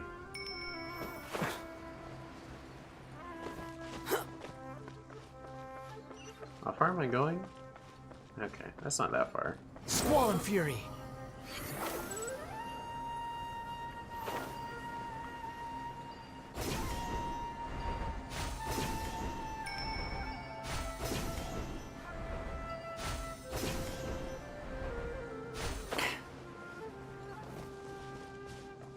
Oh, they're gonna be down there and I'm gonna be up here. Wait up! Hey, slow down, will ya? Shh! Hush! You stupid Paimon. We're here. Now we wait. Okay, yeah, cool. Cool. What's on your mind, Paimon? Huh? Nothing? I thought all you cared about besides being a guide was food and sleep. Why the sudden urge to go on a dangerous mission? What's that supposed to mean? Paimon's been on plenty of dangerous missions before. But never on your own. You hardly ever leave the Traveler's side. Just saying. I'm kind of at loose ends right now. So if you did want to share, I suppose I'd have to listen. If not, suit yourself. Makes no difference to me.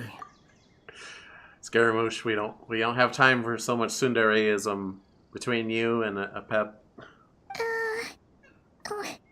Hat guy?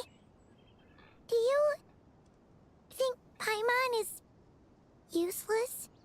What? Where's that coming from? When we were in Notcry, Paimon suddenly realized something. Even though Paimon's with a Traveler every single day, whenever we face real danger, she can't do anything to help. Paimon doesn't get like this very often. She just got really scared when the Traveler got kidnapped that time. What if he never came back? What would Paimon do then? And the more Paimon thought about it, the more useless she felt. But Paimon doesn't want to be a burden. Paimon wants to be a friend who's actually useful. Does that make any sense? You know, that feeling of just being completely useless and... Aww. Paimon probably sounds so ridiculous right now. You asked the right person. Boy, do I know that feeling. Oh, hat guy. I'm not gonna try and encourage you. What I will say is this. When you start doubting yourself, you have two choices. Give up or change. You have to make the decision to move forward. Otherwise, no amount of consultation from other people is gonna help you. So ask yourself, what do you want? To get stronger? To learn more? Whatever it is, go do it. You won't have any regrets if you can at least say that you tried. Scaramouche really said, "Just do it!" Yesterday you said tomorrow. So do it today. Just do it. Alright. Something's not right. Shouldn't they be here by now?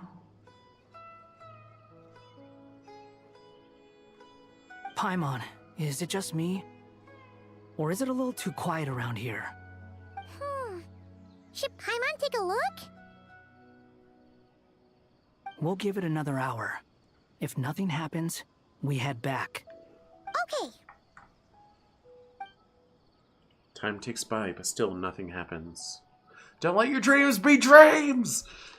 Just do it! How strange. We've been here for ages. Where the heck are they? Have we been stood up? There is a guy down there. What is it? Did you think of something? Something feels off about this whole situation. Apparently you're lagged. But I can't quite explain why. We know for sure that the guy Sinocot had something set up. Yet somehow his contact is a no-show. So, either the handler got caught, Or, more likely, they decided to cut our guy loose. But how would they know to do that? Wouldn't they at least send someone here to check things out? That's the problem. They couldn't possibly know what's happening here. Unless... This feels all too familiar. Come on, let's head back.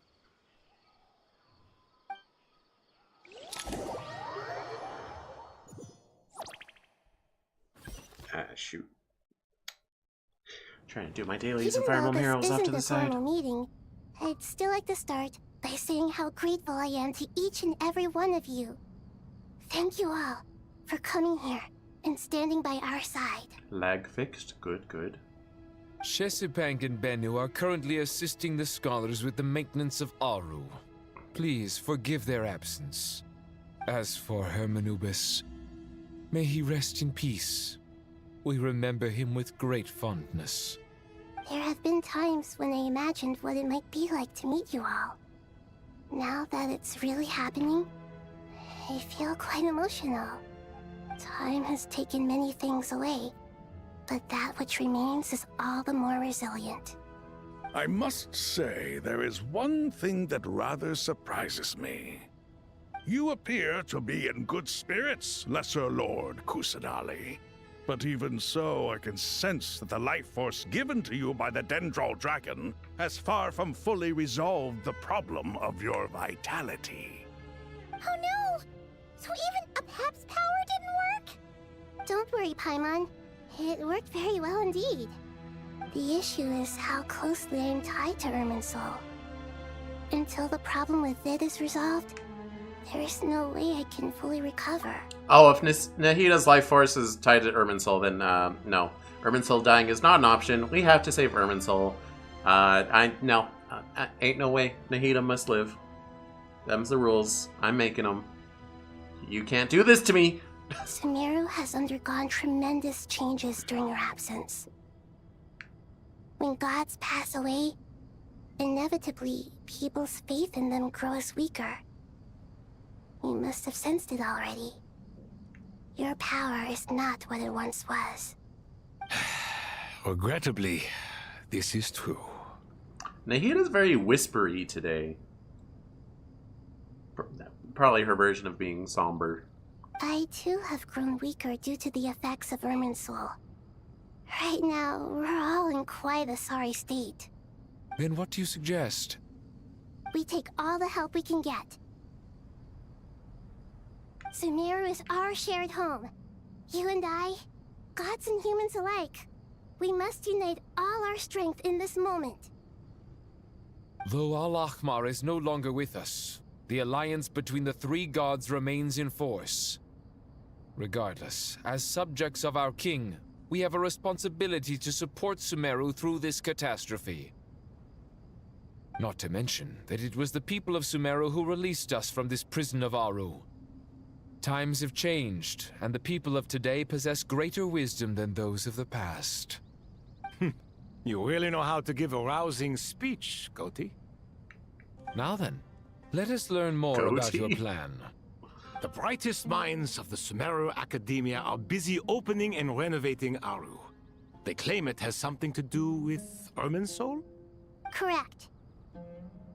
Irminsul has existed in Teyvat since the very beginning.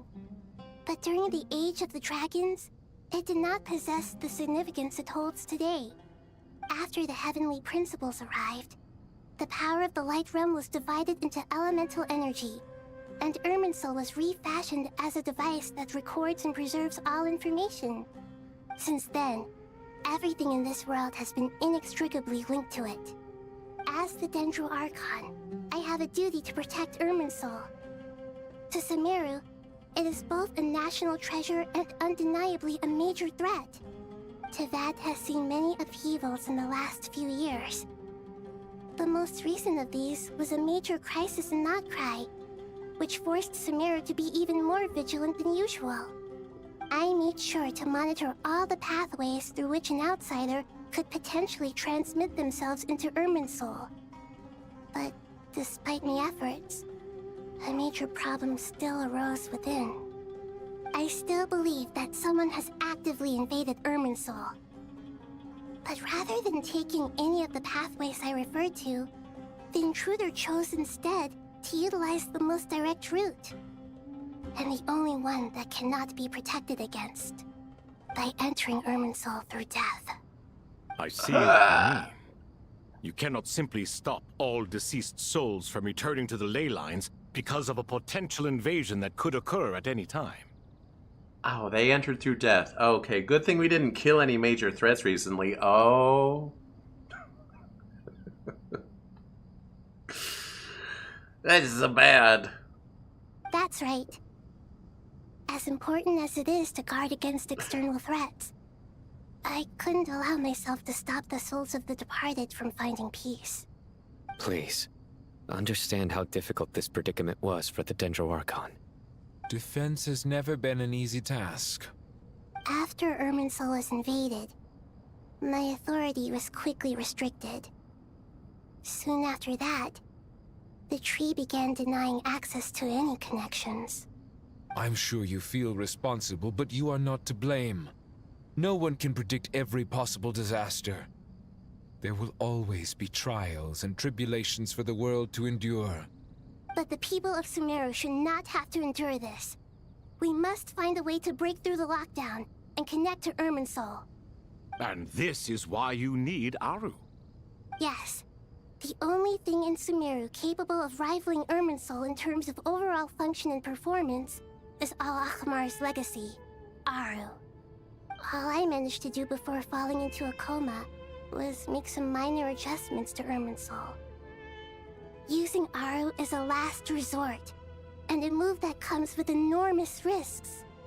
The scholar's initial plan was to borrow Aru's power to reboot the Akasha, then use the Akasha to connect to Irminsul and investigate. Unfortunately, Irminsul has suffered far greater damage than they first thought, rendering that plan futile. To rise to the challenge, we had to resort to a more extreme and far costlier means. This has led to a number of new contingency plans. To reclaim Irminsul, our brightest scholars have made further modifications to Aru with multiple goals in mind. I thank you all for giving them your blessing in this endeavor. Human wisdom has clearly improved over the millennia. You have not only our support, but that of the Jinn, the Aranara, and the Pari. Together, we will do everything in our power to save Irminsul. By the way, when you spoke earlier of an intruder, it almost sounded as if you knew who you were dealing with and what they were capable of. Well, since you ask. Who could it be? This intruder that I can't see. Can you help me guess this mystery?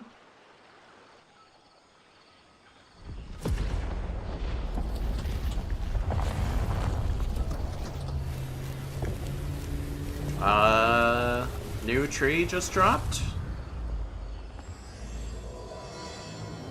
Of myriad past flux and dissolution. Hey! Truth amongst the pages of Harara? Wait, you just changed the quest name! You can't do that!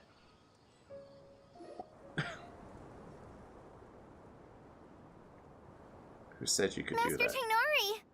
What is that? Is this Irminsul? How did this happen? What's going on inside?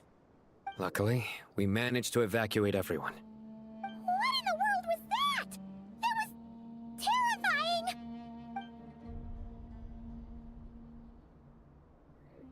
terrifying! Nahida, so this is the catastrophe she's been fighting against all this time? Oh my. I understand now, Dendro Archon. You make yourself quite clear indeed.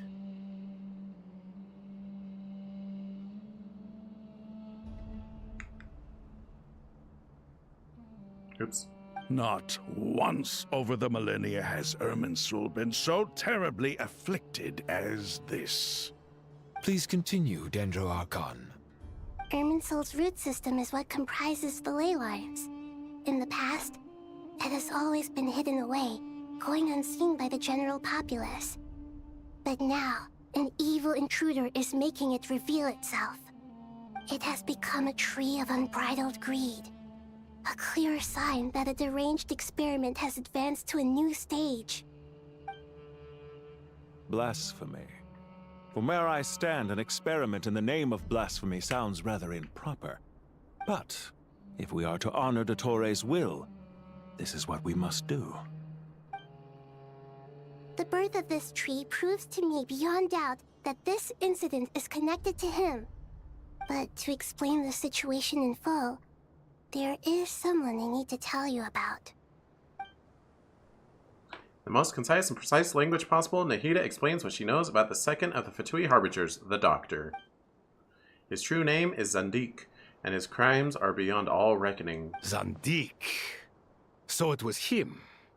I saw him in the desert once. A man of supreme arrogance.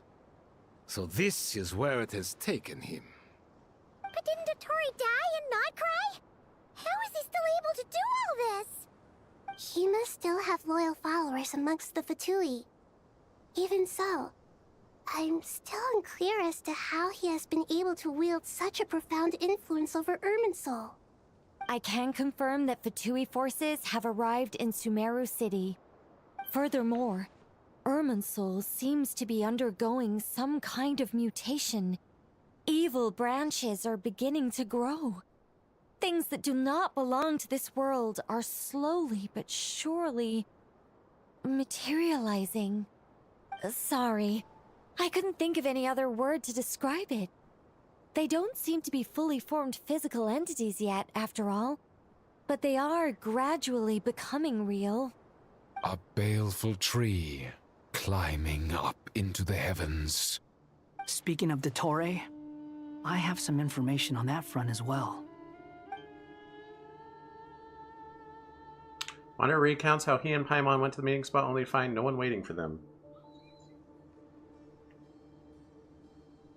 I didn't think it was wise to state this out in the open. But my theory is, the mole wasn't cut off after he was caught. They wrote him off from the beginning. You mean, the Fatui never intended to follow through with him? Then why plant a mole at all? It's hardly a conventional strategy, and the rationale behind it is pretty twisted. But as it happens, I know someone who works exactly this way. And when it comes down to it, his goals are very simple. He just wants to confuse people, so they can't figure out what he's up to. He's been a collaborator of Dottore's from the outset. That fact alone confirms that Dottore is involved with this somehow. Some people gasp upon hearing this name, while others fall silent. Clearly there is more going on here than anyone realized. Nahida proceeds to summon all relevant parties for a lengthy and in-depth meeting. Nahida gives a detailed explanation of the enemy and potential scale of the crisis. After further intel provided by Nicole and Nefer, a plan is formulated and everyone prepares to get to work. I think I'm in this for the long haul. I'm gonna eat dinner while watching this story. I'm doing my other gotcha dailies off to the side while listening. We're in for it. I'm in for it at least. So if you're in for it, it's up to you.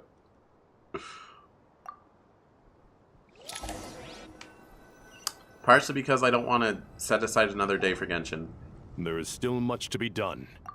Everyone, please remember our core strategy. I'm moving through games at a good clip. I'm Star Fox, you know, I'm getting through so-and-so games before the new Star Fox comes out, and I don't want to delay Chrono Trigger, and because I want to get to the game that's after Chrono Trigger as well, and it'd be kind of rude to cancel a Monday stream on Waffles just so I could play more Genshin. just a little rude. As per the discussions, the following groups must act immediately. Mr. Al-Haytham and Mr. Kave, the next phase of the Aru renovation project must begin right away. Godspeed to you both. We'll give it everything we've got.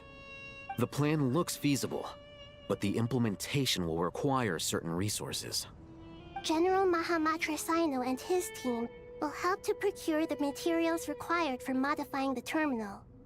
No problem. I've already spoken with Sethos and Hat Guy, and they've agreed to assist me. This kind of thing is best left to the fleet-footed, right? Hat Guy? If it's efficiency you're after, we're the right people for the job. Following up on the elemental energy amplifier we discussed, Ms. Dory, I assume you're the one most familiar with the status of this project. Aside from the Dendro Archon, of course. Maybe everyone, all the serious characters calling him Hat Guy, maybe they don't realize it's a nickname that people are just calling him because of his hat. They don't realize they're saying Hat Space Guy. Maybe they think his name is like HAHTGAI, Hat Guy, or something. I have to stick with that rationale. Because it's too silly. It's too silly. Yep, that's right. Leave it to Lord Sangama Bay. Got it. Well, I'd like Madame Farazan, Kale, and Nicole to support Dory on the technical side. You can count on us. Will do. Rest assured, I'll take good care of Kale. Dia, Candace, and Nefer, you'll be in charge of negotiating between the various parties. I trust you remember our goal. Oh, hey, Candace. You bet. We can handle it. Desert Ladies Unite! Good. I believe that covers everything. Tainari will provide ad hoc support as needed, if that's okay. Wait, what does ad hoc mean? I forget. I feel like I've heard it before. I'm asking Cheezette. Although it'd be easier to just type ad hoc into Google. Ad hoc means something created or done for a particular purpose, often improvised or temporary. It refers to solutions or arrangements made on the spot to address specific needs or situations as they arise. Hammer and ranch emoji, ranch emoji. Okay, so just impromptu, like unplanned, unscheduled support, just like as needed. Okay. Poor Tainari. Must be tough being Nephis' student. Getting bossed around all day, every day. Hey, don't try and drive a wedge between us, you old rascal. All it says to me is that Master Nephis has faith in everyone's abilities. While I'm nominally here as backup, I doubt there will be many situations where my help is needed. Exactly. Finally, Traveler, you and I will head to the border between Sumeru and Natlan. Once that task is complete, I'll be asking some of you to accompany me to the Eternal Oasis. The Eternal Oasis? I thought that was just a legend. So it does exist after all. Regarding your trip to Natlan, under normal circumstances, a meeting between our two nations would be a far more formal affair. Unfortunately, Sumeru is all but completely cut off from the outside world at present. So regretfully, we won't be able to give the Pyro Archon Mawika the grand reception that she deserves. My apologies for the inconvenience. That's okay, I don't think she'll mind too much. Mawika's not exactly one to put on airs. Not a problem, we'll do our utmost. No point putting too much pressure on yourselves. That goes for everyone. Right. Especially you, Dendro Archon. I'm sure you're still feeling quite weak. Don't worry about me. The Dendro Dragon's life force will sustain me. Plus, we'll be there every step of the way. Nahida will be just fine. Yes, I believe in myself. And I believe in every one of you. Well, time to get going.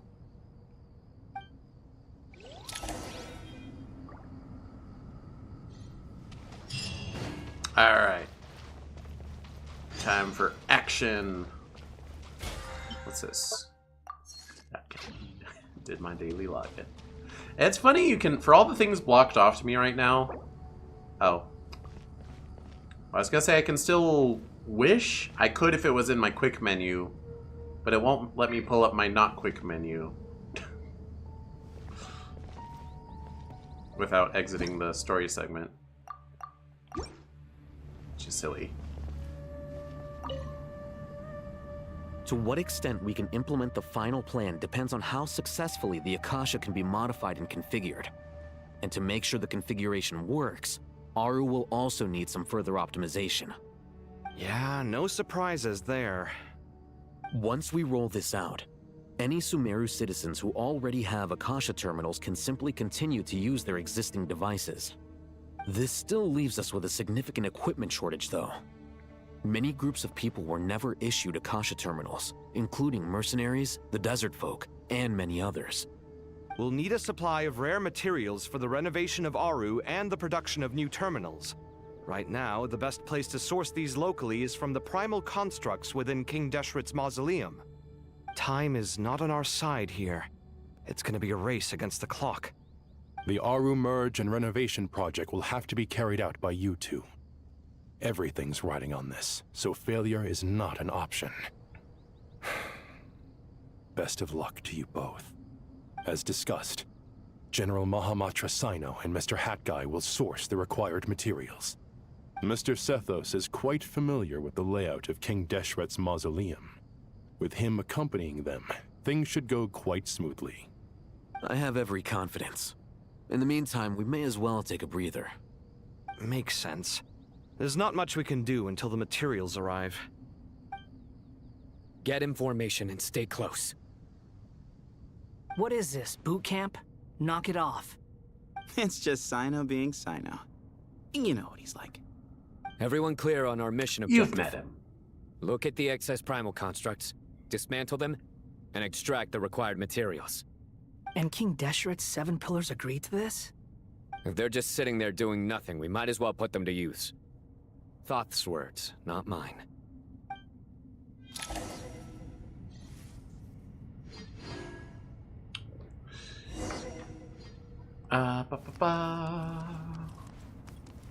Where am I going?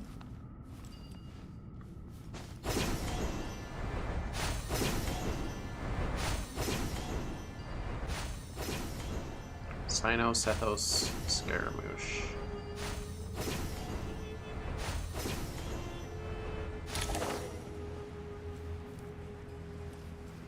Uh-oh. I have to fight things with this team? Sage's wisdom! Give me some space! Oh, none of these guys are support. Unsightly insects! Behold!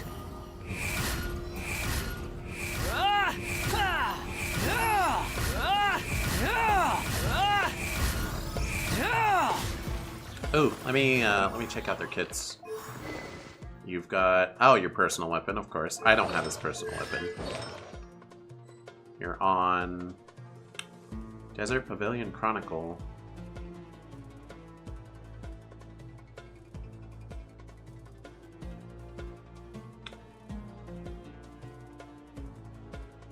Interesting.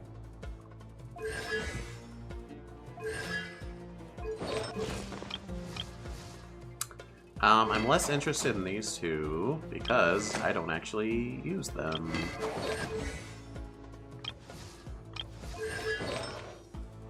Field of Dreams, Wanderer's Troop, yeah, whatever. Way ahead of you! Judgment is upon you. You stand condemned.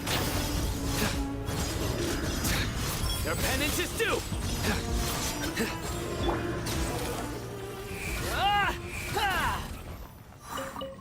Oh, they actually drop stuff during a story segment? Squall and Fury. Oh, hello. Oh, you give me health. That's nice. Quit following me. Okay, Scaramouche. Excuse me. Surrender. Behold.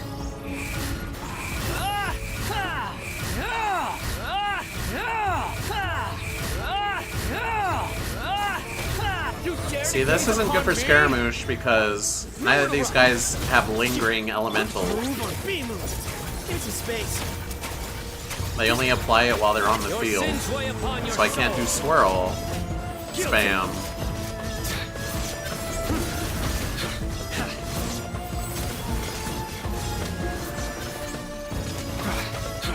I mean, maybe they're supposed to have a lingering on-field thing, and I'm just not doing it right. I don't know.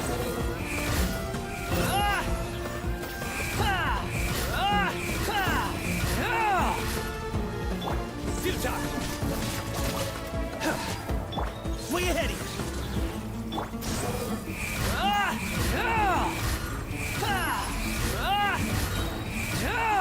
Okay, that's one down.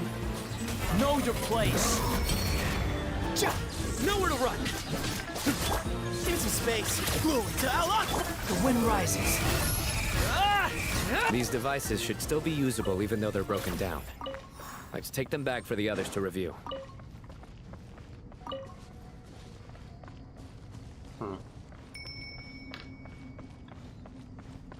What? Sure.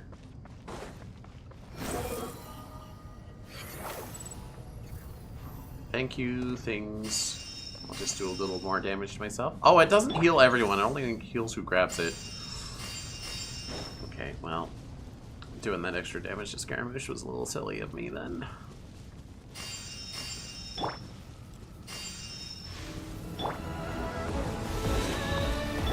Excuse me? Futile!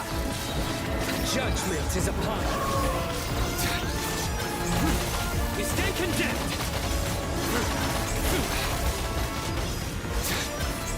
Your penance is due! Squall Fury! Well, this thing doesn't have the nastiest health bar.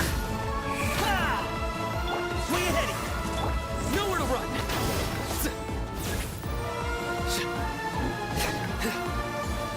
What?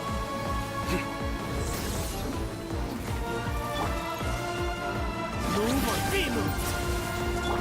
Cry louder! Okay. How many do we need again? Enough to make an Akasha terminal for everyone who doesn't own one. I remember you telling me how revolutionary these Akasha terminals were. You've used one before, right? The Academia declared the Akasha to be the most powerful and comprehensive wisdom dissemination system in history. That should give you an idea of how powerful it is. Certainly sounds impressive. Neither Hat Guy nor I have ever had an Akasha terminal.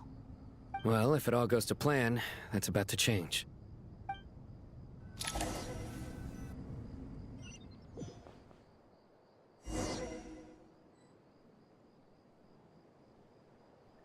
Sorry, distracted. Hi, Farzan. Oh, goody! Thank you so much for handling the delivery. What a long way it was. You've really outdone yourselves.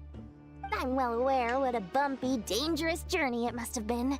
Now, I would have loved to oversee the process myself, but of course, those of us who know the plan can't leave the mausoleum.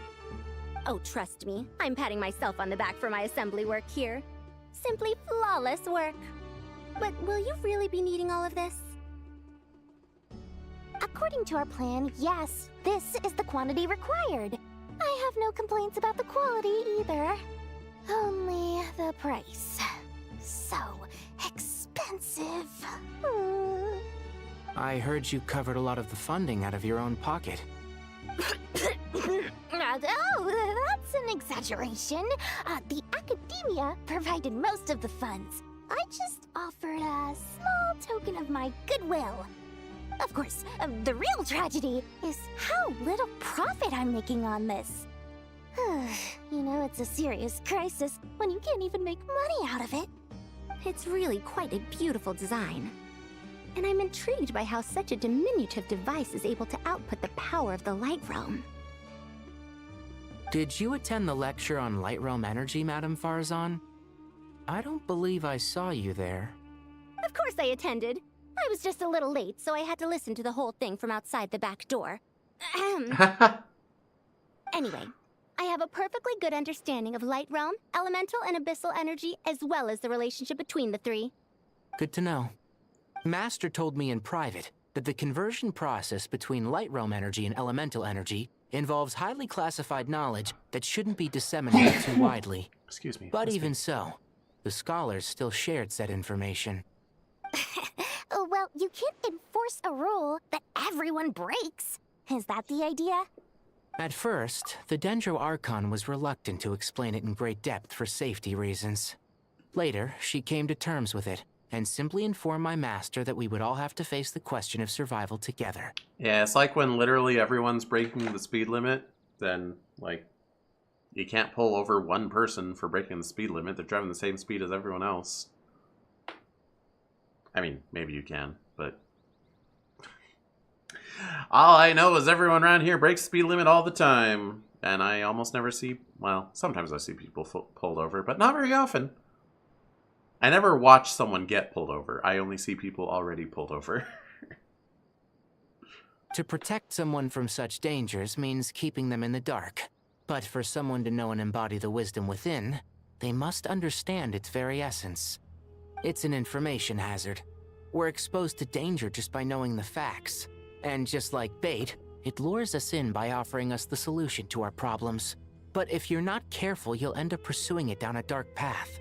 A tricky problem. But today, this big problem has been broken down into many smaller, more trivial ones. What do you mean? Ah, I get it. For instance, you and I share secret knowledge, while she and I take on the risks of life, death, and fate. Something like that? Hey, what? That is not what I call a trivial problem. Well, as they often say in Vahumana, an event that is monumental to the individual is negligible in the grand scheme of history. Generally, the fate of the individual is an insignificant affair. Being from Amorta, where the subject of our research tends to be a lot more personal, I have to disagree. It's hard to dismiss the individual as insignificant. In other words, the big problem of survival has been broken down into many small, interconnected factors, and each one of us represents one of those factors. When the same secret is shared with a group of people, the same fate binds them together. Most people would find this unimaginable, but to us scholars, this is the path that has always beckoned to us. Sharing knowledge is a good way to fight against fate. I will always believe in that. All right, I think that's everything. Thanks a lot. But don't go anywhere just yet. I'll still be needing you to calibrate the equipment.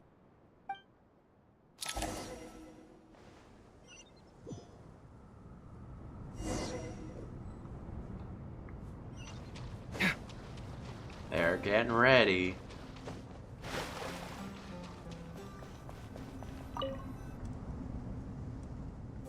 Okay, the materials are ready. We can proceed with the next phase. Al-Haytham, how are you getting along? Most of the information in Aru is written in ancient desert scripts. Some of this is written in a tribal language, while other parts seem to be a variant of an Oasis script, based on the glyph forms. Oh. Not lost to history, I hope. Some are. All we can do is infer the meaning based on the rules of related languages. Although, this section actually fills in some of the missing historical record. I'm transcribing it so we can bring it back to the academia. After Aru started up, 2 more lines of text appeared here. Can you read them? Humans may not read what is written by the gods, except by not reading. Victory should not be easy to attain, for it symbolizes divine wisdom. Knowledge must not waver, for it has external borders. Is this a clue to solving a puzzle? Or is it being symbolic? You can't read it unless you don't read it. Victory is wisdom.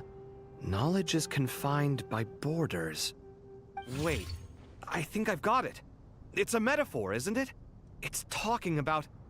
a chessboard.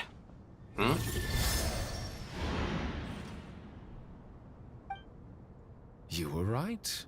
The youth of today are skilled at solving riddles. Have the secrets buried in the desert not been unearthed over the years all the same? Since Aru is a place reachable through wisdom, this day was bound to come sooner or later. Oh, I've always been against overly cryptic sentences. Don't you get tired of reading and writing all that? Ah, it's you 3. Just in time. We've been delving deep into Aru, and now this board has appeared. I've heard this was how you'd while away your free hours. You must be quite the experts by now in that case. It is true. King Deshret's chess games are some of the most well-loved of all his wonderful creations. If you have ever been to Safhe Shatranj, you may well be familiar with the chess pieces you see here. Is this chessboard supposed to be another visualization of the interior of Aru, then? Naturally. Visitors, everything is ready. Only by completing the challenge on the board in accordance with the rules will you be permitted to overwrite Aru. 1 second. It's not dangerous, is it? Dangerous? Why, yes, of course. What? I should be the one to go, then. Wait for me here. Sounds like the self-confidence of our present company has rubbed off on you. Don't be ridiculous. I'm your upperclassman, and that means I have to look out for you. I appreciate the sentiment, but a game of chess typically requires 2 players. Counterpoint, Kave. Alhaitham's a 5-star and you're a 4-star, so he should probably go do the dangerous thing. Besides, I'm sure they won't let things get out of hand. Keeping things relatively safe is in your best interest too, isn't it? Fair enough. I mean, you guys are controlling the difficulty, so please don't go too hard on us, all right? Ah, but Bennu said he wanted to put some respect into these whippersnappers. All right. All right. Thank you. Obviously, we'll still try to be careful. This doesn't seem like ordinary chess. Is the goal to defeat the opponent? No, you must enter the board and pass the trials we have placed there. Ready? Let's do it.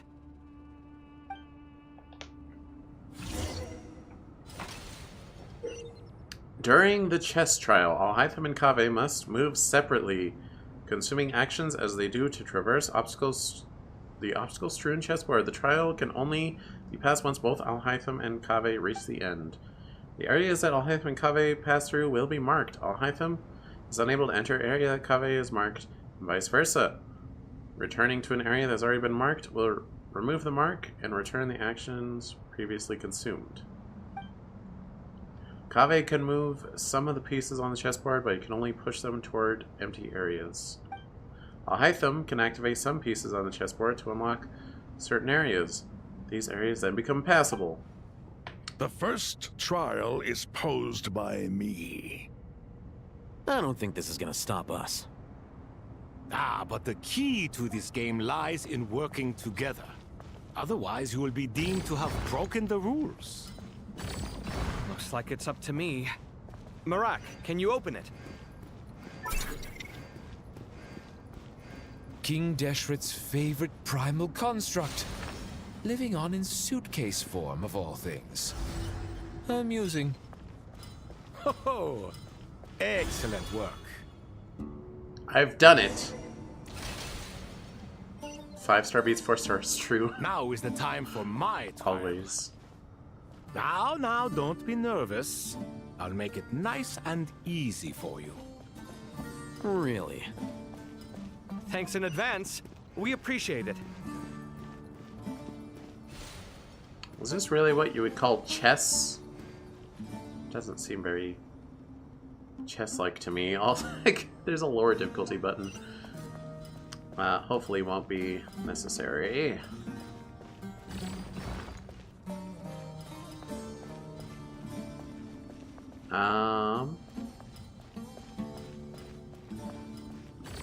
Push that.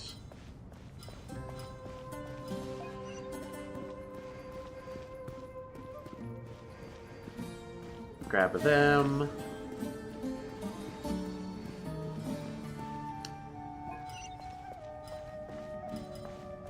Get them out of the way. It's funny that they just like walk around it with normal gameplay. Ooh, I can't manage that. Oh, I just have to push this a little bit. Yay!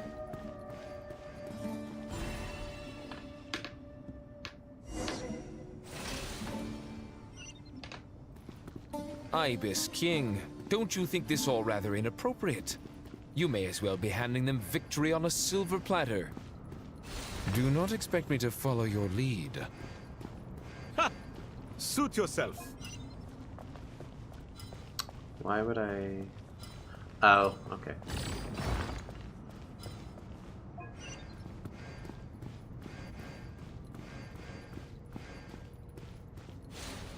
Yeah, nothing about this is really like how chess works, but you know.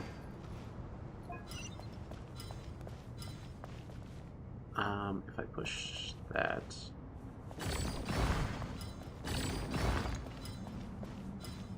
But you can't do that.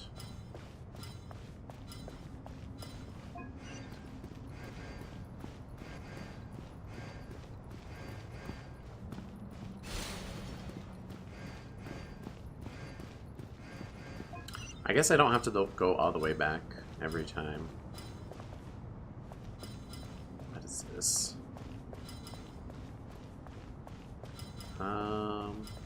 I can't push it up there.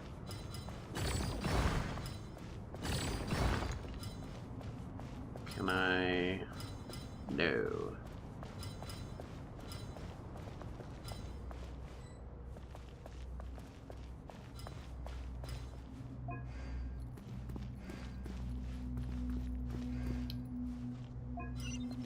Let me get this out of your way.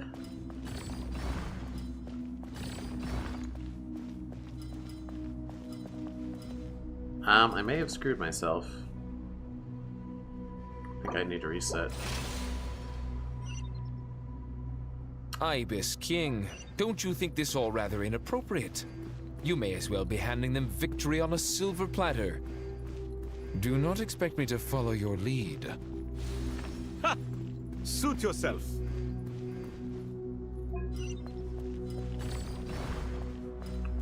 So order of operations matters on this one, I think.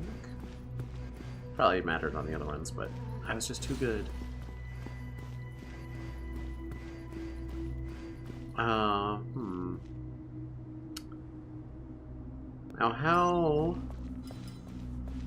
can you...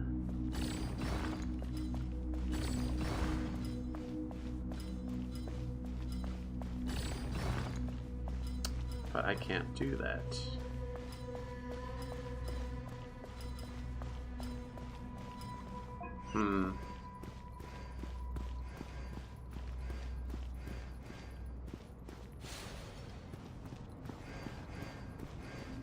Okay, so now that that's clear,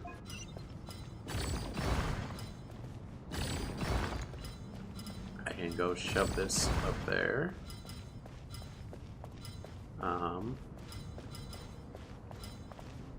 Speaking of shoving things in places.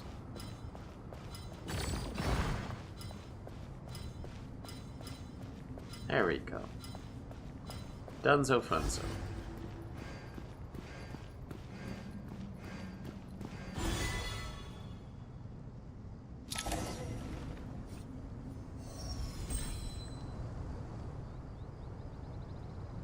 Done. And with that done, I'm gonna BRB.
Okay, back. Finally. It's over. But seriously, that was incredible.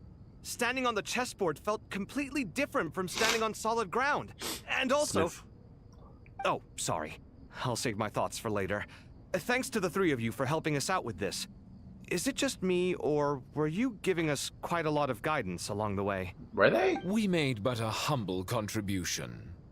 You lived up to our expectations. Bravo! Our aid was not given for naught.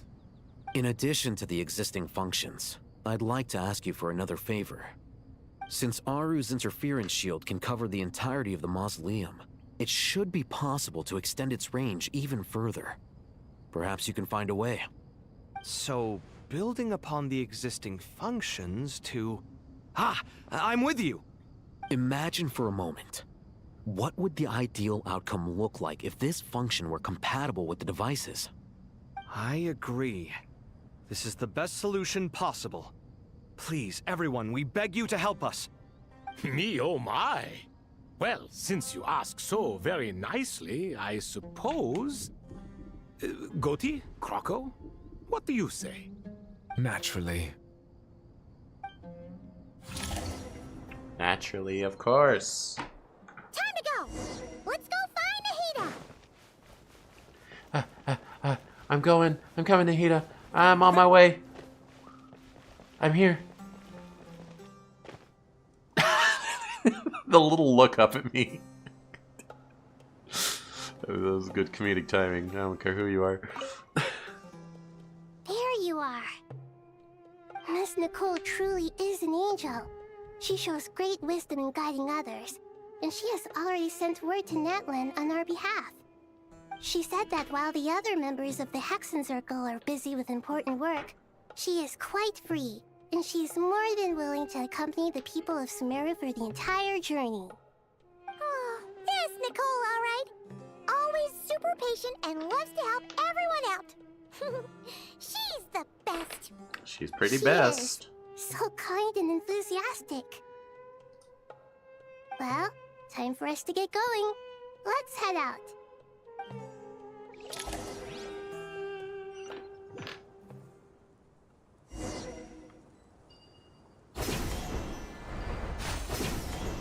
Nice of them to make this fast.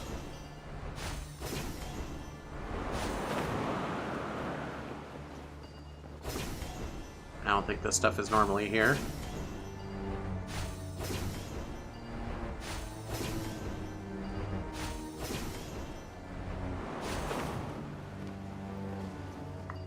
You know, I should change my glider. I have it on the default because I'm like, oh well, he's the default guy. Give him the default glider, but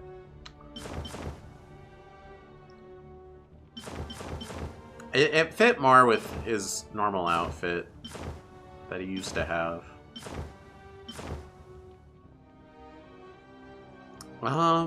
This is like ice themed though. It kind of fits. I mean, we got this outfit on the moon, so let's go wing glider. It matters, okay?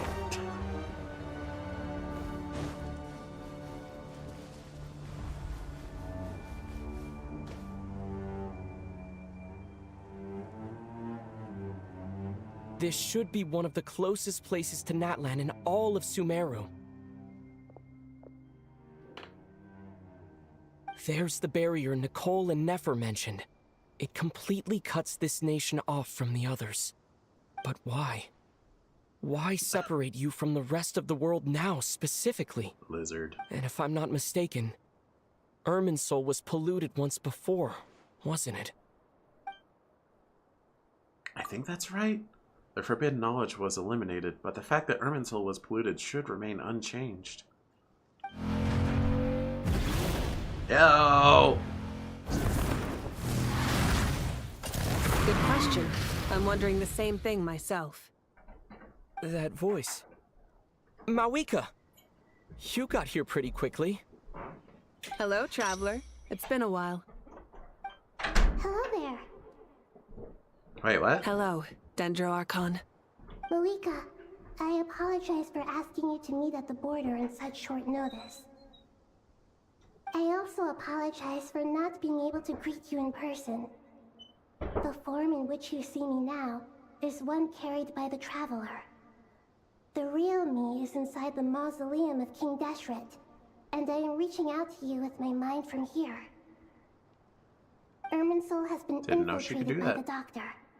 We must be on our guard, as he can spy on information in the world from within the tree. Fortunately, there is no record of the Traveler in Irminsul, and you are still within Natlan's borders. My records will be preserved in the Night Kingdom, rather than the ley lines.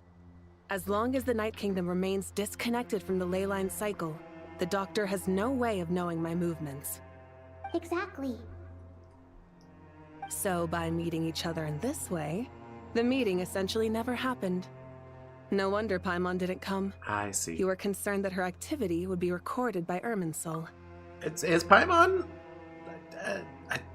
I thought most of our, like, extraterrestrial properties extended to Paimon too, but I guess not. The Natlanese have heard about the situation in Sumeru.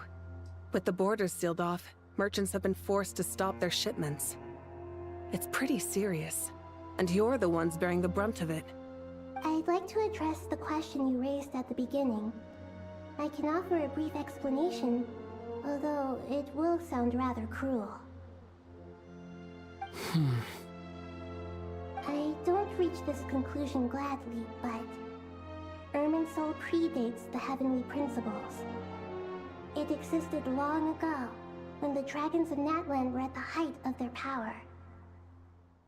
So even when the people of Sumeru became ill because of pollution, it was not a critical issue from the perspective of Irminsul itself. As long as it continues to function normally, the barrier will not be activated.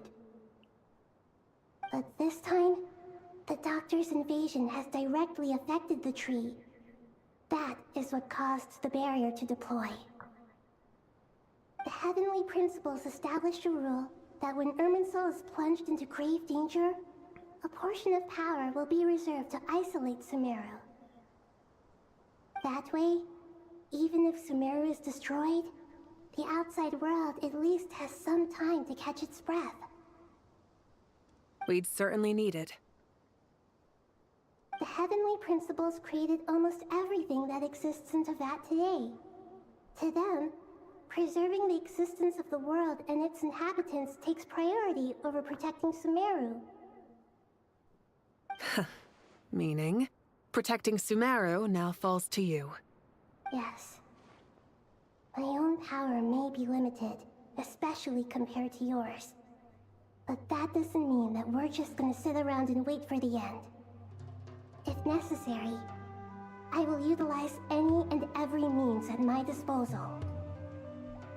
Nicole of the Hexen Circle didn't say exactly what this meeting was about, but after hearing everything you've said so far, I think I can guess where this is going. I was wondering how we told Mawika to meet us here. Maybe they said it in the story, but yeah, Nicole doing it, that just makes sense.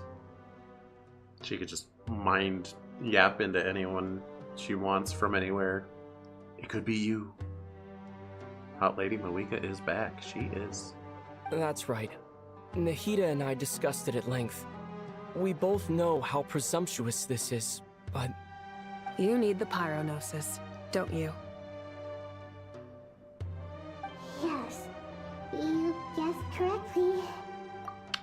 Because, Nahida, you gave your gnosis to the Doctor for some reason. Still not clear on that. Originally, I only intended to borrow it, but the situation is far graver than I foresaw. So instead, what I ask of you is to please give the pyronosis to Sumeru. Why do you sound so nervous? There's no need to be shy. Surely a gnosis is pretty important to a god. I guess, but it's not as if losing it would suddenly render us powerless. But I'm sure you don't need me to tell you that. With all the nations you've traveled to, and all the gods you've met, you must have realized that by now. As far as I'm concerned, a Gnosis is basically an elemental energy enhancer. But I don't usually use it. You know me. I like to think I'm pretty strong without it. Yeah, not about to dispute that. So you see, you don't need to sweat it. Here, take the Pyronosis. Huh? Just like that? You brought it with you. Just like that. To tell the truth, I've always toyed with the idea of giving it to someone who needs it more than I do. Really? I know you accompanied Nahida here to try and increase the chance of success. It's a good thing you did, because your involvement is one of the main reasons you've managed to persuade me. Are you sure about this? Handing over your Gnosis just because of me? I won't try to quantify it, but trust me. Handing over the Gnosis to Tumaini is far from the craziest idea I could think of.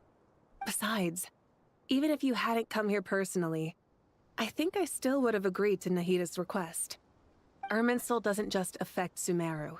It impacts all of Teyvat. I know all too well how difficult it can be to protect the things you care about.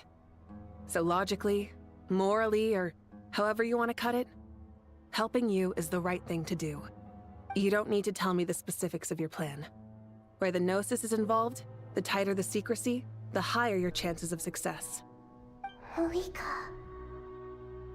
my heartfelt thanks go to you and the people of Natlan. Don't mention it. You know, outside of an event where I think Venti and Zhongli talked a bit, I think this is the first time Archons, like, talked to each other in the story. But now, for the hard part. How do I actually give it to you? The Irminsul barrier is right in the way. I have an idea. Can he just walk through? Yep. Just as I thought. Incredible. What did you do? I'm the Traveler. Just made a lucky guess. This seems to happen quite a lot. Things that apply to everyone else don't seem to apply to me.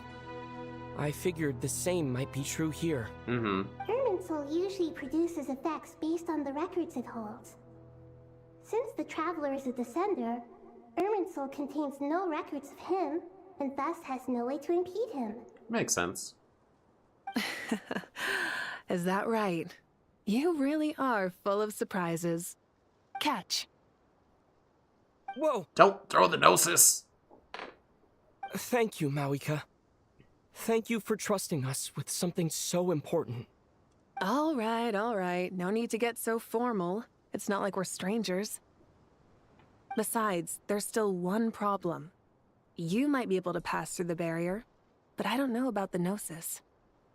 Any other surprises for us, Traveler? Let me try something. Oh. I have the Pyronosis in my hand. It feels strangely ordinary.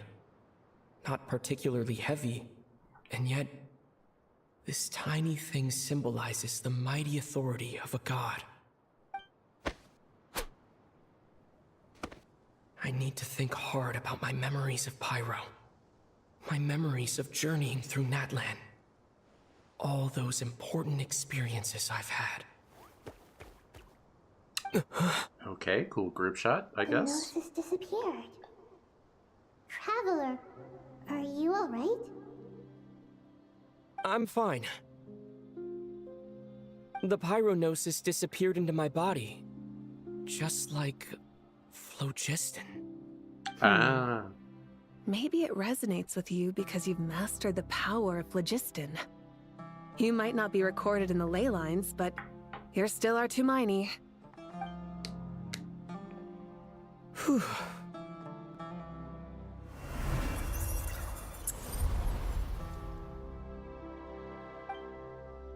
Amazing, I made it back through with the Gnosis. Please allow me to express my gratitude once again, Malika. Pleasure. Well, I've given you all the help I can. The rest is up to you. Good luck. We won't let you down. Yeah, we aren't about to lose.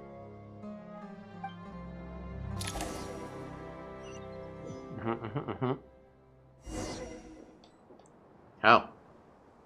Here I am. Am I on top of the upside down pyramid? I am. It would be very hard to get back here if I jumped. I think the game would probably just load me back in. I don't think it would let me leave. Hi, Nahida. Traveler, Paimon, how are you feeling? Pretty good. I'm a teensy bit nervous, but only a teeny tiny bit. Seems like she's gotten way braver over the last few years, huh? Of course. After all the adventures you've had with the Traveler, I'm sure you've gained a lot of experience and grown as a person. I'm doing all right. What about you, Nahida? How are you holding up? With the negative effects of Irminsul, I'm a bit like a piece of fruit that's been burrowed into by hungry insects and left to rot. I'd be lying if I said it was nothing. Yeesh. But please don't worry. We all know what we're getting into, and we've prepared as well as we can. I believe in everyone. I believe in you. And I believe in myself. Stoking the fire inside oneself is certainly one way to live, but knowing when to rely on one's companions is also a form of great wisdom. I've been quietly learning little things from everyone, like plucking tufts of fur from a sumpter beast. Me too. With the constant traveling, I'm always learning and growing. That's the journey of life. I think there's someone else here who would share that sentiment. Don't worry about what I think. I was just passing by and happened to overhear your conversation. What are you talking about, Hat Guy? This is the top floor. No one passes by the top floor. Says who? You can fly just like I can. I would have thought it makes sense to you of all people. I don't know why, but I feel a little more relaxed now. It shows that you feel comfortable laying down your burdens in our presence. It means that Sumeru is a place you can trust, where you know we have your back. And we feel exactly the same way around you. That's what it means to be friends.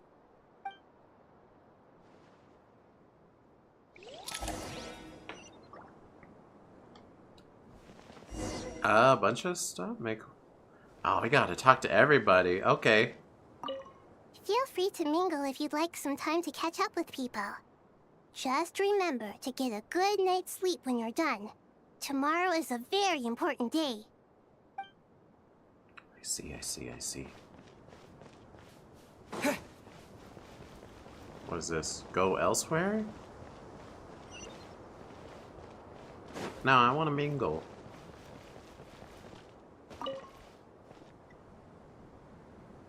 Ah, it's finally done. Ugh, but I have a nagging feeling that there's something I've forgotten. Oh, there you are. Everything wrapped up on your end?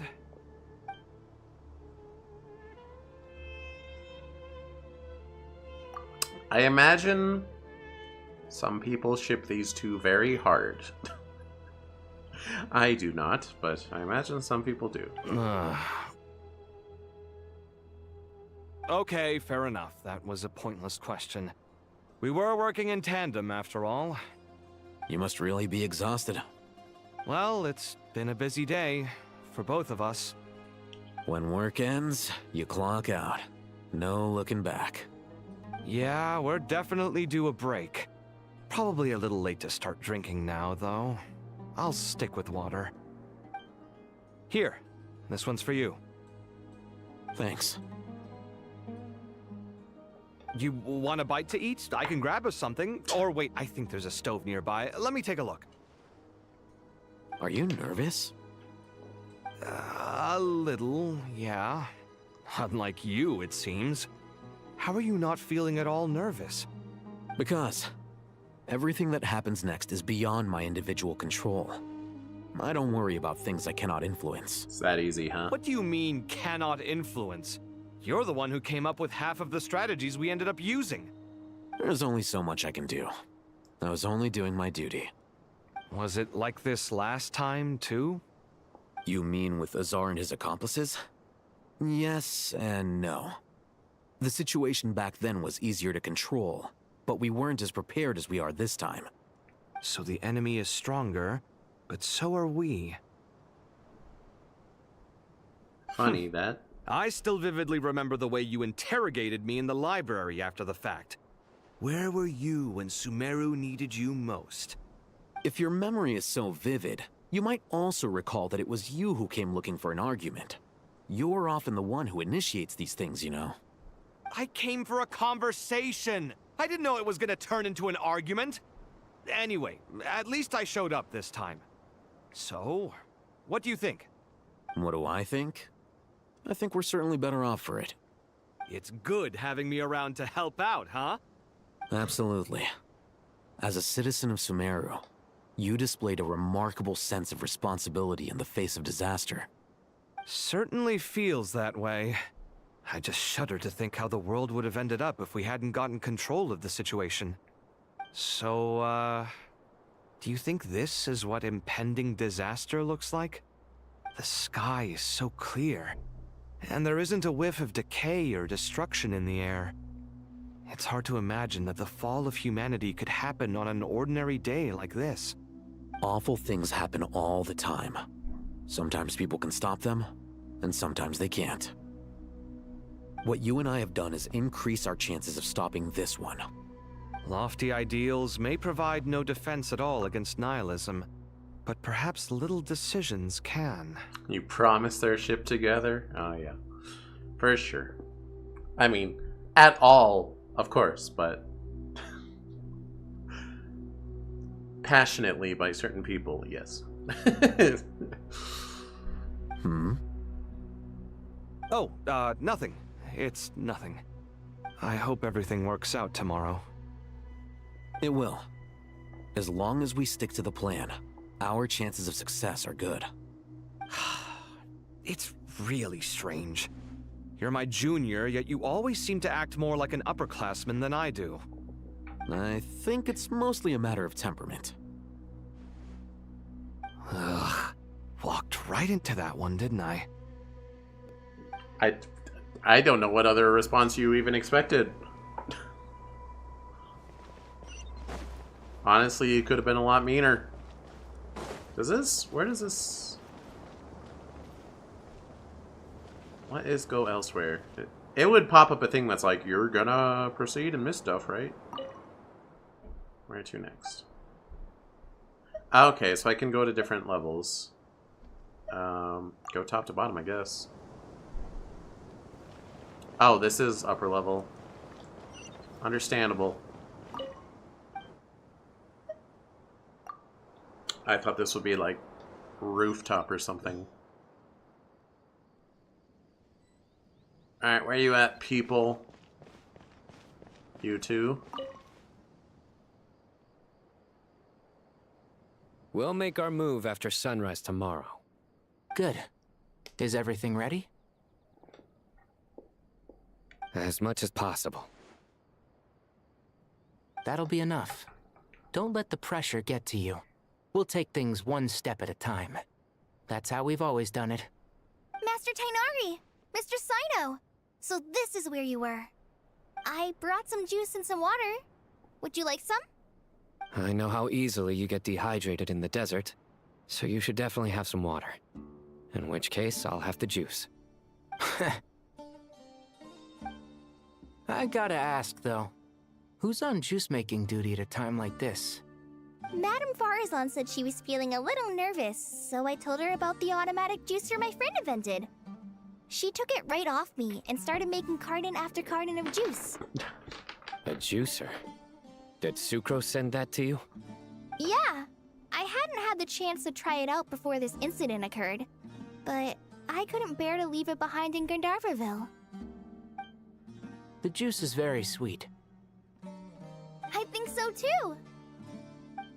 Kale, how are you feeling? Physically, I'm okay, but it It just still feels strange to me. Why would a great power like this come to someone like me? I know the feeling well. That same question ran through my mind every day as a kid. At least now, you have someone who can relate to you. All the more reason that you should apply for Spontamod. Tighnari fiercely opposes the idea, though. Those two things are completely unrelated. What are we all chatting about, Would anyone like any juice? Oh, you have some already. I had some earlier, ma'am. Maybe give the extra to someone else? Very well, very well. I shall be off then. Okay, bye, Farzad. There's this enormous power, and then there's little old you. You feel like there's no connection between the two. And that sense of dissonance is difficult to get used to. Yeah. But after all this time, I can't believe this stuff still gets to me sometimes. Makes me feel a little childish. Kale, just because we normally keep the conversation light doesn't mean we can't discuss deeper issues. I don't think it's childish at all. You were the victim of a terrible crime. It's normal to struggle with the fallout from it. You have absolutely nothing to be ashamed of. My professor once told me that no incident can be considered truly resolved until the victim says it's over. Ah. Your rage and your pain are completely justified. Thanks. Miss Nicole said that the same god remains which were once used to inflict so much pain upon me have now become a weapon with which I can protect everyone. It's like my own personal kind of evolution. Every innocent person who's been hurt needs time to realize that it wasn't their fault. I was the same. But it's all about to be over. Tomorrow, it ends for good. I don't know if you've noticed, but you rarely stumble over your words anymore, and your outlook has become much more positive. It's a big change from how you used to be. And since this isn't over, you can settle the matter on your own terms. It's time you seized back control. I believe in you. Yeah. Sumeru is my home. And it's so important to me. I have to protect it. No, I will protect it. And once you're done, how about you come back and apply for Spontamod? Stop it with the sales pitch, would you? Hey, excuse me. There are still 3 unclaimed cups of juice here. Why don't you take one each? Ugh, my arms are getting sore from carrying them around everywhere. Madame Farazan, why are you... Here, let me take them off your hands. Thank you, Madame Farazan. Drink up and enjoy my handiwork. I think I'm going to make something else now instead. Please, try to relax, Madame Farazan. Your nerves are starting to get the better of you. I know, I know.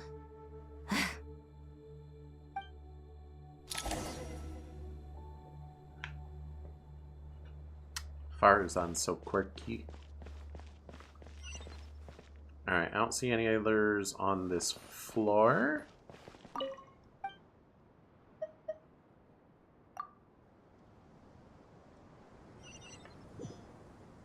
I mean, I guess I am trying to get to the end in a timely manner, but, like, these will be gone forever if I miss them.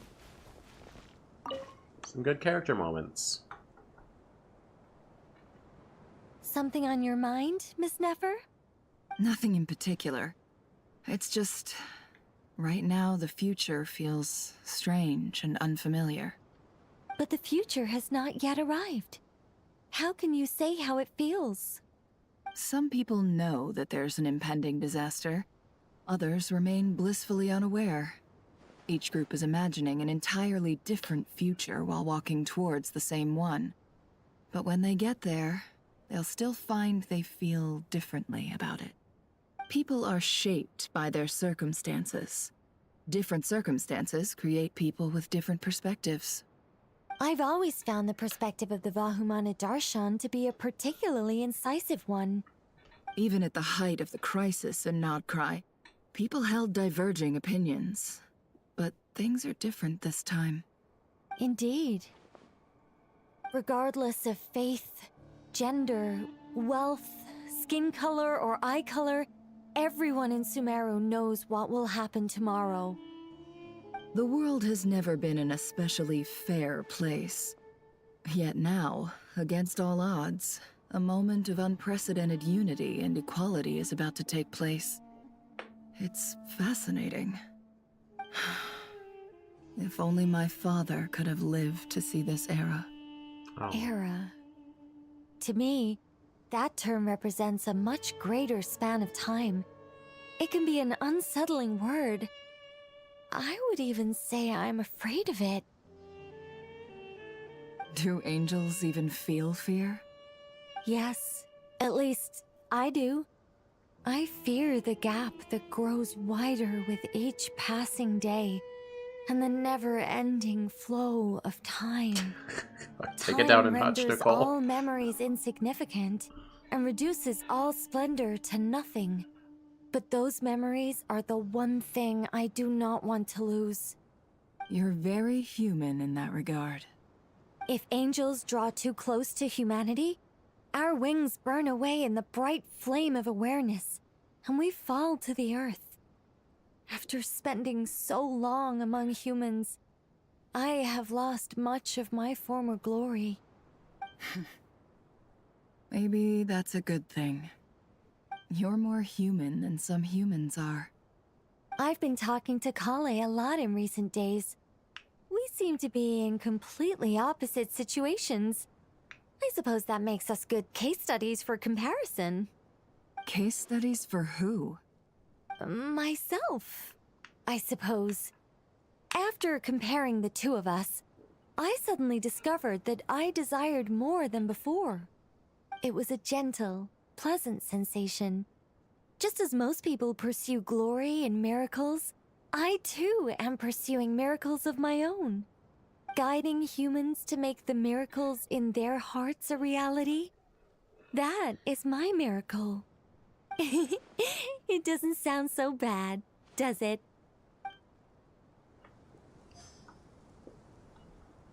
Cute.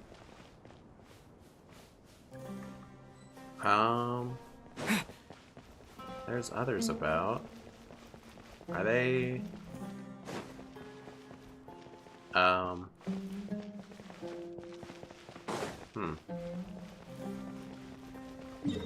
If I look at the map... Oh, they're like outside? But how do I get outside? Over here? Who do we need to talk to still? Dia, Candace? Candace hasn't said anything. Nilo? How do I... Entrance. That makes sense.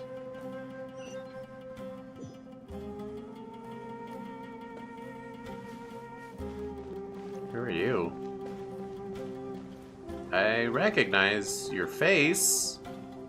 Hypatia.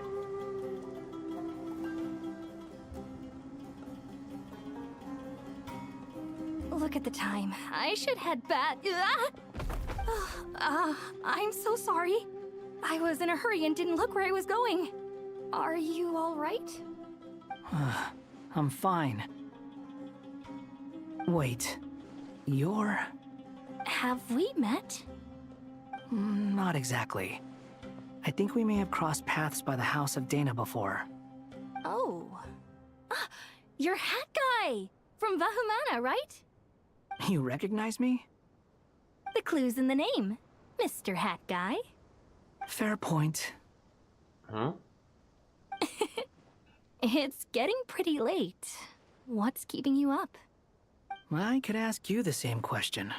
If I'm not mistaken, all the workload for the Ratawa Histarshan wrapped up a good while ago. Well, I have something of a background in Satyavada life, so I was helping the Dendro Archon make some preparations. But I must have lost track of time. Did you find the experience enlightening at all? Honestly, it was tedious and uneventful at first. But eventually, I think I did sense some profound truths. But they also brought a lot of suffering with them. I was told that I even shed tears while I was meditating, though I have no idea why. Sorry. I hope I'm not scaring you. Not at all. It just proves you're very accomplished in your research. Good night. I wish you all the best for tomorrow. Thank you, sir. You too.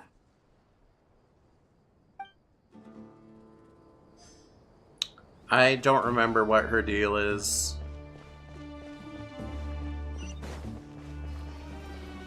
Oh, Dia and Candace. Two ladies with very unfortunate names. Yeah, like I don't know. Too bad we've got a fight tomorrow. I could really do with a stiff drink. Let us pray instead. Prayer. How nostalgic. Oh yeah, Dory. Lord Sangama Bay. Came to get some fresh air too, did ya? That's right. Actually, I was hoping I might run into you, Dia. I wanted to let you know that I've stocked up on that perfume you said you were so fond of. No, really? I'll take 2. Any chance of a friends and family discount? I knew you'd ask that. And I'm afraid to say that... Surprise! It's free of charge. What? That's very generous of you, Lord Sangama Bay. Does this mean you've made a fortune in Notcry? Nope. Turns out, it's not that easy to turn a profit there. I even ran some assorted losses. But anyway, that has nothing to do with why I wanted to give you and Dia a small gift. Remember that merchant caravan you two rescued in the desert last month? That was transporting my goods! No way! I had no idea that was your shipment. Explains the, eclectic mix of goods, though. Lord Sangama Bay's investment in the desert and generous stockpiling of goods has helped many people over the years. The shelters you funded especially have made life a little easier for the children and the elderly. Wait, how did you know about that? Oh, I see. Nefer told you, didn't she? Ugh, that pesky lady. Aren't intel brokers at least supposed to charge for divulging people's secrets? She and Candace go way back. It's normal for close friends to share things you wouldn't tell to everyone else. Sure, but why did they have to be things about me? That's how Nefer shows that she cares. She wishes for all of us to know what a generous person you truly are. It must be hard trying to make a living far away from home. Just because we can tell what kind of person you are doesn't mean everyone else can. Well, maybe her intentions were partly good, but I don't think that's the full story. I'm sure she enjoyed knowing how much it would annoy me. I'm telling you, Nefer's got a mean streak. No kidding. Definitely with you on that. Does praying help you stay calm? Defending one's home is a just cause. My heart is filled with a mix of anger and hope. Anger. You know, being able to get angry is a good thing. It shows that you're in touch with the real world, and that you have the passion to pursue something you believe in. Oh, my lady? What are you doing out here? Just taking a walk to clear my head. And look where I ended up. I forgot about praying just now. Forgot about Dunyarzad. Yes, Miss Dunyarzad. Would you like to join us?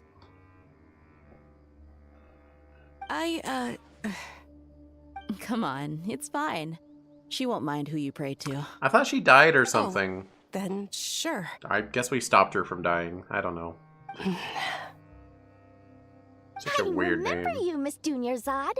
You visited my shop before. If I recall correctly, the god you worship is the Dendro Archon, correct? That's right. She is such a gentle and kind god. But to me, she's more than just a god I worship.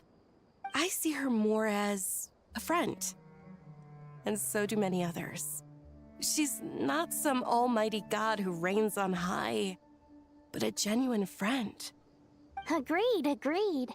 She's a wise teacher and a good friend. I spoke with several people during the evacuation. everyone's aware that tomorrow's battle is one that ordinary people can join too. A battle to fight for our friends and our homeland. Oh, it makes me glad. I can finally do something for those who protected me. You've grown so much since we first met. Oh, a compliment? Ooh, more please. Thank you. My lady, you've always been a remarkably strong and ambitious person. It's indisputable. And that's not just a compliment. It's a statement of fact. What are you praying for? Our beliefs may not be entirely the same, but we both wish for the same thing. I pray that everyone will rise to the challenges ahead and return safe and sound. I pray for the safe return of all my companions.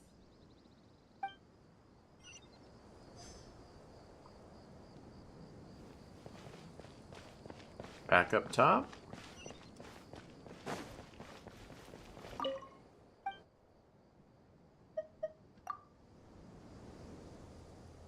Was there one I missed?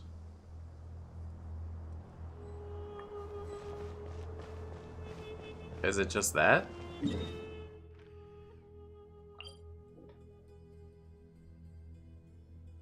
A tower unto wisdom and folly.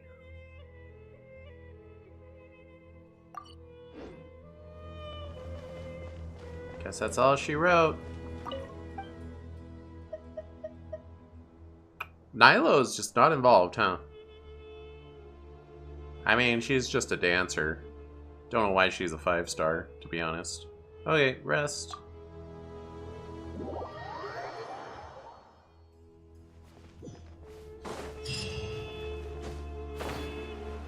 Time to go! Let's meet the others at the mausoleum of King Deshret. I'm going. I'm on my way, Nahida.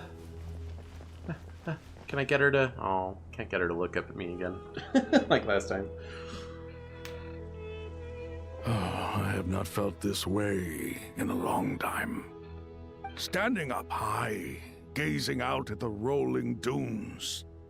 One cannot know what freedom truly means without first losing it. The golden slumber truly lives up to its name as a dreamland. Though desert sands exist there too, no mirage, no matter how glorious, can compare to true beauty. Dendro Archon, what is on your mind? I was wondering whose counsel I should seek on the questions in my heart. What kind of questions? So many. More than can be put into words. As I once said to a friend, we look, we see, and we comprehend. But the question still troubles us. What are the many disasters that this world faces, but the sum of all irresolvable questions? The biggest question you should be asking is how to seize victory. Yes. Although, I would express it differently. I must not fail. And so the question I am most curious about now is whether the path to victory will be an arduous one. What we declare to be a young sapling, we may, in fact, find to be a towering tree, if we would only cast aside our ignorance and look beyond the veil of time to see her true form. Wait. Greater Lord Rukkhadevata got erased from Immersil, but do these guys remember? Do they know Greater Lord Rukkhadevata? Nahida! We're here! Just in time. My preparations are almost complete. Ready when you are. We're here too. Miss Nicole! Miss Nicole! You run so fast! Is Colette going with us? I thought I get a lot of exercise as a forest ranger, but I can barely keep up with you. Sorry, I got a little carried away. Lesser Lord Kusanali, the equipment is ready, and the modifications to Aru are all complete. As discussed during our meeting, Accessing Irminsul via the Akasha is no longer feasible at this stage. there are other options, it's just... they're a little more extreme, and more technologically demanding to implement. Maybe you should take it from here. The architecture and functionality of the Akasha terminals overlap considerably with Aru. There is reasonable evidence to suggest that one was developed based on the other, or that they both utilize technology of the same origin. As long as the transplant and merge operation succeeds, Aru should theoretically work on a scale greater than the Akasha and approximately equal to Irminsul. It will become the largest active computing device in all of Teyvat. A system this powerful is capable of a lot of different things. In the past, the Akasha was primarily used for one-way information transmission, but I suspect it could also serve as a central bridging hub. In the pursuit of greater knowledge, some scholars have attempted to connect their consciousness to Irminsul through the use of terminals, incense, and meditation. Correct. In academic language, scholars who reach that stage are said to have entered Satyavada life. Hypatia has performed this practice many times in the past, and she was once under my care for a period of time. Right. And this at least proves that there is a zone within Irminsul that can be connected to. That's right. Providing wisdom to the people is one of the very reasons for Irminsul's existence. I think I understand where you're going. Please, continue. In that case, I'll skip to the conclusion then. We need to further modify Aru, merge it with the Akasha, manufacture terminals, and distribute them to every single person we can reach. Every person? Even the desert folk? Yes, everyone. I've already calculated the amount of raw materials we need. So you mean we're going to get new Akasha terminals? Yes, but this time the people of Sumeru won't be using them to acquire knowledge, just to connect to Irminsul.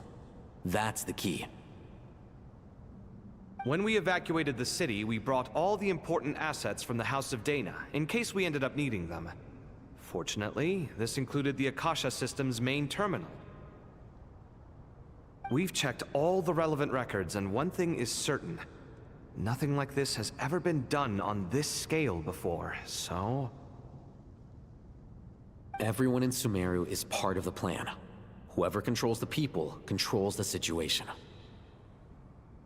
Since this function of Irminsul was introduced, it has only ever been made available to scholars, who don't constitute a particularly large group of people. But by expanding the scale to include all the people of Sumeru, all the individual connections will stack up to create a significant load on the system. Under normal circumstances, Irminsul would be able to cope with the additional load. But with it already being under strain from other activities, its remaining capacity is limited. Thus, it might be possible to shut it down completely by overloading it.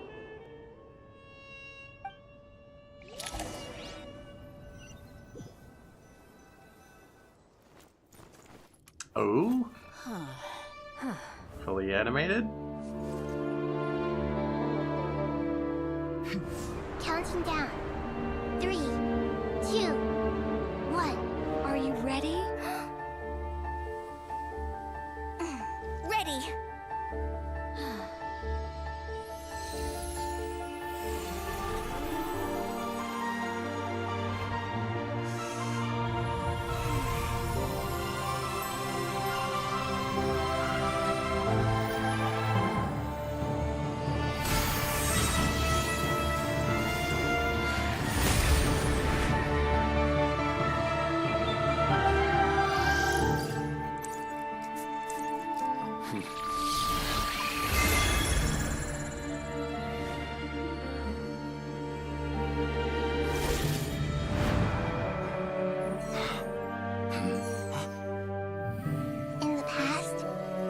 People sought knowledge, they turned to the Tree of Wisdom.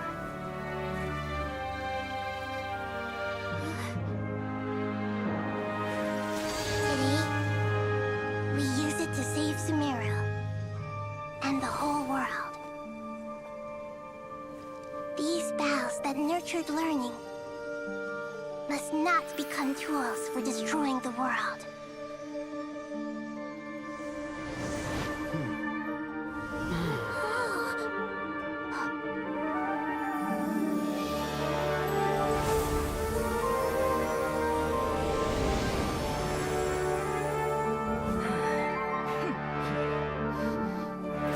Stop.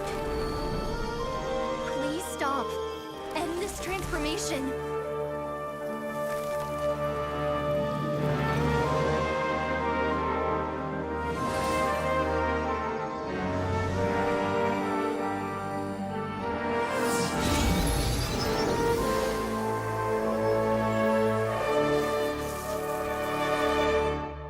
You would shut down Irminsul just to stop me? You fools. I have all the time in the world.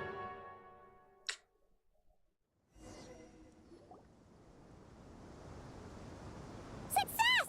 The It's a evil lot of Irminsul sparkles. tree is stopped growing! Great. Good job, Nahida. What a display of true courage. The courage to think and the courage to act. I never thought I would witness the shutdown of Irminsul with my own eyes. Perhaps this is human wisdom in action? Indeed, only humans could do such a thing. Gods are few and far between. What was once created for spreading knowledge is now used for another purpose. A rather ingenious plan. I am grateful to you three for your help. Only thanks to you were we able to extend Aru's interference capabilities to cover all terminals. Now, nobody who wears a terminal will have their activity accurately tracked by Irminsul. No matter how many eyes Dottore possesses, he will not be able to see us clearly. Now for the next step. I will need the help of your supreme powers once again. How might we be of service, Lord of Dendro? I need to reach the Eternal Oasis immediately. Right now? In that case, Ibis King, would you agree that this is a fine opportunity to dust off our old tricks? I'm gonna go microwave my dinner. I'll be right back.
And go. Never.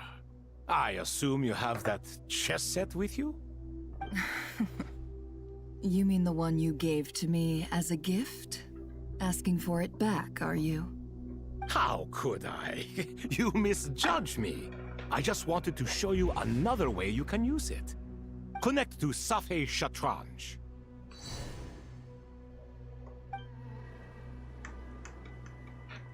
Safei Shatranj? You mean that place in the desert? Thoth's chess set gains its power from the chessboard laid out in the desert by King Deshret and ourselves. All ceremonies conducted using the chess set must be activated via Safei Shatranj. In other words, the chess set is an extension of the chessboard. In the past, moving a chess piece was a sacred and momentous act. Transfer initiated. Entering live combat mode. Hmm?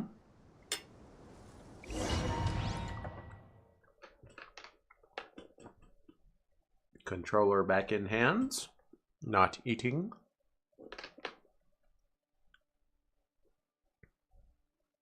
I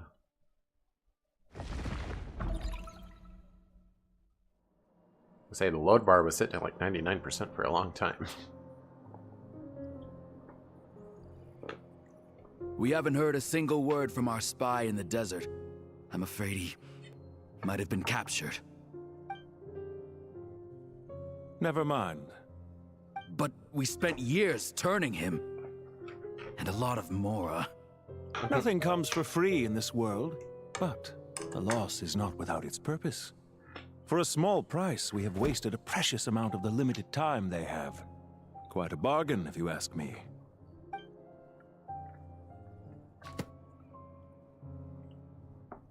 Understood. Weighing profit against loss is a necessary part of life. But to tell the truth, I have been operating at a loss since this all began. Since many centuries ago, in fact. Oh? For instance, why would a banker act as the executor of a will? If you hadn't deposited your personal belongings at Northland Bank, I would have no reason to be here right now. Regrator, the 9th of the 11 between Harbingers. Okay. Dottore, I've placed your final data backup into the ley lines as per our contract. I trust we are now square for the safe deposit fees you paid. Is it not a little petty to split hairs like this, given our amicable relationship? I consider sound bookkeeping a matter of principle. Do not forget that you only live to see this day thanks to me. In fact, every day of your life since you met me, you've been living on borrowed time. Why, that's hardly a fair assessment. I will concede that my survival was perhaps at your whim, but I became a harbinger on my own merits. Managing money is not like other professions. Mine is not a role I could have acquired based on your recommendation alone.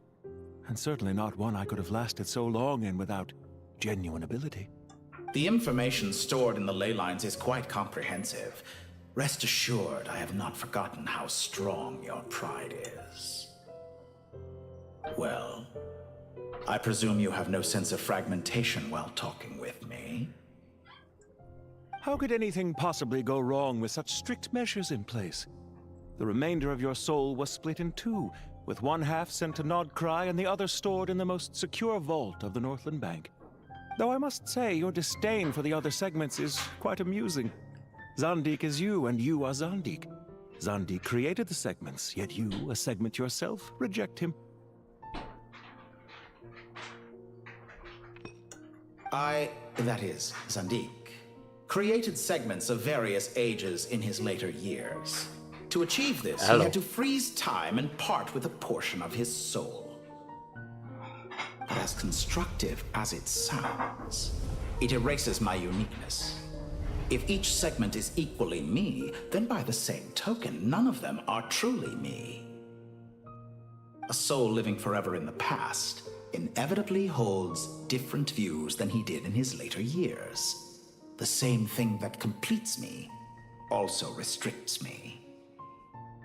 you too might ask yourself which stage of your life you want to be preserved at. The day your business failed? Or the day you were framed by a gang and sold off to a medical lab as a test subject? We needn't dredge up the past. This undesirable plan was eventually scrapped. Lesser Lord Kusanali was quite right. I needed an opportunity to eliminate myself. And after that, I concluded that there was no more effective plan than directly splitting the soul. Once the soul is transferred out, you will find that creating a physical body is far simpler than creating a puppet. The other half of your soul suffered a crushing defeat in Nodcry, you know. And yet in the process, I obtained the information I always wanted, did I not? Because now we finally know where the best testing ground truly lies.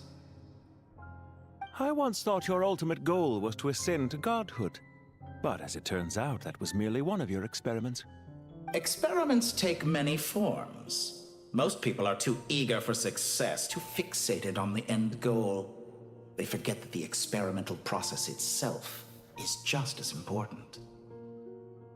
A suspiciously vacant seat, a new face. I trust you can put two and two together. The reason it doesn't exist is because someone tampered with the record. What can I say? That Scaramouche. After all your efforts, you really did uncover the world's secrets. So, is the new world you promised a lie?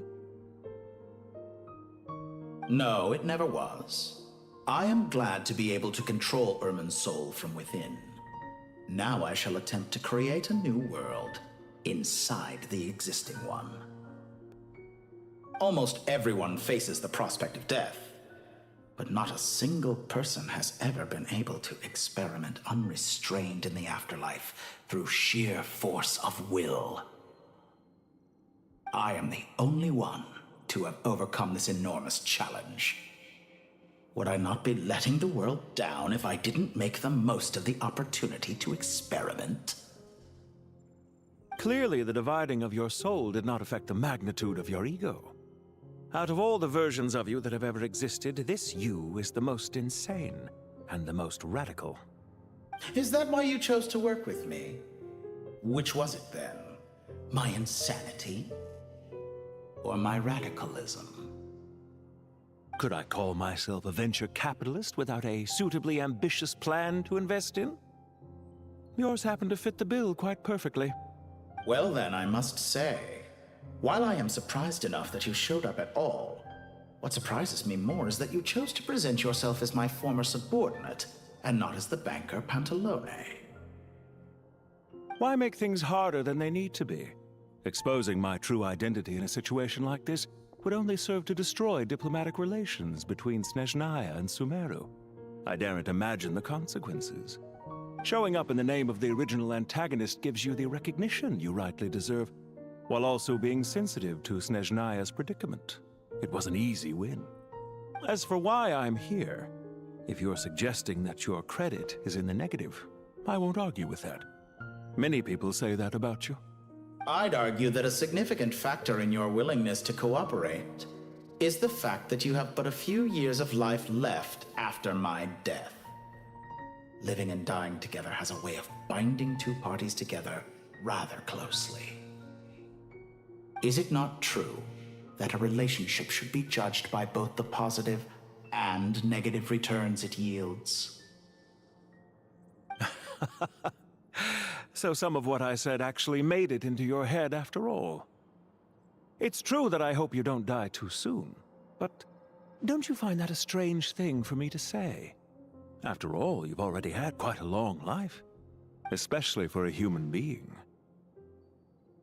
Let's not pretend that you're any more innocent than I am. Are we not the same in this regard?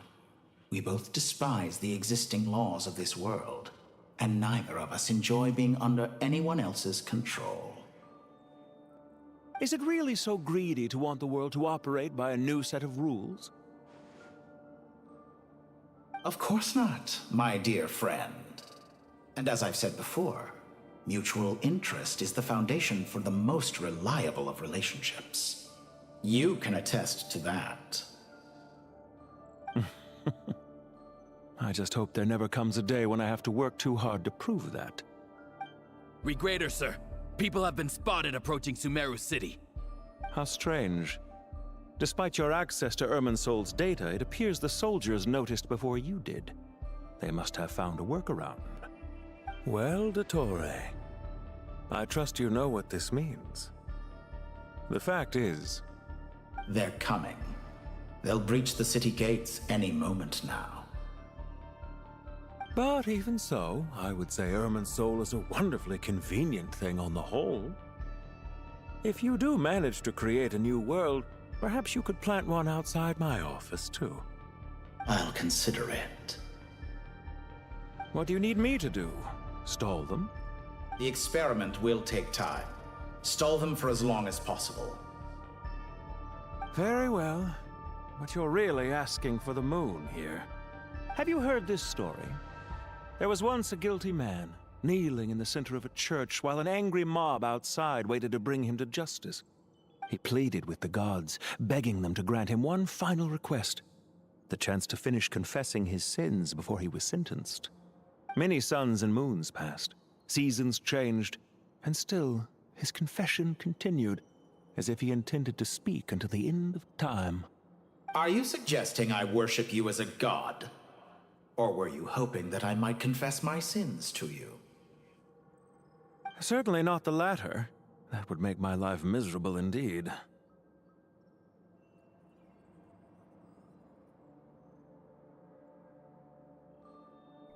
Sorry, I had to finish something up.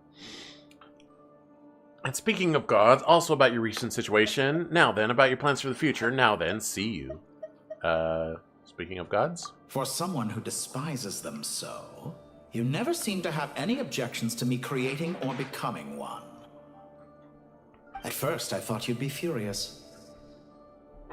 Concerned I would terminate our partnership, were you? Oh, I was picking Regrator's dialogue. I thought Ether was suddenly there. Okay. Not at all. You had reasons why our partnership must continue.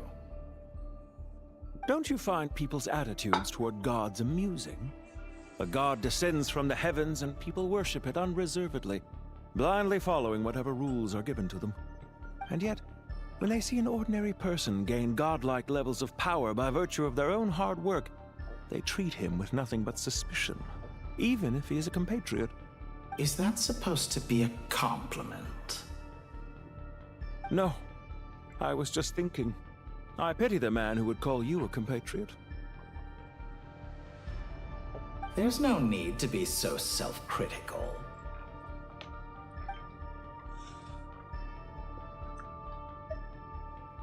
About your recent situation? I know it's a little late in the day to be asking this, but how have you been keeping? I'm flattered that you would take the time out of your busy schedule to consider my well-being, Doctor.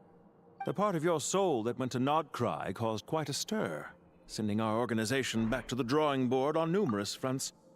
It was quite a headache for everyone involved. Oh, I'm picking Dottori's dialogue, not Regrator's. Dear me.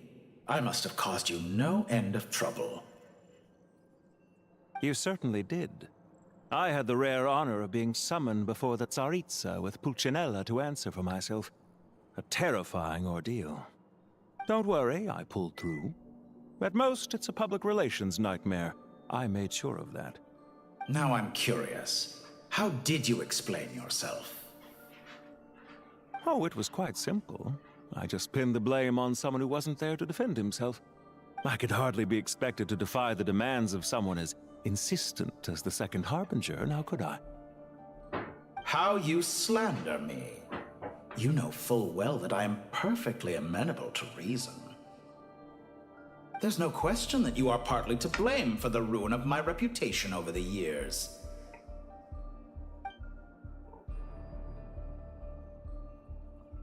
Now then, about your plans for the future. Do you have anything lined up for when this is all over? Hard to say. Field work always takes quite a toll on me, as you know. Once I'm back at Snezhnaya, I'll start with a well-earned cigarette. Why are you so eager to ruin your lungs after I went to the trouble of replacing them for you? If you have an issue with it, feel free to try to stop me.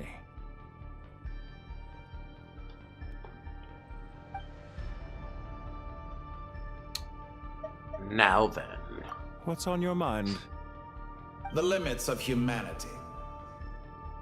It's a pity.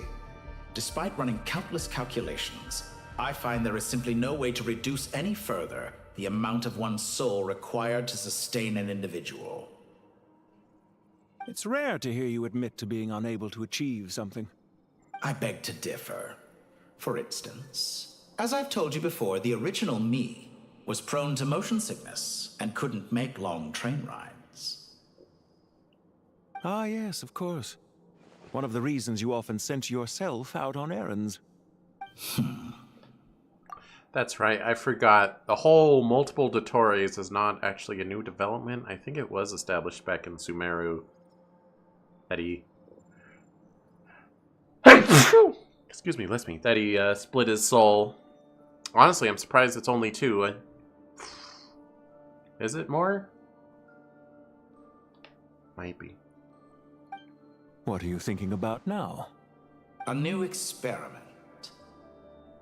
In the event that my soul was depleted, say we extracted my data from someone else's memories, yours for instance, and then combined it with your intact soul as the base material, what would we create? Such a scenario would be impossible. Oh? As long as your current soul survives, there will be no need to create a new individual. Don't forget, you were the one who approved of the present situation wherein only one Dottore remains. And if you ceased to exist, who would be capable of performing this experiment?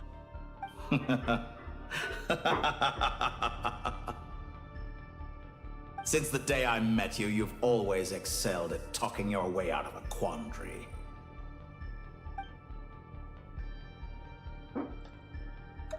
See you. Isn't it a little too early to be saying goodbye? Not that I wish to keep you from your business, of course. Very well. Let's leave the conversation there for now.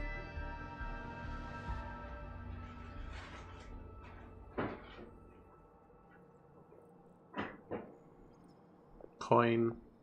He tipped the scale! What does it mean? What does it mean? Them chess pieces are moving.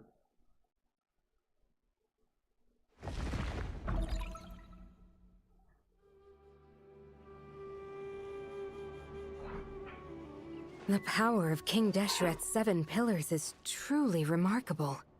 With just a chessboard, you can move an entire unit across the material plane.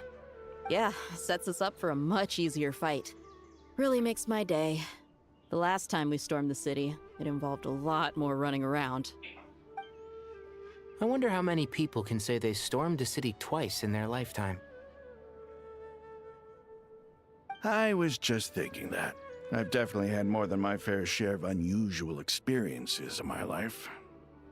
This is my first time here, actually. We never usually leave Gandharvaville. I hope this will be my last time. Does everyone have to chime in? Can't we just fight? What an amusing comment, my dear lady. Yet humans often alleviate tension via small talk, do they not? Whoa! Why is Candace's shield talking? Because the image on her shield is one of me.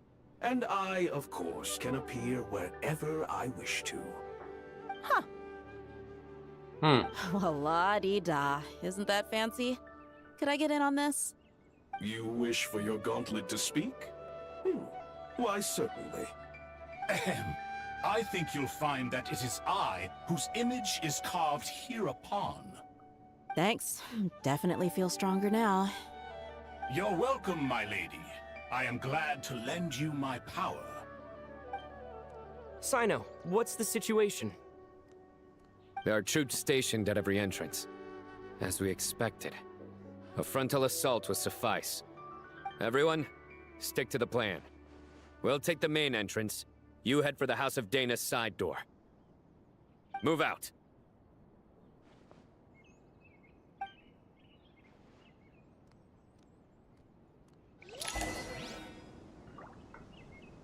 Okay, we got some elemental reactions on this team. No one is support still. Maybe Candace is support. Out of my way! Take this! Watch out! Nope, she's not support. Get lost! Whew. Thank you, Jed. You gotta be more careful. If you're not ready to put your life on the line, you can't be certain of defeating your opponent. Alright, Dia is actually support. I forgot. She's right. Keep your wits about you, Rana. Through me, justice is served. Oh, that's Jet. You stand condemned. Your penance is due. Yield!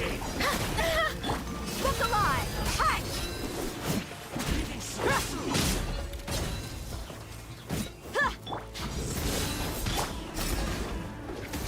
Pin them down! Hear my prayer!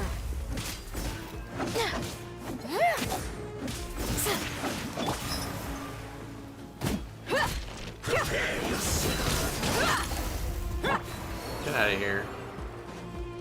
Now I have to like meter out my heals. Take them out and secure the harbor. Reinforcements will arrive by water. Consider it done. Show no mercy!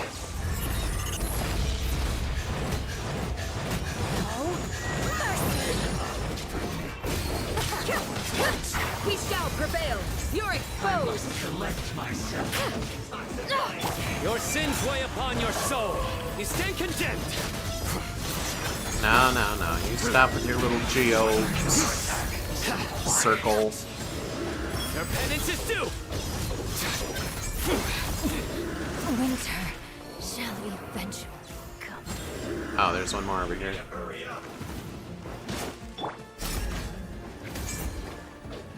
Roast and fry. Too easy! Ugh. They blocked the hits from getting my counter. Hear my prayer! Unfortunate fault. Yield! Buckle up! Hi!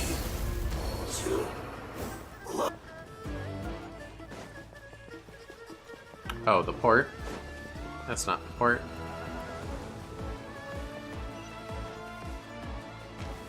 Looks like we're in for dues.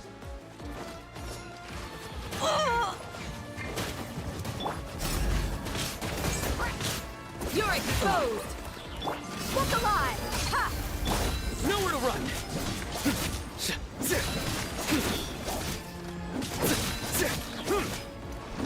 Bad robot. Surrender. Judgment is upon you. Ooh, knock him into the water. No. Oh, there's a wall anyway. Nowhere to run. Too easy! Use of force authorized. I'm curious. The catch. I don't think I have this one.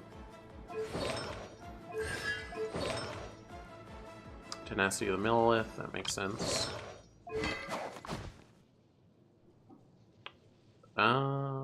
That is his personal one. And I have it actually, even though I don't have him. Gilded Dreams. Beacon of the Reed Sea. I do not have this.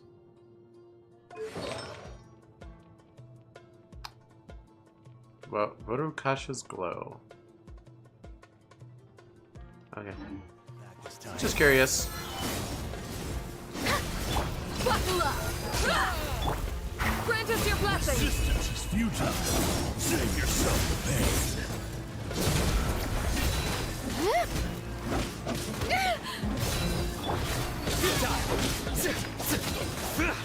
Jam!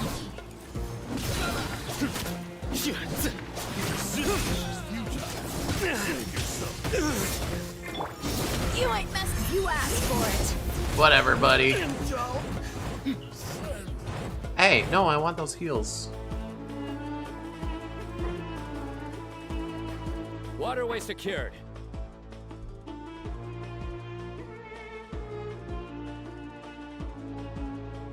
Okay, go on. Brothers! Sisters! Perfect. Just in time. Welcome. Once we've linked up, we'll continue the advance. The team has arrived at the north entrance, as planned. Good. Press on.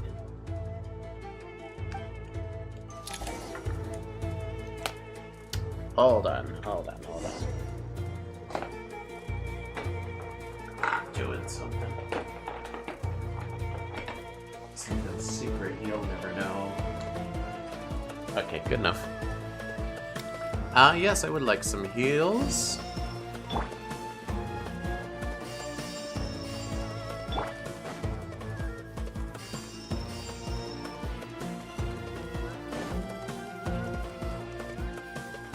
Yeah, we're raiding the city. Let's go.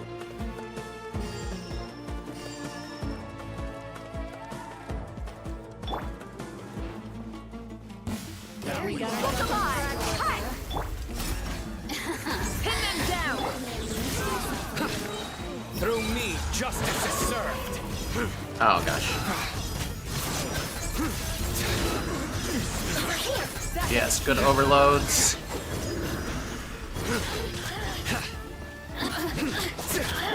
We shall prevail.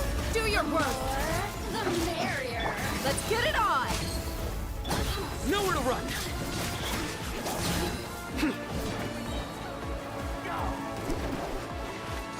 Oh golly. Okay. Your sins weigh upon your soul. Guilty.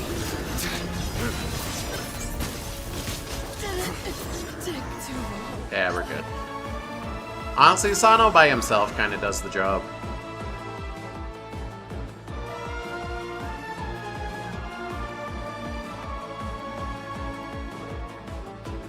Look out! It's an ambush! Finally. We need to hurry. Take the middle road now. Mahamacho Sino, area clear. Don't relax just yet. More Fatui approaching from the right.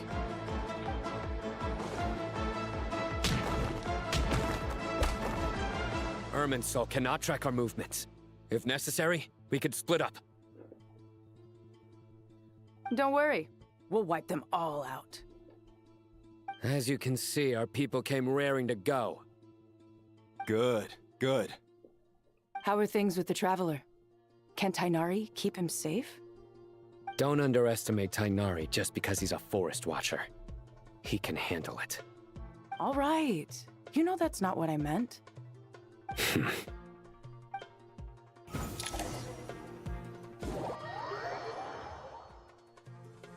Sino and the reinforcements have drawn the Fatui's fire away. It's our turn. By using a cluster leaf of cultivation, we can pass through certain terrain silently. Good luck with that. We'll just fly up there. Huh? Oh, yeah. I forgot you could fly. Ready? Ready.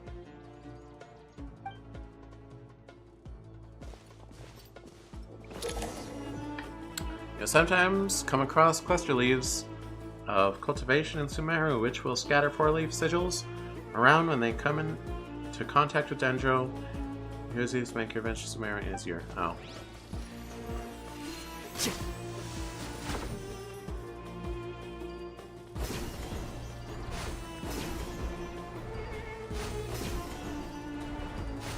Tainari, Wanderer, Traveler.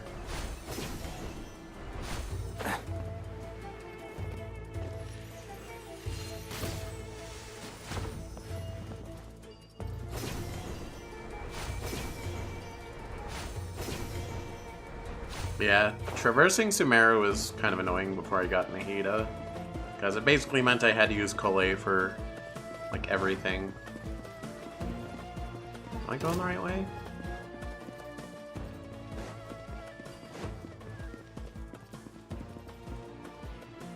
I don't see another, That's right, you turn around. I'll fight you guys if you want me to. I hear everything. Can't see?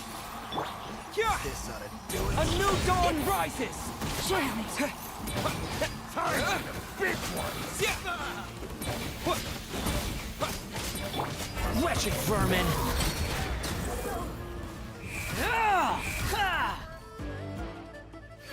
Okay.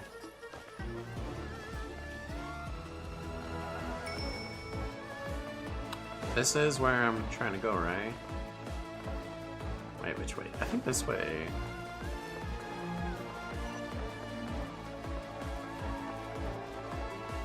The adventure trail would never lead me wrong. Upon the gale.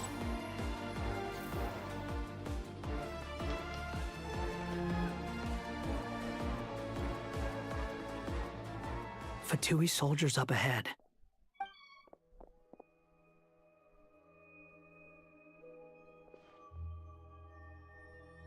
Careful. Prepare for battle. Hey! There's people over there. You have some nerve showing your faces here in the center of Sumeru City.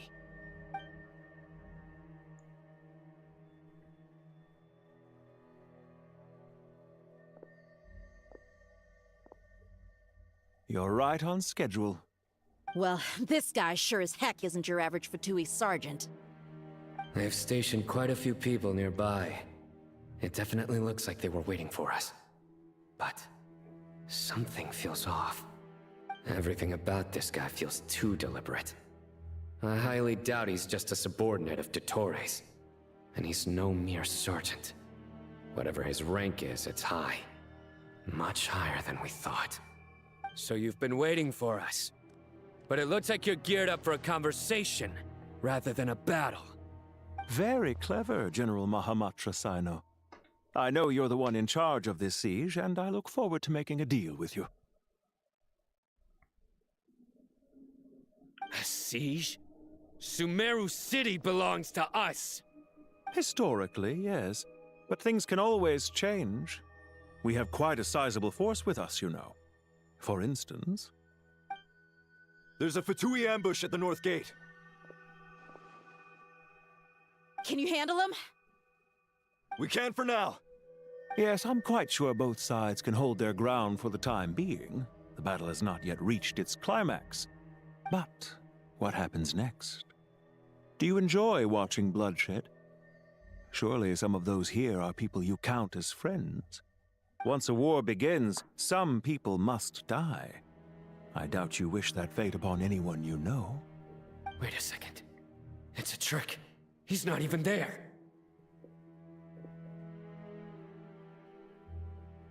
Silence! He disappeared. What was that? A ghost? Curses. He was never there to begin with. That was just a shadow projected there to lure us in. Enough talk. Attack!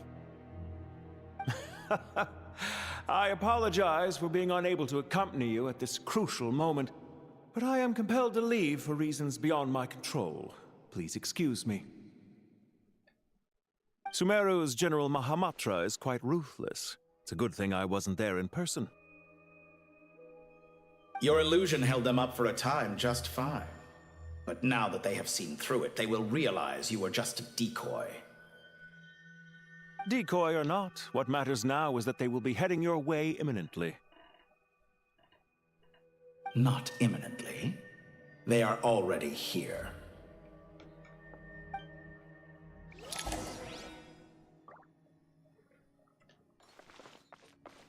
Pictured me being already here.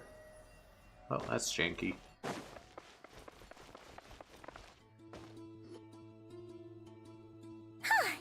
We made it!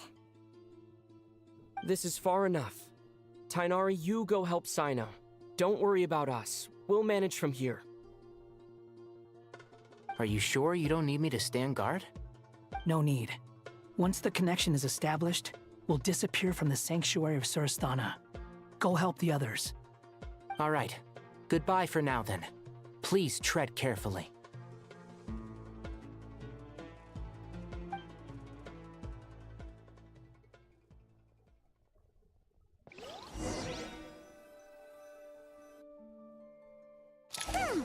Now where's the interface Nahida mentioned?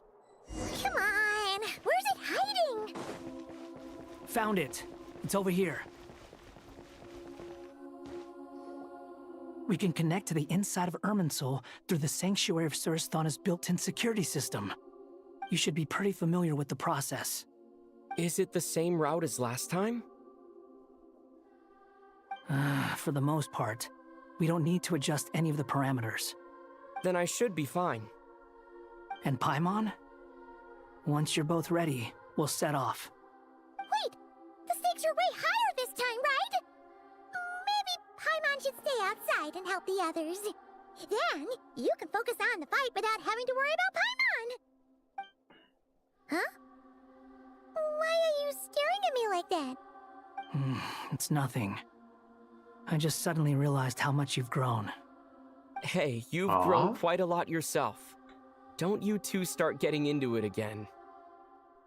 Well, anyway, Paimon thinks she's pretty knowledgeable. Who's the best guide in Tavatigan? And don't forget, Paimon's a college student now. If we say Alhatham's not a weirdo, it's hard to explain how he came up with the idea of you applying to the academia. But for all that he counts, you're doing surprisingly well in your studies. Just goes to show how important it is to have someone supporting you. And Paimon's not the only one. Let's not forget that you only became a student because of Nahida's personal recommendation. That's fair. I have learned a lot in Sumeru. Oh yeah. Did you ever come up with that ugly nickname you promised me? What? No way! We're friends now! Paimon gave up on giving you one ages ago. Anyway, isn't Hat Guy enough of a nickname for you? Besides, I already gave you an ugly nickname. It's Scary Moosh. Fine. Suit yourself. We need to go. Paimon, if you're staying, look after yourself. Will do. Paimon's gonna link up with Tainari and Sino. You guys are the ones who need to be careful. We will be. Bye for now.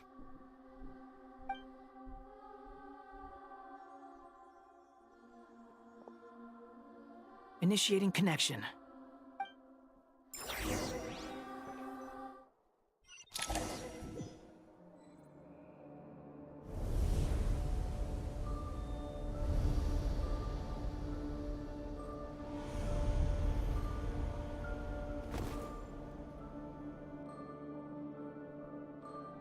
Okay.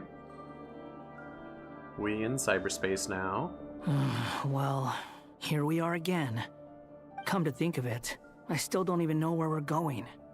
Thanks to our terminals, it should be impossible for Irminsul to read. I can... Don't tell me. Only you need to know. That way, whatever happens to me next, it won't affect your progress. Listen to me. Your safety is just as important as mine. Don't even think about sacrificing yourself for the greater good. We came here together, and we're leaving together. All right, if you insist. I won't argue with you. Fine, I won't sacrifice myself. Gosh. Ugh, you're so demanding.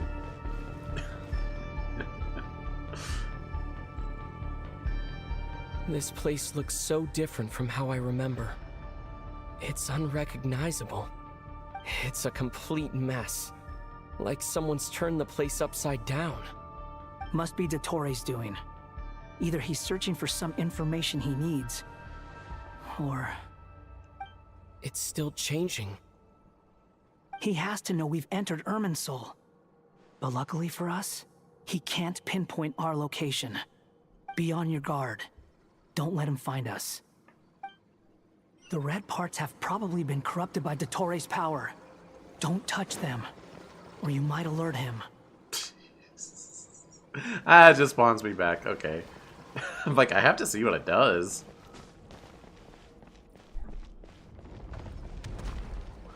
This actually reminds me of Astral Chain. He's looking for us. Tread carefully. That wall could be a problem. Fortunately, it looks breakable. Give it a shot. There's like a meta space that looks like this in Astral Chain. I did not stream Astral Chain, by the way. I played it before I became streamer. Streamer man. What the hey?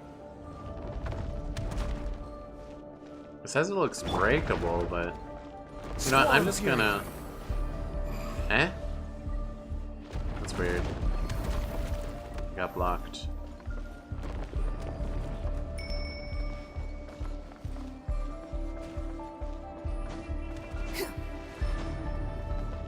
Can't I just, Wind rises. you know, do one of these?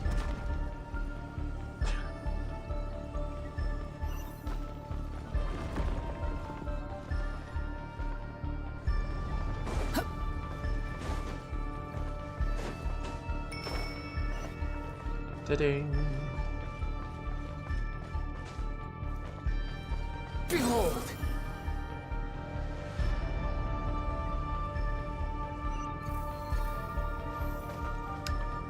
Yeah, he does just fly. He's pretty good at it. Swollen Fury.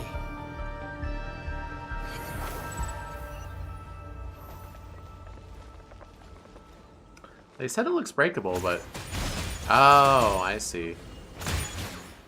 The wind rises. Huh. Oh. Okay. It cut me off before I could get my glider out. Behold.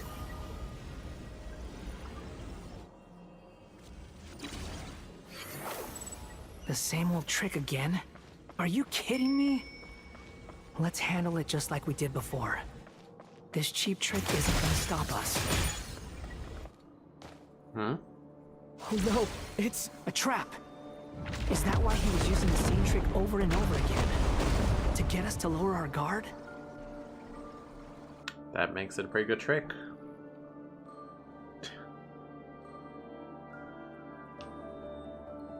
Gotta give it to him. I'm trapped! We're both trapped, Ether. Why won't this thing budge? Hello? Hello? Can you hear me? Who? Nicole, is that you? Oh. Yes, it's me. I'm monitoring your progress from inside the Eternal Oasis, and I have to say, this terminal is simply marvelous. It makes tracking you so much easier. I couldn't see anything at first, but now that you two are inside, I can use your location with support from the terminals to get a partial view of the situation inside Irminsul. It's not the clearest image, but it's better than not being able to help at all. So, here I am. I can't intervene directly, but I can help to guide you out of the jam you're currently in. So please, just follow my lead. Dottore in his current form is a blight upon both Irminsul and the ley lines. Pay attention to your surroundings. There must be sources of his contamination. Is that one of them? With good work. But we're not done yet. Stay close. That was And let's fast. see if we can find any others like it nearby. Whoa, ow.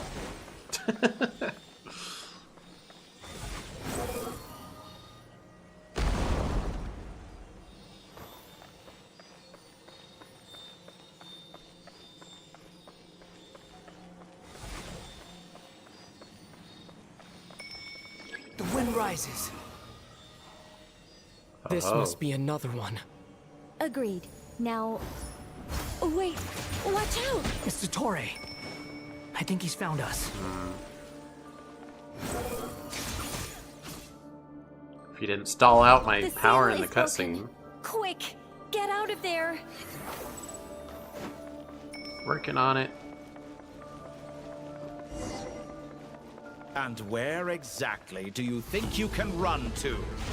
Wait, what is that? Pursuers! That's gotta be it! Run! Ah, Crash Bandicoot! Ah! Dodge that attack! Oh, thanks for telling me, Nicole.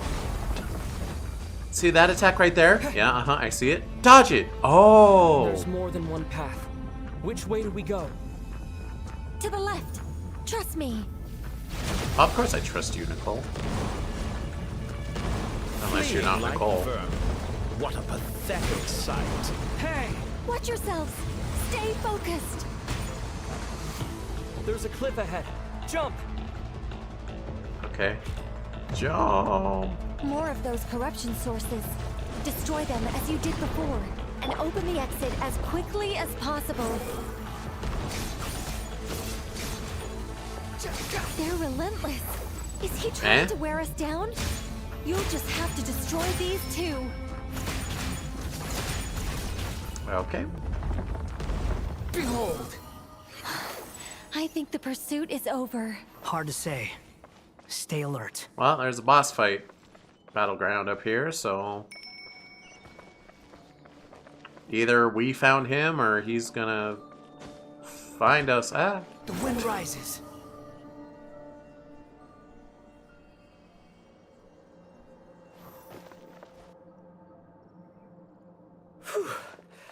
I think we've made it to relative safety. Goodness. That was tough. You doing okay? I'll be fine. Don't worry. Take a short rest, and then... Nicole? Nicole! The connection's been cut. But that means... Look at you supporting one another. How very touching. I know, right?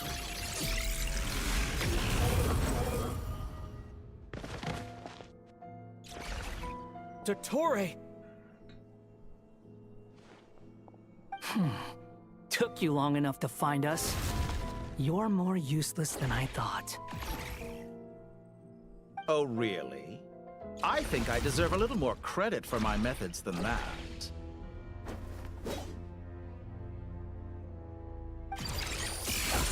Rather than hunting you down, I chose to let you roam free.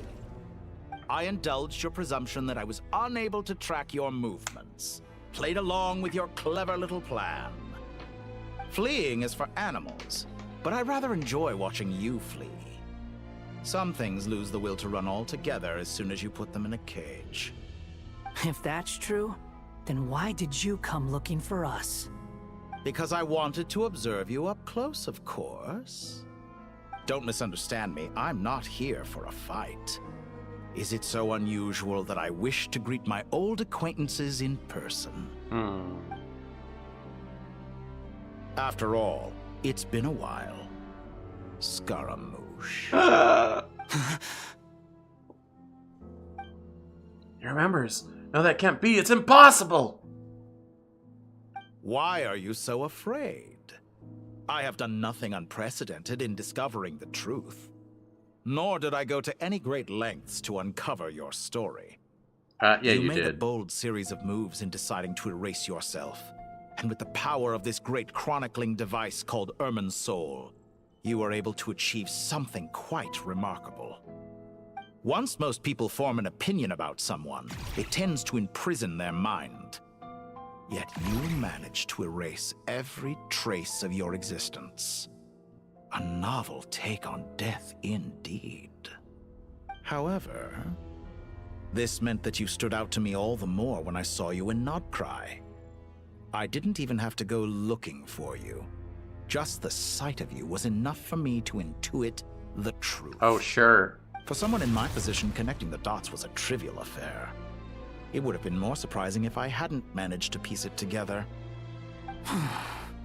You seem very pleased with yourself for figuring it out. I'm sure you'd even be more delighted to learn the full extent of your crimes. That would hardly be necessary. Besides, isn't there something that concerns you more right now? Something that fills you with dread? Let me put your mind at ease. I have no intention whatsoever of restoring any of the records you deleted. For one thing, it would be exceptionally difficult. But more to the point, I doubt that the prospect of losing your current life is all that frightening to you. Because in your case, the cruelest twist of fate is that you'll never again have the chance to make up for any of your mistakes. Isn't it? Dottore? Are we fighting him? All here shall bend to my will. Scorching burn!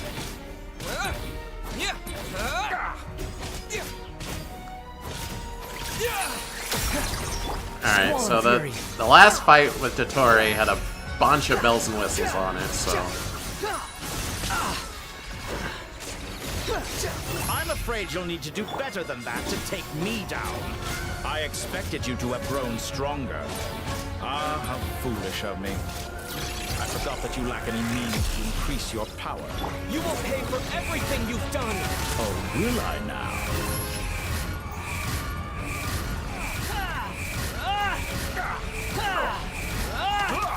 I wish a weekly bot had this little help. Weekly boss, I said.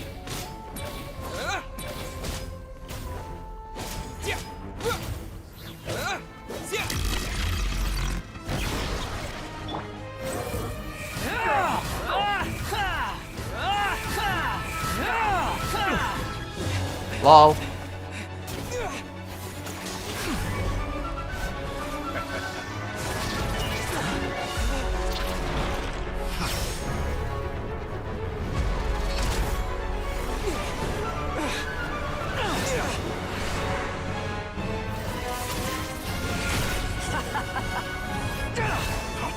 Yeah, do your burst. Does death amuse you?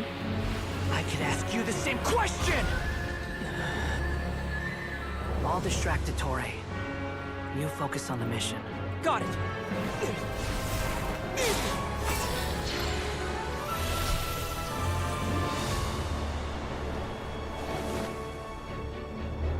For the hopes and dreams of the masses. Open the secret door on this enchanting night.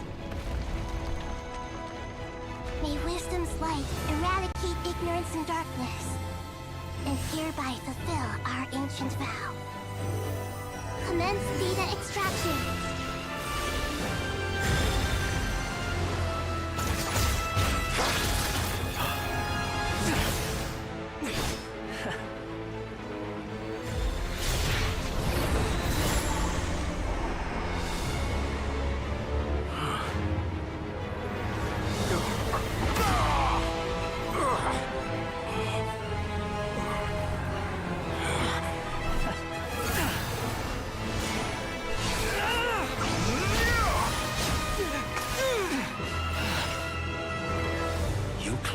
Outdated ideals and stand in the way of progress.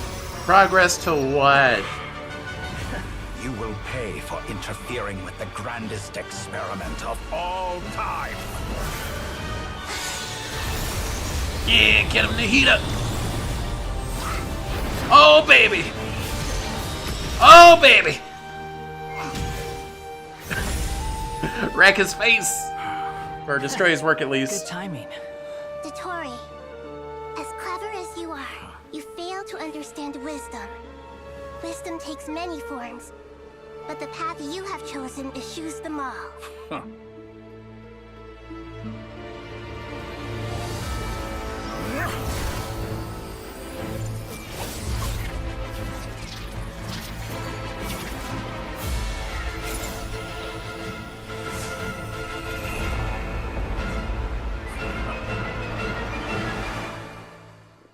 Okay. Real fight begins now.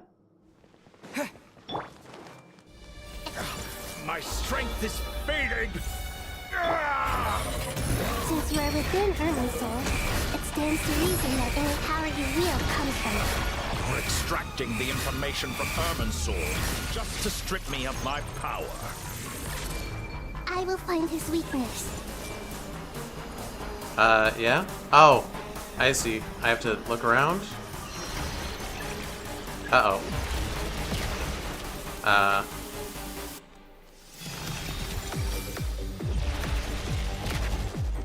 How am I... There we go. I admire your attempt to introduce a new variant, but it's nowhere near enough. Are we playing some dubstep? Swallow Fury.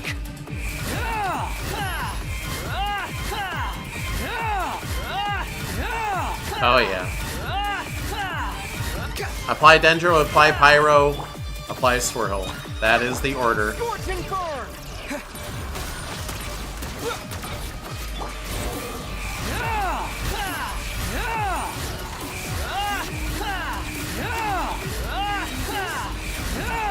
You dare to gaze upon me? Uh-oh. What do I do if Ether dies? I don't have a healer.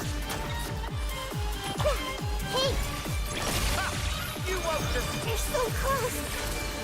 Just hold on a little longer. I'll hold him up. Traveler, Hat Guy, the rest is up to you. Eh?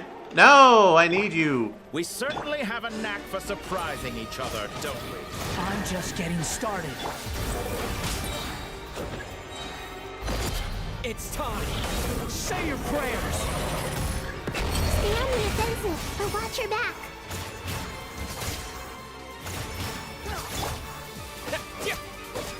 Scorch and burn! Come on.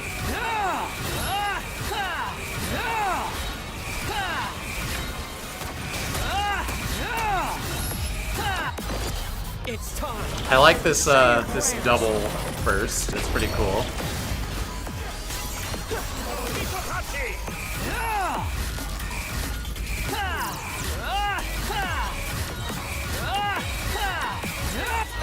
Okay, I should be spamming it every instant I can. Finally, time for you to die. Excited? Time for me to die? How could I approach this place if death was something I Okay, I got auto The healed. last gasp struggle of a dying man is a pretty pathetic sight. And I know it when I see it. We shall see. It's time. Say your prayers.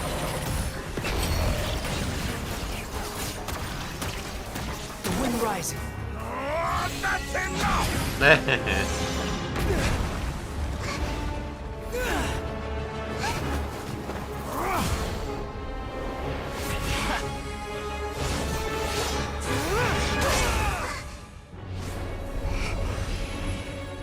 You won't touch her!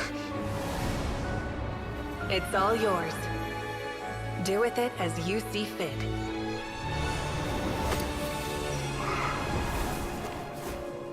I don't know what it means for the Dendro Archon to use the This world is home to some archaic things. Pyronosis. And as you suppose, you are a formidable opponent. You have long coveted the secrets of wisdom. So now, I will demonstrate true wisdom in action. By punching I you! invoke my supreme authority as the keeper of Irminsul. Commend me or condemn me. But give your verdict now!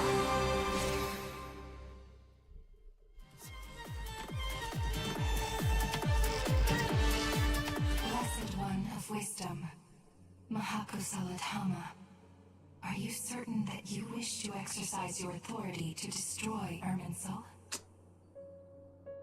It represents both your roots and your finest accomplishments. You truly intend to abandon the very thing you have always fought for? This is my decision. Irminsul has been corrupted beyond redemption. Irminsul is the original tree of Tevat. It is the means by which the heavenly principles maintains fate itself. The 7 Archons should honor and revere it, for their authority was bestowed upon them by the heavenly principles. It is precisely because I honor and revere it that I fight for the humanity it exists to protect. Wisdom is knowing how to weigh the options and make the right decision. If you truly care about the fortunes of this world, then it is me you should seek to preserve.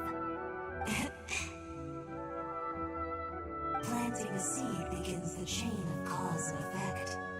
Since you have become a great tree yourself, why should the loss of another tree be anything to fear? Till we meet again, Lord of Dendro.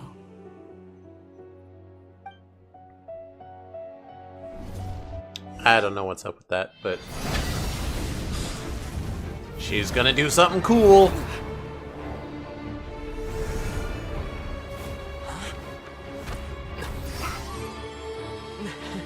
Of course, he used the pyronosis to burn down the tree. The pure, cleansing fire.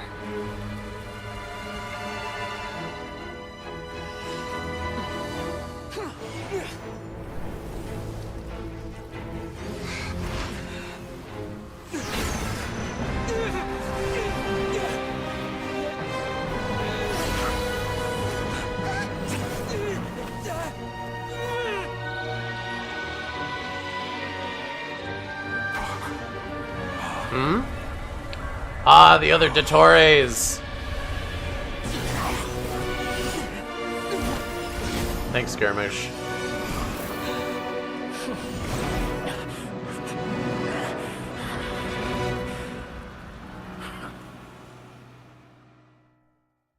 Right. I knew he had more than one clone or whatever. He fragmented... He Voldemorted. He fragmented his soul in a bunch of pieces. So we could have some clones running around. Shall we? Where were we? I was suggesting that you needn't perform when signing a contract. You're only sitting here because your bank demanded an evaluation of the trustee. So you told a story about a young scholar from a merchant family in Sumeru? I told a compelling tale. Didn't I? The post-expulsion story is far more captivating. The human experiments or the elixir of immortality? The part where you die. Ah, yes. My favorite part. The 35-year-old Segment thought of himself as Dottore, reserving the name Zandik for the original specimen. Of all the segments, he was the most selfish. After his expulsion, Dottore searched for a new direction. He joined the Fatui, studied Elazar in great depth, secured resources. He was rather fortunate in his career. Zandik turned to Conrian technology and successfully created his segments. But this was not immortality. Even with backup segments, his body would still age. Still, thanks to Snezhnaya, Zandik found the ideal base for his experiments. Then a perfect partnership materialized at a crucial moment. The year that both parties realized they needed more time. Fortunately, Zandik succeeded. In a miraculous turn of events, he gained the extra time he needed. I seem to recall it differently. All right, it's true.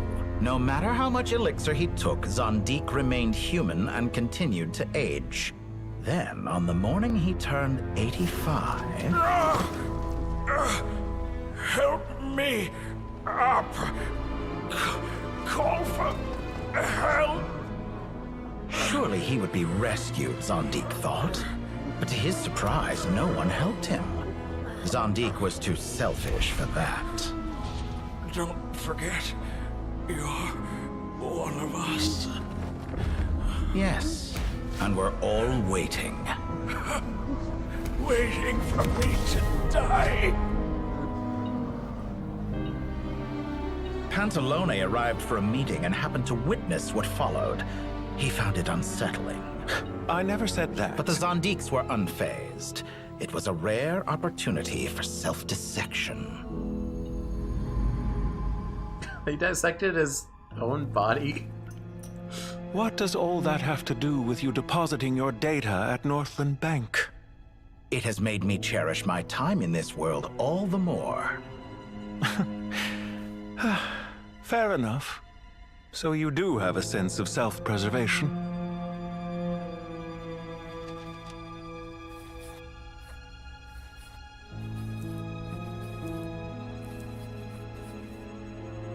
What do you mean?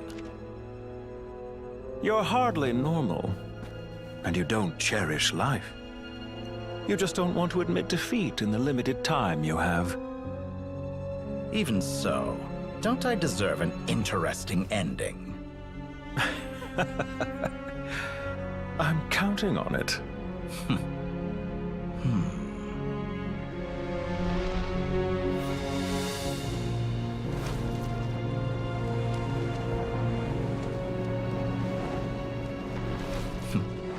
If nothing else, I expect my funeral will be a grand affair indeed.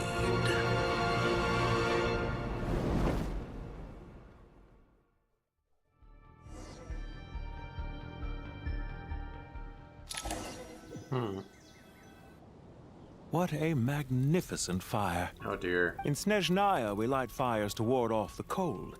Fire, it seems, is antithetical to ideas such as cold, frozen, and unchanging.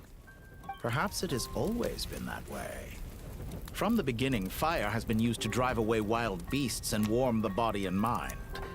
You could say it's a form of treatment. One that cures the human heart of mortal fear. Mortal fear? Something you haven't been acquainted with in a long time, by the sounds of it. Whereas you, I'm sure, must know the feeling quite well indeed. I remember when we first discussed the elixir of immortality, you claimed that extending your lifespan was about buying more time. But was that really the truth? You fear the prospect of dying a wretched end in this world, don't you? Of course I do. I'm only human, after all. And while you may have forgotten it, you cannot deny that you too were once human, Dottore. I do not believe that there is no such fear in your heart. Perhaps you are right. But I abandoned it long ago and devoted myself to my experiments. I have felt no fear since. From the very beginning, I never thought you could win this game. But still you came, contract in hand, to honor our agreement. Because I am a reputable partner. And as we have discussed, experiments are about more than results alone. The process is equally important. I have come here and completed my creation, and I do not regret my decision. I'm afraid your journey ends here. After I die, there will be no one to make the elixir of immortality, and your remaining stock will only last a few more years. How then will you prove that you didn't perish in this incident alongside everyone else? When I feel optimistic about market environments, I never forcibly adjust them. They have their own direction. And I myself am one such environment. I have been quite particular about many things in my life. But where the manner of my death is concerned, I choose not to be. You make yourself sound so magnanimous. Oh, but I am. And I hope you will be too. It may have been a long time since anyone told you this, Dottore, but I recognize that you are a truly rare talent. Ha! I can see it. The experiment in blasphemy that I've been performing all this time. It has been a long process, and I do not care about the results as much as people might imagine. If the very goal of your experiment was to explore infinite possibilities, then there was never any reason for it to end. Indeed. Yet now, the experiment has officially drawn to a close. What should I call you? Zandik? Or do you prefer Dottore? Suit yourself. Goodbye, Feofan. This time, that's what it truly is. And don't I know it? Goodbye, Zandik. And before another clone of his turned out good, and then he's going to be playable in the gacha. I could have carried out many more experiments. But to me, Lord of Dendro, this outcome is certainly not the worst. I believe you. But unfortunately, this is where it all ends for you. This experiment does not belong to you, nor do any of the results. Experiment. It sounds like you're trying to outdo me in my own field. Wisdom is conveying information in terms that people can clearly understand.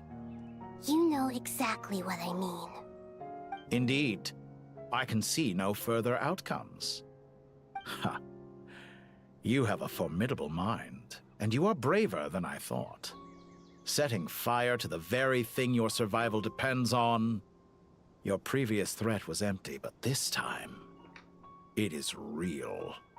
When necessary, wisdom can be as fierce as an inferno. Some of the flames that incinerate you come from within yourself. Perhaps you are right. You see what lies at the bottom of the human heart, and that is your wisdom. Here is where your journey comes to an end. All that is yet unknown belongs to those of us who will carry on living. It seems I have unwittingly been your arch-enemy all along. But now, it's all over. Unwittingly? I do not deny your intelligence. But what you refer to as experiments, I would never describe in those terms. They are events that take place in the real world, and they are so much more than mere data. Goodbye. We will never meet again.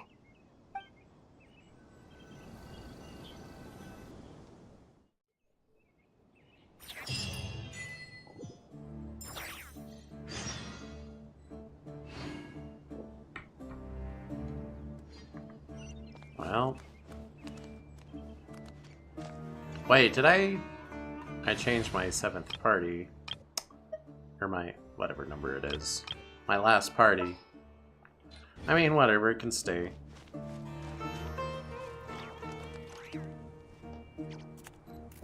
Well, that's the last of them. Everyone on the list is already back where they should be. It was a long, hard road, but we finally finished escorting everyone back. I just pray that we'll never need to leave again. I hope we can stay here forever in this peaceful paradise of our own choosing. Paradise. In the annals of the Temple of Silence, that word carries great significance. It represents the hopes and desires of the gods. Their longing for a place to rest. I wouldn't think gods need such a place. People always think they're the only ones who can lose their homes. They forget that gods too need a place to reside. As the Goat King once said, "A god without his people shall cease to exist." Gods need their believers every bit as much as their believers need them. As the Goat King once said. Sorry. Only we can truly understand how much the desert faith has faded over the centuries. But we still talk about the gods as though they're part of our lives.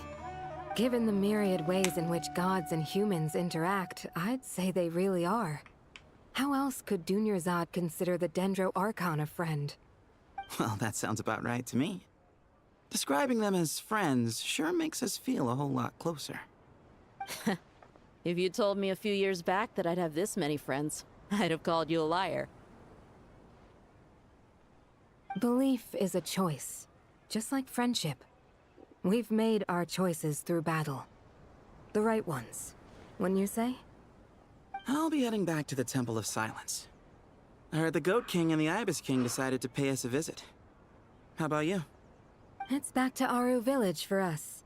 Still plenty of supplies to distribute and people to help. Until next time, old friend. As long as you can find the time, you're always welcome to visit us in Aru Village. Right back at you. Make sure to drop by the Temple of Silence the next time you're free. Word is that 2 of the other 7 pillars, Shezapank and Bennu, might also be dropping by. Since you're wearing the symbols of their power, it'd only be fitting if you came to see them for yourselves. Dropping by? That makes it sound like they're visiting a neighbor's home. Well, the temple was founded by Hermanubis, so I guess to them, that's exactly what it is. Guess that's true.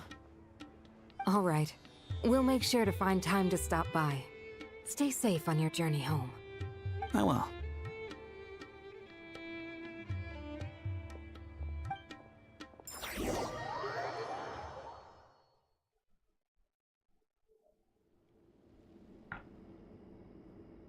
Oh.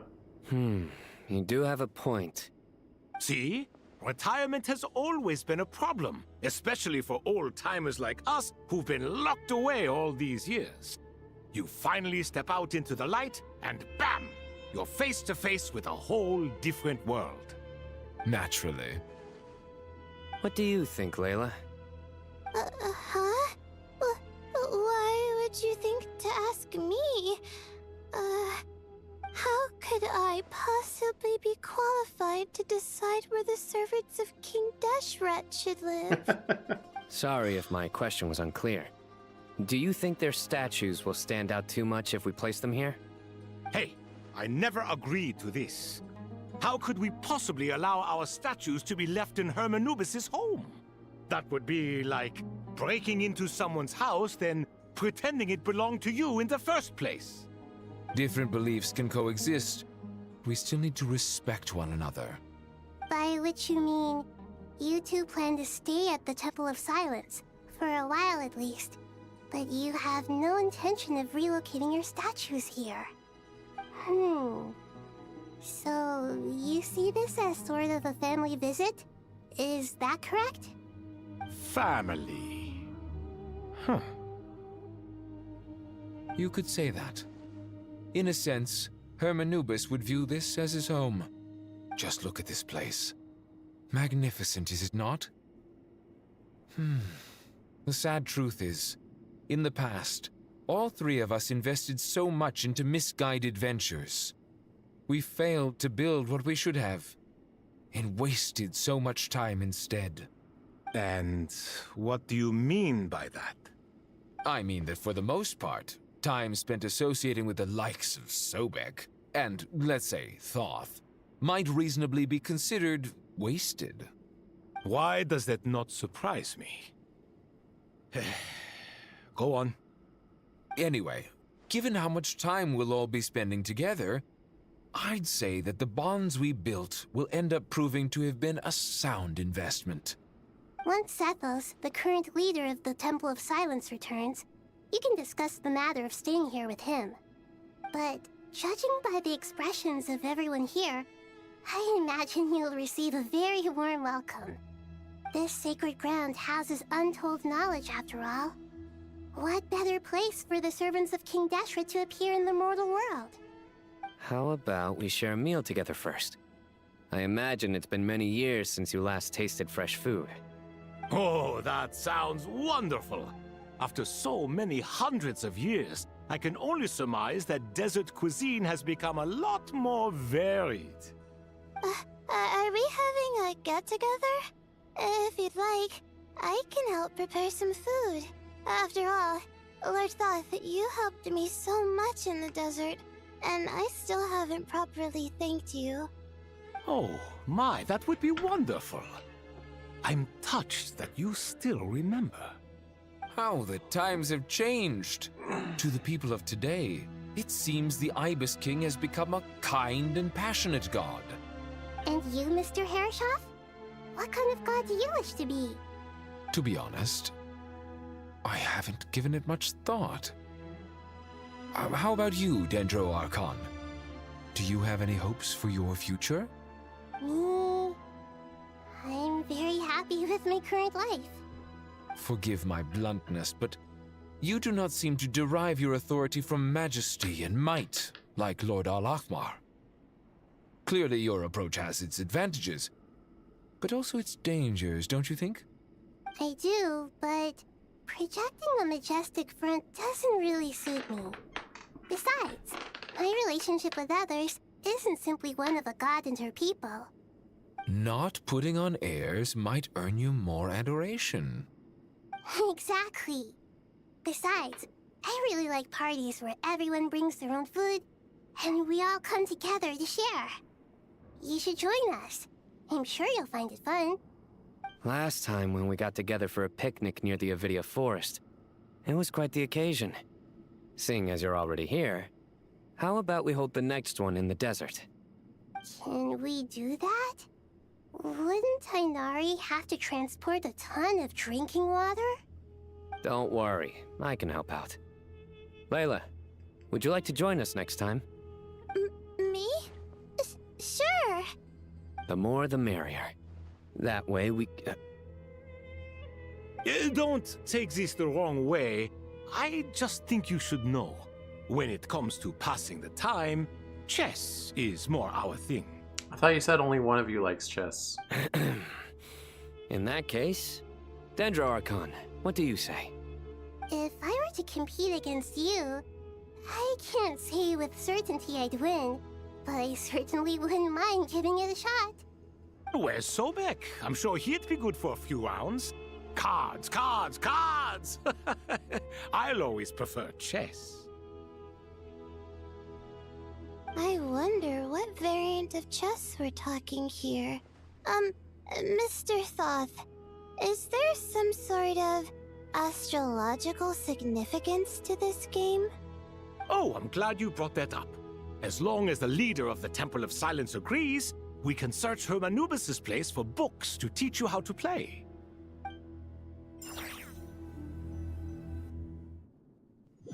Wow.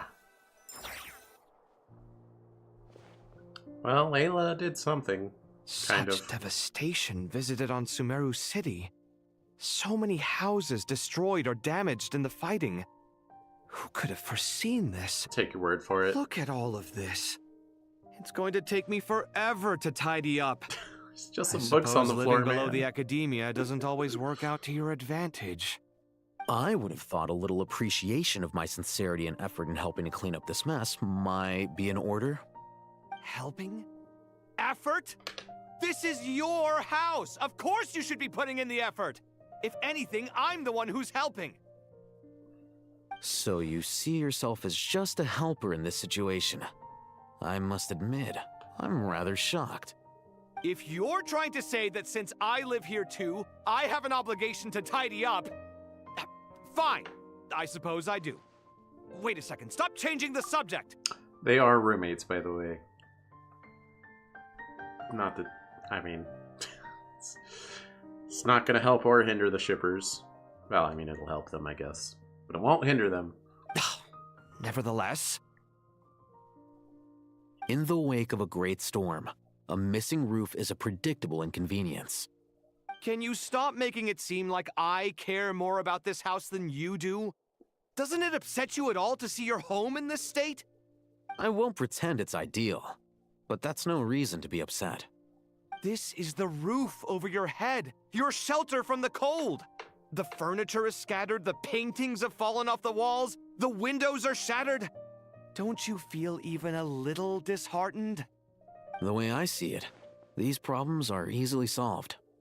Ugh, this is precisely why I hate talking to you about sentimental things. It's like banging my head against a wall. You simply don't understand just how much work goes into making a proper home. It sounds like this is causing you a lot of anguish. You mean the house or the paintings? I mean your sentimentality. Oh, well, yes. But I'd rather not dwell on such things right now. Generally speaking, when anguish becomes the norm, people usually make an attempt to improve their situation. But there are so many people and things in life that are difficult to change. It's not like you can force them. Besides, anguish can be a source of inspiration. And I'm not sure I could break my reliance on it. I'm glad you're able to make yourself think like that.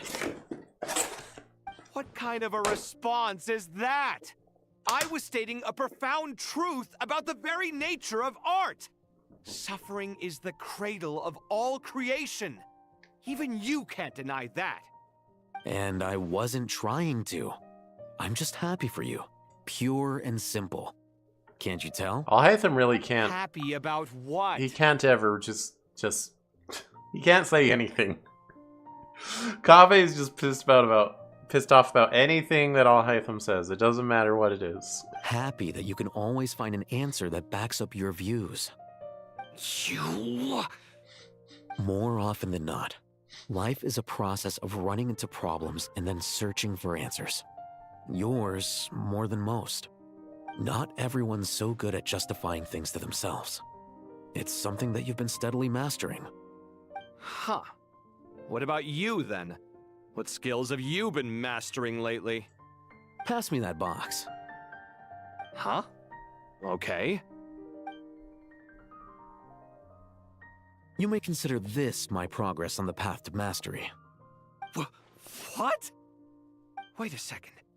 Isn't that box mine? Hey, it is!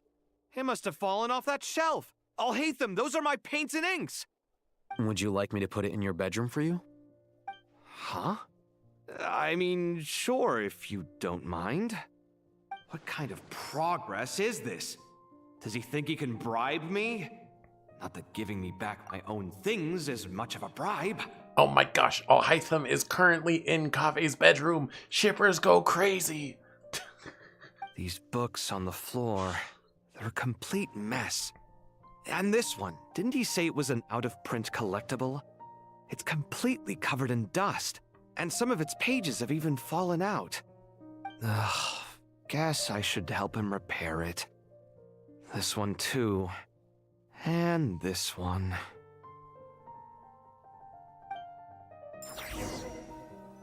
Boy, Kave just lives to be pissy at Hytham, huh? It's his life's purpose. Dorian Nefertuck. Let's take a quick break. It's all just falling actions, but let's do my dailies just because we're here. How about? So I'm gonna spend my stamina. I don't know if I quite have enough to fully ascend Prune, but here's hoping. Alright, I need to break up this team. Put it back to what it was. Oh gosh. Okay, here's something really obnoxious. When you're in your like character looking menu, that's not what that is. You can like mark certain characters with a star to bring them up to the beginning of the list. And it's like, oh, that's great. Yeah, so I can go to them to like look at whatever traits I need to ascend or whatever.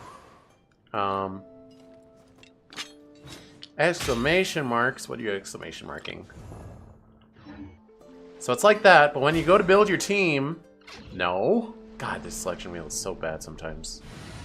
Maybe it's Genshin, maybe it's the PS5 controller, I don't know. He was in his room. Oh yeah. It does not put your starred characters up front, so you just gotta go look for them. So who even? Nicole. Then it was not Varka. It was Venti. Didn't keep you waiting, did I? And then I'm gonna go put Prune. Just so you know, I'm not here to play. And this is not the order they were in before, but Lumi, time to go! Linnea is the healer, and they always go in the 4th slot for me. But that's just my bond farming team. This is my beat up things team.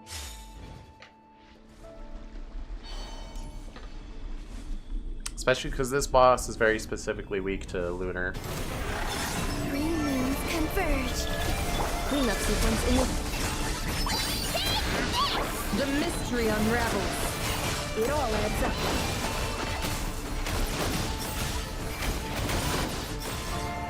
So I think Nefer has kind of turned into my best damage dealer. Time to come clean. And this team is very good for her. It supports her lunar reactions. And also Inefa gives a shield. And Linnea gives a different shield. Can't hide the truth. So that Nefer throwing her hurt box all over the place doesn't get her instantly killed. Because she's got 2 shields and a healer.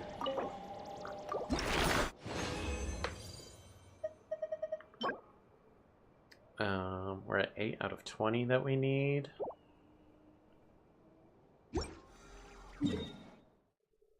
Can only get 2 more. Yeah, we're not quite gonna be there. Unless. Moonlit night for all. Installation chamber deployed. Ultimatum protocol. Come say hi! Die like a gemstone! Seek within. No more lies. Let's see what you're made Come of. back. Let's see what you're made of. Can't hide the truth. It all adds up. It all falls into place. It all does something. Surge. Cleanup sequence. Go,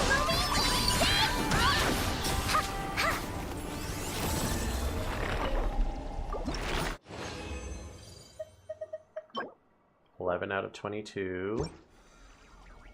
I think if I expend a little resources, I can get it done.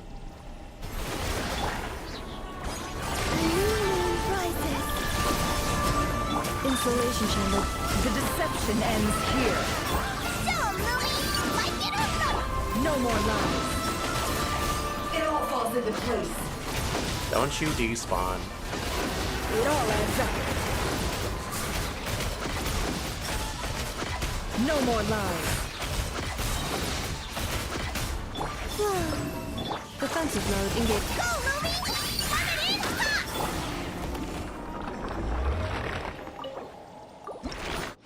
Burp. Okay, so we would need to run it 2 more times.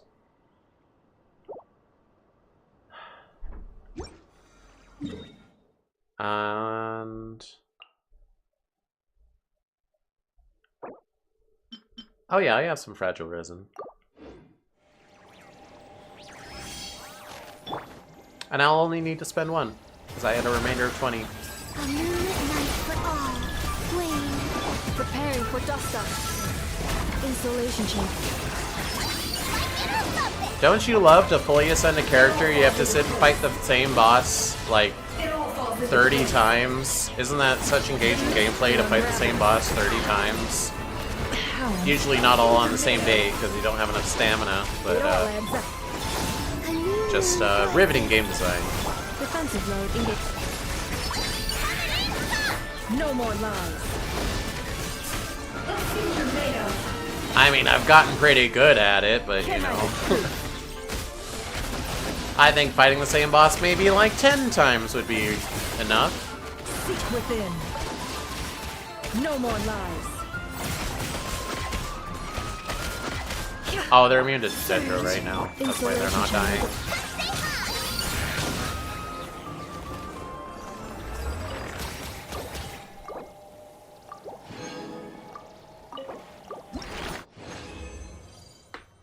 Beautiful, and we only need 3 more. Nice quality of life thing. Because I am tracking the ascension, it tells me down there like how much you need. That didn't used to be a thing. You used to just have to exit in the menu and keep track of it. Very, very good quality of life improvement. I appreciate it.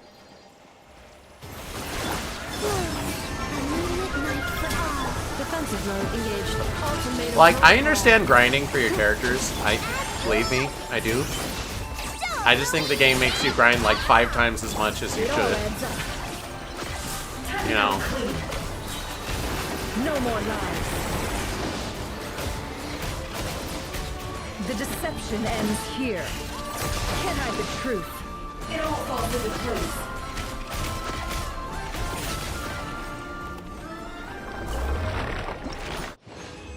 There it is.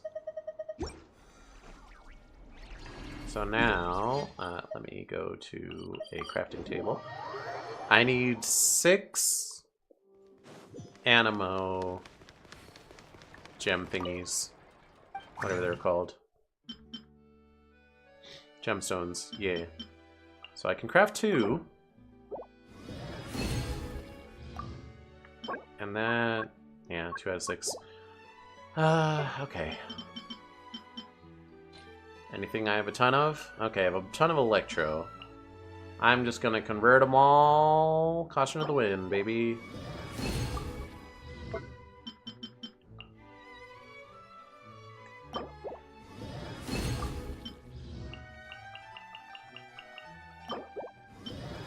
It's not enough! Ah!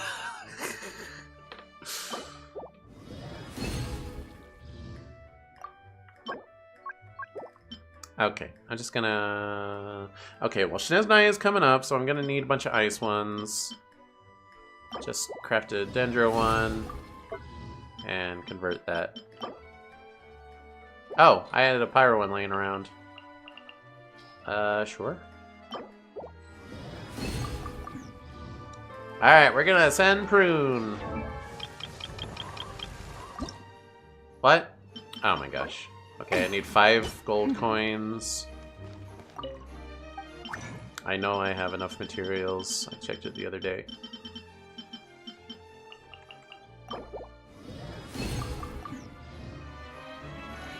That's just to encourage people to spend more money to shorten how long it takes.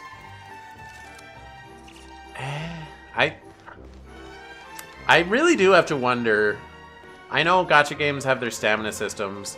How much money do they genuinely make off of people like buying stamina? Because I've never ever bought stamina in any gacha game I've played. I only ever buy gacha currency.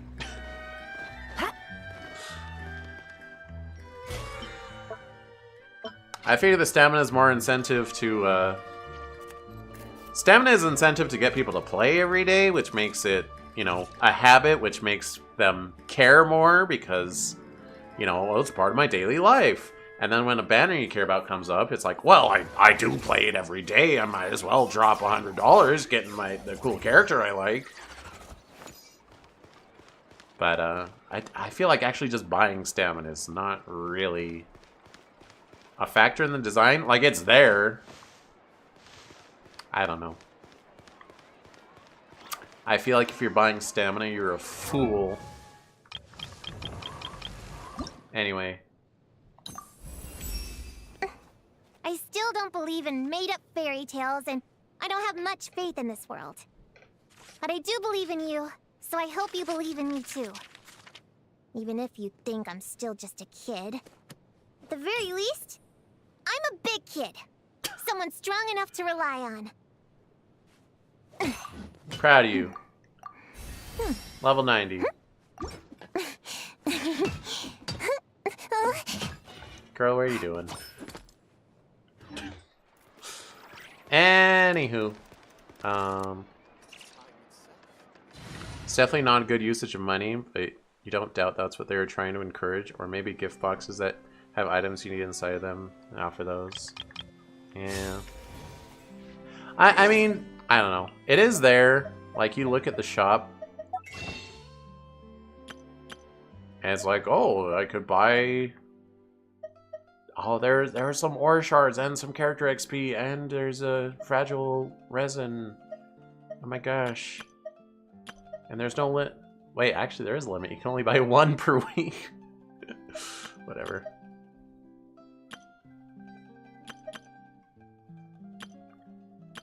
I don't know. It's silly. Buying any of these, except for Blessings of the Welkin Moon, any of the other ones is just silly. You're very silly if you buy them.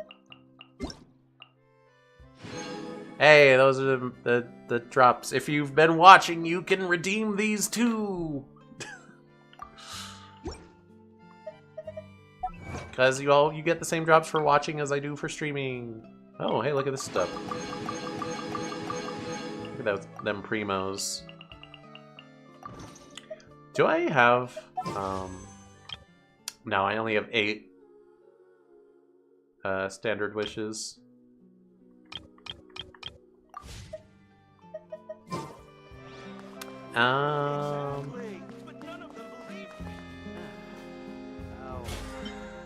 Only if you play, otherwise they just sit in your inbox while Twitch whines about your account not being attached. I mean, obviously.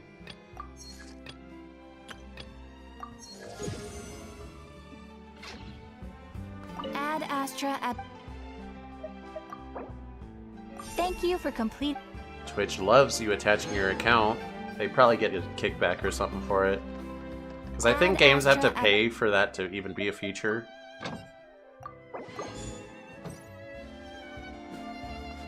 I don't know.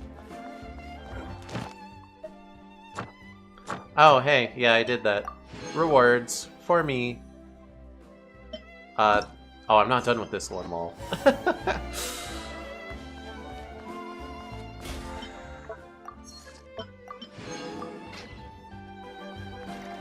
Okay, I'll go finish. Just like, I felt kidnapped for so long, I had to go do something.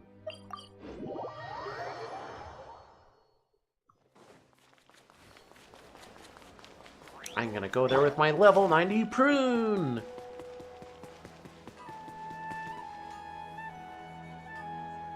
Local subter beasts, imported goods, such a bright future ahead. I can picture the Mora just rolling in.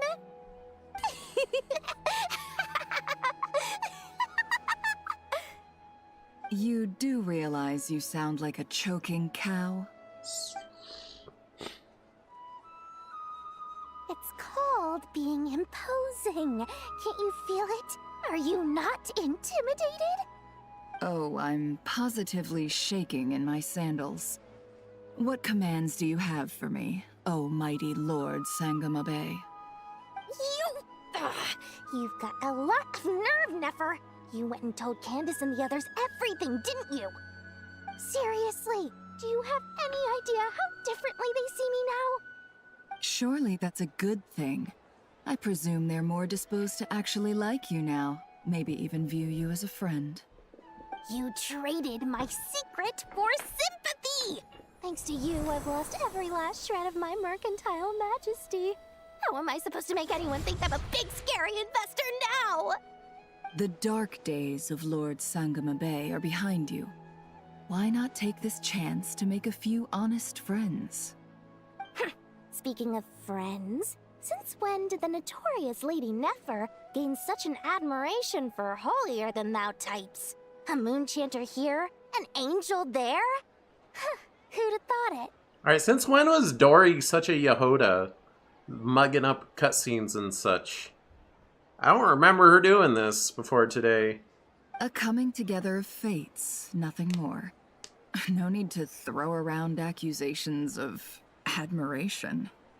Forget it. You're right about one thing at least. Making friends is never a bad thing for a merchant. So, I really took a loss this time.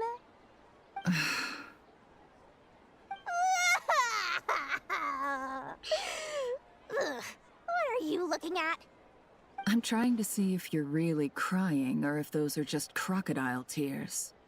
A little birdie told me that when Lord Sangamabe makes money, the tears flow from the center of her eyes. But when she loses it, they flow from the corners. Which is it this time? Ugh, you are so annoying. I'm not talking to you anymore. Nefer, thank goodness you're here. I've been looking everywhere for you. Huh?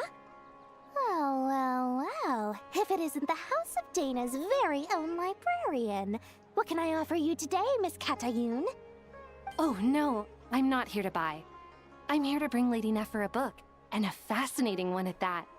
We agreed to meet at the entrance to the mausoleum of King Deshret. One more thing, I bought this copy with my own money. It's not borrowed.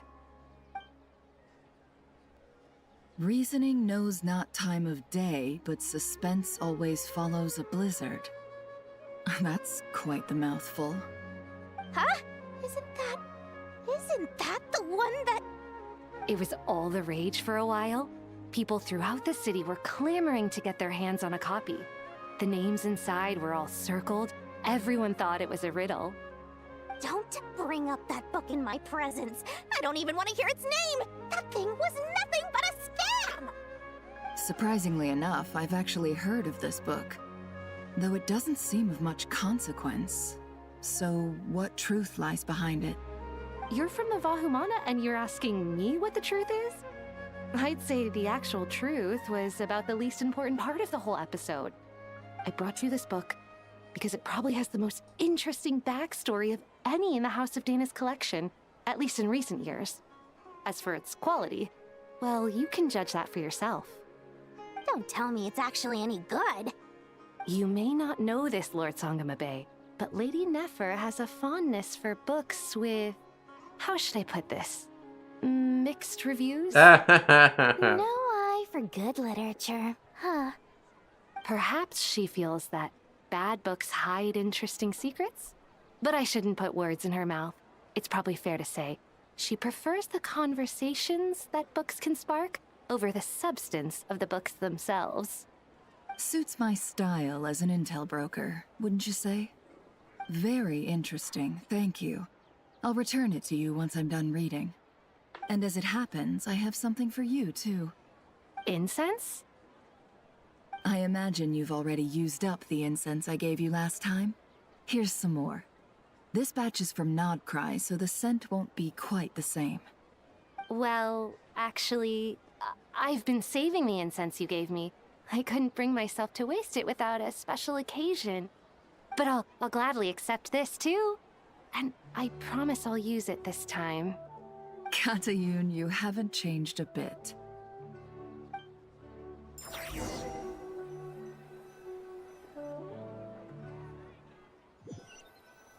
Does the story want to, like, finally fully wrap itself up anytime soon? Boom.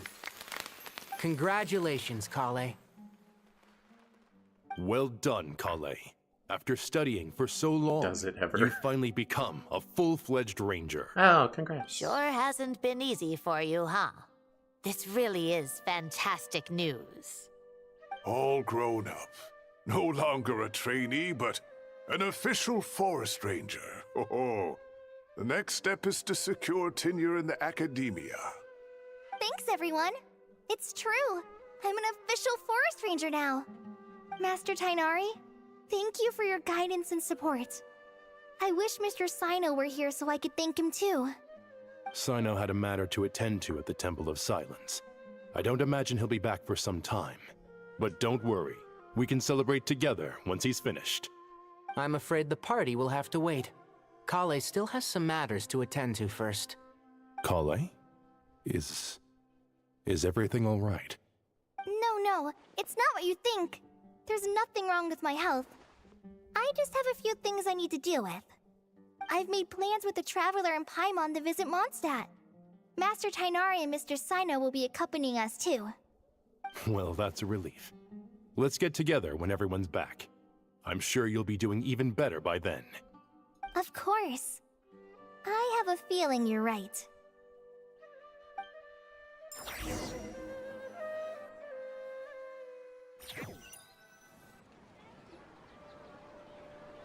A few days later. After all that catching up on sleep and food, Paimon's feeling full of vim and vigor again. For someone who spends so much time resting, your recovery routine is surprisingly simple. Hey! Paimon's been working her butt off too, you know. She flew all over the city helping everyone out. Don't worry, I saw how hard you worked. Alright, we all know you're the most hardworking person in Tavad. As long as you're rested and full, that's what really matters.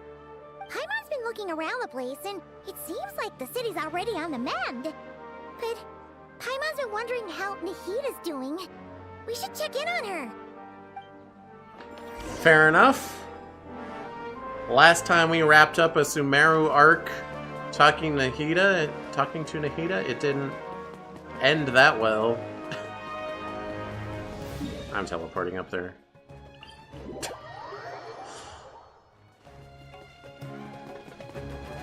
That's when... Wait, Dotori he had the Dendronosis. I guess he probably gave it to whoever in Shneznaya. He didn't hang on to it. Wait, I'm in the wrong place. Up here. That's the shortcut to go to the Academia. That's not what I'm doing.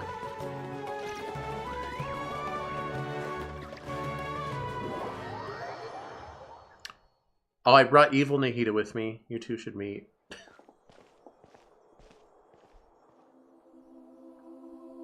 Hey, Nahida! And Hat Guy's here too!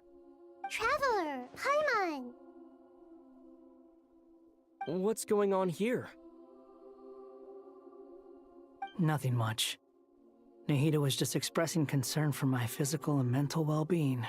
Dwa. Oh, the Traveler told Paimon all about that. We've both been very worried about you. Are you feeling alright? You make it sound like I'm on the brink of some kind of breakdown. Truth is, I'm doing much better than you might imagine. If we can just get to the bottom of Dottoro's intentions, we can minimize his negative influence. That's the sort of thing I excel at. Just listen to that newfound optimism. It seems like having you enroll in the Bahumana was a truly inspired move. I can really see the positive influence. Observe, a classic Sumeru specialty. Chalking everything up to education and learning. To be honest, even I can sense the change in you. Everything Dottori said to you was a way to manipulate your mind. Fortunately, you're no longer under his sway. Can someone as old as me really continue to grow? If it helps, just think of yourself as a late bloomer. It's all a matter of phrasing, and it comes down to what standards you measure yourself by. For a puppet, developing at such an age is perfectly normal. But if you choose to call yourself a late bloomer, it sounds more like you consider yourself human. However you see yourself, well done. All right, I see what you mean. Anyway, what's your next step? What else can I do but complete my current courses? Everything else can wait. Anyway, that's enough chit-chat. There are still things in the city I need to help out with. I'll be heading there now.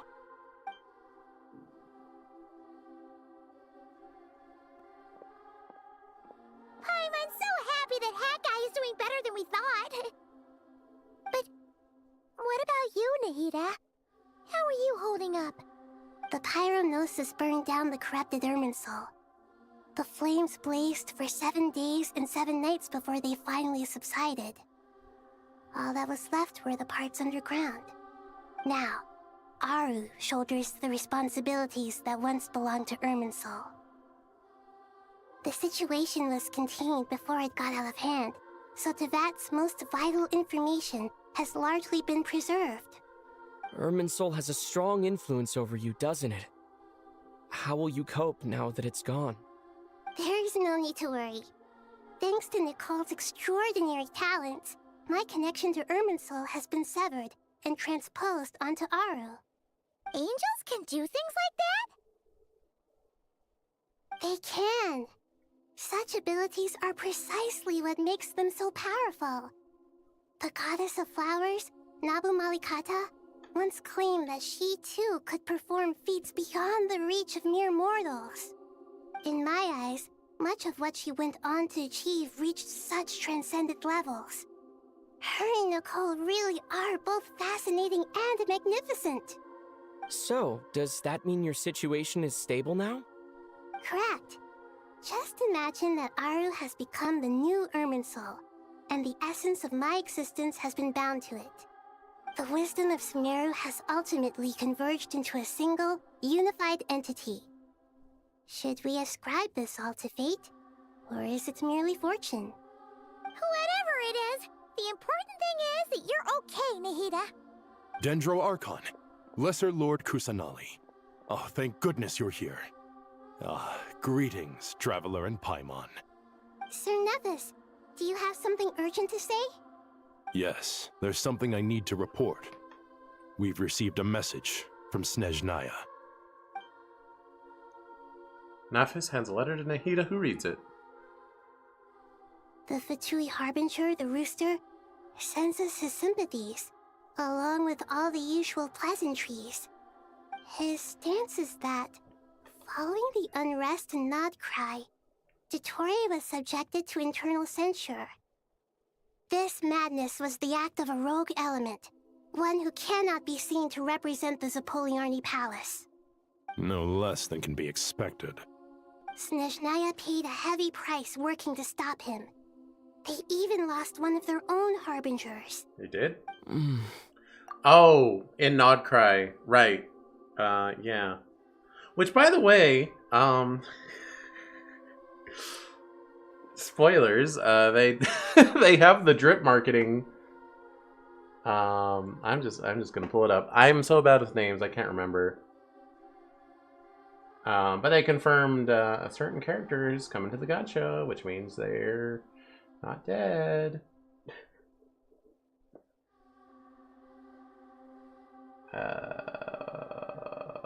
Where? There we go. Although it's been a week or so, it might take some scrolling.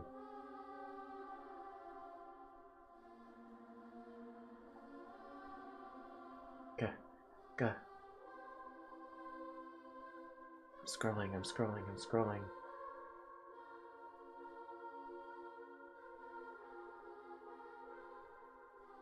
Maybe it'd be easier if I just go to the Genshin Twitter instead of going to Reddit.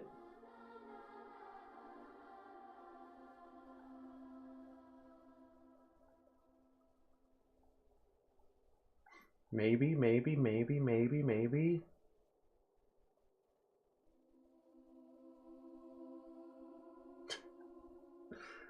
I'm scrolling so much. Alright, fine, I'll search stupid... Wait, no! I'm not logged into Twitter, so it's not gonna... It'd be a pain in the butt to log in and then find it. Oh my gosh. What if... I check Blue Sky? Yeah. It's all been worth it for the build-up.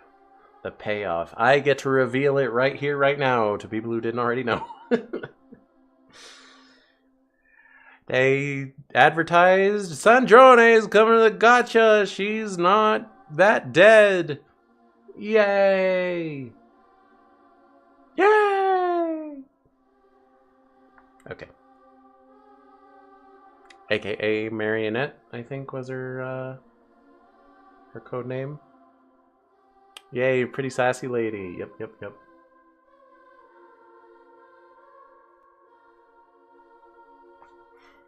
Anyway. The letter goes on to say that even so, Snezhnaya cannot claim to be blameless. Apparently, they will deal with Dottore subordinates in accordance with Snezhnayan law, holding all those involved in his crimes accountable. Additionally, they are supplying relief funds and supplies, which are already en route. They hope this will aid in Sumeru's reconstruction. Sounds like he's got an answer for everything. True. But as diplomatic rhetoric goes, it's highly effective. Completely watertight, both in logic and sentiment. This disaster has had a profound impact on Sumeru. There is much that I will keep in my heart. The matter of Dottore can be seen as settled for now. We are sure to cross paths again in the future, and in that light, Snezhnaya would do well to uphold their responsibilities and keep a tight rein over their actions. With Irminsul burned, the flow of fate now carries many more possibilities. I will be watching carefully. Perhaps we can move on to a less serious matter? Dendro Archon, will you eat with us once this matter is dealt with? Everyone wishes to celebrate together. Your presence would be most welcome. Of course! Junior Zod, Sino, and Hypatia all told me the same thing. If there isn't enough room for everyone, we can arrange back-to-back feasts. What a wonderful idea. That just leaves the question of what we should eat. Why is Aether so sad? Surely. More? Dendro Archon, what do you mean by more tomatoes? Those good friends of yours are always talking about tomatoes. Sometimes when I'm walking through the city, I can even hear them arguing in the fields. Since you see them so often, you must hear about tomatoes even more than I do. That's odd. Maybe they're referring to like a common NPC line that you'd overhear as you run by talking about tomatoes. I don't remember anything like that though, but that's what it's sounding like. It's not sounding like an actual story thing. Tomatoes. The word has a certain magic to it. Like the autumn fur of a sumpter beast swirling in the wind, sometimes flying up my nose. Tomatoes. What can we make with tomatoes? Wait, why tomatoes? Take your time, there's no need to rush.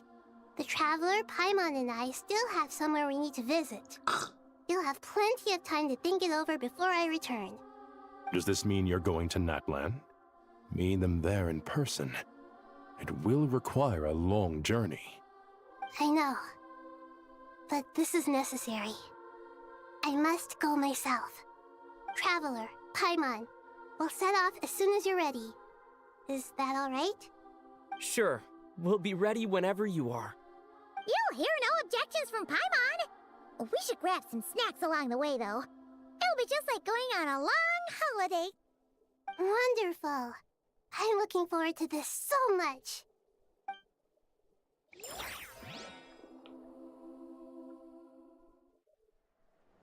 Well... Natlan is Okay, such a lively place. Oh, we have to go thank Malika. That makes sense. It's super cheerful and positive, too. I can see that. There are people outside exercising at all hours. Such a healthy way of life. You came. Welcome, welcome. You must be hungry from your journey. Would you like something to eat? Oh, thanks, but no thanks. We've been eating the whole way here. We had a mushroom platter, Sab's meat stew, butter braised chicken, hot sour pudding. Paimon's positively stuffed. All right, all right. No need for all that detail. I'm starting to get hungry myself. Maybe later then. We can wait till everyone's got an appetite. Then I'll head out for a meal together. Sounds like a plan. Let's find somewhere to sit down.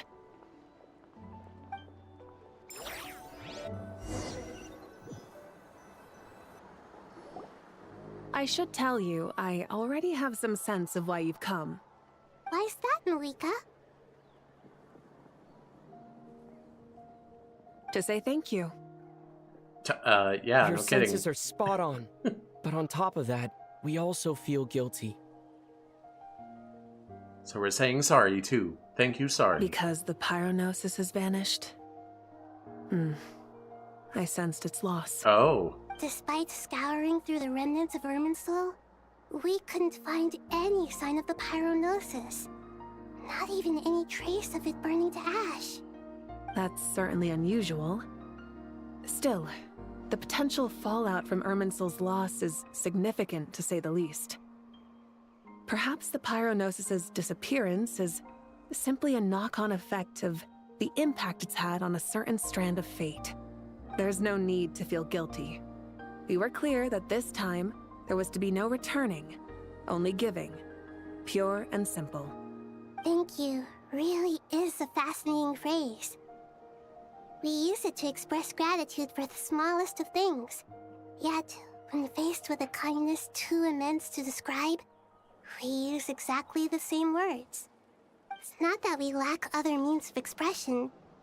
It's that when we truly need to express our feelings, the simplest and purest words are always the most powerful. You're right. In Natlan, we prefer simple expressions too. Companionship, friendship, support. They might not sound fancy, but the sentiment behind them is sincere. That's wonderful to hear. Sincere feelings are often a vehicle for the deepest wisdom of all. Irminsul's destruction doesn't seem to have done you much harm. I'm glad to see you're doing well.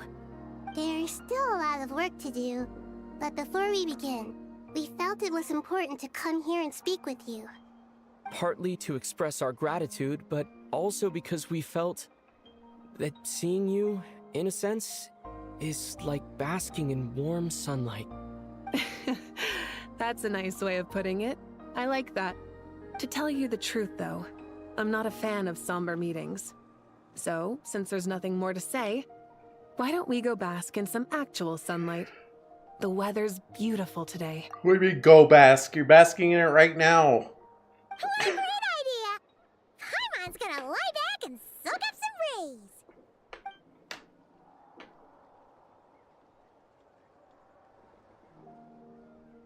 Cute.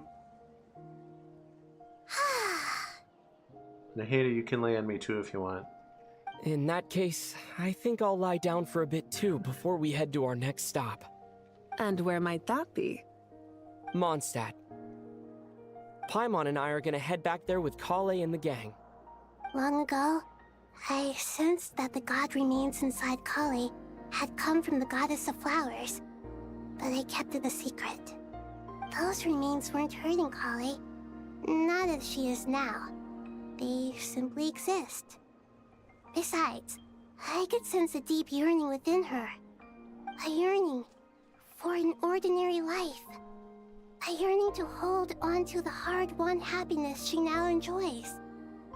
With someone like her, I have a responsibility to keep her secret. She should be ready to face the truth by now. Whenever people meet, there is always the potential to create warmth and kindness. Every child grows up, but even as adults, they are still children in the eyes of certain people. Oh, just like how Paimon sometimes sees Nahida as a little kid. Is that so? Well, anyone who's friends with a kid is probably a kid themselves. Of course! And there's nothing wrong with that. When we get back, we'll actually be hanging out with another of our friends who happens to be a kid. Or more like looking after, in her case. Anyway, we'll always be there to watch out for our friends. Dear Sucrose, when you receive this letter, I'll probably be as busy as always. But busy with wonderful things. That's because I'm no longer a trainee. I'm now an official forest ranger. Impressive, right? Sino said that official rangers sound much tougher than trainees. Though he did say it was already pretty tough to start out with. You probably heard that something big happened in Sumeru recently. Don't worry, it's all been taken care of. We're heading to Mondstadt soon, so if you're free, maybe we could meet up? Plus, it's not just me, a few of us are going. Hey, do you still remember that time we all got together? You know, when we all went to the Windbloom Festival? It'll be just like that. Any more falling actions I should know about? 2 days later, by the gates of Mondstadt. Inari, is that... Don't you say it! Is that the great Vayu-Vyastra? Behold, the great Vayu-Vyastra, General Mahamatra. How times have changed. I wasn't expecting you to beat me to the punchline. You've changed. You've really upped the aggression in your battle against Sino's jokes. Kale, how did you know what I was going to say? For the love of... Hey!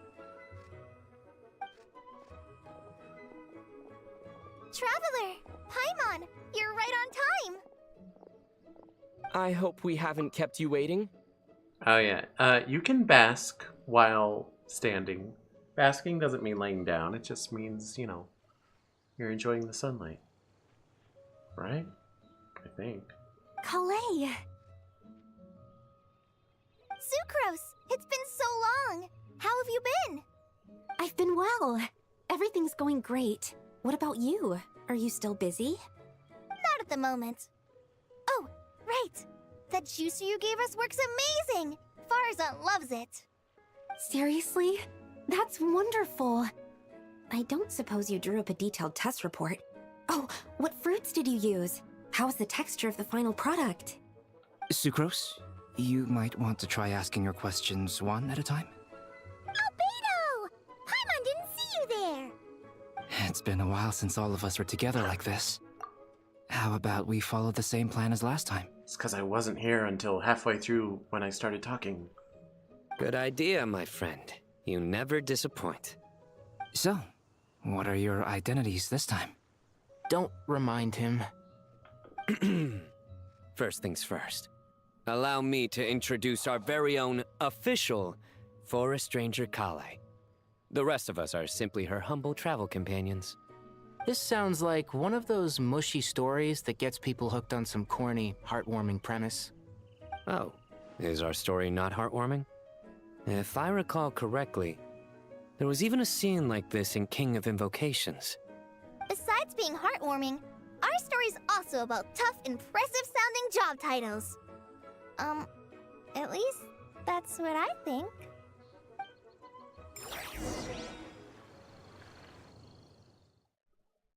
Be over! Be over! Be over! Be over! Be over! Be over! Be over!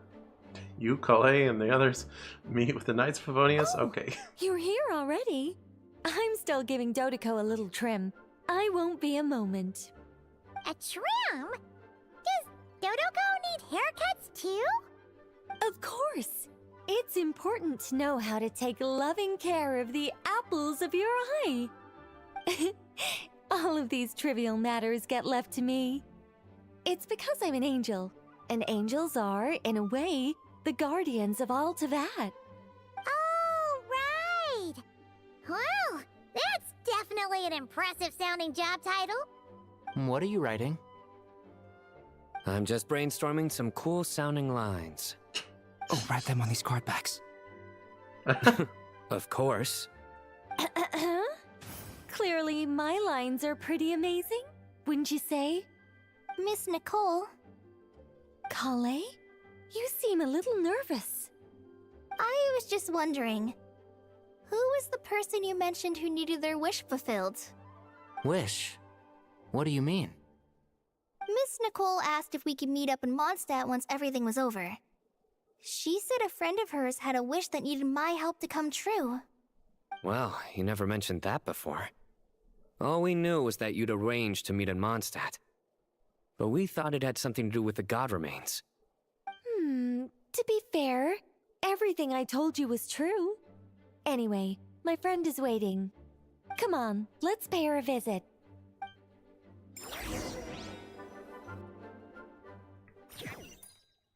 Is it... Who is it? Who could it be? It's not Alice. Get out of my way.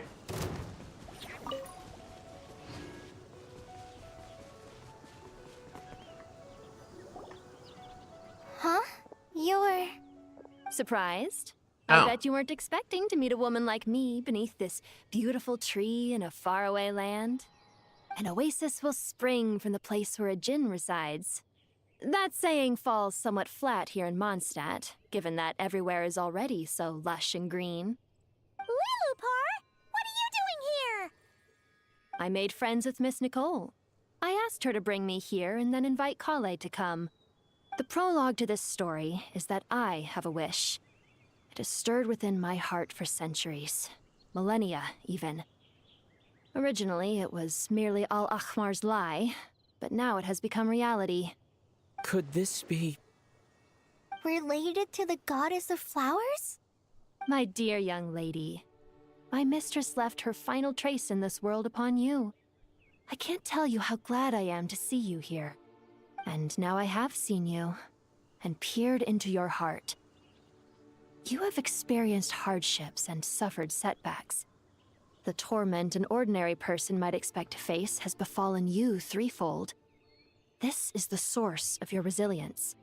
But, beneath all this, I have witnessed the seeds of desire. You yearn to return to the simple life you once knew, do you not? I do. I want to throw away everything that isn't mine. But how do you decide what is yours? The scars that others carve into your flesh? The kindness and love they inscribe? Are these things not yours as well?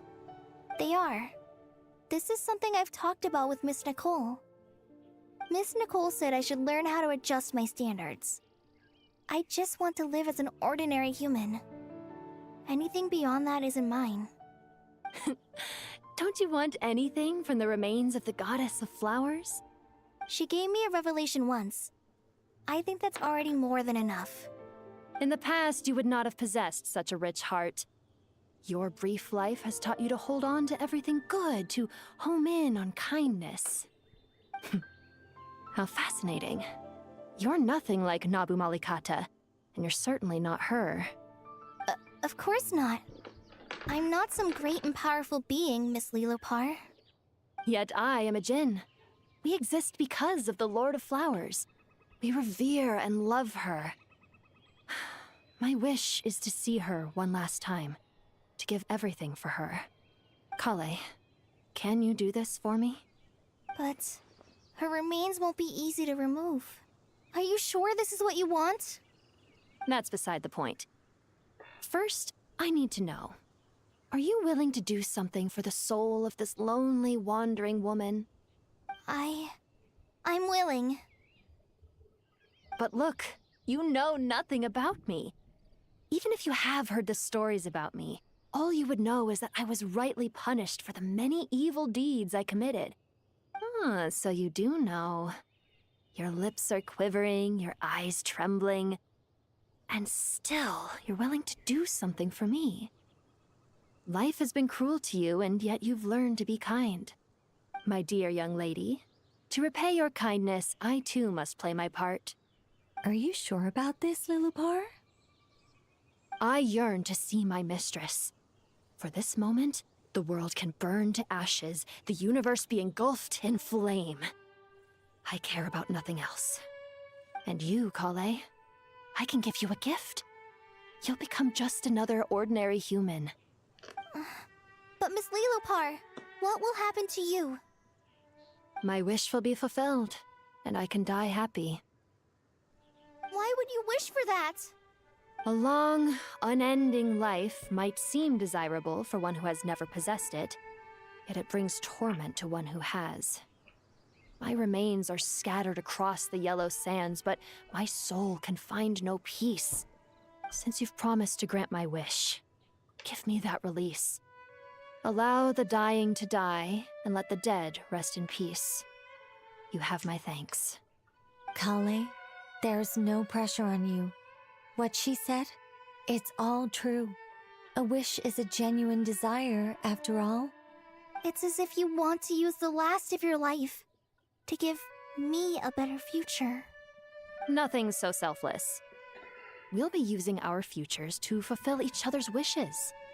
This is a noble act, a beautiful and secret transaction between two women.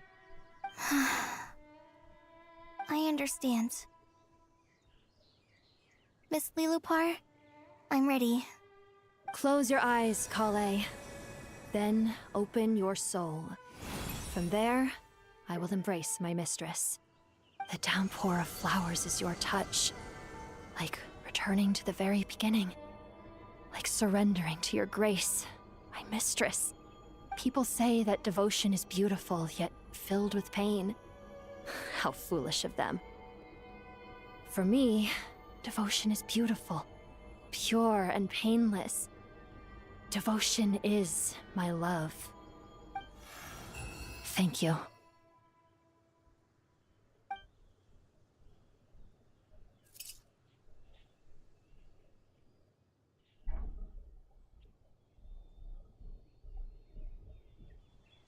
Rip?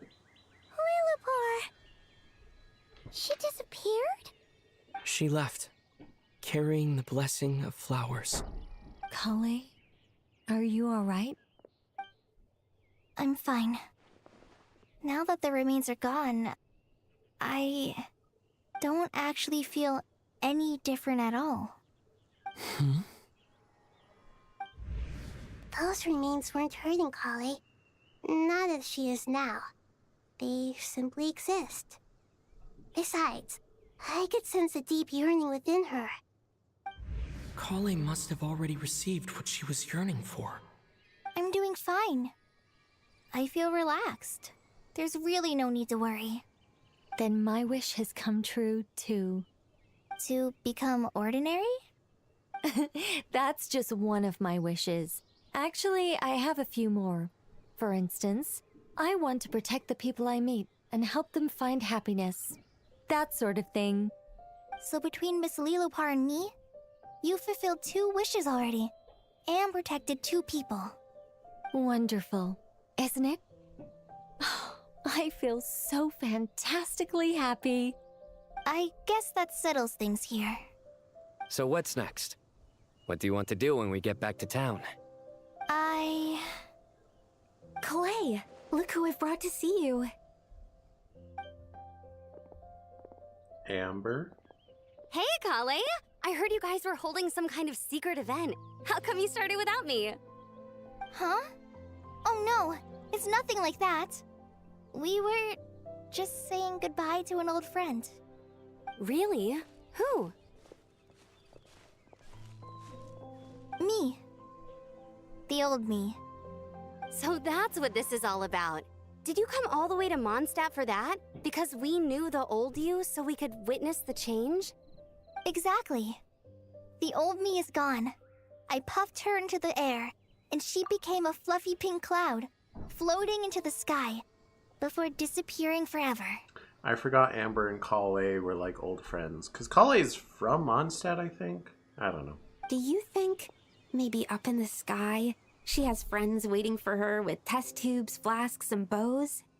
Oh, when you put it like that, it doesn't sound so bad after all. What do you think, Miss Nicole? I think maybe that's right. At least, if it were up to me, I'd consider that a happy ending. Dear Sucrose, even though my childhood ended long ago, these past few days have really felt like growing up again. I've become stronger, and I feel like I can finally accomplish things by myself. Surely someone as mysterious as you will find a friend like this fascinating? Always growing, always thriving like a plant. I came to say goodbye to my old self. I know that after this, she'll be gone. Thinking about it makes me feel a little lonely. I know the weakness that kept me company will one day leave me too. But somewhere in my heart, I feel a great sense of joy. It feels like I've always wanted to take this step, to walk towards the new me.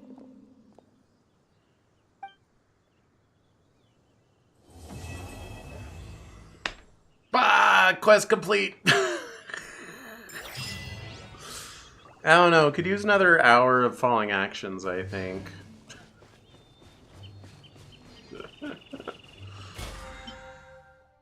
No. Oh, I get a... Yay, a crown.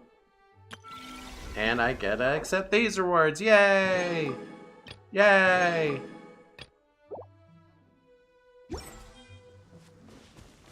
And there's another reward over here. Yay! Alright, pretty good story today. Definitely takes too much time in some parts, but that's Genshin for you. I'm gonna finish off my dailies real quick. I already spent my stamina, but I'm gonna do some of this crud. So, in recent times, these have been popular. The Doles, they're called. The most notable one is Wordle, but this is Genshin, and it's actually pretty fun. I appreciate that this is one of my daily minigames to play.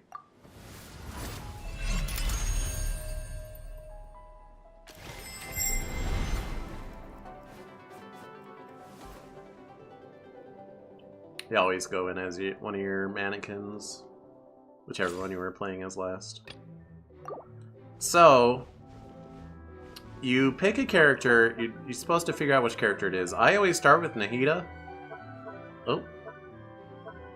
Please. It's not the game's fault, it's Genshin's fault, but not the minigame's fault. And then you submit it. And it tells you, yes, it's a 5-star, it's not a Dendro, it's not a Catalyst, it's not Sumeru, and it's a more recent version. So because I know it's a 5-star, I move up to another Archon. Moika's like halfway through. So... You know, it's 2 regions away from Sumeru. And she's the Archon. Not Pyro, not Claymore, not Natlan. Okay, so it's a Fontaine character.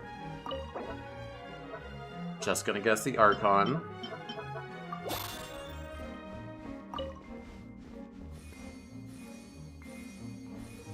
Okay, very specifically is Farina. Usually it takes a little more guessing than that. And then the other game that I play daily...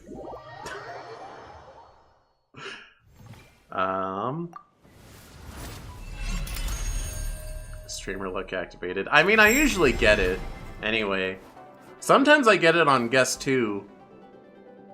It's like my first guess will be Nahida, and it's like, it's a 4-star from a more recent version. And I'm like, I don't know, Fischl. And it's like, yes, it was Fischl. I'm like, oh. And this is the other minigame. I choose it because it's brain dead, and it's not really a game. I just do it to tick off the box.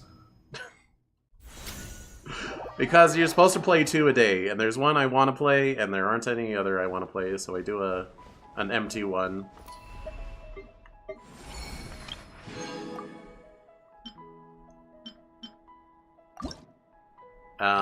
Oh, I can pick one of these.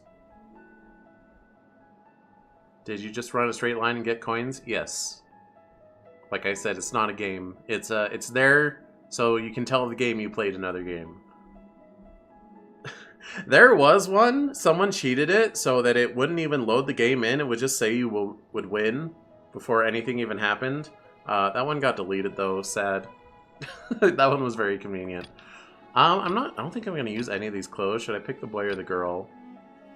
It's an excuse to get rid of the exclamation point. Just about, yeah. This one comes with makeup. Immensely valid, yep. I'm gonna go with the girl. I don't plan on using any elements of this. Yeah, do it. Oh, never mind. I had already picked the girl, I think. Claim, whatever.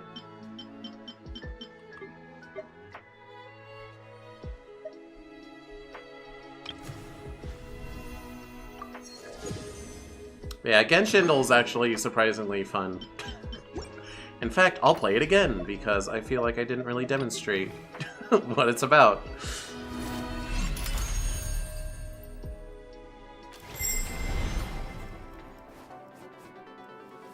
There's more guesswork involved if it's not a 5-star, I guess. I don't know.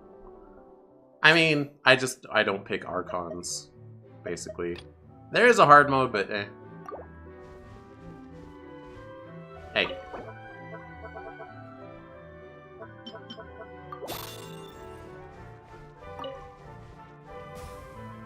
Okay, so it's a 4-star this time. Alright, all red, more recent. I'm gonna pick a leeway character, not a catalyst.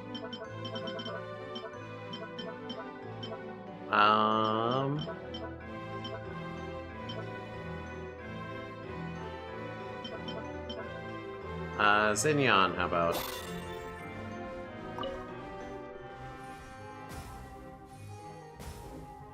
Okay, Mondstadt, Claymore, 4-star. Noelle? Where's Noelle? There she is.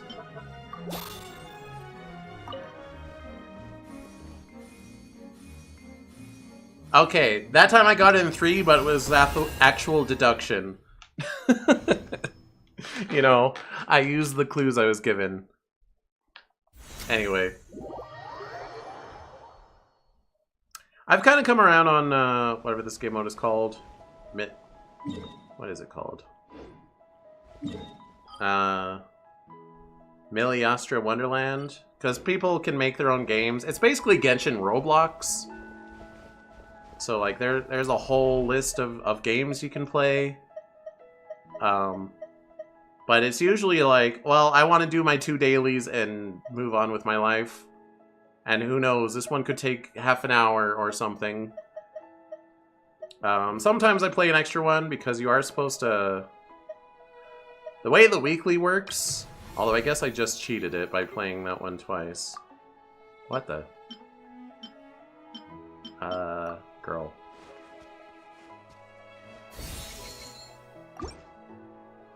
The way the weekly works out is like you play 2 minigames a day, except for one day you'll have to play 3 minigames. So sometimes I'll pick another one to play. But a lot of the times I don't want to. Because it's like, how long is it going to take me? I don't know. And especially right now, since I've been streaming for 10 hours, I think we can call it there. Wait, do I have a... I don't have enough to do a roll. thanks so much for watching. Next Genshin will be, who knows, probably Shnez Naya when that drops. We're gonna be in for it. Unless they do another Song of the Welkin Moon Archon quest, I don't know. Maybe they will. Alright, tune in tomorrow for Star Fox Zero, a game I have played before, but I only did one route. I'm gonna do every route, or 3 routes at least. And Sunday is Chrono Trigger, and Monday is 999. Oh, fun fact. On learning that the third Zero Escape game was not in the collection I bought, I put the third one, Zero Time Dilemma, on my wish list. And that was like, what, 2-3 weeks ago? Well, it went on sale. The game's normally $20. I picked it up last night for $4. Pretty good. Pretty good. Alright. Oh yeah, I need to clear the queue as well. Alright. I'm gonna end stream and finish my dailies, watch YouTube, and then I'm gonna go watch How to Train Your Dragon. Try and stop me. Okay, fair it out. Goodbye.